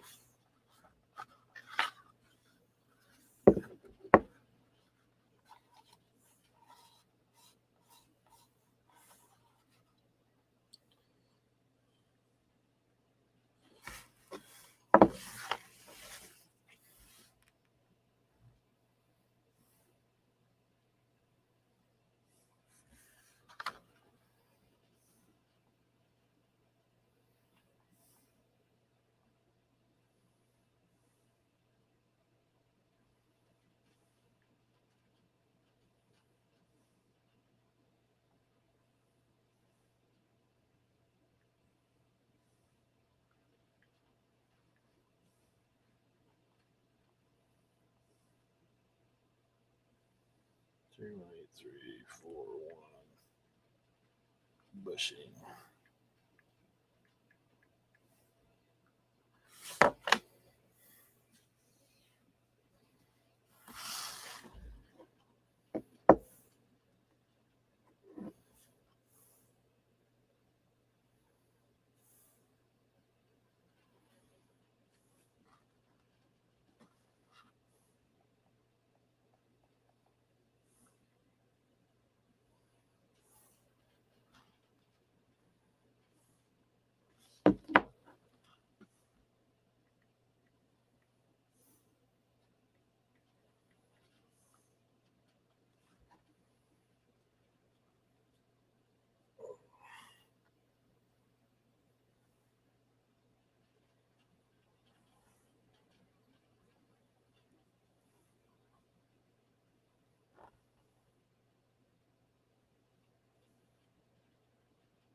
That's the right number.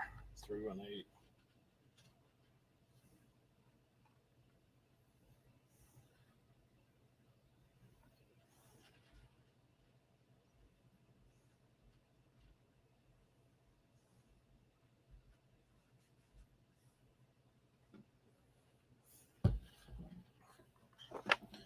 Oh gosh.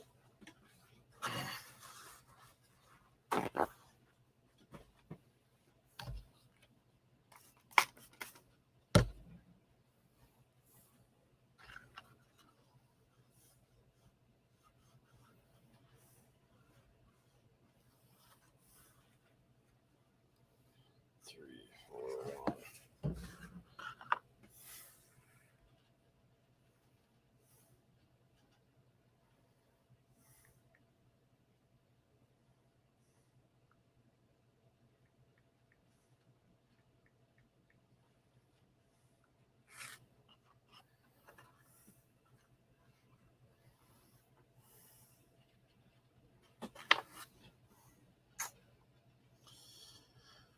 Huh.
Aha.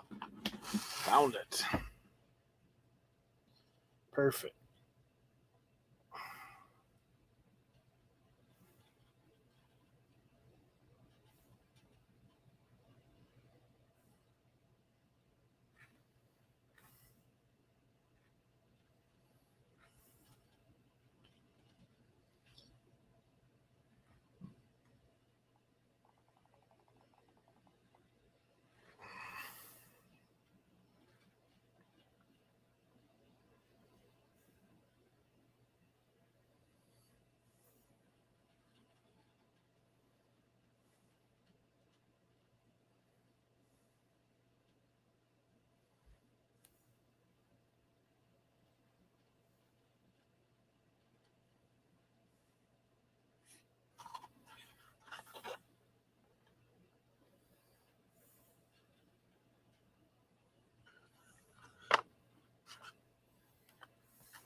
That's a new listing.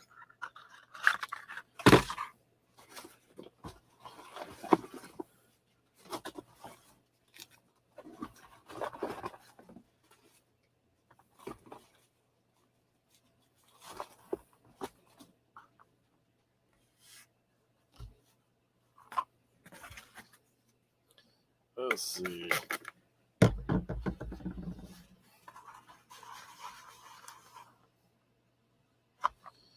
$317.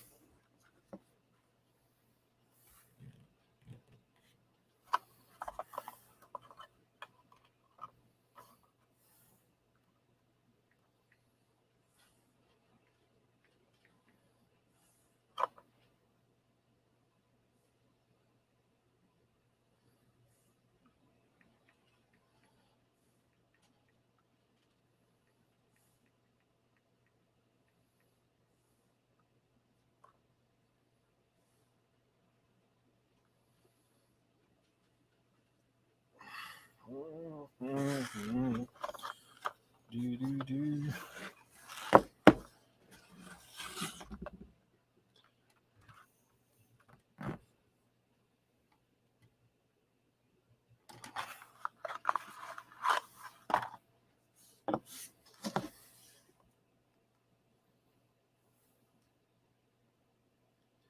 Let's see.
Let's see.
Leroy.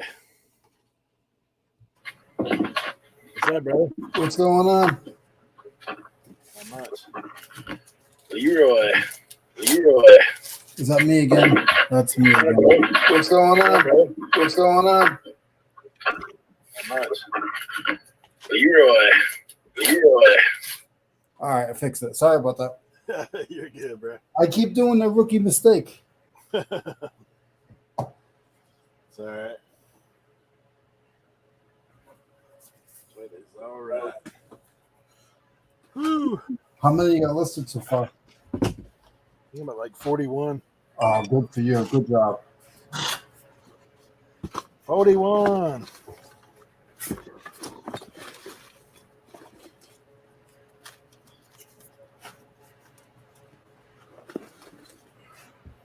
Found a few gems in here.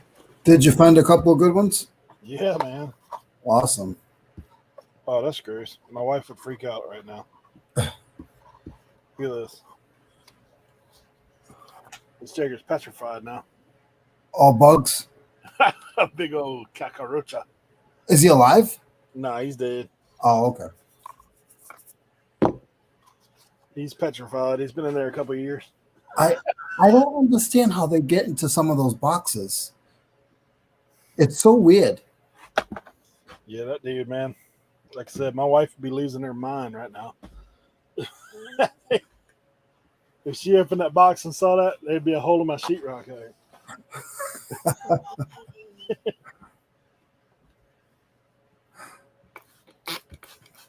Be a hole in my sheetrock there.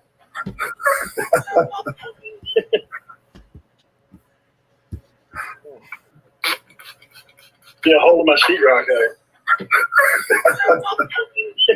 That's me. I'm trying to. Oh, okay. I had to delete it. I'm trying to pull up YouTube, but I should have did it first. Yeah, you just gotta mute YouTube. You can have it up. You just gotta mute it. Yeah, I usually do, but that's okay. I don't need to look at the. There ain't much going on in the chat right now anyway. Okay. Kind of quiet.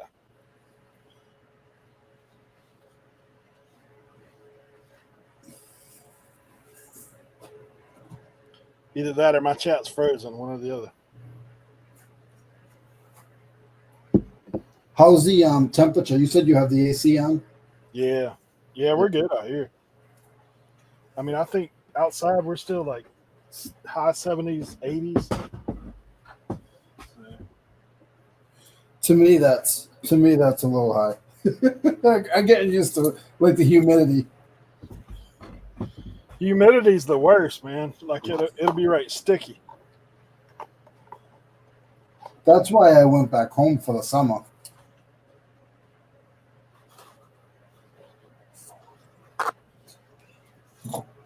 Yeah, they're just watching me. They were talking about ASMR listing. Oh, that's funny. Because I was quiet for a while, man. I'm just like sitting here. Well, I feel bad for you, so that's why I was like, I gotta jump on these, because I know you're trying to list, and when you're by yourself, it's hard because you gotta try to look at the screen as well. Well, like I said, sometimes I'll just lock in and list. Yeah. No, you're right. I mean, ultimately, that's why I'm doing it. I enjoy hanging out just because it kind of breaks up the monotony, but still, listings where you make your money. Oh yeah. I like taking pictures, probably more than I like listing. But even with the pictures, I can only take like 20 items, and then I'm done.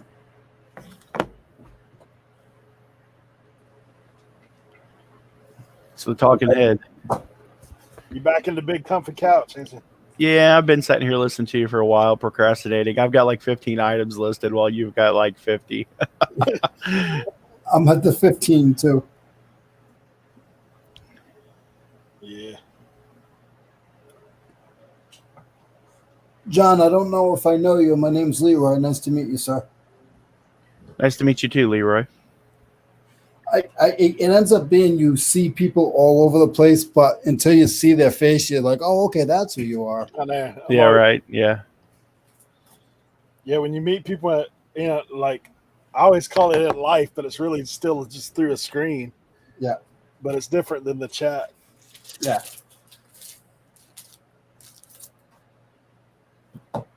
These gears, dude, are good. Any of them over $40, John? I'm sorry. What'd you say, Leroy? Actually, I did say John. I meant to say Eric. Oh, that's okay. Are any of Yeah, them? one of those I picked up, like just a freaky little thing. It's like $100. Really? But And- this one I'm listing right now, this is like 45. And there's comps on it? Yeah. Yeah, that'd be one of those things, one of those little brackets that you were talking about. That would be one that would almost be worth like doing a sand casting on it and being able to like just melt down some aluminum cans. just pour, you pour 4 or 5 of those a week. That makes a pretty good week. Yeah, Leroy, this is a fuel pump bracket. This little rig right here. Okay, yep. Yeah, that's $100. Really? Yeah. And the good thing with that is it's not all anodized and stuff, right? That Man, I think it's just, yeah. It doesn't even weigh an ounce. Like I put it on my scale, it won't even pick it up. I have to put my thumb on it to catch it. That's crazy. If you could figure out a way to get some of those made, it depends. Like how many will sell? You'd have to see if it'd be worth doing. But yeah. Well, there's 2 sold and there's like 2 listed. So yeah, it's not a massive demand. The last one that sold was about 11 days ago. No, that's not too bad. But to be honest with you, I don't really look at when the last time it was sold. I just look, was it sold and how many sold? Yeah. I don't really pay attention to when's the last time it sold. I should. I guess I should. Well, more so for me, like when I'm sourcing, I look at it a little bit ago. Yeah. John, what are you listing? I'm listing. I bought a set of Impala. I bought, actually 2 sets of Impala tail lights.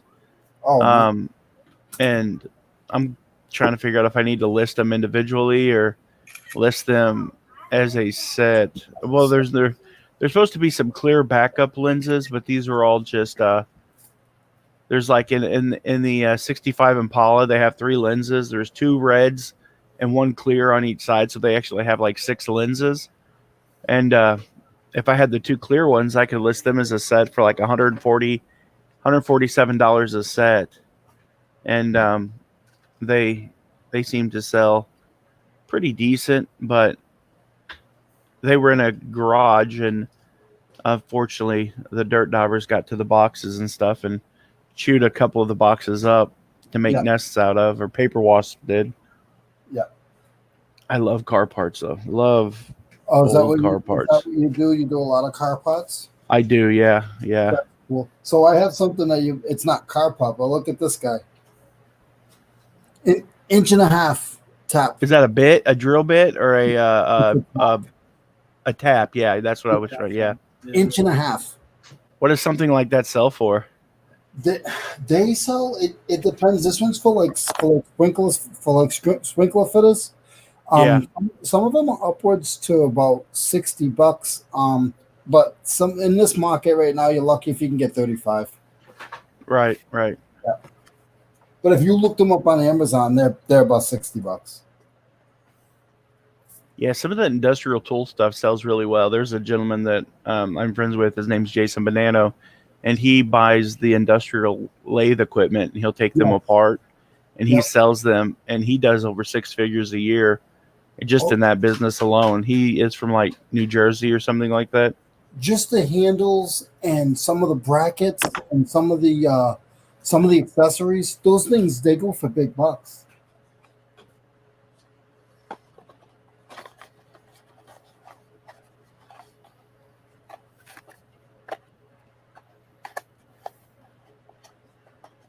Did you decide to split them up, or are you going to keep them together, the lights?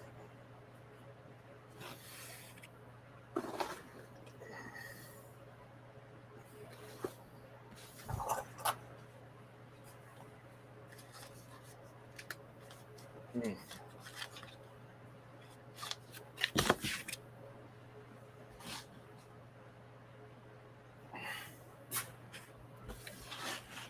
All right.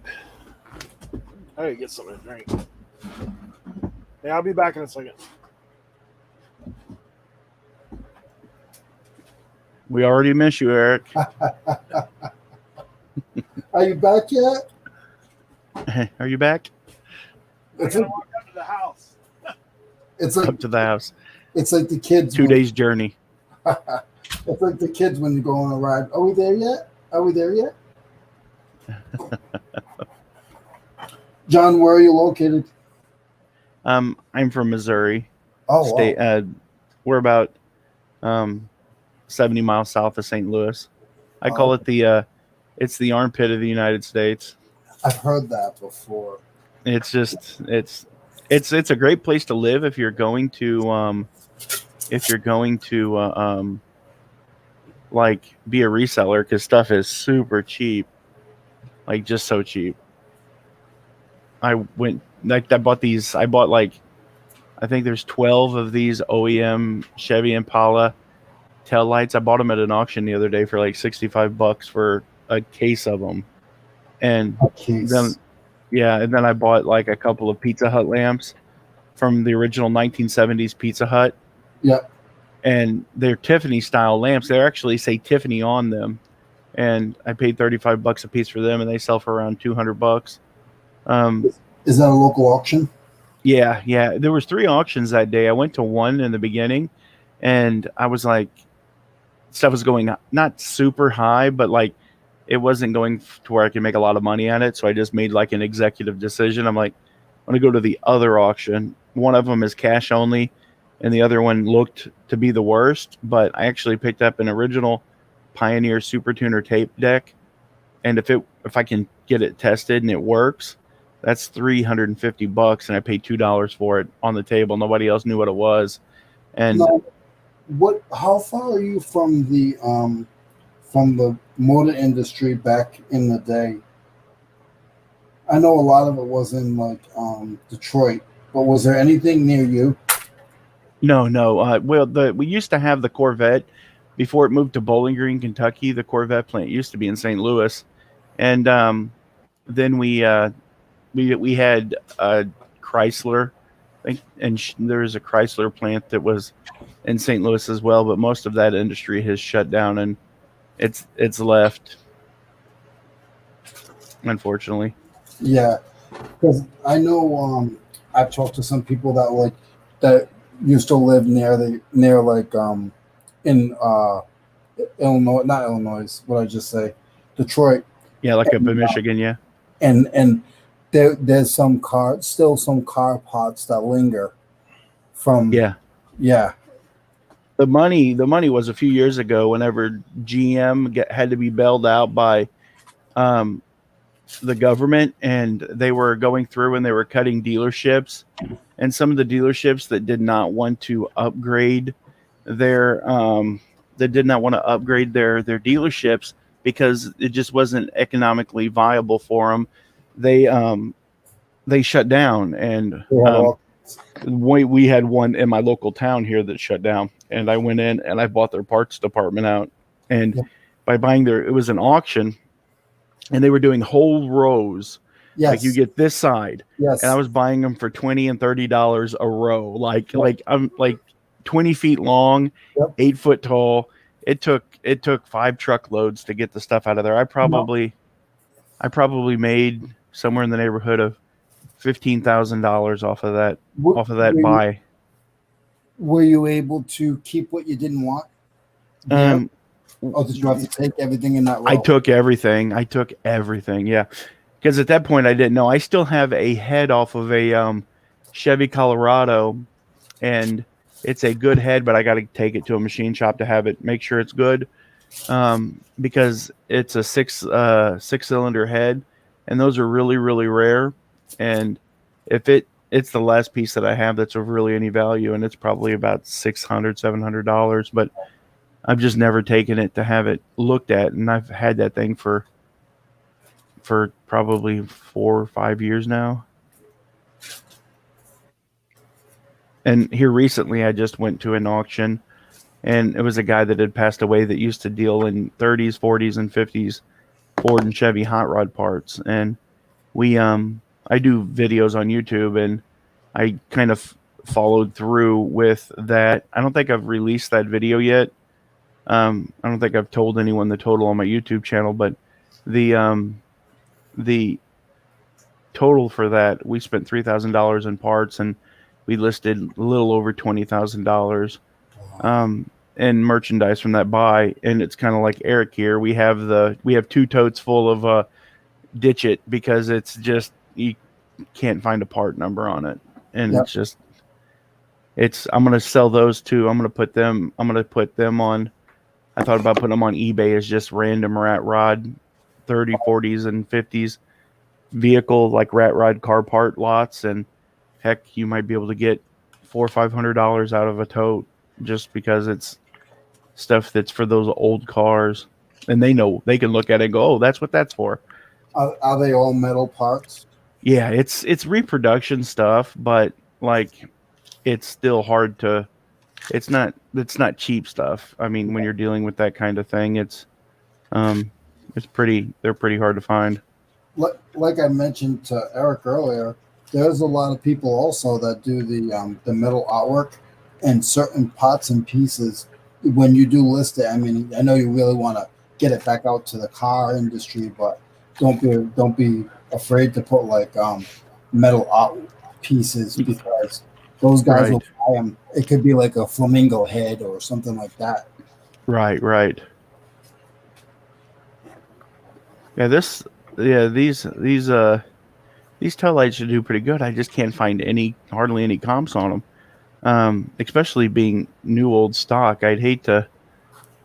It's just really hard to find any good comps on them. I'm thinking about just listing them for like $40 a pop or something, and if somebody buys them all, then just be happy with what I get out of it. But I get upset when I can't find comps. Yeah, you would think that you'd be able to find a comp. They're the original plastic. They're Delco guide, so they're original GM parts. So it isn't like it's a reproduction. Like, you can buy one from a place called Classic Industries, brand new, for $25. But like, they're not the original pieces. But the problem with these is they sat around for so long, so the chrome on them aren't perfect. Yeah. But the lenses, I mean, they're still pretty pristine.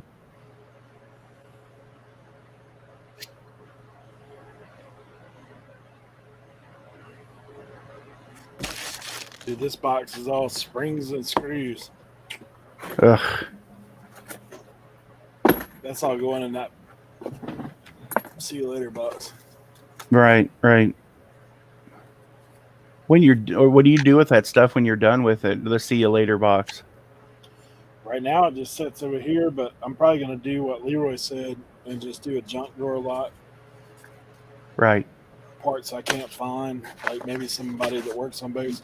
What I need to do with this stuff is literally like within a half a mile of my house is all the boat workshops. I could probably just take it over there to a guy and just get some cash for it. Like, let him look at it and be like, hey, I know he works on outboards, which is what most of these parts are. Right. You'd probably be down to look at it anyway. I mean, for sure, you can't go wrong with getting a good deal on some parts that you probably are going to need. Yeah, I mean, because a lot of this stuff is hard to find. It's not like you're going to go down to Napa or something and find this stuff. Like, you're going to have to order it online. Exactly. So, you can, like this whole stack is not much screws, springs. Tell you what, I won't be sleeping on no brackets anymore, though. I'll be like, bracket? Oh, that's money. That's what I like about when you don't pick and you like I do sort of like you do, John, and Eric as well. I buy box lots and whole lots, and when you get those, you can't say, oh, I don't want this or I don't want that, and then the thing that you were bidding on, you realize, oh my God, that's not worth a lot of money, but these little brackets are worth $100 a piece, and that's where you learn, and I like that part of it. Yeah, I mean, some of it, like I said, ain't worth your time, but some of it, you never know, man. You never know.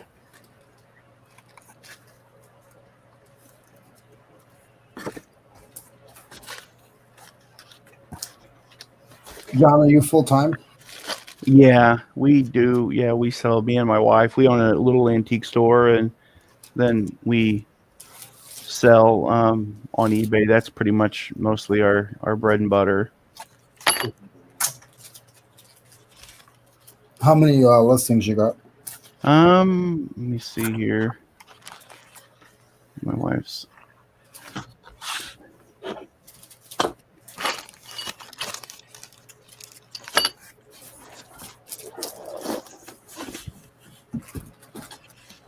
Wife's looking for a reflector from an old marble. They used to put marbles in reflectors, and we sold one for like $32, and she's like, "Where's it at?" Oh, And it's in the. We have two sides. We have a car part area, and then I have just another side of the store where it's just totes, and it's in one of the totes over there. We don't. She spends a lot of time looking for stuff. She's supposed to keep an inventory, but she doesn't.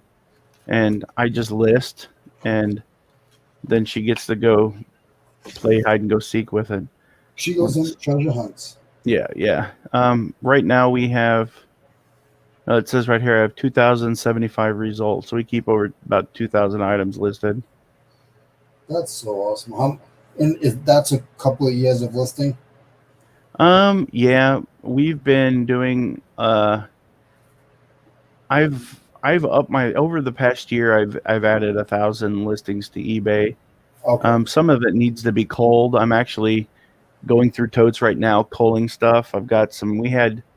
We bought the store about a year and a half ago, and we have a shed that we kept everything in. And I poured a concrete floor, and we had an old shed, and I built it, and we worked out of it for several years. And then I wanted to open an antique store because we were about ready to pay our house off. And I figured that if I bought a building, that it would be an investment for retirement, and then I could use it to make more money and to move my eBay stuff into it. Yeah. And so now we have another piece of real estate to add to our, kind of our portfolio. And we started moving stuff out of that shed, and I was surprised how much stuff that was old that was no longer listed. That I believe that after a while, eBay will. There's Yes. something that triggers in the system that they unlist stuff. Yep. I was telling Eric earlier. I've been doing this for a long time as well, but I'm doing it now full time, and I just moved from Rhode Island to South Carolina. Oh, really? And, yeah, and I had to go back home. I'm still bringing stuff back, and I'm by myself, so I had to shut my store down for 2 months. And when I came back, I decided it was easier for me to go through and start and just relist stuff than it was for me to try to haggle with my old bin system. And then, like you said, finding stuff. I would rather spend the time and get it back, and then it's new again. So if I would have relisted it, it would have been considered old. Now I listed again, and now it's considered new, and now it's going to get new eyes on it. Right. For Mr. Biselet says, John, do you get a lot of walk-ins to the store where people want to sell you stuff? Yes, sir. Yes, sir. All the time. And I want to say, Brian, you are an amazing individual. I love watching your content. Like, I love the amount of stuff that you buy. That's my goal. That's where I would love to be at. I was watching, I don't know if it was on Instagram or somewhere, but you had organized all of your shoes, and like that that looked like a shoe store. That was pretty crazy. But yeah, I do get some stuff that walks in. And the other several months ago now, because we've been shut down for a while because of the COVID. And I had a lady come in and she brought me 2 Johnson outboard motor signs from the 1950s. They were local advertisement pieces from Fredericktown. No one ever seen this company before. It must have been because there's no lakes around here, so it doesn't make a whole lot of sense as to why there would be a lot of why we'd have like a boat shop. And but lady walked in the door and she brought me 4 of these signs, and they were fairly pristine. And anyways, I asked her how much she wanted for them. I looked them up and I seen that they average anywhere between 150 and upwards of like $400, $500 a piece. And I said, but the ones for $500 a piece were places from like New York or Minnesota, places where there was like a lot of lakes, bodies of water. I said, they're more popular. I said, what do you want for your 4 signs? And she says, well, I'd take $200. And I'm like, I was thinking a piece. I said, is that for all 4? And she looked at me. She goes, yeah, 400 or 200 for all 4. And I go, I will take them. And the first one I sold on eBay, I sold it for $550. And then the next one I sold for $550. And then I sold one to a guy locally for $450. And then I've got the 5th one or the 4th one still in my store. It sits in my window, and I put $900 on it because I don't want to sell it. Because I like Johnson, because my last name is Johnson, and I like the stuff like with your name on it. I think it's kind of cool to have around the store. And at this point, really, the store is kind of it's more of my man cave and like a lot less of a real store. Because I buy stuff I like and I put in there, and we haven't been open since probably April because of the COVID stuff. I just figured that it wasn't worth the money to be open, and then possibly contracting the COVID virus from somebody that walks in the door. Yeah. Yep, there's another one. Go So ahead. $36. And Brian, I may be the ugliest reseller, and I can push the limits for the fattest, but I can guarantee you one thing: I will never be the baldest. My hair is good. Probably there's nobody in my family that's there. There's no way I'm going bald. But yeah, you buy amazing stuff, brother. You are. Yeah, I don't know why. You had 1 million items. Like I think about me listing today 50 items. Right. Brian, when he was on our show, was talking about he had a kid list 1,000 items one week. 1,000 items. Holy crap. One Like, kid. Brian, Mr. Biselet said Leroy wins. That's funny. I couldn't imagine having that kind of presence on eBay. Like I was listening to a show. I think where somebody was telling you like worry about eBay and stuff like that. I think a guy like you're pretty much good to go on eBay. You're pretty much, having that many listings and doing that kind of income. You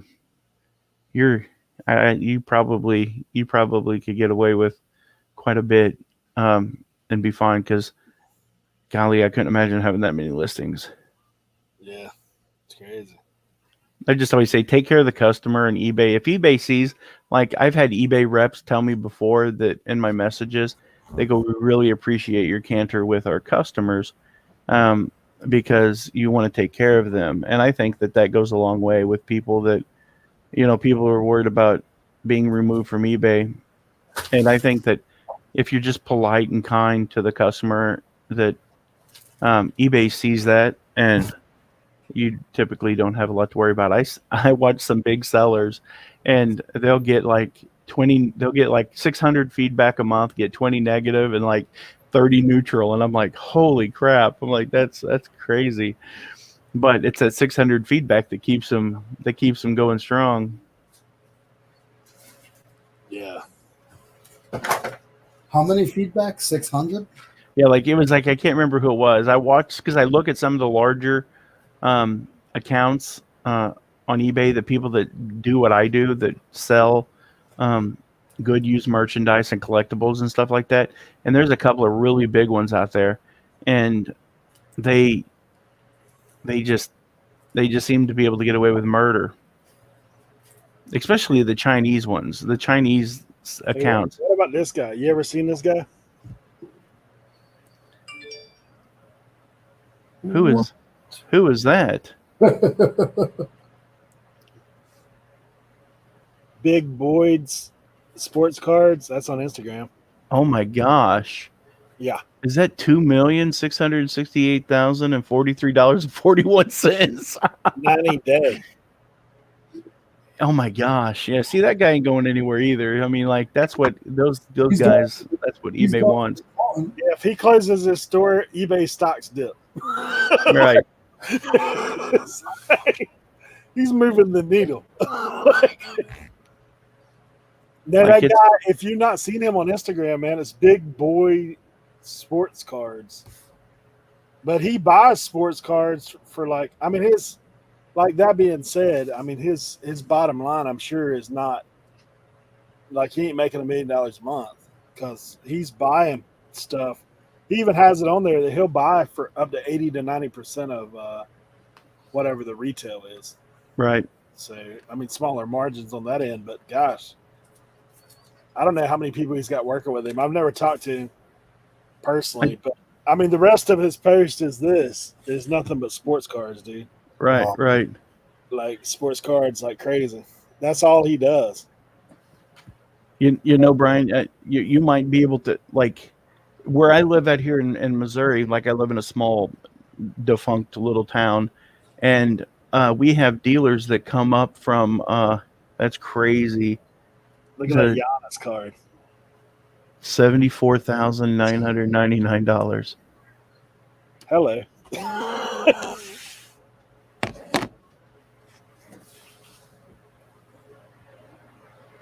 It don't take many items like that to get you there, does it? That's amazing. You had to pull down 4,000 photos because they showed people from high school, and eBay told me to pull down any photo of people who are under 18, even though they signed a release for. Wow. That's amazing. Good morning, Drifter. I don't know where you're from, but it's 5 o'clock here, but good morning. He's from Australia. There you go. Good morning. I was like, he's not local. He's not from my zip code. Aussie. Yeah, good morning. Yeah, I'm sorry to hear that, man. That does suck. That's crazy. But I was going to say is that here locally, we have a lot of dealers come in from Canton, Texas. You know what would be really amazing is that if you could make a contact with somebody with an auction house somewhere close there in Texas and just fill a semi-truck full of stuff and just send it to Texas and do an auction, you'd probably never list another item on eBay because we have people that come up here and they buy stuff like the old antiques and primitives and collectibles and stuff like that. The auctions that do really good around here though are because we're an old community from the late 1700s, so there's a lot of primitives and antiques in this area, and man, that stuff goes crazy. When I was a kid, with my parents, yeah, that would be cool. So you've been doing this for a while. It's in your blood. Yeah, Mr. Bislot, buddy. He's definitely. I haven't been up there, but he said if I'm ever in need of inventory, just make a trip to Pennsylvania. Right. I bet you. How many items do you ship out a day, Mr. Bislot?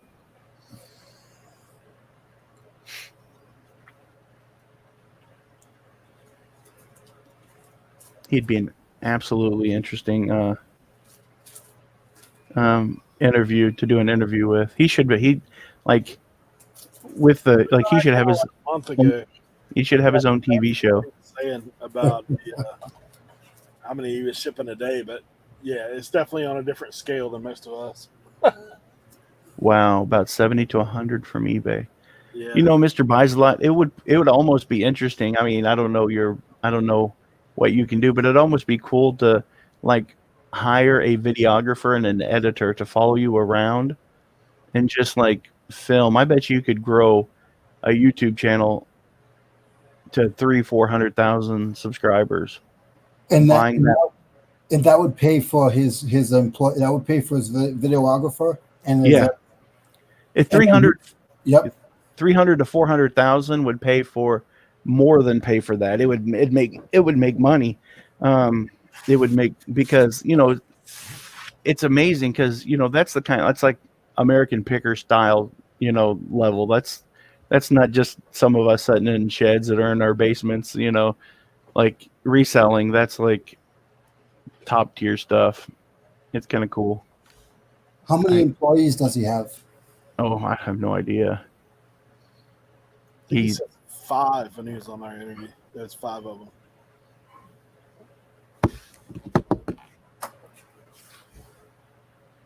I don't understand it. I don't get it.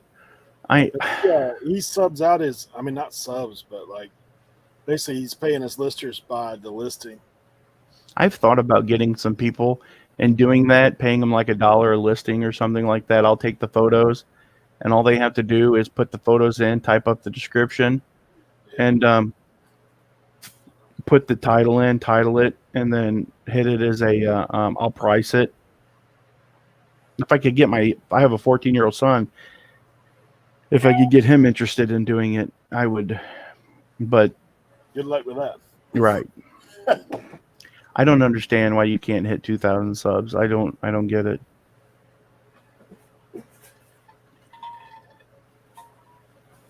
A lot of it is the way. I've struggled too. I made videos for 6 years and I've got 5,000 subs. So, but I'm not very good at coming up with the story and the content and stuff like that. Like, I do more vlog style videos, and they don't always go over that well. Do you get a decent sized check now with 5,000 subs, or not really? Anywhere between 100 to 200 a month. It pays my electric bill at the store. I was just gonna say that, yeah. And then if you need a new PC or whatever, you can save up for it. That's cool. Yeah, we do right now. We're doing about 10,000 a month on eBay. So, like, that's we're on track this year to do over 100K in sales on eBay alone. We would have done really well if the store could have been open all year. It's just unfortunate, but.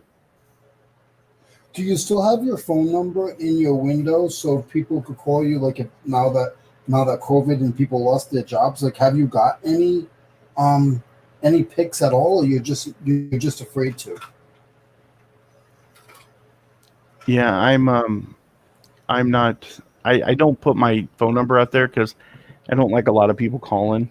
Like, I don't answer the phone too much. I'm kind of an introverted person, so like I find that when people want to talk to you, it's because they typically they want something from you, and sometimes that's good and sometimes it's bad. But I can't remember the last time I got a phone call from somebody. It's like, hey, I was just calling to see how you was doing, And so, like, sometimes you feel like people, they try to people want to pull out of you, and they don't even realize they're doing it. Yep. It's just that constant fight for resources, I see that, and I see that with I see that with some of what we do. A lot of the younger people, or just people, like, they've only been doing it for like a year and a half, and no offense, Eric, but like, and they're like, they try to get every little thing out of you. It's like, I've been doing this for a long time. Like, I'll try to give you everything I can, but at the end of the day, you got to learn from your mistakes. Yeah, I think the difference, like with myself, dude, I've owned my own business. I've done I think it's different when you're older. You got more life experience about stuff. Yep. Like, for me, I've always been business minded. Hey, there's Brian. So for me, I think myself as like with myself. I've owned my own business. I've done like. Yeah, I think it's different when you're older. Yeah, I think your YouTube's on. It is. For me, I've always been business minded. Hey, there's Brian. Yes, and for me, it was a little different coming in. Like, I already knew about like some parts of the business, just not the technical stuff. Hey, Brian.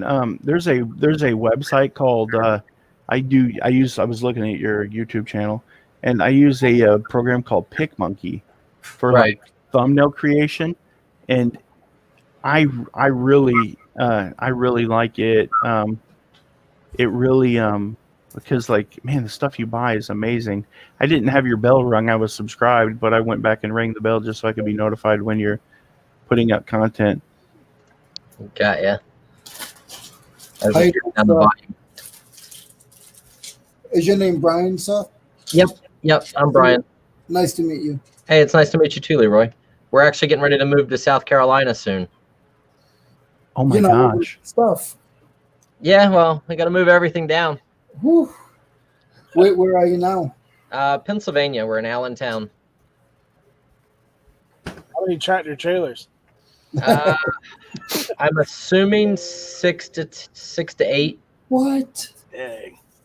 Yeah, I mean we have right at 8,000 square feet between the two warehouses, and now I have 3 storage units. Okay. And I'm supposed to look at a guy's warehouse a little north of me in the next month or so. He wants to sell everything. It's like 200,000 items. Wow. Oh my gosh. Like all toys and action figures. He's got 40,000 comic books, stuff like that. Yeah. Brian, how many employees do you have? I have 2 in-house listers, one person who takes pictures and does the clothing right now.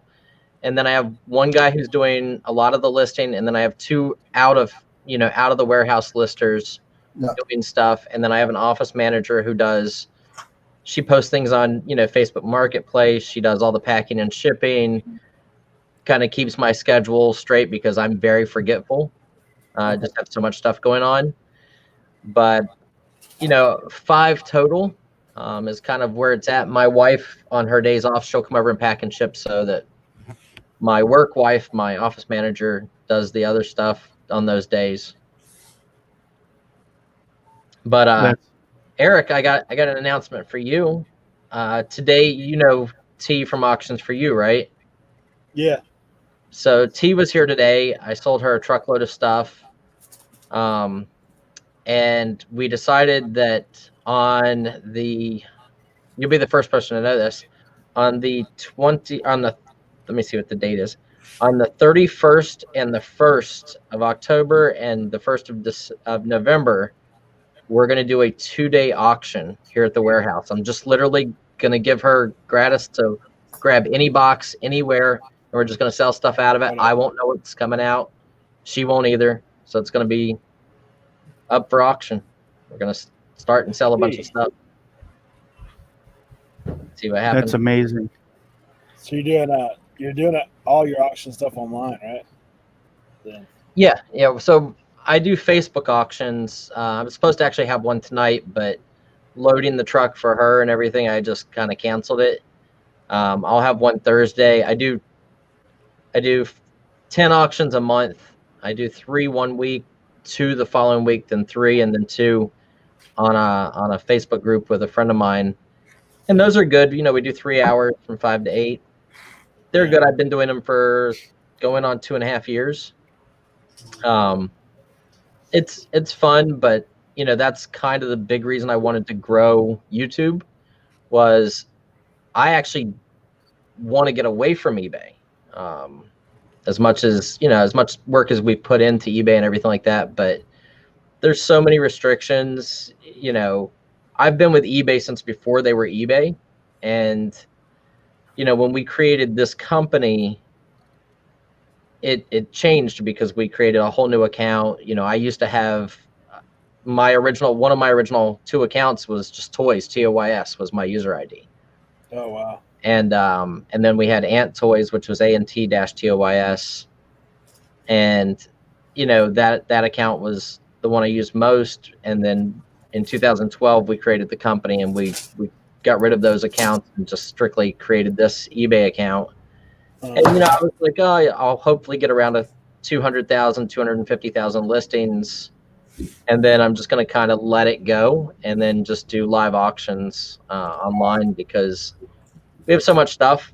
And I've got to a point where I'll buy 1,000 items, spend $5,000. I'll sell 500 items out of that amount and got all my money back.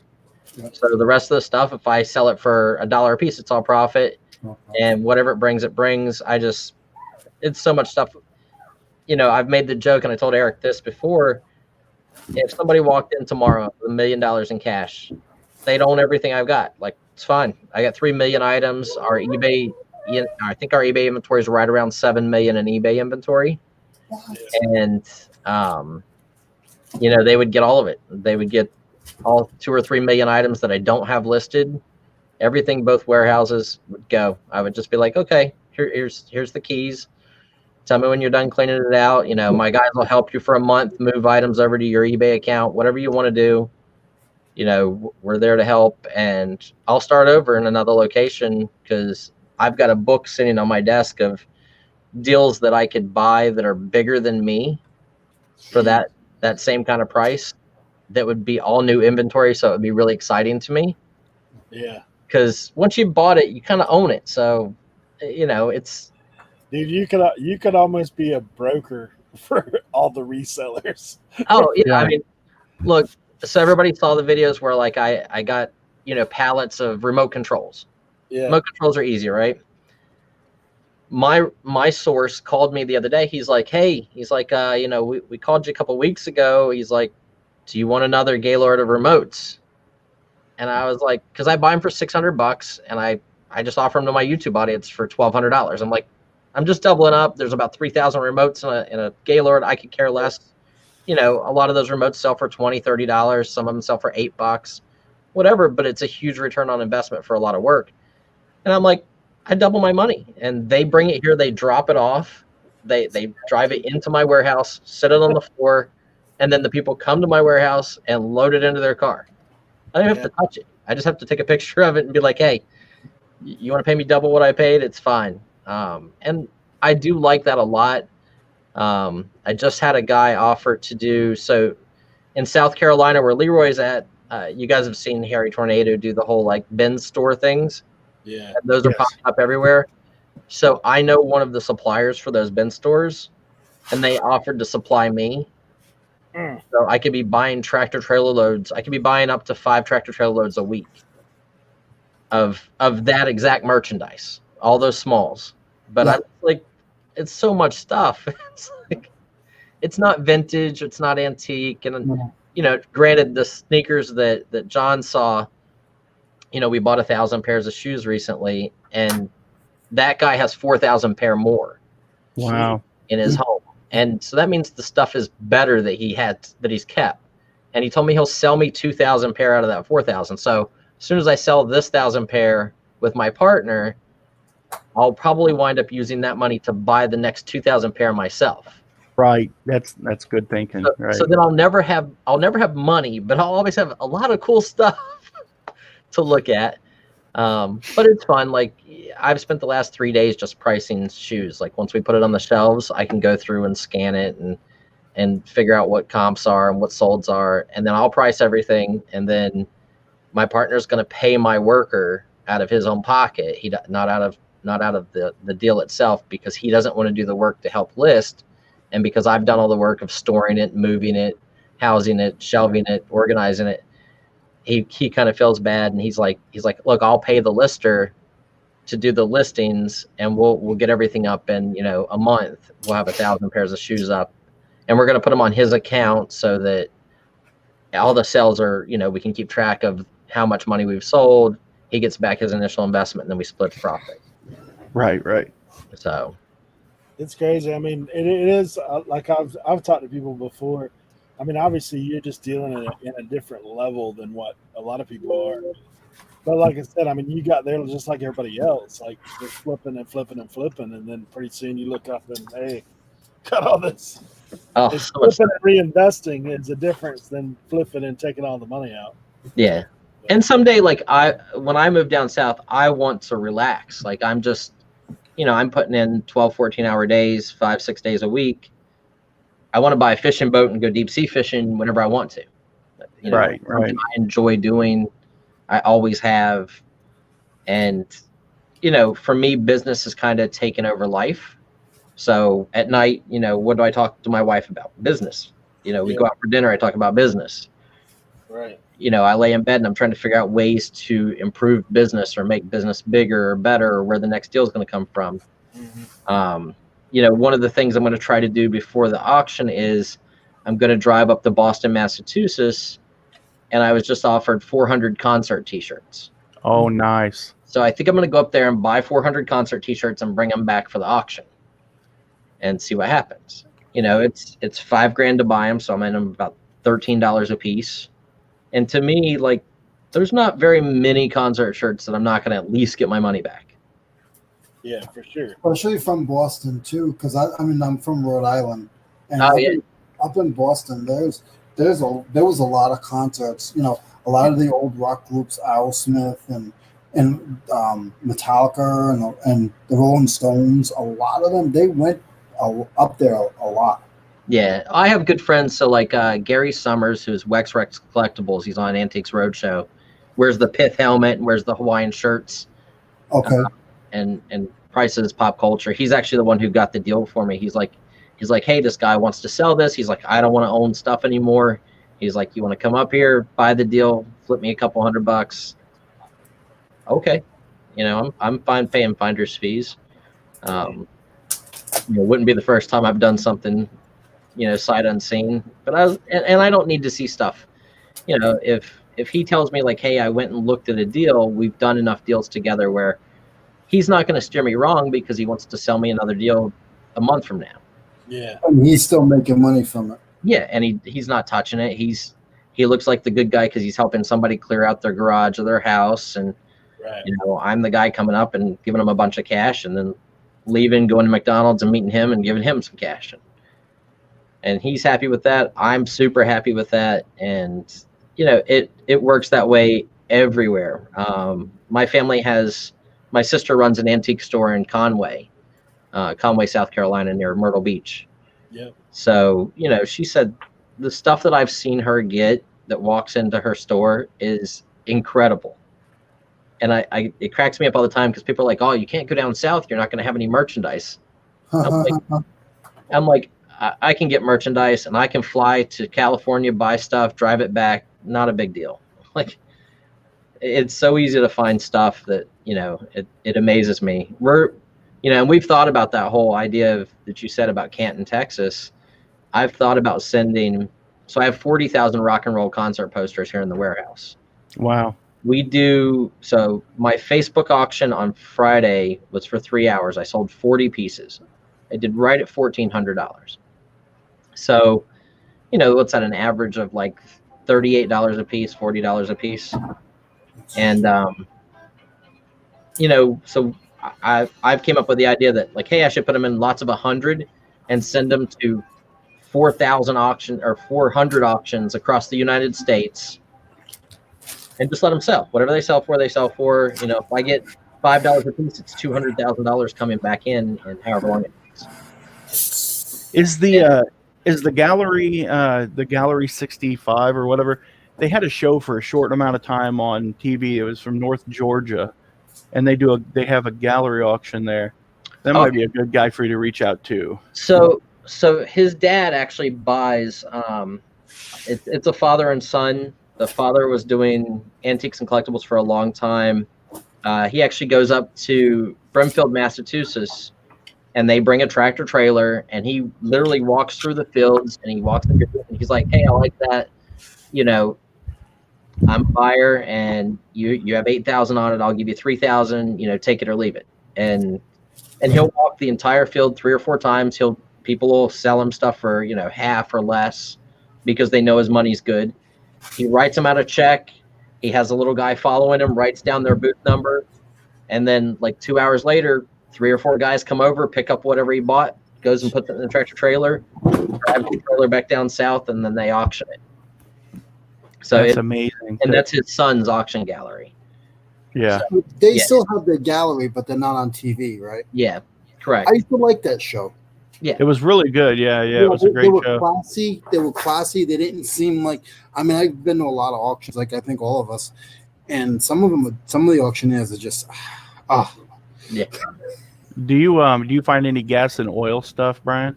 Very little. Pennsylvania, because of Carlisle and Hershey and everything, Yeah. You can't touch signage here. Like it's Right. you know, unless it's coming out of a house and you're getting really lucky, forget it. If you go to an auction, you know, a $200 sign is bringing $250. Right. Yeah. It's very rare. Like I've found a few pieces here and there at flea markets, and I don't know that stuff super well. I just I'm a little old school. You know, everybody on YouTube teaches like, oh, comp everything, look everything up, do it. You know, to me, I feel like that's cheating. I feel like, you know, if I go to an auction and there's 90 people there and they're looking up every item, why should I be at that auction? It's just, I can't compete with somebody who has no idea on what's sold, how to use what's sold on eBay versus what's currently being asked for. And, you know, if they see one item that there's 3 of sold and one of them brought $500 and the other 2 sold for $140 and there's 6 currently listed for $200, they're like, oh man, it's worth $500 because I saw one brought $500, so they're paying $300. Right. And there are people in this business that take huge advantage of this. I know this for a fact because, you know, I know one of the auctioneers and I know a guy that brings him stuff. That guy will have 10 of something. He'll list it on eBay for $1,000. It might be a $100 item. He'll have a buddy of his buy it. And they'll do that 3 weeks before the auction. And then there'll be one at this auction that pops up and then it'll sell for like $600 because people are looking at eBay and they're going, oh, well, one sold for $1,000. Yeah. And to me, that's crappy to do. Like that's the same thing. Like I said, you know, my channel will never take off and be huge because I don't understand the ethics of clickbait. Like, yeah, I can't tell you that, hey, you know, I bought $1 million collection of shoes because maybe retail 20 years from now that's going to be worth $1 million. Right. It's not $1 million. It's whatever I can sell it for tomorrow. Yeah, it's definitely there's some integrity issues when it comes to auctions. I've been at auctions where I was trying to buy a World War II Lionel train, and I was getting it pretty cheap. And next thing I know, some guy jumps in and he starts bidding me up. And whenever I backed out, because I have a way of bidding that I go, yeah, no, and then I'm done. Then nobody knows what that's going to be on, and then I drop it on somebody, and they're like, well, crap, I did not want this item. Yeah, they just want to run you up. Right. And he came back to me later, and he goes, that was my train. He goes, would you want to buy it for this amount of money? And I looked at him, and I said, you can stick that train up your tunnel. and I was like, I'm done. I was like, no. I said, and that's the thing is that when you go to an auction that allows the people to bid on their own merchandise, and they don't care because if they bid it up to $500, they're still going to get their commission out of that. Right. It's not the auction that I went to. They were making the person pay the commission, and you know, so they were not too worried about it. Yeah. And that's just immoral. Like it's, you know, you're not allowed to, there's no collusion at auctions. And, you know, I don't know how many like YouTube auctions you watch and stuff like that, but on Facebook, there'll be people come in my auction and I'll sell, you know, I sell lots because selling one item at a time, I'm never going to make a dent in this warehouse. It's just not going to happen. My car is completely full from what I bought Sunday and I just haven't emptied it yet just because I don't know where to put it. But you know, it's one of those things that like, so we'll sell 50 or 100 vintage 1920s or 1930s photos that people will get $10 for. Some of them will sell for 50, whatever. It doesn't matter to me. If I paid $1 a piece and I have $50 into them, I start at $5, no reserve. It sells for whatever it sells for. And I hope it does well. And a lot of times it does. And I usually get really good money and I'm really happy with that. But I'll have people come into the auction. I'll be like, well, I want the motorcycle photos. So I'll stop bidding if you let me have the motorcycle photos out of it. And I'm like, okay, well then your bids will no longer be valid in the auction. And they're like, well, you can't do that. I'm like, absolutely I can. I was like, you're causing the auction to lose money because you're making side deals during the auction with other bidders. And it's collusion. You can't do it. It's illegal. Yeah, that's illegal. Exactly. And then some people just get really mad about it. You know, it is what it is. And I just explained to them like, hey, look, if I came to your yard sale and you had items out for $10, and I started walking around to people going, "Oh, you can buy that on eBay for $3. Don't buy it here." How would you feel? Yeah. And they're just like, "Oh, well, it's not the same thing." And it's like, yeah, it is. Like, It's if you exactly were going to the same bid thing. to $100 on that, bid to $100. If you don't want half of that stack, you are welcome to write down the underbidder's name and contact them after the auction. I have no problem with that. You guys can make side deals after the auction, no problem. Sell to each other. I encourage it. I want my people to make money because I want them to have money when they come back to the auction next time. Right. And that's the key to business to me, is like, if I can give somebody a deal and they can double their money, that means next week when they come to me, instead of having 100, they have 200 to spend. I'll do that all year long. Land O'Lakes. Found the other day. Wait until you list that and it gets kicked off because there's a Native American on it. I know, right? I'm trying to sell it quick. Yeah, it's crazy. They've been doing that stuff a lot lately. You can't have Aunt Jemima on. They got rid of the entire Black Americana category. I said, we actually got suspended for 3 days for having a 1963 Playboy on. And the email I got said the only adult magazines allowed in magazine back issue are Playboy, Playgirl, Penthouse, and Vanity. So I call them up. I'm like, hey, it was a Playboy that I had on that you're kicking off. Well, there's nudity on the cover. And I was like, there is? And I looked at it, and she's like, yeah, do you see, like, behind the bunny in the background, there's picture frames? And I was like, yeah. And I said, the ones with like the digitized girls that are supposed to look like abstract paintings. She's like, yes, but I can make out nipples. I was like, so, and the first girl I got on the phone said, you can't list any magazine with nudity in it on eBay at all, period. And I was like, what are you talking about? I was like, the email you sent me tells me that I can list them in magazine back issue. Oh, no, that email is incorrect. I was like, how long have you been with eBay? Oh, I've been here a long time. She's like, this is my 6th month. And I'm like, I was like, yeah. I said, I need to talk to a supervisor. So I get a supervisor, and that guy's actually like, oh yeah, we're not going to suspend you for this. Like, I don't see any problem with this.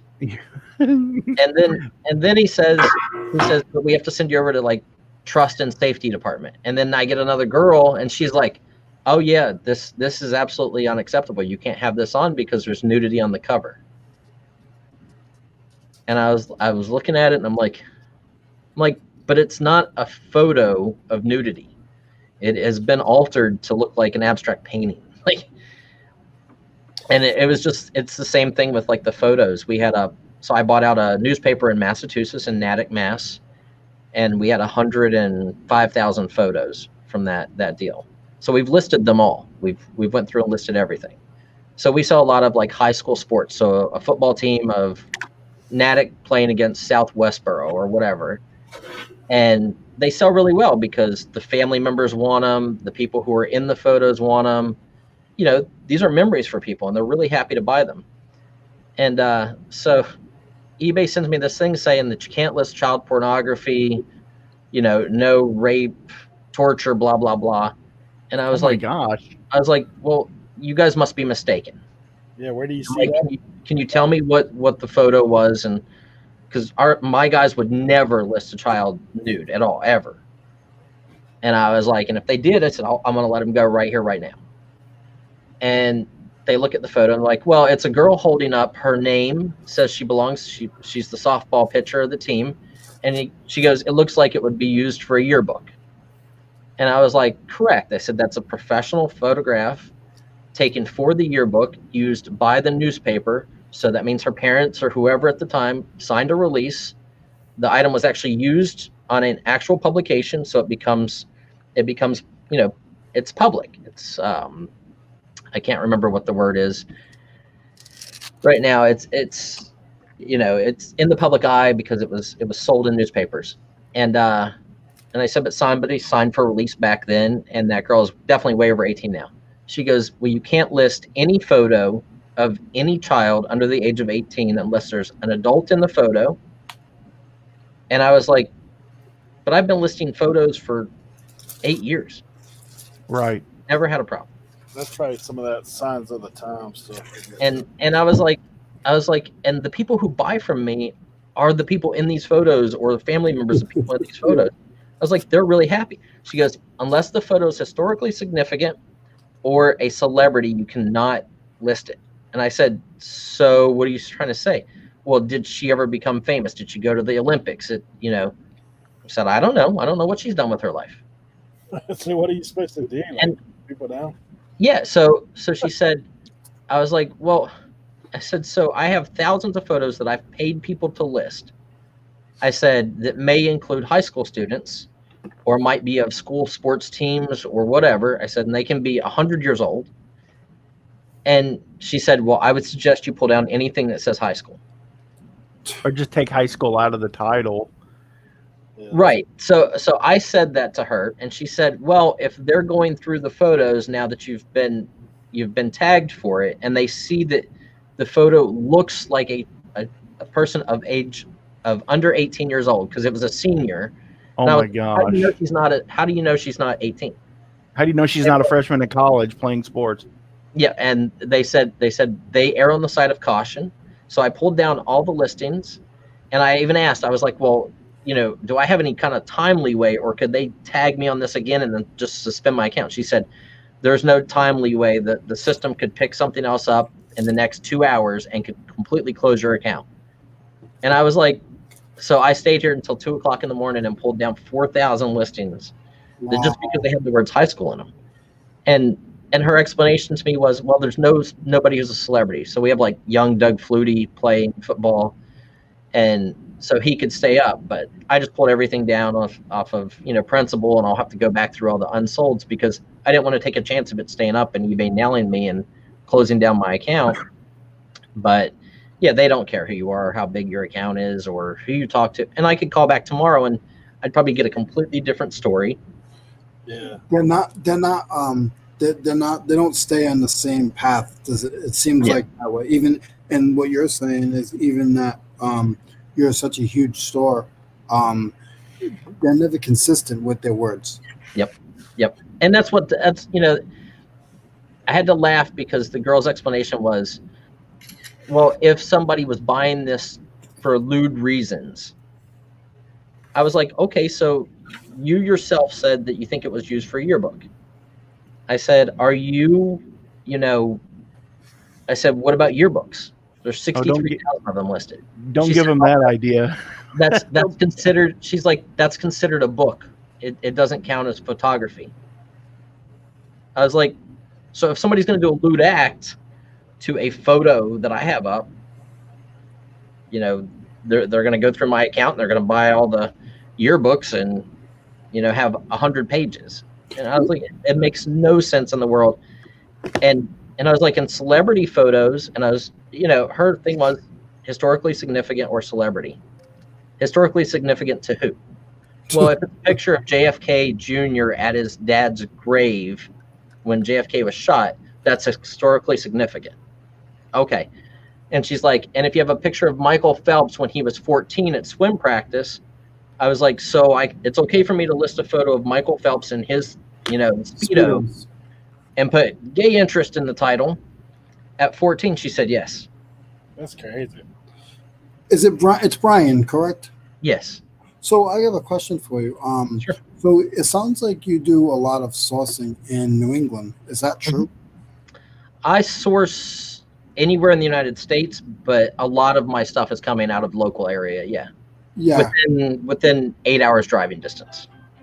So do you get a lot of decent picks from like Connecticut, Massachusetts, Rhode Island, New York? Yeah. Yeah. There's usually a lot of stuff in that area. I was nervous, like you had said earlier. I was nervous when I moved down here.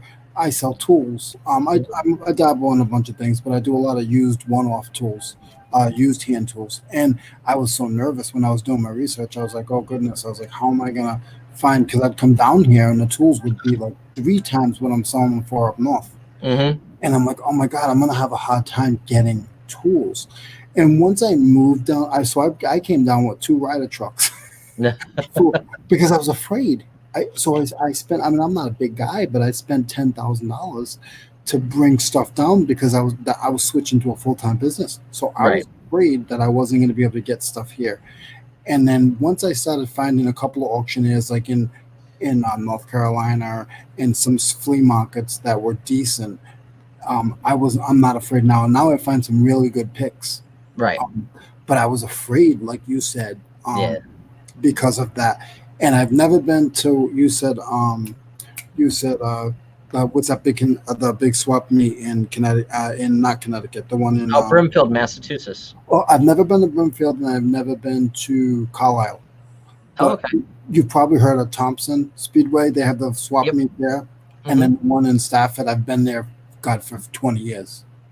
I like my favorite flea market. If I have a choice on a flea market, is Elephant's Trunk in Connecticut. Yeah. It's probably my favorite flea market of all flea markets because dealers get in at the same time buyers can get in. Yep. So there's no pre-buying. Yeah. And they actually police it really well. So, but if you as a buyer want to get in right when the dealers get in and you don't want to wait the extra 2 hours for them to go set up, you pay a $20 like early buyer's fee. Yeah. I am happy to pay $20 to be able to get in there and get fresh merchandise. Hang on, I'll be right back. My phone's ringing again. Yeah. Eric, this is awesome that he's on here. Looks like Leroy. Did you give a super chat? Yeah, I think that's necessary. Yeah, thanks, Leroy. I saw it there, but I was like, dude, I weren't going to interrupt. Yeah, we had on, like, I guess it's been over a month now on the Friday night show. Yeah, man. I'll call you when I leave. If he comes back, I'm going to ask him if he's got his, dude, he's got a lifestyle. Hey, Brian. Yeah. You still I got didn't do it. a surfer?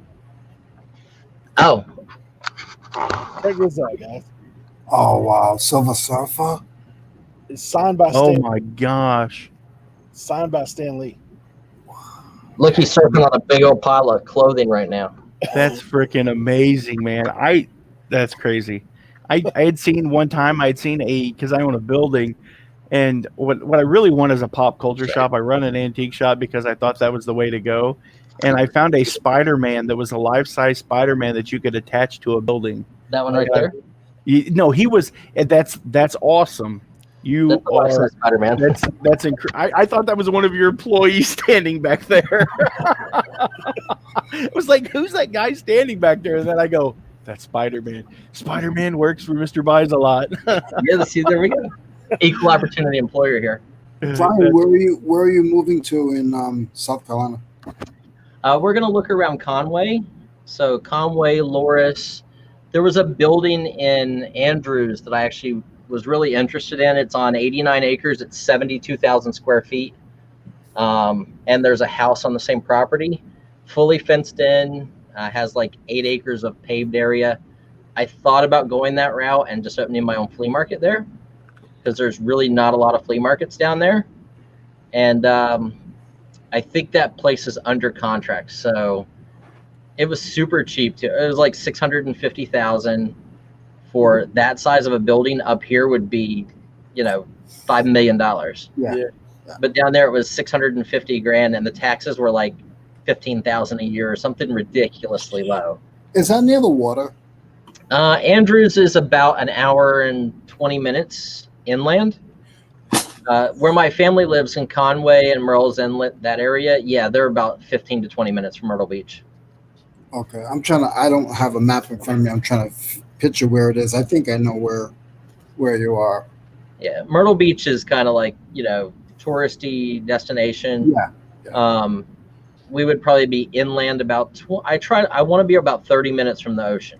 The whole reason I want to move is because I love the ocean, and my wife isn't as keen on moving. Like, I used to live in Hawaii for a while, and I love California and Hawaii, but my wife isn't so keen on going that far away from all of our family. So I kind of compromised and said, look, we'll be near my family, and we'll be on the East Coast. So your mom's 8 hours away, and if something happens or something like that, we can just get on a plane and be here in an hour or two. I want to say thank you for answering some of my questions. I really appreciate it. Anytime. Yeah, absolutely. Anytime. I mean, I think that Facebook and YouTube, the community, helps the business. for a long time, I was really worried that like I was the young guy in the business and there was nobody else younger than me coming in. And then I started watching YouTube and seeing the communities growing again. And it's actually a really good feeling to know that this business isn't going nowhere. I don't care what the economy does. Right. Business isn't It's like going a pawn shop in, Yeah, in you a have bad to- economy. Yeah. In a bad economy, a pawn shop is going to do good because people are going to be pawning their stuff. And in a good economy, a pawn shop is going to be good because people are going to be buying guns and stuff like that. So it's the same way with reselling that, the prices might fluctuate a little bit, but people who have money, even in the Great Depression, people who had money on the East Coast and the West Coast, they had money. The Great Depression really affected this intersection of the country. So, you just got to, in a global economy, there's always someone to sell to if you've got good quality stuff. Yeah, and it's one of those things that like there's opportunity everywhere you turn if you're willing to change your mindset. Like, I used to only deal in vintage toys and sports cards and then, comic books. And now I'm way out of the loop on sports cards because I've got probably, I don't know, I could fill a 16-foot truck of sports cards in the other warehouse that I haven't even looked at, just from deals I've bought Wow. over the last like 8 or 10 years and just kind of stuck it all in there. I don't even know what's there. And I couldn't go through the cards myself. I'd have to hire somebody to do it because, back whenever I bought the first or second of those deals, Kobe Bryant was probably a nobody. And, all of those people were probably no-name players and they might be in those boxes of commons or whatever. But, the one deal I bought, I think I paid $6,000 for the deal, and it was a 10 by 15 storage unit completely filled with cards. And there was one box of 1958 to 1961 tops in there. And I sold that box for as much as I paid for the entire unit. And it was just a 5,000 count box of commons, but they were in really nice shape. So Exactly. I gave the guy a great deal because I knew that some of those cards I could get them graded and get, hundreds a piece for. But I told him, I was like, hey, look, I bought this deal. I kind of don't want to be into it. I don't want to take the time to deal with it. I know there's one box that is old stuff. There's probably other boxes of old stuff, but I know where that one box is at. He's like, well, let me look. I showed it to him, and he's like, this is really good. And he started making a stack. And I said, look, here. So why don't I just sell you the whole box? And he says, I can't afford it. And I was like, $6,000. And he's like, that's like $1.10 a card. And I was like, yeah. And he's like, done. So I had my money back by the time I had unloaded the truck and woke up the next morning. That's amazing. So the rest of the stuff didn't matter. Like it just got put in the warehouse and I bought the next deal. And do you have any tips on negotiating large deals like that? Like what's your approach when you walk in? Like how do you approach a deal? So I'm different than 95% of people. I value time and relationships more than I do money. Okay. So to me, if I walk up to somebody and they have 1,000 carded action figures, and I know some of those figures are only worth $2, but I know other ones are worth $50. If they tell me it's $1.50 a piece across the board, but I have to take all of them, I just pay them. Like, hey, okay, here you go. For sure, yeah. And dime them down to $1 a piece and save that 50 cents a piece. Yes, I'm saving $500, $1,000. But if all of a sudden I start listing that, it's not like they can't go online and find me. So if all of a sudden I list 200 figures at $50 that I just got them down to $1 on and told them that their stuff was no good, then I look like the bad guy. They don't bring me more deals. They don't tell their friends. I'd rather just pay them what they want and go about it. A lot of people are like, oh, well, the negotiation is part of the deal. It is in some cases. If the deal is so good that you wouldn't pass on it, don't pass on it. If the deal is iffy, if you're buying $1,000 worth of stuff and the guy wants $800 and you think it's going to take you time and money to buy it, then by all means be trying to buy it for $400 or $500. But if that deal's worth $5,000 and he wants $500, $800, just pay him. And if you do better on it, go back and give him an extra $100. He'll remember you over everybody he's ever spoke to, and he will call you every time. how do you negotiate a deal that you're not comfortable with? Like, and I'm asking you these questions because you're at the top of the level in this category, and I would love to know your answers. Like say if you walk into a deal and it's something that you're not super familiar with, but do you give yourself time to acclimate, to like learn the product a little bit, or do you just go by your feelings on it? Like, this feels like it could be a good deal. I go by my feelings probably a lot more than I should. I figured that. Yeah.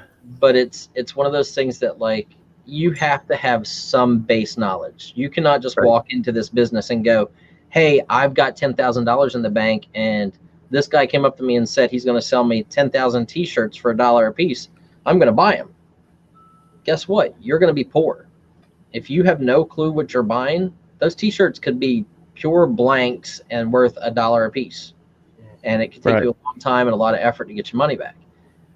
But so you negotiate that deal. And if you feel like the other person's just out of the ballpark, if you walk somewhere and you think they're just throwing a number out, you explain to them, like, hey, I have this cost, this cost, this cost. I have to pay taxes at the end of the year. And eBay is not free. It's just not. And if they start going, well, I saw this on, hey, I have this gun case. And on eBay, this gun case sells for $30. I'll sell it to you for $25. Look, obviously, we're not going to be able to make a deal because you don't understand the marketplace. If that gun case sells for $30 and I got to pay eBay $6 to sell it, and I got to pay one of my workers $1.50 to list it, I'm already down to $20. So I can't pay you $25. Oh, well, then you don't know what you're doing. Oh, okay, well, I'm sorry, and have a nice day. Right. Spend that time in that mental space for better things. I'll tell you, Brian. I went to an auction, and this is for you too, John. I went to an auction before I moved down here in Martha's Vineyard. It was a hardware store, and Brian, you would know this. Sometimes in the beginning of the auction, what they do is they let people bid on the whole thing, and then if the numbers add up halfway through, then he gets everything, or they end up piecing it out. So you still go through with the auction. I was there, and I was there early, and I became nice. I was helping the auctioneer. I was friendly with everybody, and this guy ended up bidding on everything. He was another hardware store owner, and at the end of the auction, he won it all. He came up to me. He said, "You know what?" He said, "You never left. You never gave me dirty looks after." He goes, "I'll give you whatever 2 lots that you want, that you bid on." He goes, "You bid on," and I bid on a lot for all router bits. It was a whole wall, and then I bid on a rigid lot, and it was all rigid. And he gave me two of the best lots for what I was going to pay, but because I was consistent, because I was respectful, he sold them to me. And it was like John said, like, how do you know? Like, you just gotta, like, you can't give up, and you have to be yourself. Like, don't disrespect these guys, because these guys are coming in. They got $50,000. I had 6. Yep. And that's the whole thing. Like, it is definitely the relationship and what you're willing to do. A lot of people are like, oh, well, there's, YouTube needs to have some drama. You need to have the clickbait. You need to have all this other stuff. That's just not me. Look, I think I got on Instagram, you guys might have seen, I got a message that said, you should go back to buying what you used to buy before you found YouTube, and don't just buy for YouTube. And my wife saw that comment, and my wife went ballistic. She's like, who does this person think they are? And I was like, they don't know. And I was like, they think that I'm buying, a $30,000 sneaker deal because it makes good YouTube. And I was like, they don't realize I'm not even monetized yet. I don't have my 4,000 hours. I make 0 on YouTube. And I buy a deal because it's a deal. I look at YouTube as a business tool. I am on YouTube to make connections, to find another way to sell stuff, to be able to sell wholesale, and to help the business itself. Like, overall, I feel like if I can teach people what I know and give them a little bit of perspective on scaling, everybody can learn to get into the business. But to Right. scale up, I can help with that. I've been through the hard parts. I joked with you about going bald from stress. Look, my overhead's $20,000 a month, just a month, between eBay's $9,000, the building, both warehouses and storage is another $3,000. Electric, my workers are another $5,000 to $6,000, and that's before I buy merchandise. That's just overhead. So it's really stressful. But on the other end of that, we paid off. I got a PayPal working capital loan for $70,000, so it was $88,000 I had to pay back. They determined it would take 5 years to pay it back. I paid it off yesterday, and it was 17 months. I paid That's off. awesome, brother. Plus, Good I job. have another business loan for $70,000 that'll be paid off next month, all in the same time. So that means whatever my business is doing, I may not have a bunch of cash laying around, but I paid off $150,000 in 2 years. To me, that feels awesome. Like, that is amazing. Yeah, That bro. feels like being Harry Humson. Sitting in your warehouse. Like, I mean, Well, yeah. Plus, I got tons of merchandise. I like playing with Harry. So, Harry's my idol. You all know that. Mr. 2 and 2. Yeah. Harry, I found some more lanterns the other day, but they weren't the military ones. He's on the hunt for a military lantern, Coleman. I have some lanterns in the warehouse. I just don't think I have a military one. And I don't know what's in the other warehouse anymore. Like, I haven't even been up there in 3 months. Like, I haven't even walked into it. Yeah, lost track. It's like a maze. It's a little bitty like mouse maze with mountains of stuff 6 and 7 feet high. Like, literally the light bulbs are within 6 inches of the merchandise. Hey, Nate Drifter Thrifters, he said the video idea for you is that. Get somebody to film that pack up and move when you move all that merchandise. Oh, In and out. Like, do the speed it up, slow it down kind of thing. yeah. And I'm not good with all that. Like, I don't understand. I just learned how to put 2 videos together.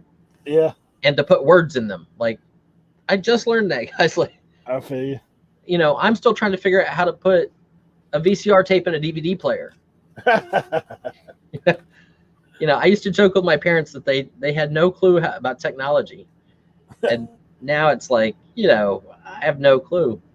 I told my wife said, if anything ever happens to me, and this is for everybody to know this, if anything ever happens to me, my wife is going to open up the warehouses to people to come in, $5 an item, any item in the warehouses will be for sale. And just so everybody knows, I've given her the okay to do this. So just as anything ever happens to me, because like I said, we got 3 million items. If somebody came and gave me $1 a piece, I'd take it if they took everything in the warehouses. So I told her, I said, you're going to be surprised. I said, people are going to come and they're going to buy, that first edition Mark Twain that we have signed by Samuel Clemens. It's a $10,000 book. Yeah. And they're going to leave that sterling silver, $125, bowl because there's $5,000 items they can be buying for $5. Yeah. And she's like, no, people wouldn't leave that. And I said, people will get very jaded very quickly. Oh, yeah. And I said, but you can do whatever you want. I said, when I'm gone, I'm gone. You got my life insurance to pay the bills and everything that's left. I said, feel free to get rid of it. Split it with my office manager. The two of you, give her 50% to run the business and just sit there and collect a check every month. Mm. You're muted, Leroy. And so you're moving to South Carolina, so $5 a piece in South Carolina. Yeah, if something happens to me, sure. I hope nothing happens to you Yes. because I need nobody put a hit on him, please. Yeah, my wife gets $500,000 for that, so she's the one who'd benefit the most. Yeah. He said $5 a red line. He's on Yep. the way now. It'll be anything in the warehouses that she does not personally want, and trust me, guys, she does not want anything in this warehouse other than she wants a where is it?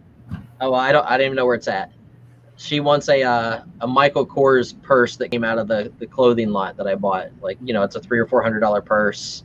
It might not be Michael Kors. It might be Prada or one of those, but it's real and it's good. You know, we would list it at $500 or $600, and I figured we would take 300 for it. But she wants it. It's, you know, I don't think she's watching this.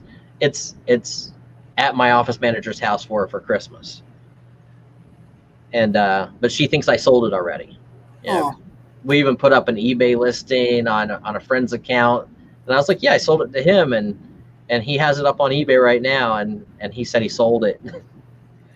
So we messed with her a little bit, but you know, it's fun.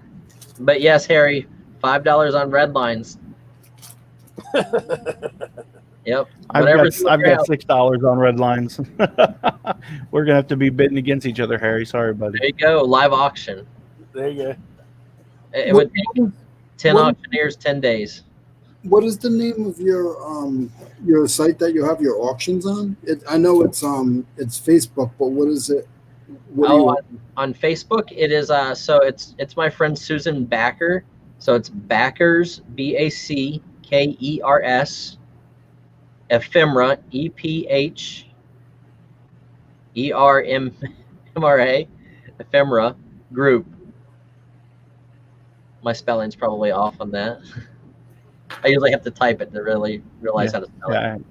I can't spell it either. So yeah, it's Backers Ephemera Group, and then you just request to join the site. I can approve you. I'm one of the moderators, and Sue and I alternate days of doing an auction. She has awesome stuff too. She bought from me when I was 17 years old, so I've known her since then. You know, you're talking 25 plus years, and you know, she's been doing this a long time. Her dad was a bookseller. Used to have like a full house full of books, and used to do like mail order. And she's really smart. She's really good in business, and she brings some really cool stuff. She just moved to Colorado, to the Denver area, and she brings good stuff. And both her and I do 5 to 8 p.m. Eastern Standard Time every day. And you know, like I said, today I didn't do it, but. On Instagram, are you the same as your name? That's Mr. Bislot? Yep. Yeah, everywhere is Mr. Bislot. My obviously YouTube is Mr. Bislot. My eBay is without the period. It's just MRBUYSLOT. You know, everything else is kind of branded to our name. Okay. You know, to our business name, and we actually have, you know, we're trying to lock that name up. You know, we're going through the process of copyrighting the name currently, so it's already in court, and you just got to wait for them the 6 months or however long it takes and all that other stuff. But, you know, my wife wants to copyright the name Mrs. Sells a Lot. So sooner or later, you might see that as a channel, and that'll be our auction channel. That'll be the offset.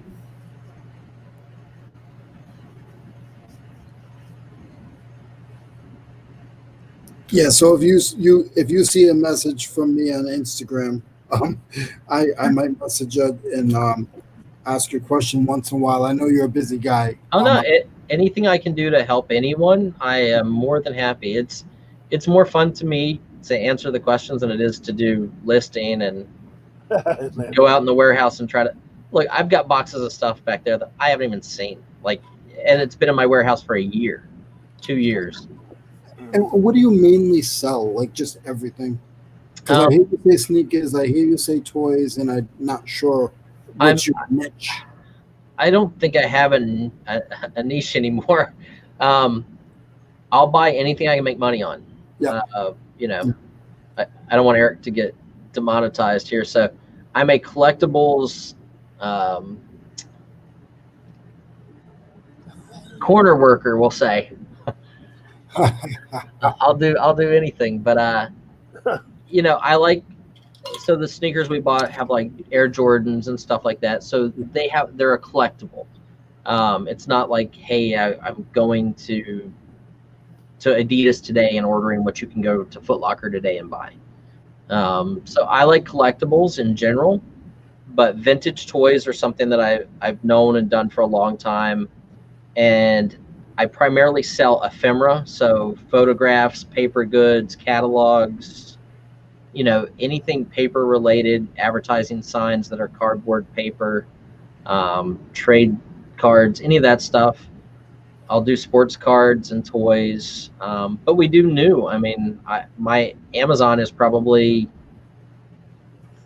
60% books and carded action figures, or 70% carded action figures and books. So I do all of that stuff, comic books. There's not much I won't buy. If I walked into actually I looked at a warehouse the other day full of stuff, and I'm sitting there scanning boxes of nuts and bolts that were 1960s and 70s nuts and bolts. Nice. And some of the 70s and 80s stuff had barcodes on it even, and I was like scanning it, and I'm looking on Amazon, and I'm like, hey, this box sells for $32. And the guy's like, oh, I want somebody to take it all. And I'm like, this place is 4,000 square feet of lumber and marble countertops. And then, there's 50 items there that I would actually want. And I was like, yeah, not for me. But if I walked into a building and it was full of, drill bits that were on the card or packaged drill bits, and they were 10 cents a piece, and I could buy 10,000 of them, I wouldn't hesitate. I'd be like, done, I'll take them. Something you could do would be like leave your card with a guy and be like, hey, if you find a guy that's just looking to liquidate to buy all of this, here's my card. You tell him as a way to sell this merchandise that you've already got a buyer for all of this.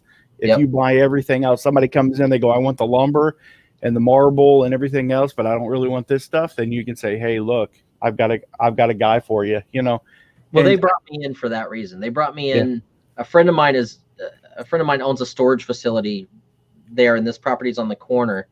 They're buying this property so that they can move their machinery into that building and make more storage units. So he only has a certain amount of time to get rid of the stuff. They brought me in to give him ideas on how to get rid of it. I gave him the number of 2 or 3 different auctioneers, and then, he's like, okay, well, I just want to literally give the stuff away. And I was like, well, I said, I would give you $300 for 1 hour with me and a friend of mine here, and I'll call him and bring him over, and we'll just pick out what we want. And I said, or you can pay me $2,000, and I'll make sure that everything is emptied out of the building, but I get 2 weeks to do it. I don't want to deal with lumber, but I can take a picture of lumber and wood paneling and put it on Facebook and say, hey, it's free. Construction guys, craft people will come and take it. I'll put it out on the front yard and leave. I mean, it's the area that it's in is, absolutely, yeah, projects. So anything metal I could throw out in the front and it'll be stolen overnight anyway. So I would have no problem getting rid of the stuff. And, if he wants to pay me $2,000, I'm willing to do the work, because I have to stop doing what I'm doing now. How do you find the deals that you find? Do you have people that come to you, or is there just more? How did you find your first deal? Like, I guess you've been doing it, like you said, since you were a young man, but like, I don't know how I guess because I live in a more rural area. There's not that much stuff, but like to be able to find like a warehouse full of stuff and someone's like, I don't want to mess with it. Just make it go away. They're like alakazam. It doesn't happen that often, but it boils down to connections. So like I'll go to storage locker auctions and I buy storage lockers. But even if I don't buy storage lockers, I hand every one of those guys, I'm nice. I joke around during the whole auction. I don't take any of this serious. Like, right. This is my business. I make a living off of it. I don't let other people get me down and other people's comments get me down. If they're not paying my bills, their comments, trolling, whatever, doesn't bother me in the least bit. But I want people to understand that, like, there's a million deals out there. As long as you treat people with respect, the deals will come to you. Like for me, I was at Renninger's Antique Market. I had a booth when I was 15 years old. I bought out 3 other dealers, from having my booth in there, that were just older people that just didn't want to continue to have a booth, and they didn't want to have to move everything. And, I was energetic enough where I was willing to risk buying a bunch and take that shot. And eBay was in its youth at that point. So you could sell anything. Like people were selling, lint out of their couch, and it was bringing crazy money.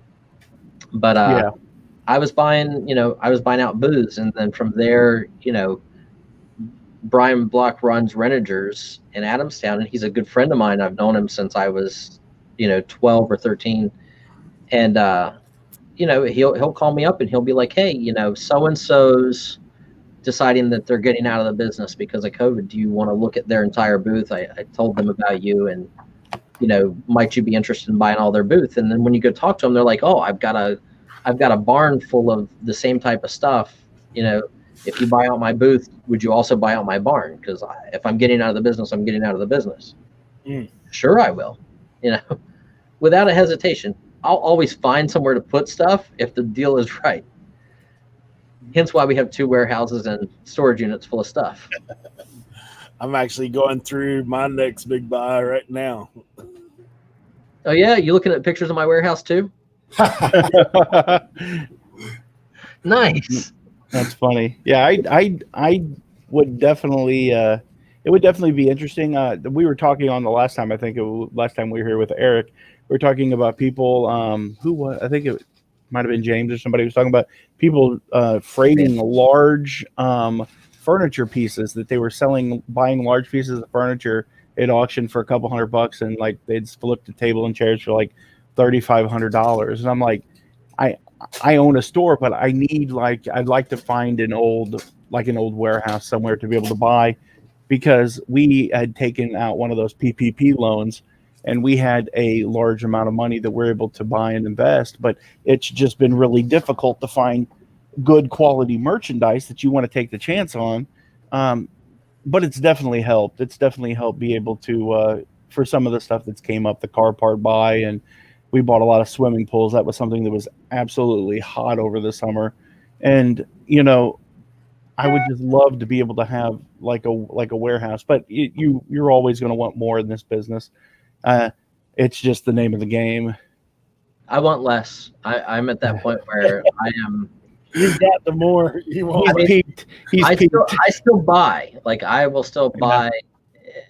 That's the excitement of the business. It's a big treasure hunt. That's what. Look, it's like gambling to me. So I play poker. I'm a poker player. Right. At the casino, I probably, I sold an item a few years ago for around $120,000 for a poster. And, for a month and a half, I sat at the casino and played cards. And, over time, I love math. So like the numbers really work for me, but math can't beat luck.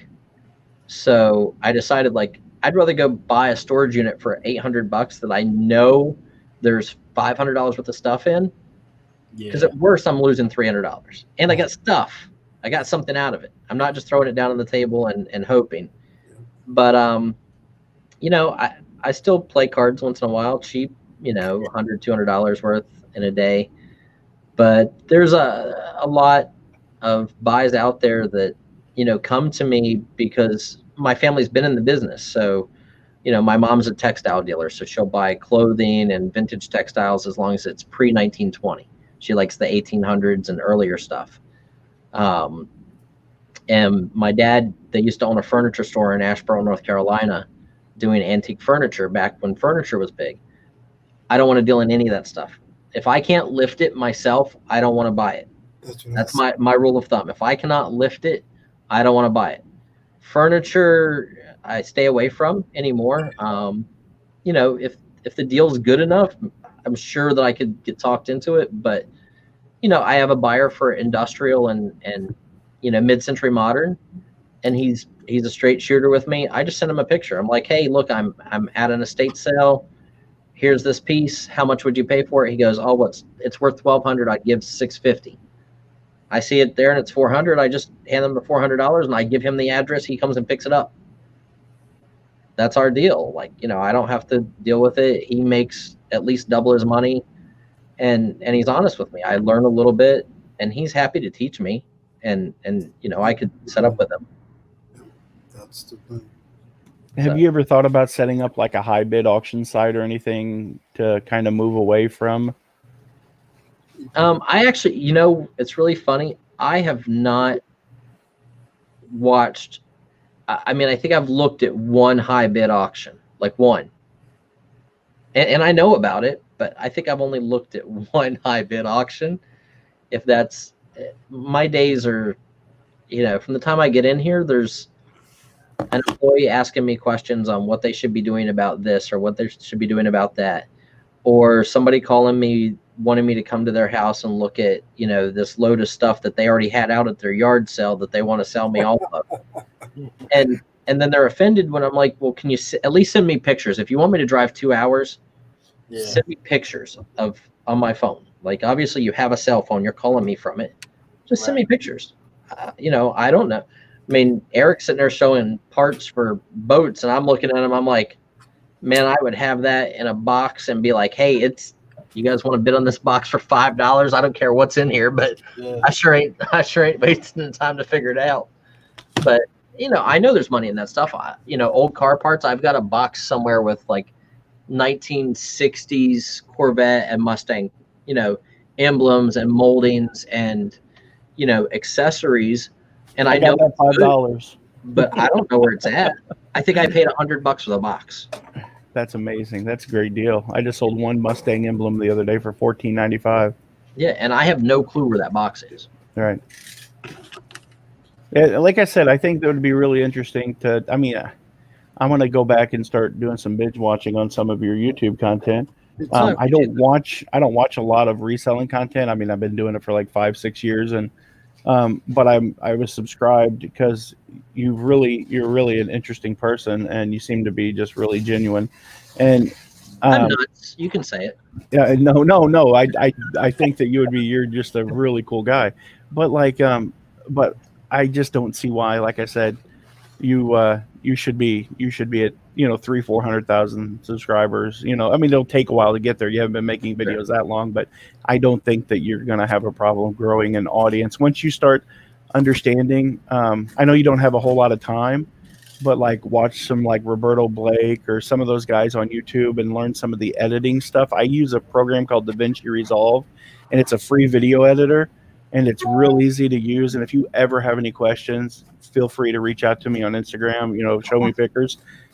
Anything I can do to help you, brother. Like, sure. Because I think that you have, with what you're doing, you have a fantastic potential to grow. I mean, if you look at there's a gentleman out of Canada, he owns an antique store, and he fixes up cars, and he does really crazy toy buys and stuff like that. Talking about Curiosity Inc. Yeah, and he's with 300,000 subscribers, and I've actually spoke to him. I tried to buy his video where he bought that whole like warehouse of like Pops figures and stuff. I sent him a message saying, look, hey, you want to flip the entire deal? I'll come to Canada and buy it. That would be awesome. That would be great YouTube content. That would be he's like, I've fantastic. seen it to an auction. So I was like, oh well, The thing is with YouTube is with your titles and stuff, you don't have to make them clickbait because your content's good enough to where it's not clickbait. Right. But if you look, there's programs out there that'll help you like word a title a little bit better. Maybe I have TubeBuddy and I have a bunch of that stuff, but it's just like I don't want to spend 2 hours to decide what title I'm going to put in a video. Reach out to Craigslist Hunter and be like, hey, Pete? Yeah. Pete, actually, I talk to Pete, once or twice a month on the phone. Like, I was out with him. I did an episode with him on his channel. He's out of everybody I've met in this community, Pete is amazing. Like, he's a great guy. Yes. I've talked to John Cincinnati Picker on the phone. Like when I bought that big deal in Indianapolis, right. I was trying to get that loaded, and I was actually going to drive to John's warehouse and let John come out and like look through the truck because I thought he would get a big kick out of it. And right. And those guys all like, I'm super respectful of those guys. And for sure. Yeah. Like when you meet Pete, you expect like this guy has been around, like, the godfather of YouTube, one of those founder guys like him and Ronnie and all of them, the six pack. And, Pete is just down to earth, good salt of the earth kind of dealer guy that understands the ins and outs of the business, but he also understands YouTube, and he's told me a million times, like, hey, put your dogs on YouTube. I have a French Bulldog and a Boston Terrier. Yeah. He's like, show people part of your life too. Don't just, and I'm really bad about I'm never on camera because I'm the one holding the camera. Yeah. Right. And it's hard to do both. It's, I feel kind of weird walking around like this. I do too. I feel the same way. Like it's really different. But if you watch people like even reach out, like one of the guys that I would personally reach out to maybe would be Josh, like Harry Tornado, because that dude is probably right now he is. I mean, the way he edits his videos and the way he does stuff, he is absolutely amazing with the quality of his videos. And he knows, like, if you watch, you can tell some of his influences is some of the bigger YouTubers. I can't remember the guy's name. He used to live in New York and then he moved out to LA, and he's kind of an older guy. He likes to skateboard and stuff. I can't remember his name, but Right. he does. Quest. Nice stat. Nice stat. Yeah. The way he edits his videos, you can see that they're really, and that's what I've been doing on some of my videos now. For the past 2 or 3 videos I put out, I've did some time lapse stuff. That would be absolutely cool. Like in the video I just put out, Brian, watch it. I did like a 3-minute, just like a time lapse of me taking pictures and just doing a job. And I put like a song to it. I used the song comes from Artist.io, which is a really, if you are a YouTube creator, it's worth the money. It's not really cheap, but it's worth the money because of the music that you can get from there. Right. And like it is, but I just did 2-minute time lapse, 3-minute time lapse with the GoPro of me just like cleaning stuff and taking pictures of it. And I'm just trying new stuff because I suck at YouTube. So I'm not like saying I can give you any good advice to make you successful, but like I can tell you that like if you look at Josh and you look at Pete, I mean, they definitely are just stellar. And even like if you can reach out to John, Cincinnati Picker, I mean, he's got more than one YouTube channel that he's grown huge. So like those are good guys to get in touch with. And John's a great guy, and Lonnie and John and Pete, and Josh, an old partner. Josh is actually, he did a video here at the warehouse, and that's kind of where I got my big push from, because he was up and coming. Now he's not doing this anymore. He actually works at Amazon. As a manager, yeah. I still call him and check on him. Just he's a great young guy, and I took a real liking to him, and I like to see those people prosper. And it's saddening when the stress of this business, and there is stress in this business. Everybody on eBay puts out the smiley faces and everything, and on YouTube it's all like, hey, this is the greatest thing in the world, you can work for yourself. Guess what, guys? It is work. If nobody in this world will ever work for your business as hard as you will. It's your business. You want somebody to work as hard for your business as you do, make them a partner. I offered one guy I know that is super smart, would be a great business, much more a businessman than I am. I'm a great buyer, and I'm good at knowing antiques and collectibles. But he, on the back end of things, finding deals, getting stuff done, hiring out the right people, he's the guy, the paperwork guy. I told him one year, I was like, if you ever leave your job, you come to my business, you make my business grow 20%, I'll give you 10% of the business. And I'll do that every year after year. That you grow the business 20%, I'll give you 10% more of the business until you own half. And that's just incentive. Like it's, you're not getting a huge paycheck like you're earning now, but maybe on eBay this year we'll hit 250 to 300,000 in sales. And that's a lot. Like, a lot of people, don't make anything close to that, and it's completely different. But that's crazy. Making 300,000 a year on eBay, when you're paying eBay and workers and stuff 240,000 a year, I could be doing the same thing if I was making 80,000 a year on eBay. Right, and a lot less stressful. Yeah, we do. Me and my wife this year, we're on pace to hit. Right now, we're at like 70. We're at like 77,000 for the year, and I'm hoping that between now and and December 31st that I want to hit that 100K mark. I want to do 100K in sales. So what I've been doing is I've been doing a momentum board, and every day my goal is to list 25 items on eBay. And in the video that I just put out today, I showed in the video the significance of that you can look at my sales from last week compared to the week before, whenever I started listing 25 items a day consistently, that my sales have went up almost. I mean, my worst day was almost better than my best day last 2 weeks ago. And it's about being consistent in listing. That's the absolute secret to eBay. No one ever has to make another YouTube video about how to be successful on eBay. This is the money. List. Buy well, sell often. Buy good stuff that'll sell, and buy it cheap and get it at a good price, and you can do nothing but make money. It's money hand over fist. If you do it like, obviously we list. I mean, my guy probably posted, I want to say 300 items today. And between the other two people, maybe we listed 400 pieces today. And today is actually really slow for me. I think maybe we did $180 or $250 so far in sales. Now I just took offers on stuff, 30 minutes ago, so that might change.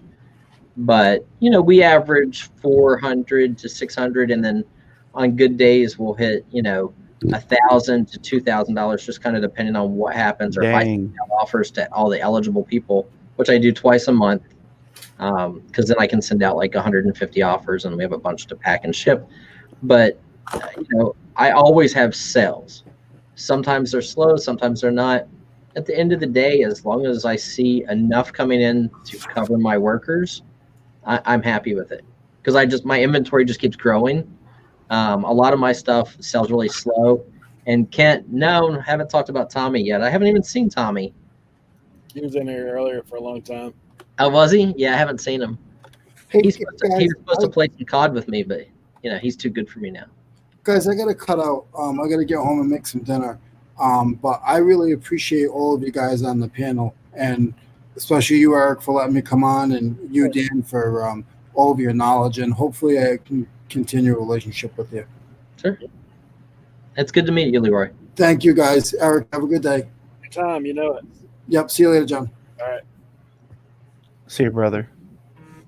I call it my shipping department, and she's behind me packaging. So like I'm trying to be respectful, and we own a building, and my wife, she's a freaking best thing in my whole life.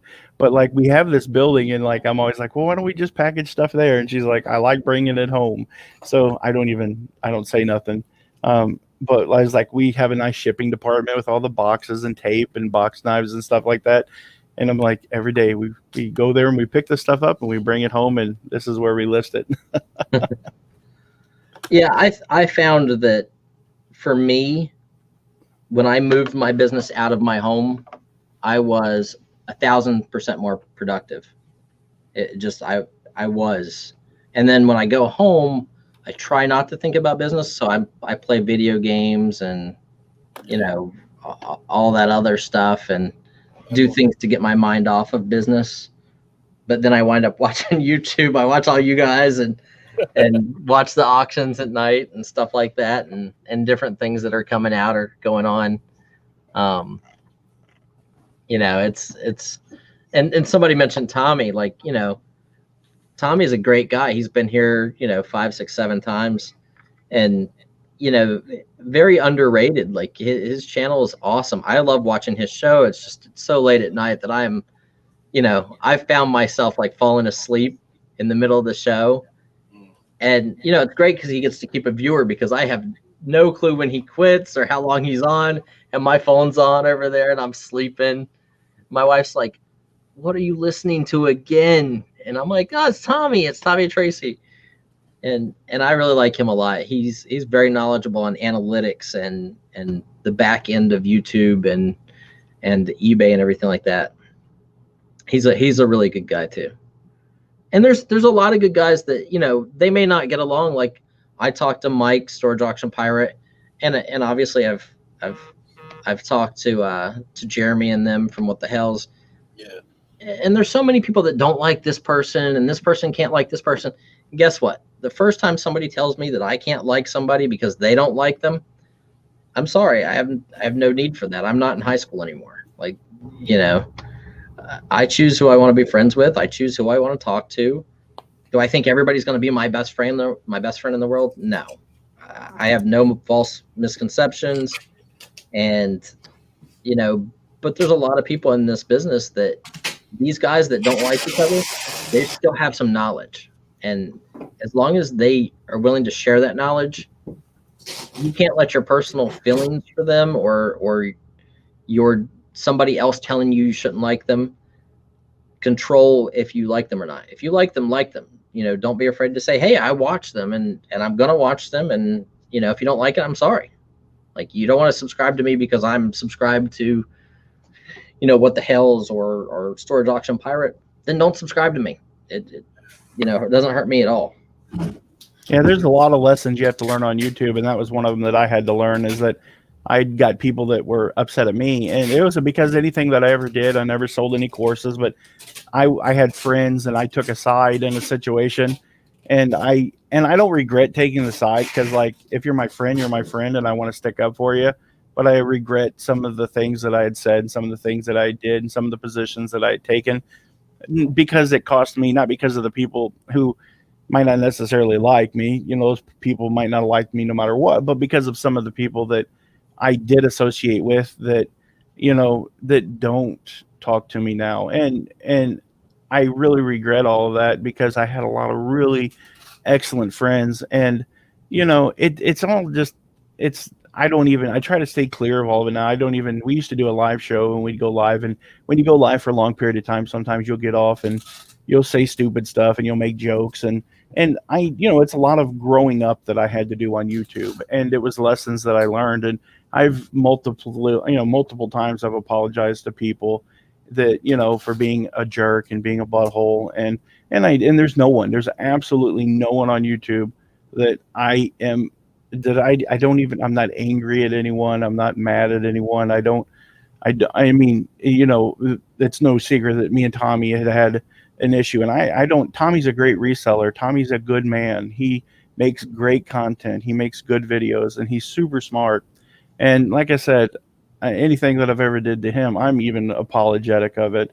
I think he's a great guy. And I just, for me, like you said, it's just lessons that you have to learn. And there's some lessons that you learn those lessons, but you're going to have to carry the repercussions for things that you've did. You no matter how many times you say you're sorry or how you feel that you're still tainted with stupid stuff that you've did in your past. Your past haunts you. And I understand that that's where I'm at as a reseller and as a content creator on YouTube, though that I've tried to put most of that stuff in the closet and move forward from it. And that's just me. And it does take a lot. It takes a lot. You know, I'm very passionate and I love people, and sometimes that comes out wrong. And so I understand what you're saying about people like Pirate and people like other people, you know, Pirate and the other guy. And, you know, and I just don't want any of that. For me, it's just an issue of just, let's just make YouTube and let's just get along. And like, we don't have to do stuff, you know, not like each other and stuff. That's me. That's where I'm at. And I just want to make quality content for the community and hopefully be able to eventually grow a channel that, you know, does something. But I don't have a lot of, there's not a lot of stuff around here. So my content is kind of flat sometimes because I can't buy like a warehouse full of stuff. So when I watch your stuff, I'm like, dadgummit, makes me want to move to Pennsylvania, but it's probably a lot more costly to live up there too. It's my house rent for 1,100 or 1,200 square foot house is $1,600 a month. And, you know, it's definitely not cheap. I could be living in a $300,000 house for the same price. Right. Yeah. And that's why we want to move. But I've met a ton of great people. Like, you know, I see Cernox in here, super nice guy, really down to earth, knows his stuff when it comes to clothing. Like, well, I'll be the first person to come on here and be like, yes, I've been doing antiques and collectibles my entire life. Went to school to be a chef. Don't do it. Don't want to do it. want to buy and sell stuff because it's like a big treasure hunt. But I know nothing about clothing. That didn't stop me from buying a tractor trailer load of it. But you got to learn somehow. And to me, if you're going to learn, jump in the deep end when you know you can drown, and instead of jumping in the shallow end where mommy can grab you. It's sink or swim for me. I want to learn things, and I found that in clothing, I really like probably something that everybody hates. I like ties. I don't know why, but I just find myself drawn to like digging through the boxes of ties, and everybody's like, oh, ties are like so horrible. Like, why would you want to mess with ties? And, so now I started putting ties in like a drawer, and you can see it's like, but it's a drawer of ties, not that anybody cares, but to me, I'm like, here's Michael Kors, there's Hermes, there's.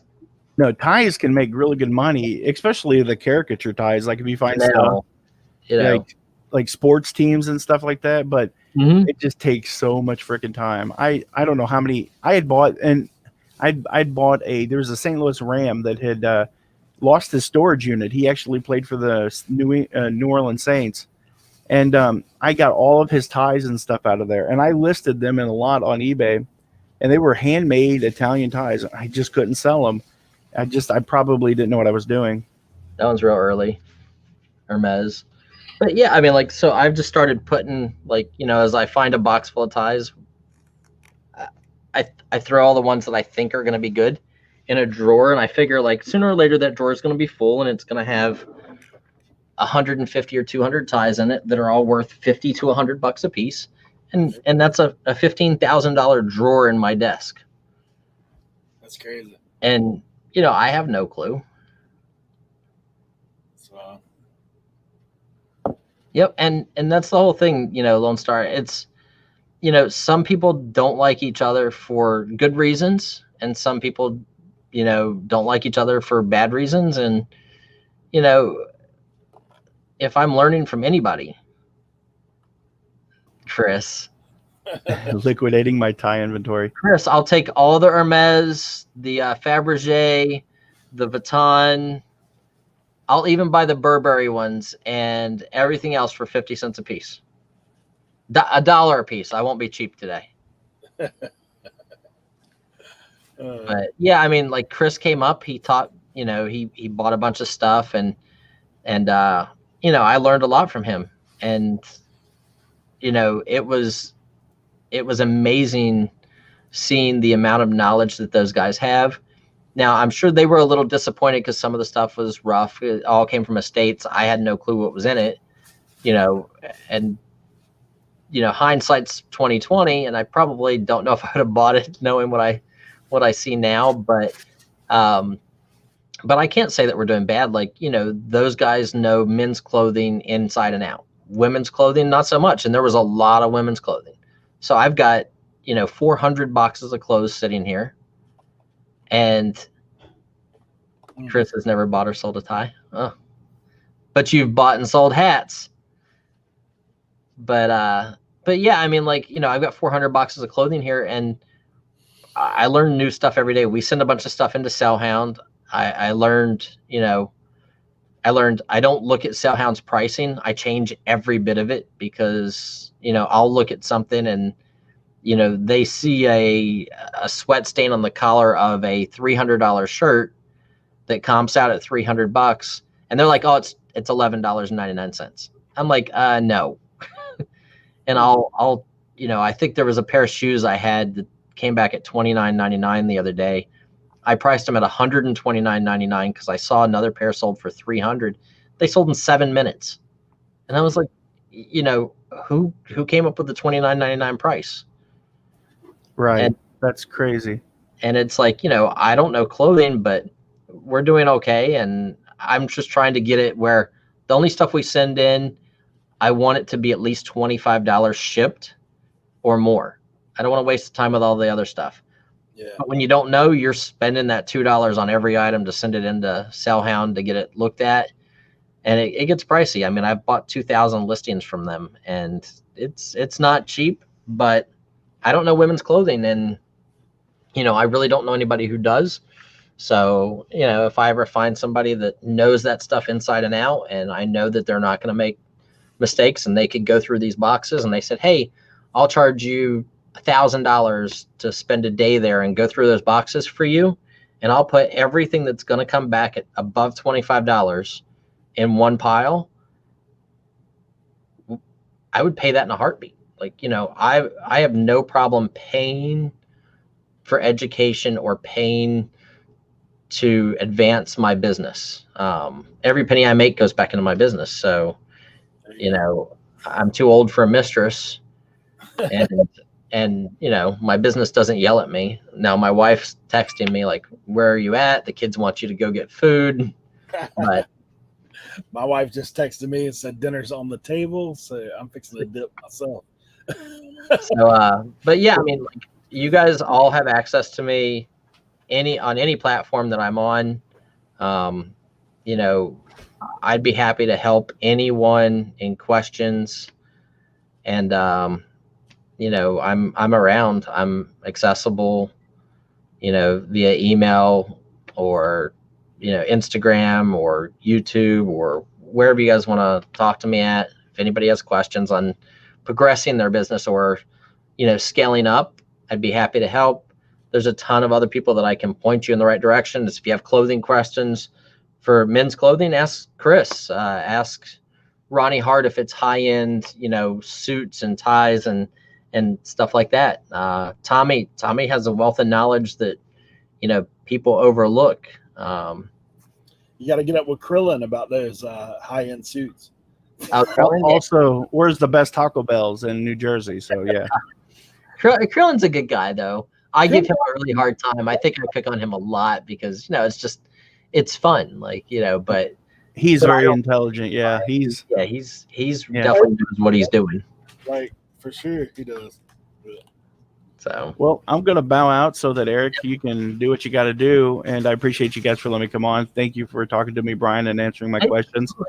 Thank you for letting me come on, Eric. I just appreciate the camaraderie, and you're an inspiration, Eric, because you list like I need to list, and I love having someone that's kind of accountable the way I want to be held accountable. Because as I said, at the end of the day, the number one way to get wealthy on eBay is to list. So you guys have a good evening. Wow, nice. John, thanks for coming in.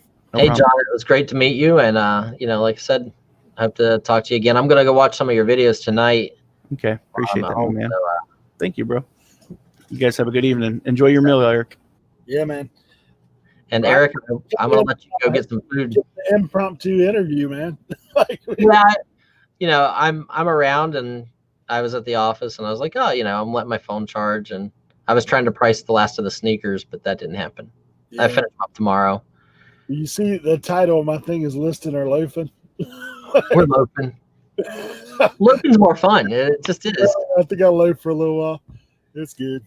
When I came in first, you weren't even here for like the first 15 minutes. I was like, yeah. Like, is he okay? They sent an ambulance after him? Early this morning, what happened was my daughter, she's had some issues with her car. It started making like a little roaring noise. And so the mechanic, I got a buddy who's a mechanic. And he said, yeah, before I go to the shop, I'll go by and like listen to it, look at it, and let you know what parts you need, right? And then we can get it fixed. So like he ended up having something come up. So he showed up like after I got on my live.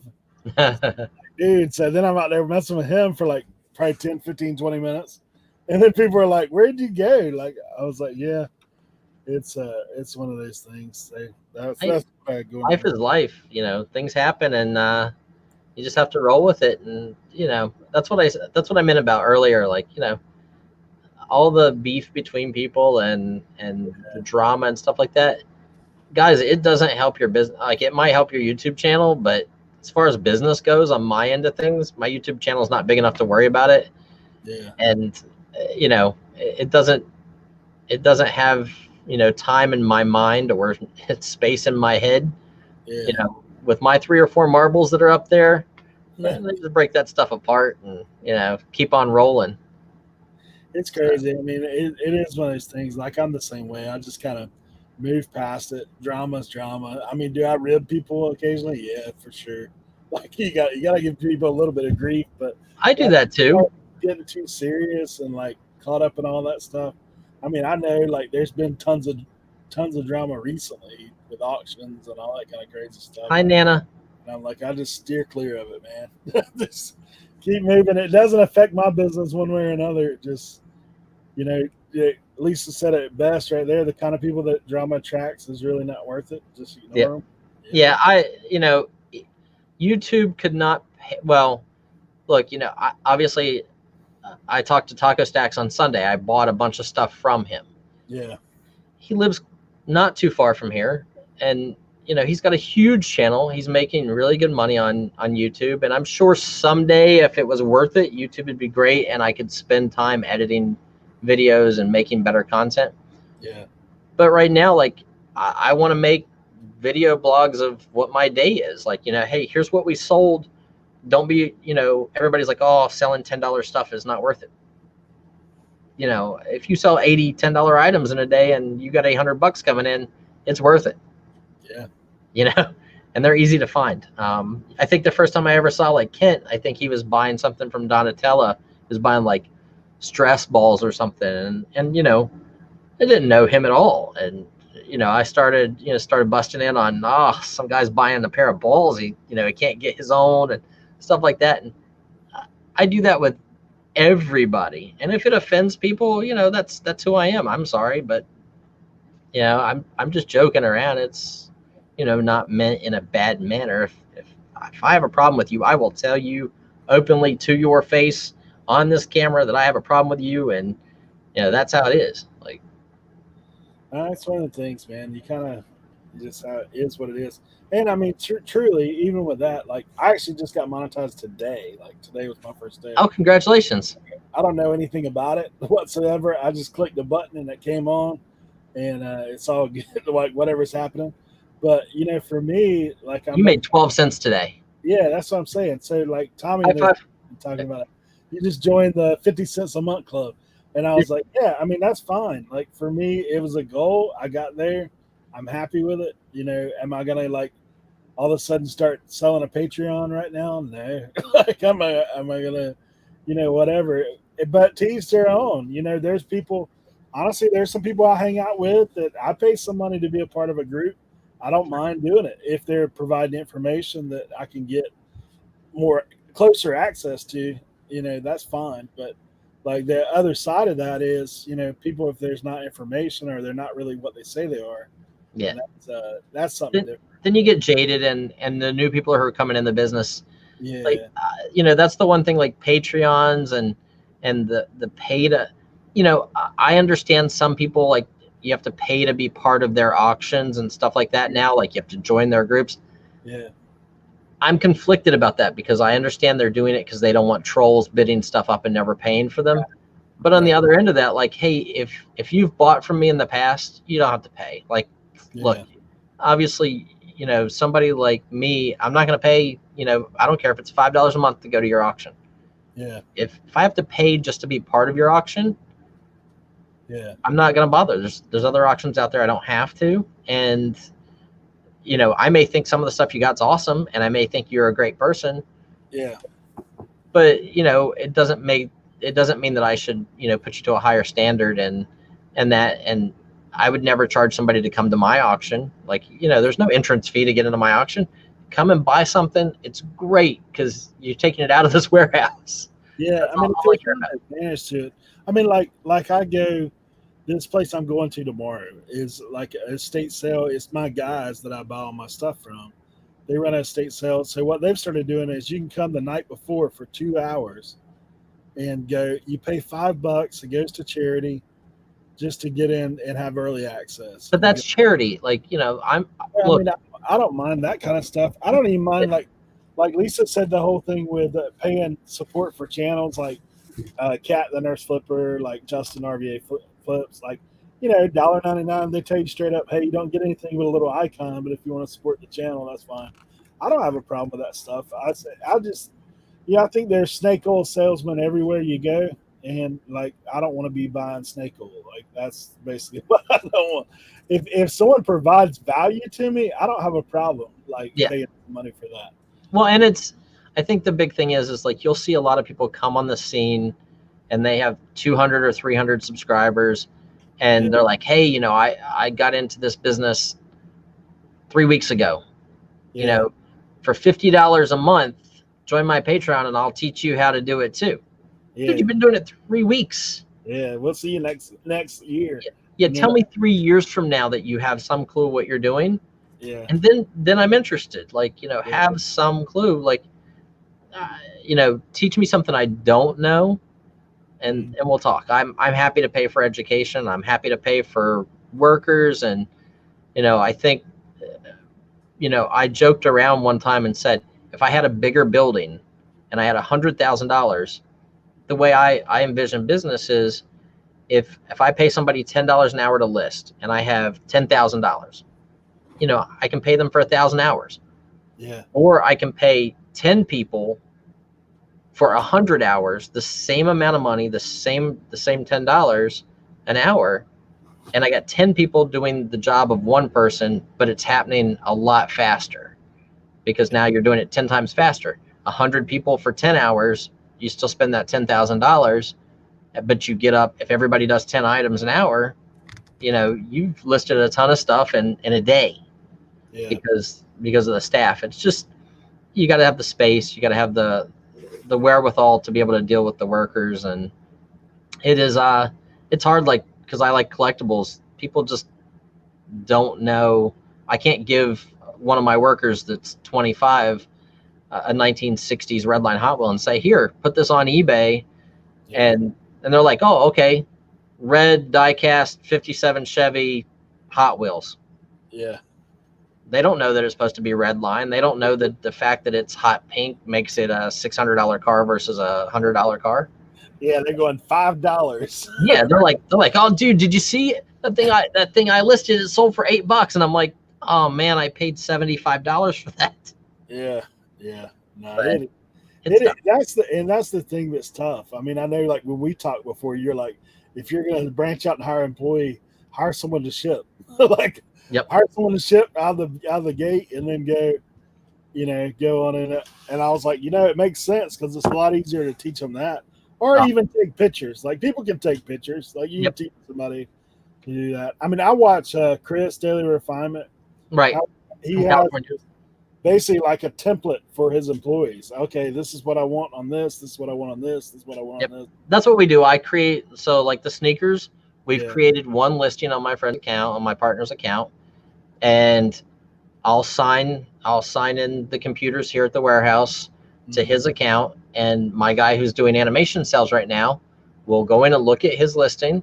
He'll take the pictures. I'll sit with him for an hour and I'll show him the front, the back, the sides, what pictures I want, and then he'll just start plugging away. And as he does the first 10 or first 20, he'll know how they're done. I've already priced them. I've already done the research. Yeah. All he's got to do is follow that template, and he can post them 200-300 a week, and shouldn't be any problem. I'll tell you something I've done, and I don't know why I never thought of this prior, but like if you're new or newer, you're comping a lot of stuff on your phone. Mm-hmm. So man, I've started to now. If I'm comping something, dude, I'm putting a draft in. Like I'll go ahead and draft it. Hey, I've already done the research. Now I've already found it once. Yeah, sell similar. Find it again. Yeah, I've already got it sitting there. So, yeah, for us, I just put a price sticker on. I Post-it note with a price on it, and I'm like, there's the prices. Just price it at that, and use the template, and away we go. There we go. But I'm gonna let you go get your dinner. I'm gonna go home and get yelled at and get my kids food. Dude, I'm 9 hours and 50 minutes in today. I see that. That's awesome. Crazy. That's what I'm hoping for. Like, we're debating on if we're gonna do our live auction on my channel or if we're just going to do it on T's. She'll have a lot more people, but she's like, we should do it on your channel too. That way you get hours. And I'm like, I'm not really worried about the monetization. I just want to sell stuff. That's the hard thing, man. Hey, you need to reach out to What the Hales. Yeah. Oh. Get there 9,000 people coming there on your auction. Yeah, some of the prices that Jeremy and them gets. Like I have. You know what it is. Yeah, from the last time I talked to you, I still have that Ghostbusters thing sitting here. Yeah. For him, like it's $500 or $600 worth, and I'll probably sell it to him for a couple $100 because it's him, and I don't care. It's just in my way. So. I got you. Yeah. Hey guys, so it looks right here that Kat's going on at 8. So we will see you guys later. Check out Kat, and yeah, she's amazing. And yeah, stop by. And if you're not subbed to Brian, Mr. Bislot, make sure you hit him up. There's a few more people. Nana Tink. Nana's great. Yeah, for a long time. Couple of pickers. You get. So and then, Lisa and Rob hit monetization right before me. Like we literally got 1K. Yeah, they did it the other day. Yeah, it was kind of cool. Like 2 days ago or 3 days ago, I saw. So everybody have a great night. Thank you all for coming in. And Eric, it was awesome stopping in and hanging out with you for a little bit. I should have been doing some listing while I was here. Hey man, I was almost done by the time you got on. I was like, dude, I done hit my 50. It was where I wanted to be. I went a little bit over, so I was like, yeah, we'll pick it back up again tomorrow. Yeah, I'll have to try. But, I'll see you guys. All right, man. Well, guys, Tuesdays we're always doing this, but Friday night I have my normal show. So okay, yeah, I'll definitely check you out between now and then. Sure. Thanks everybody for being here. Have a great evening. I'll see you, Eric. All right, see you, everybody.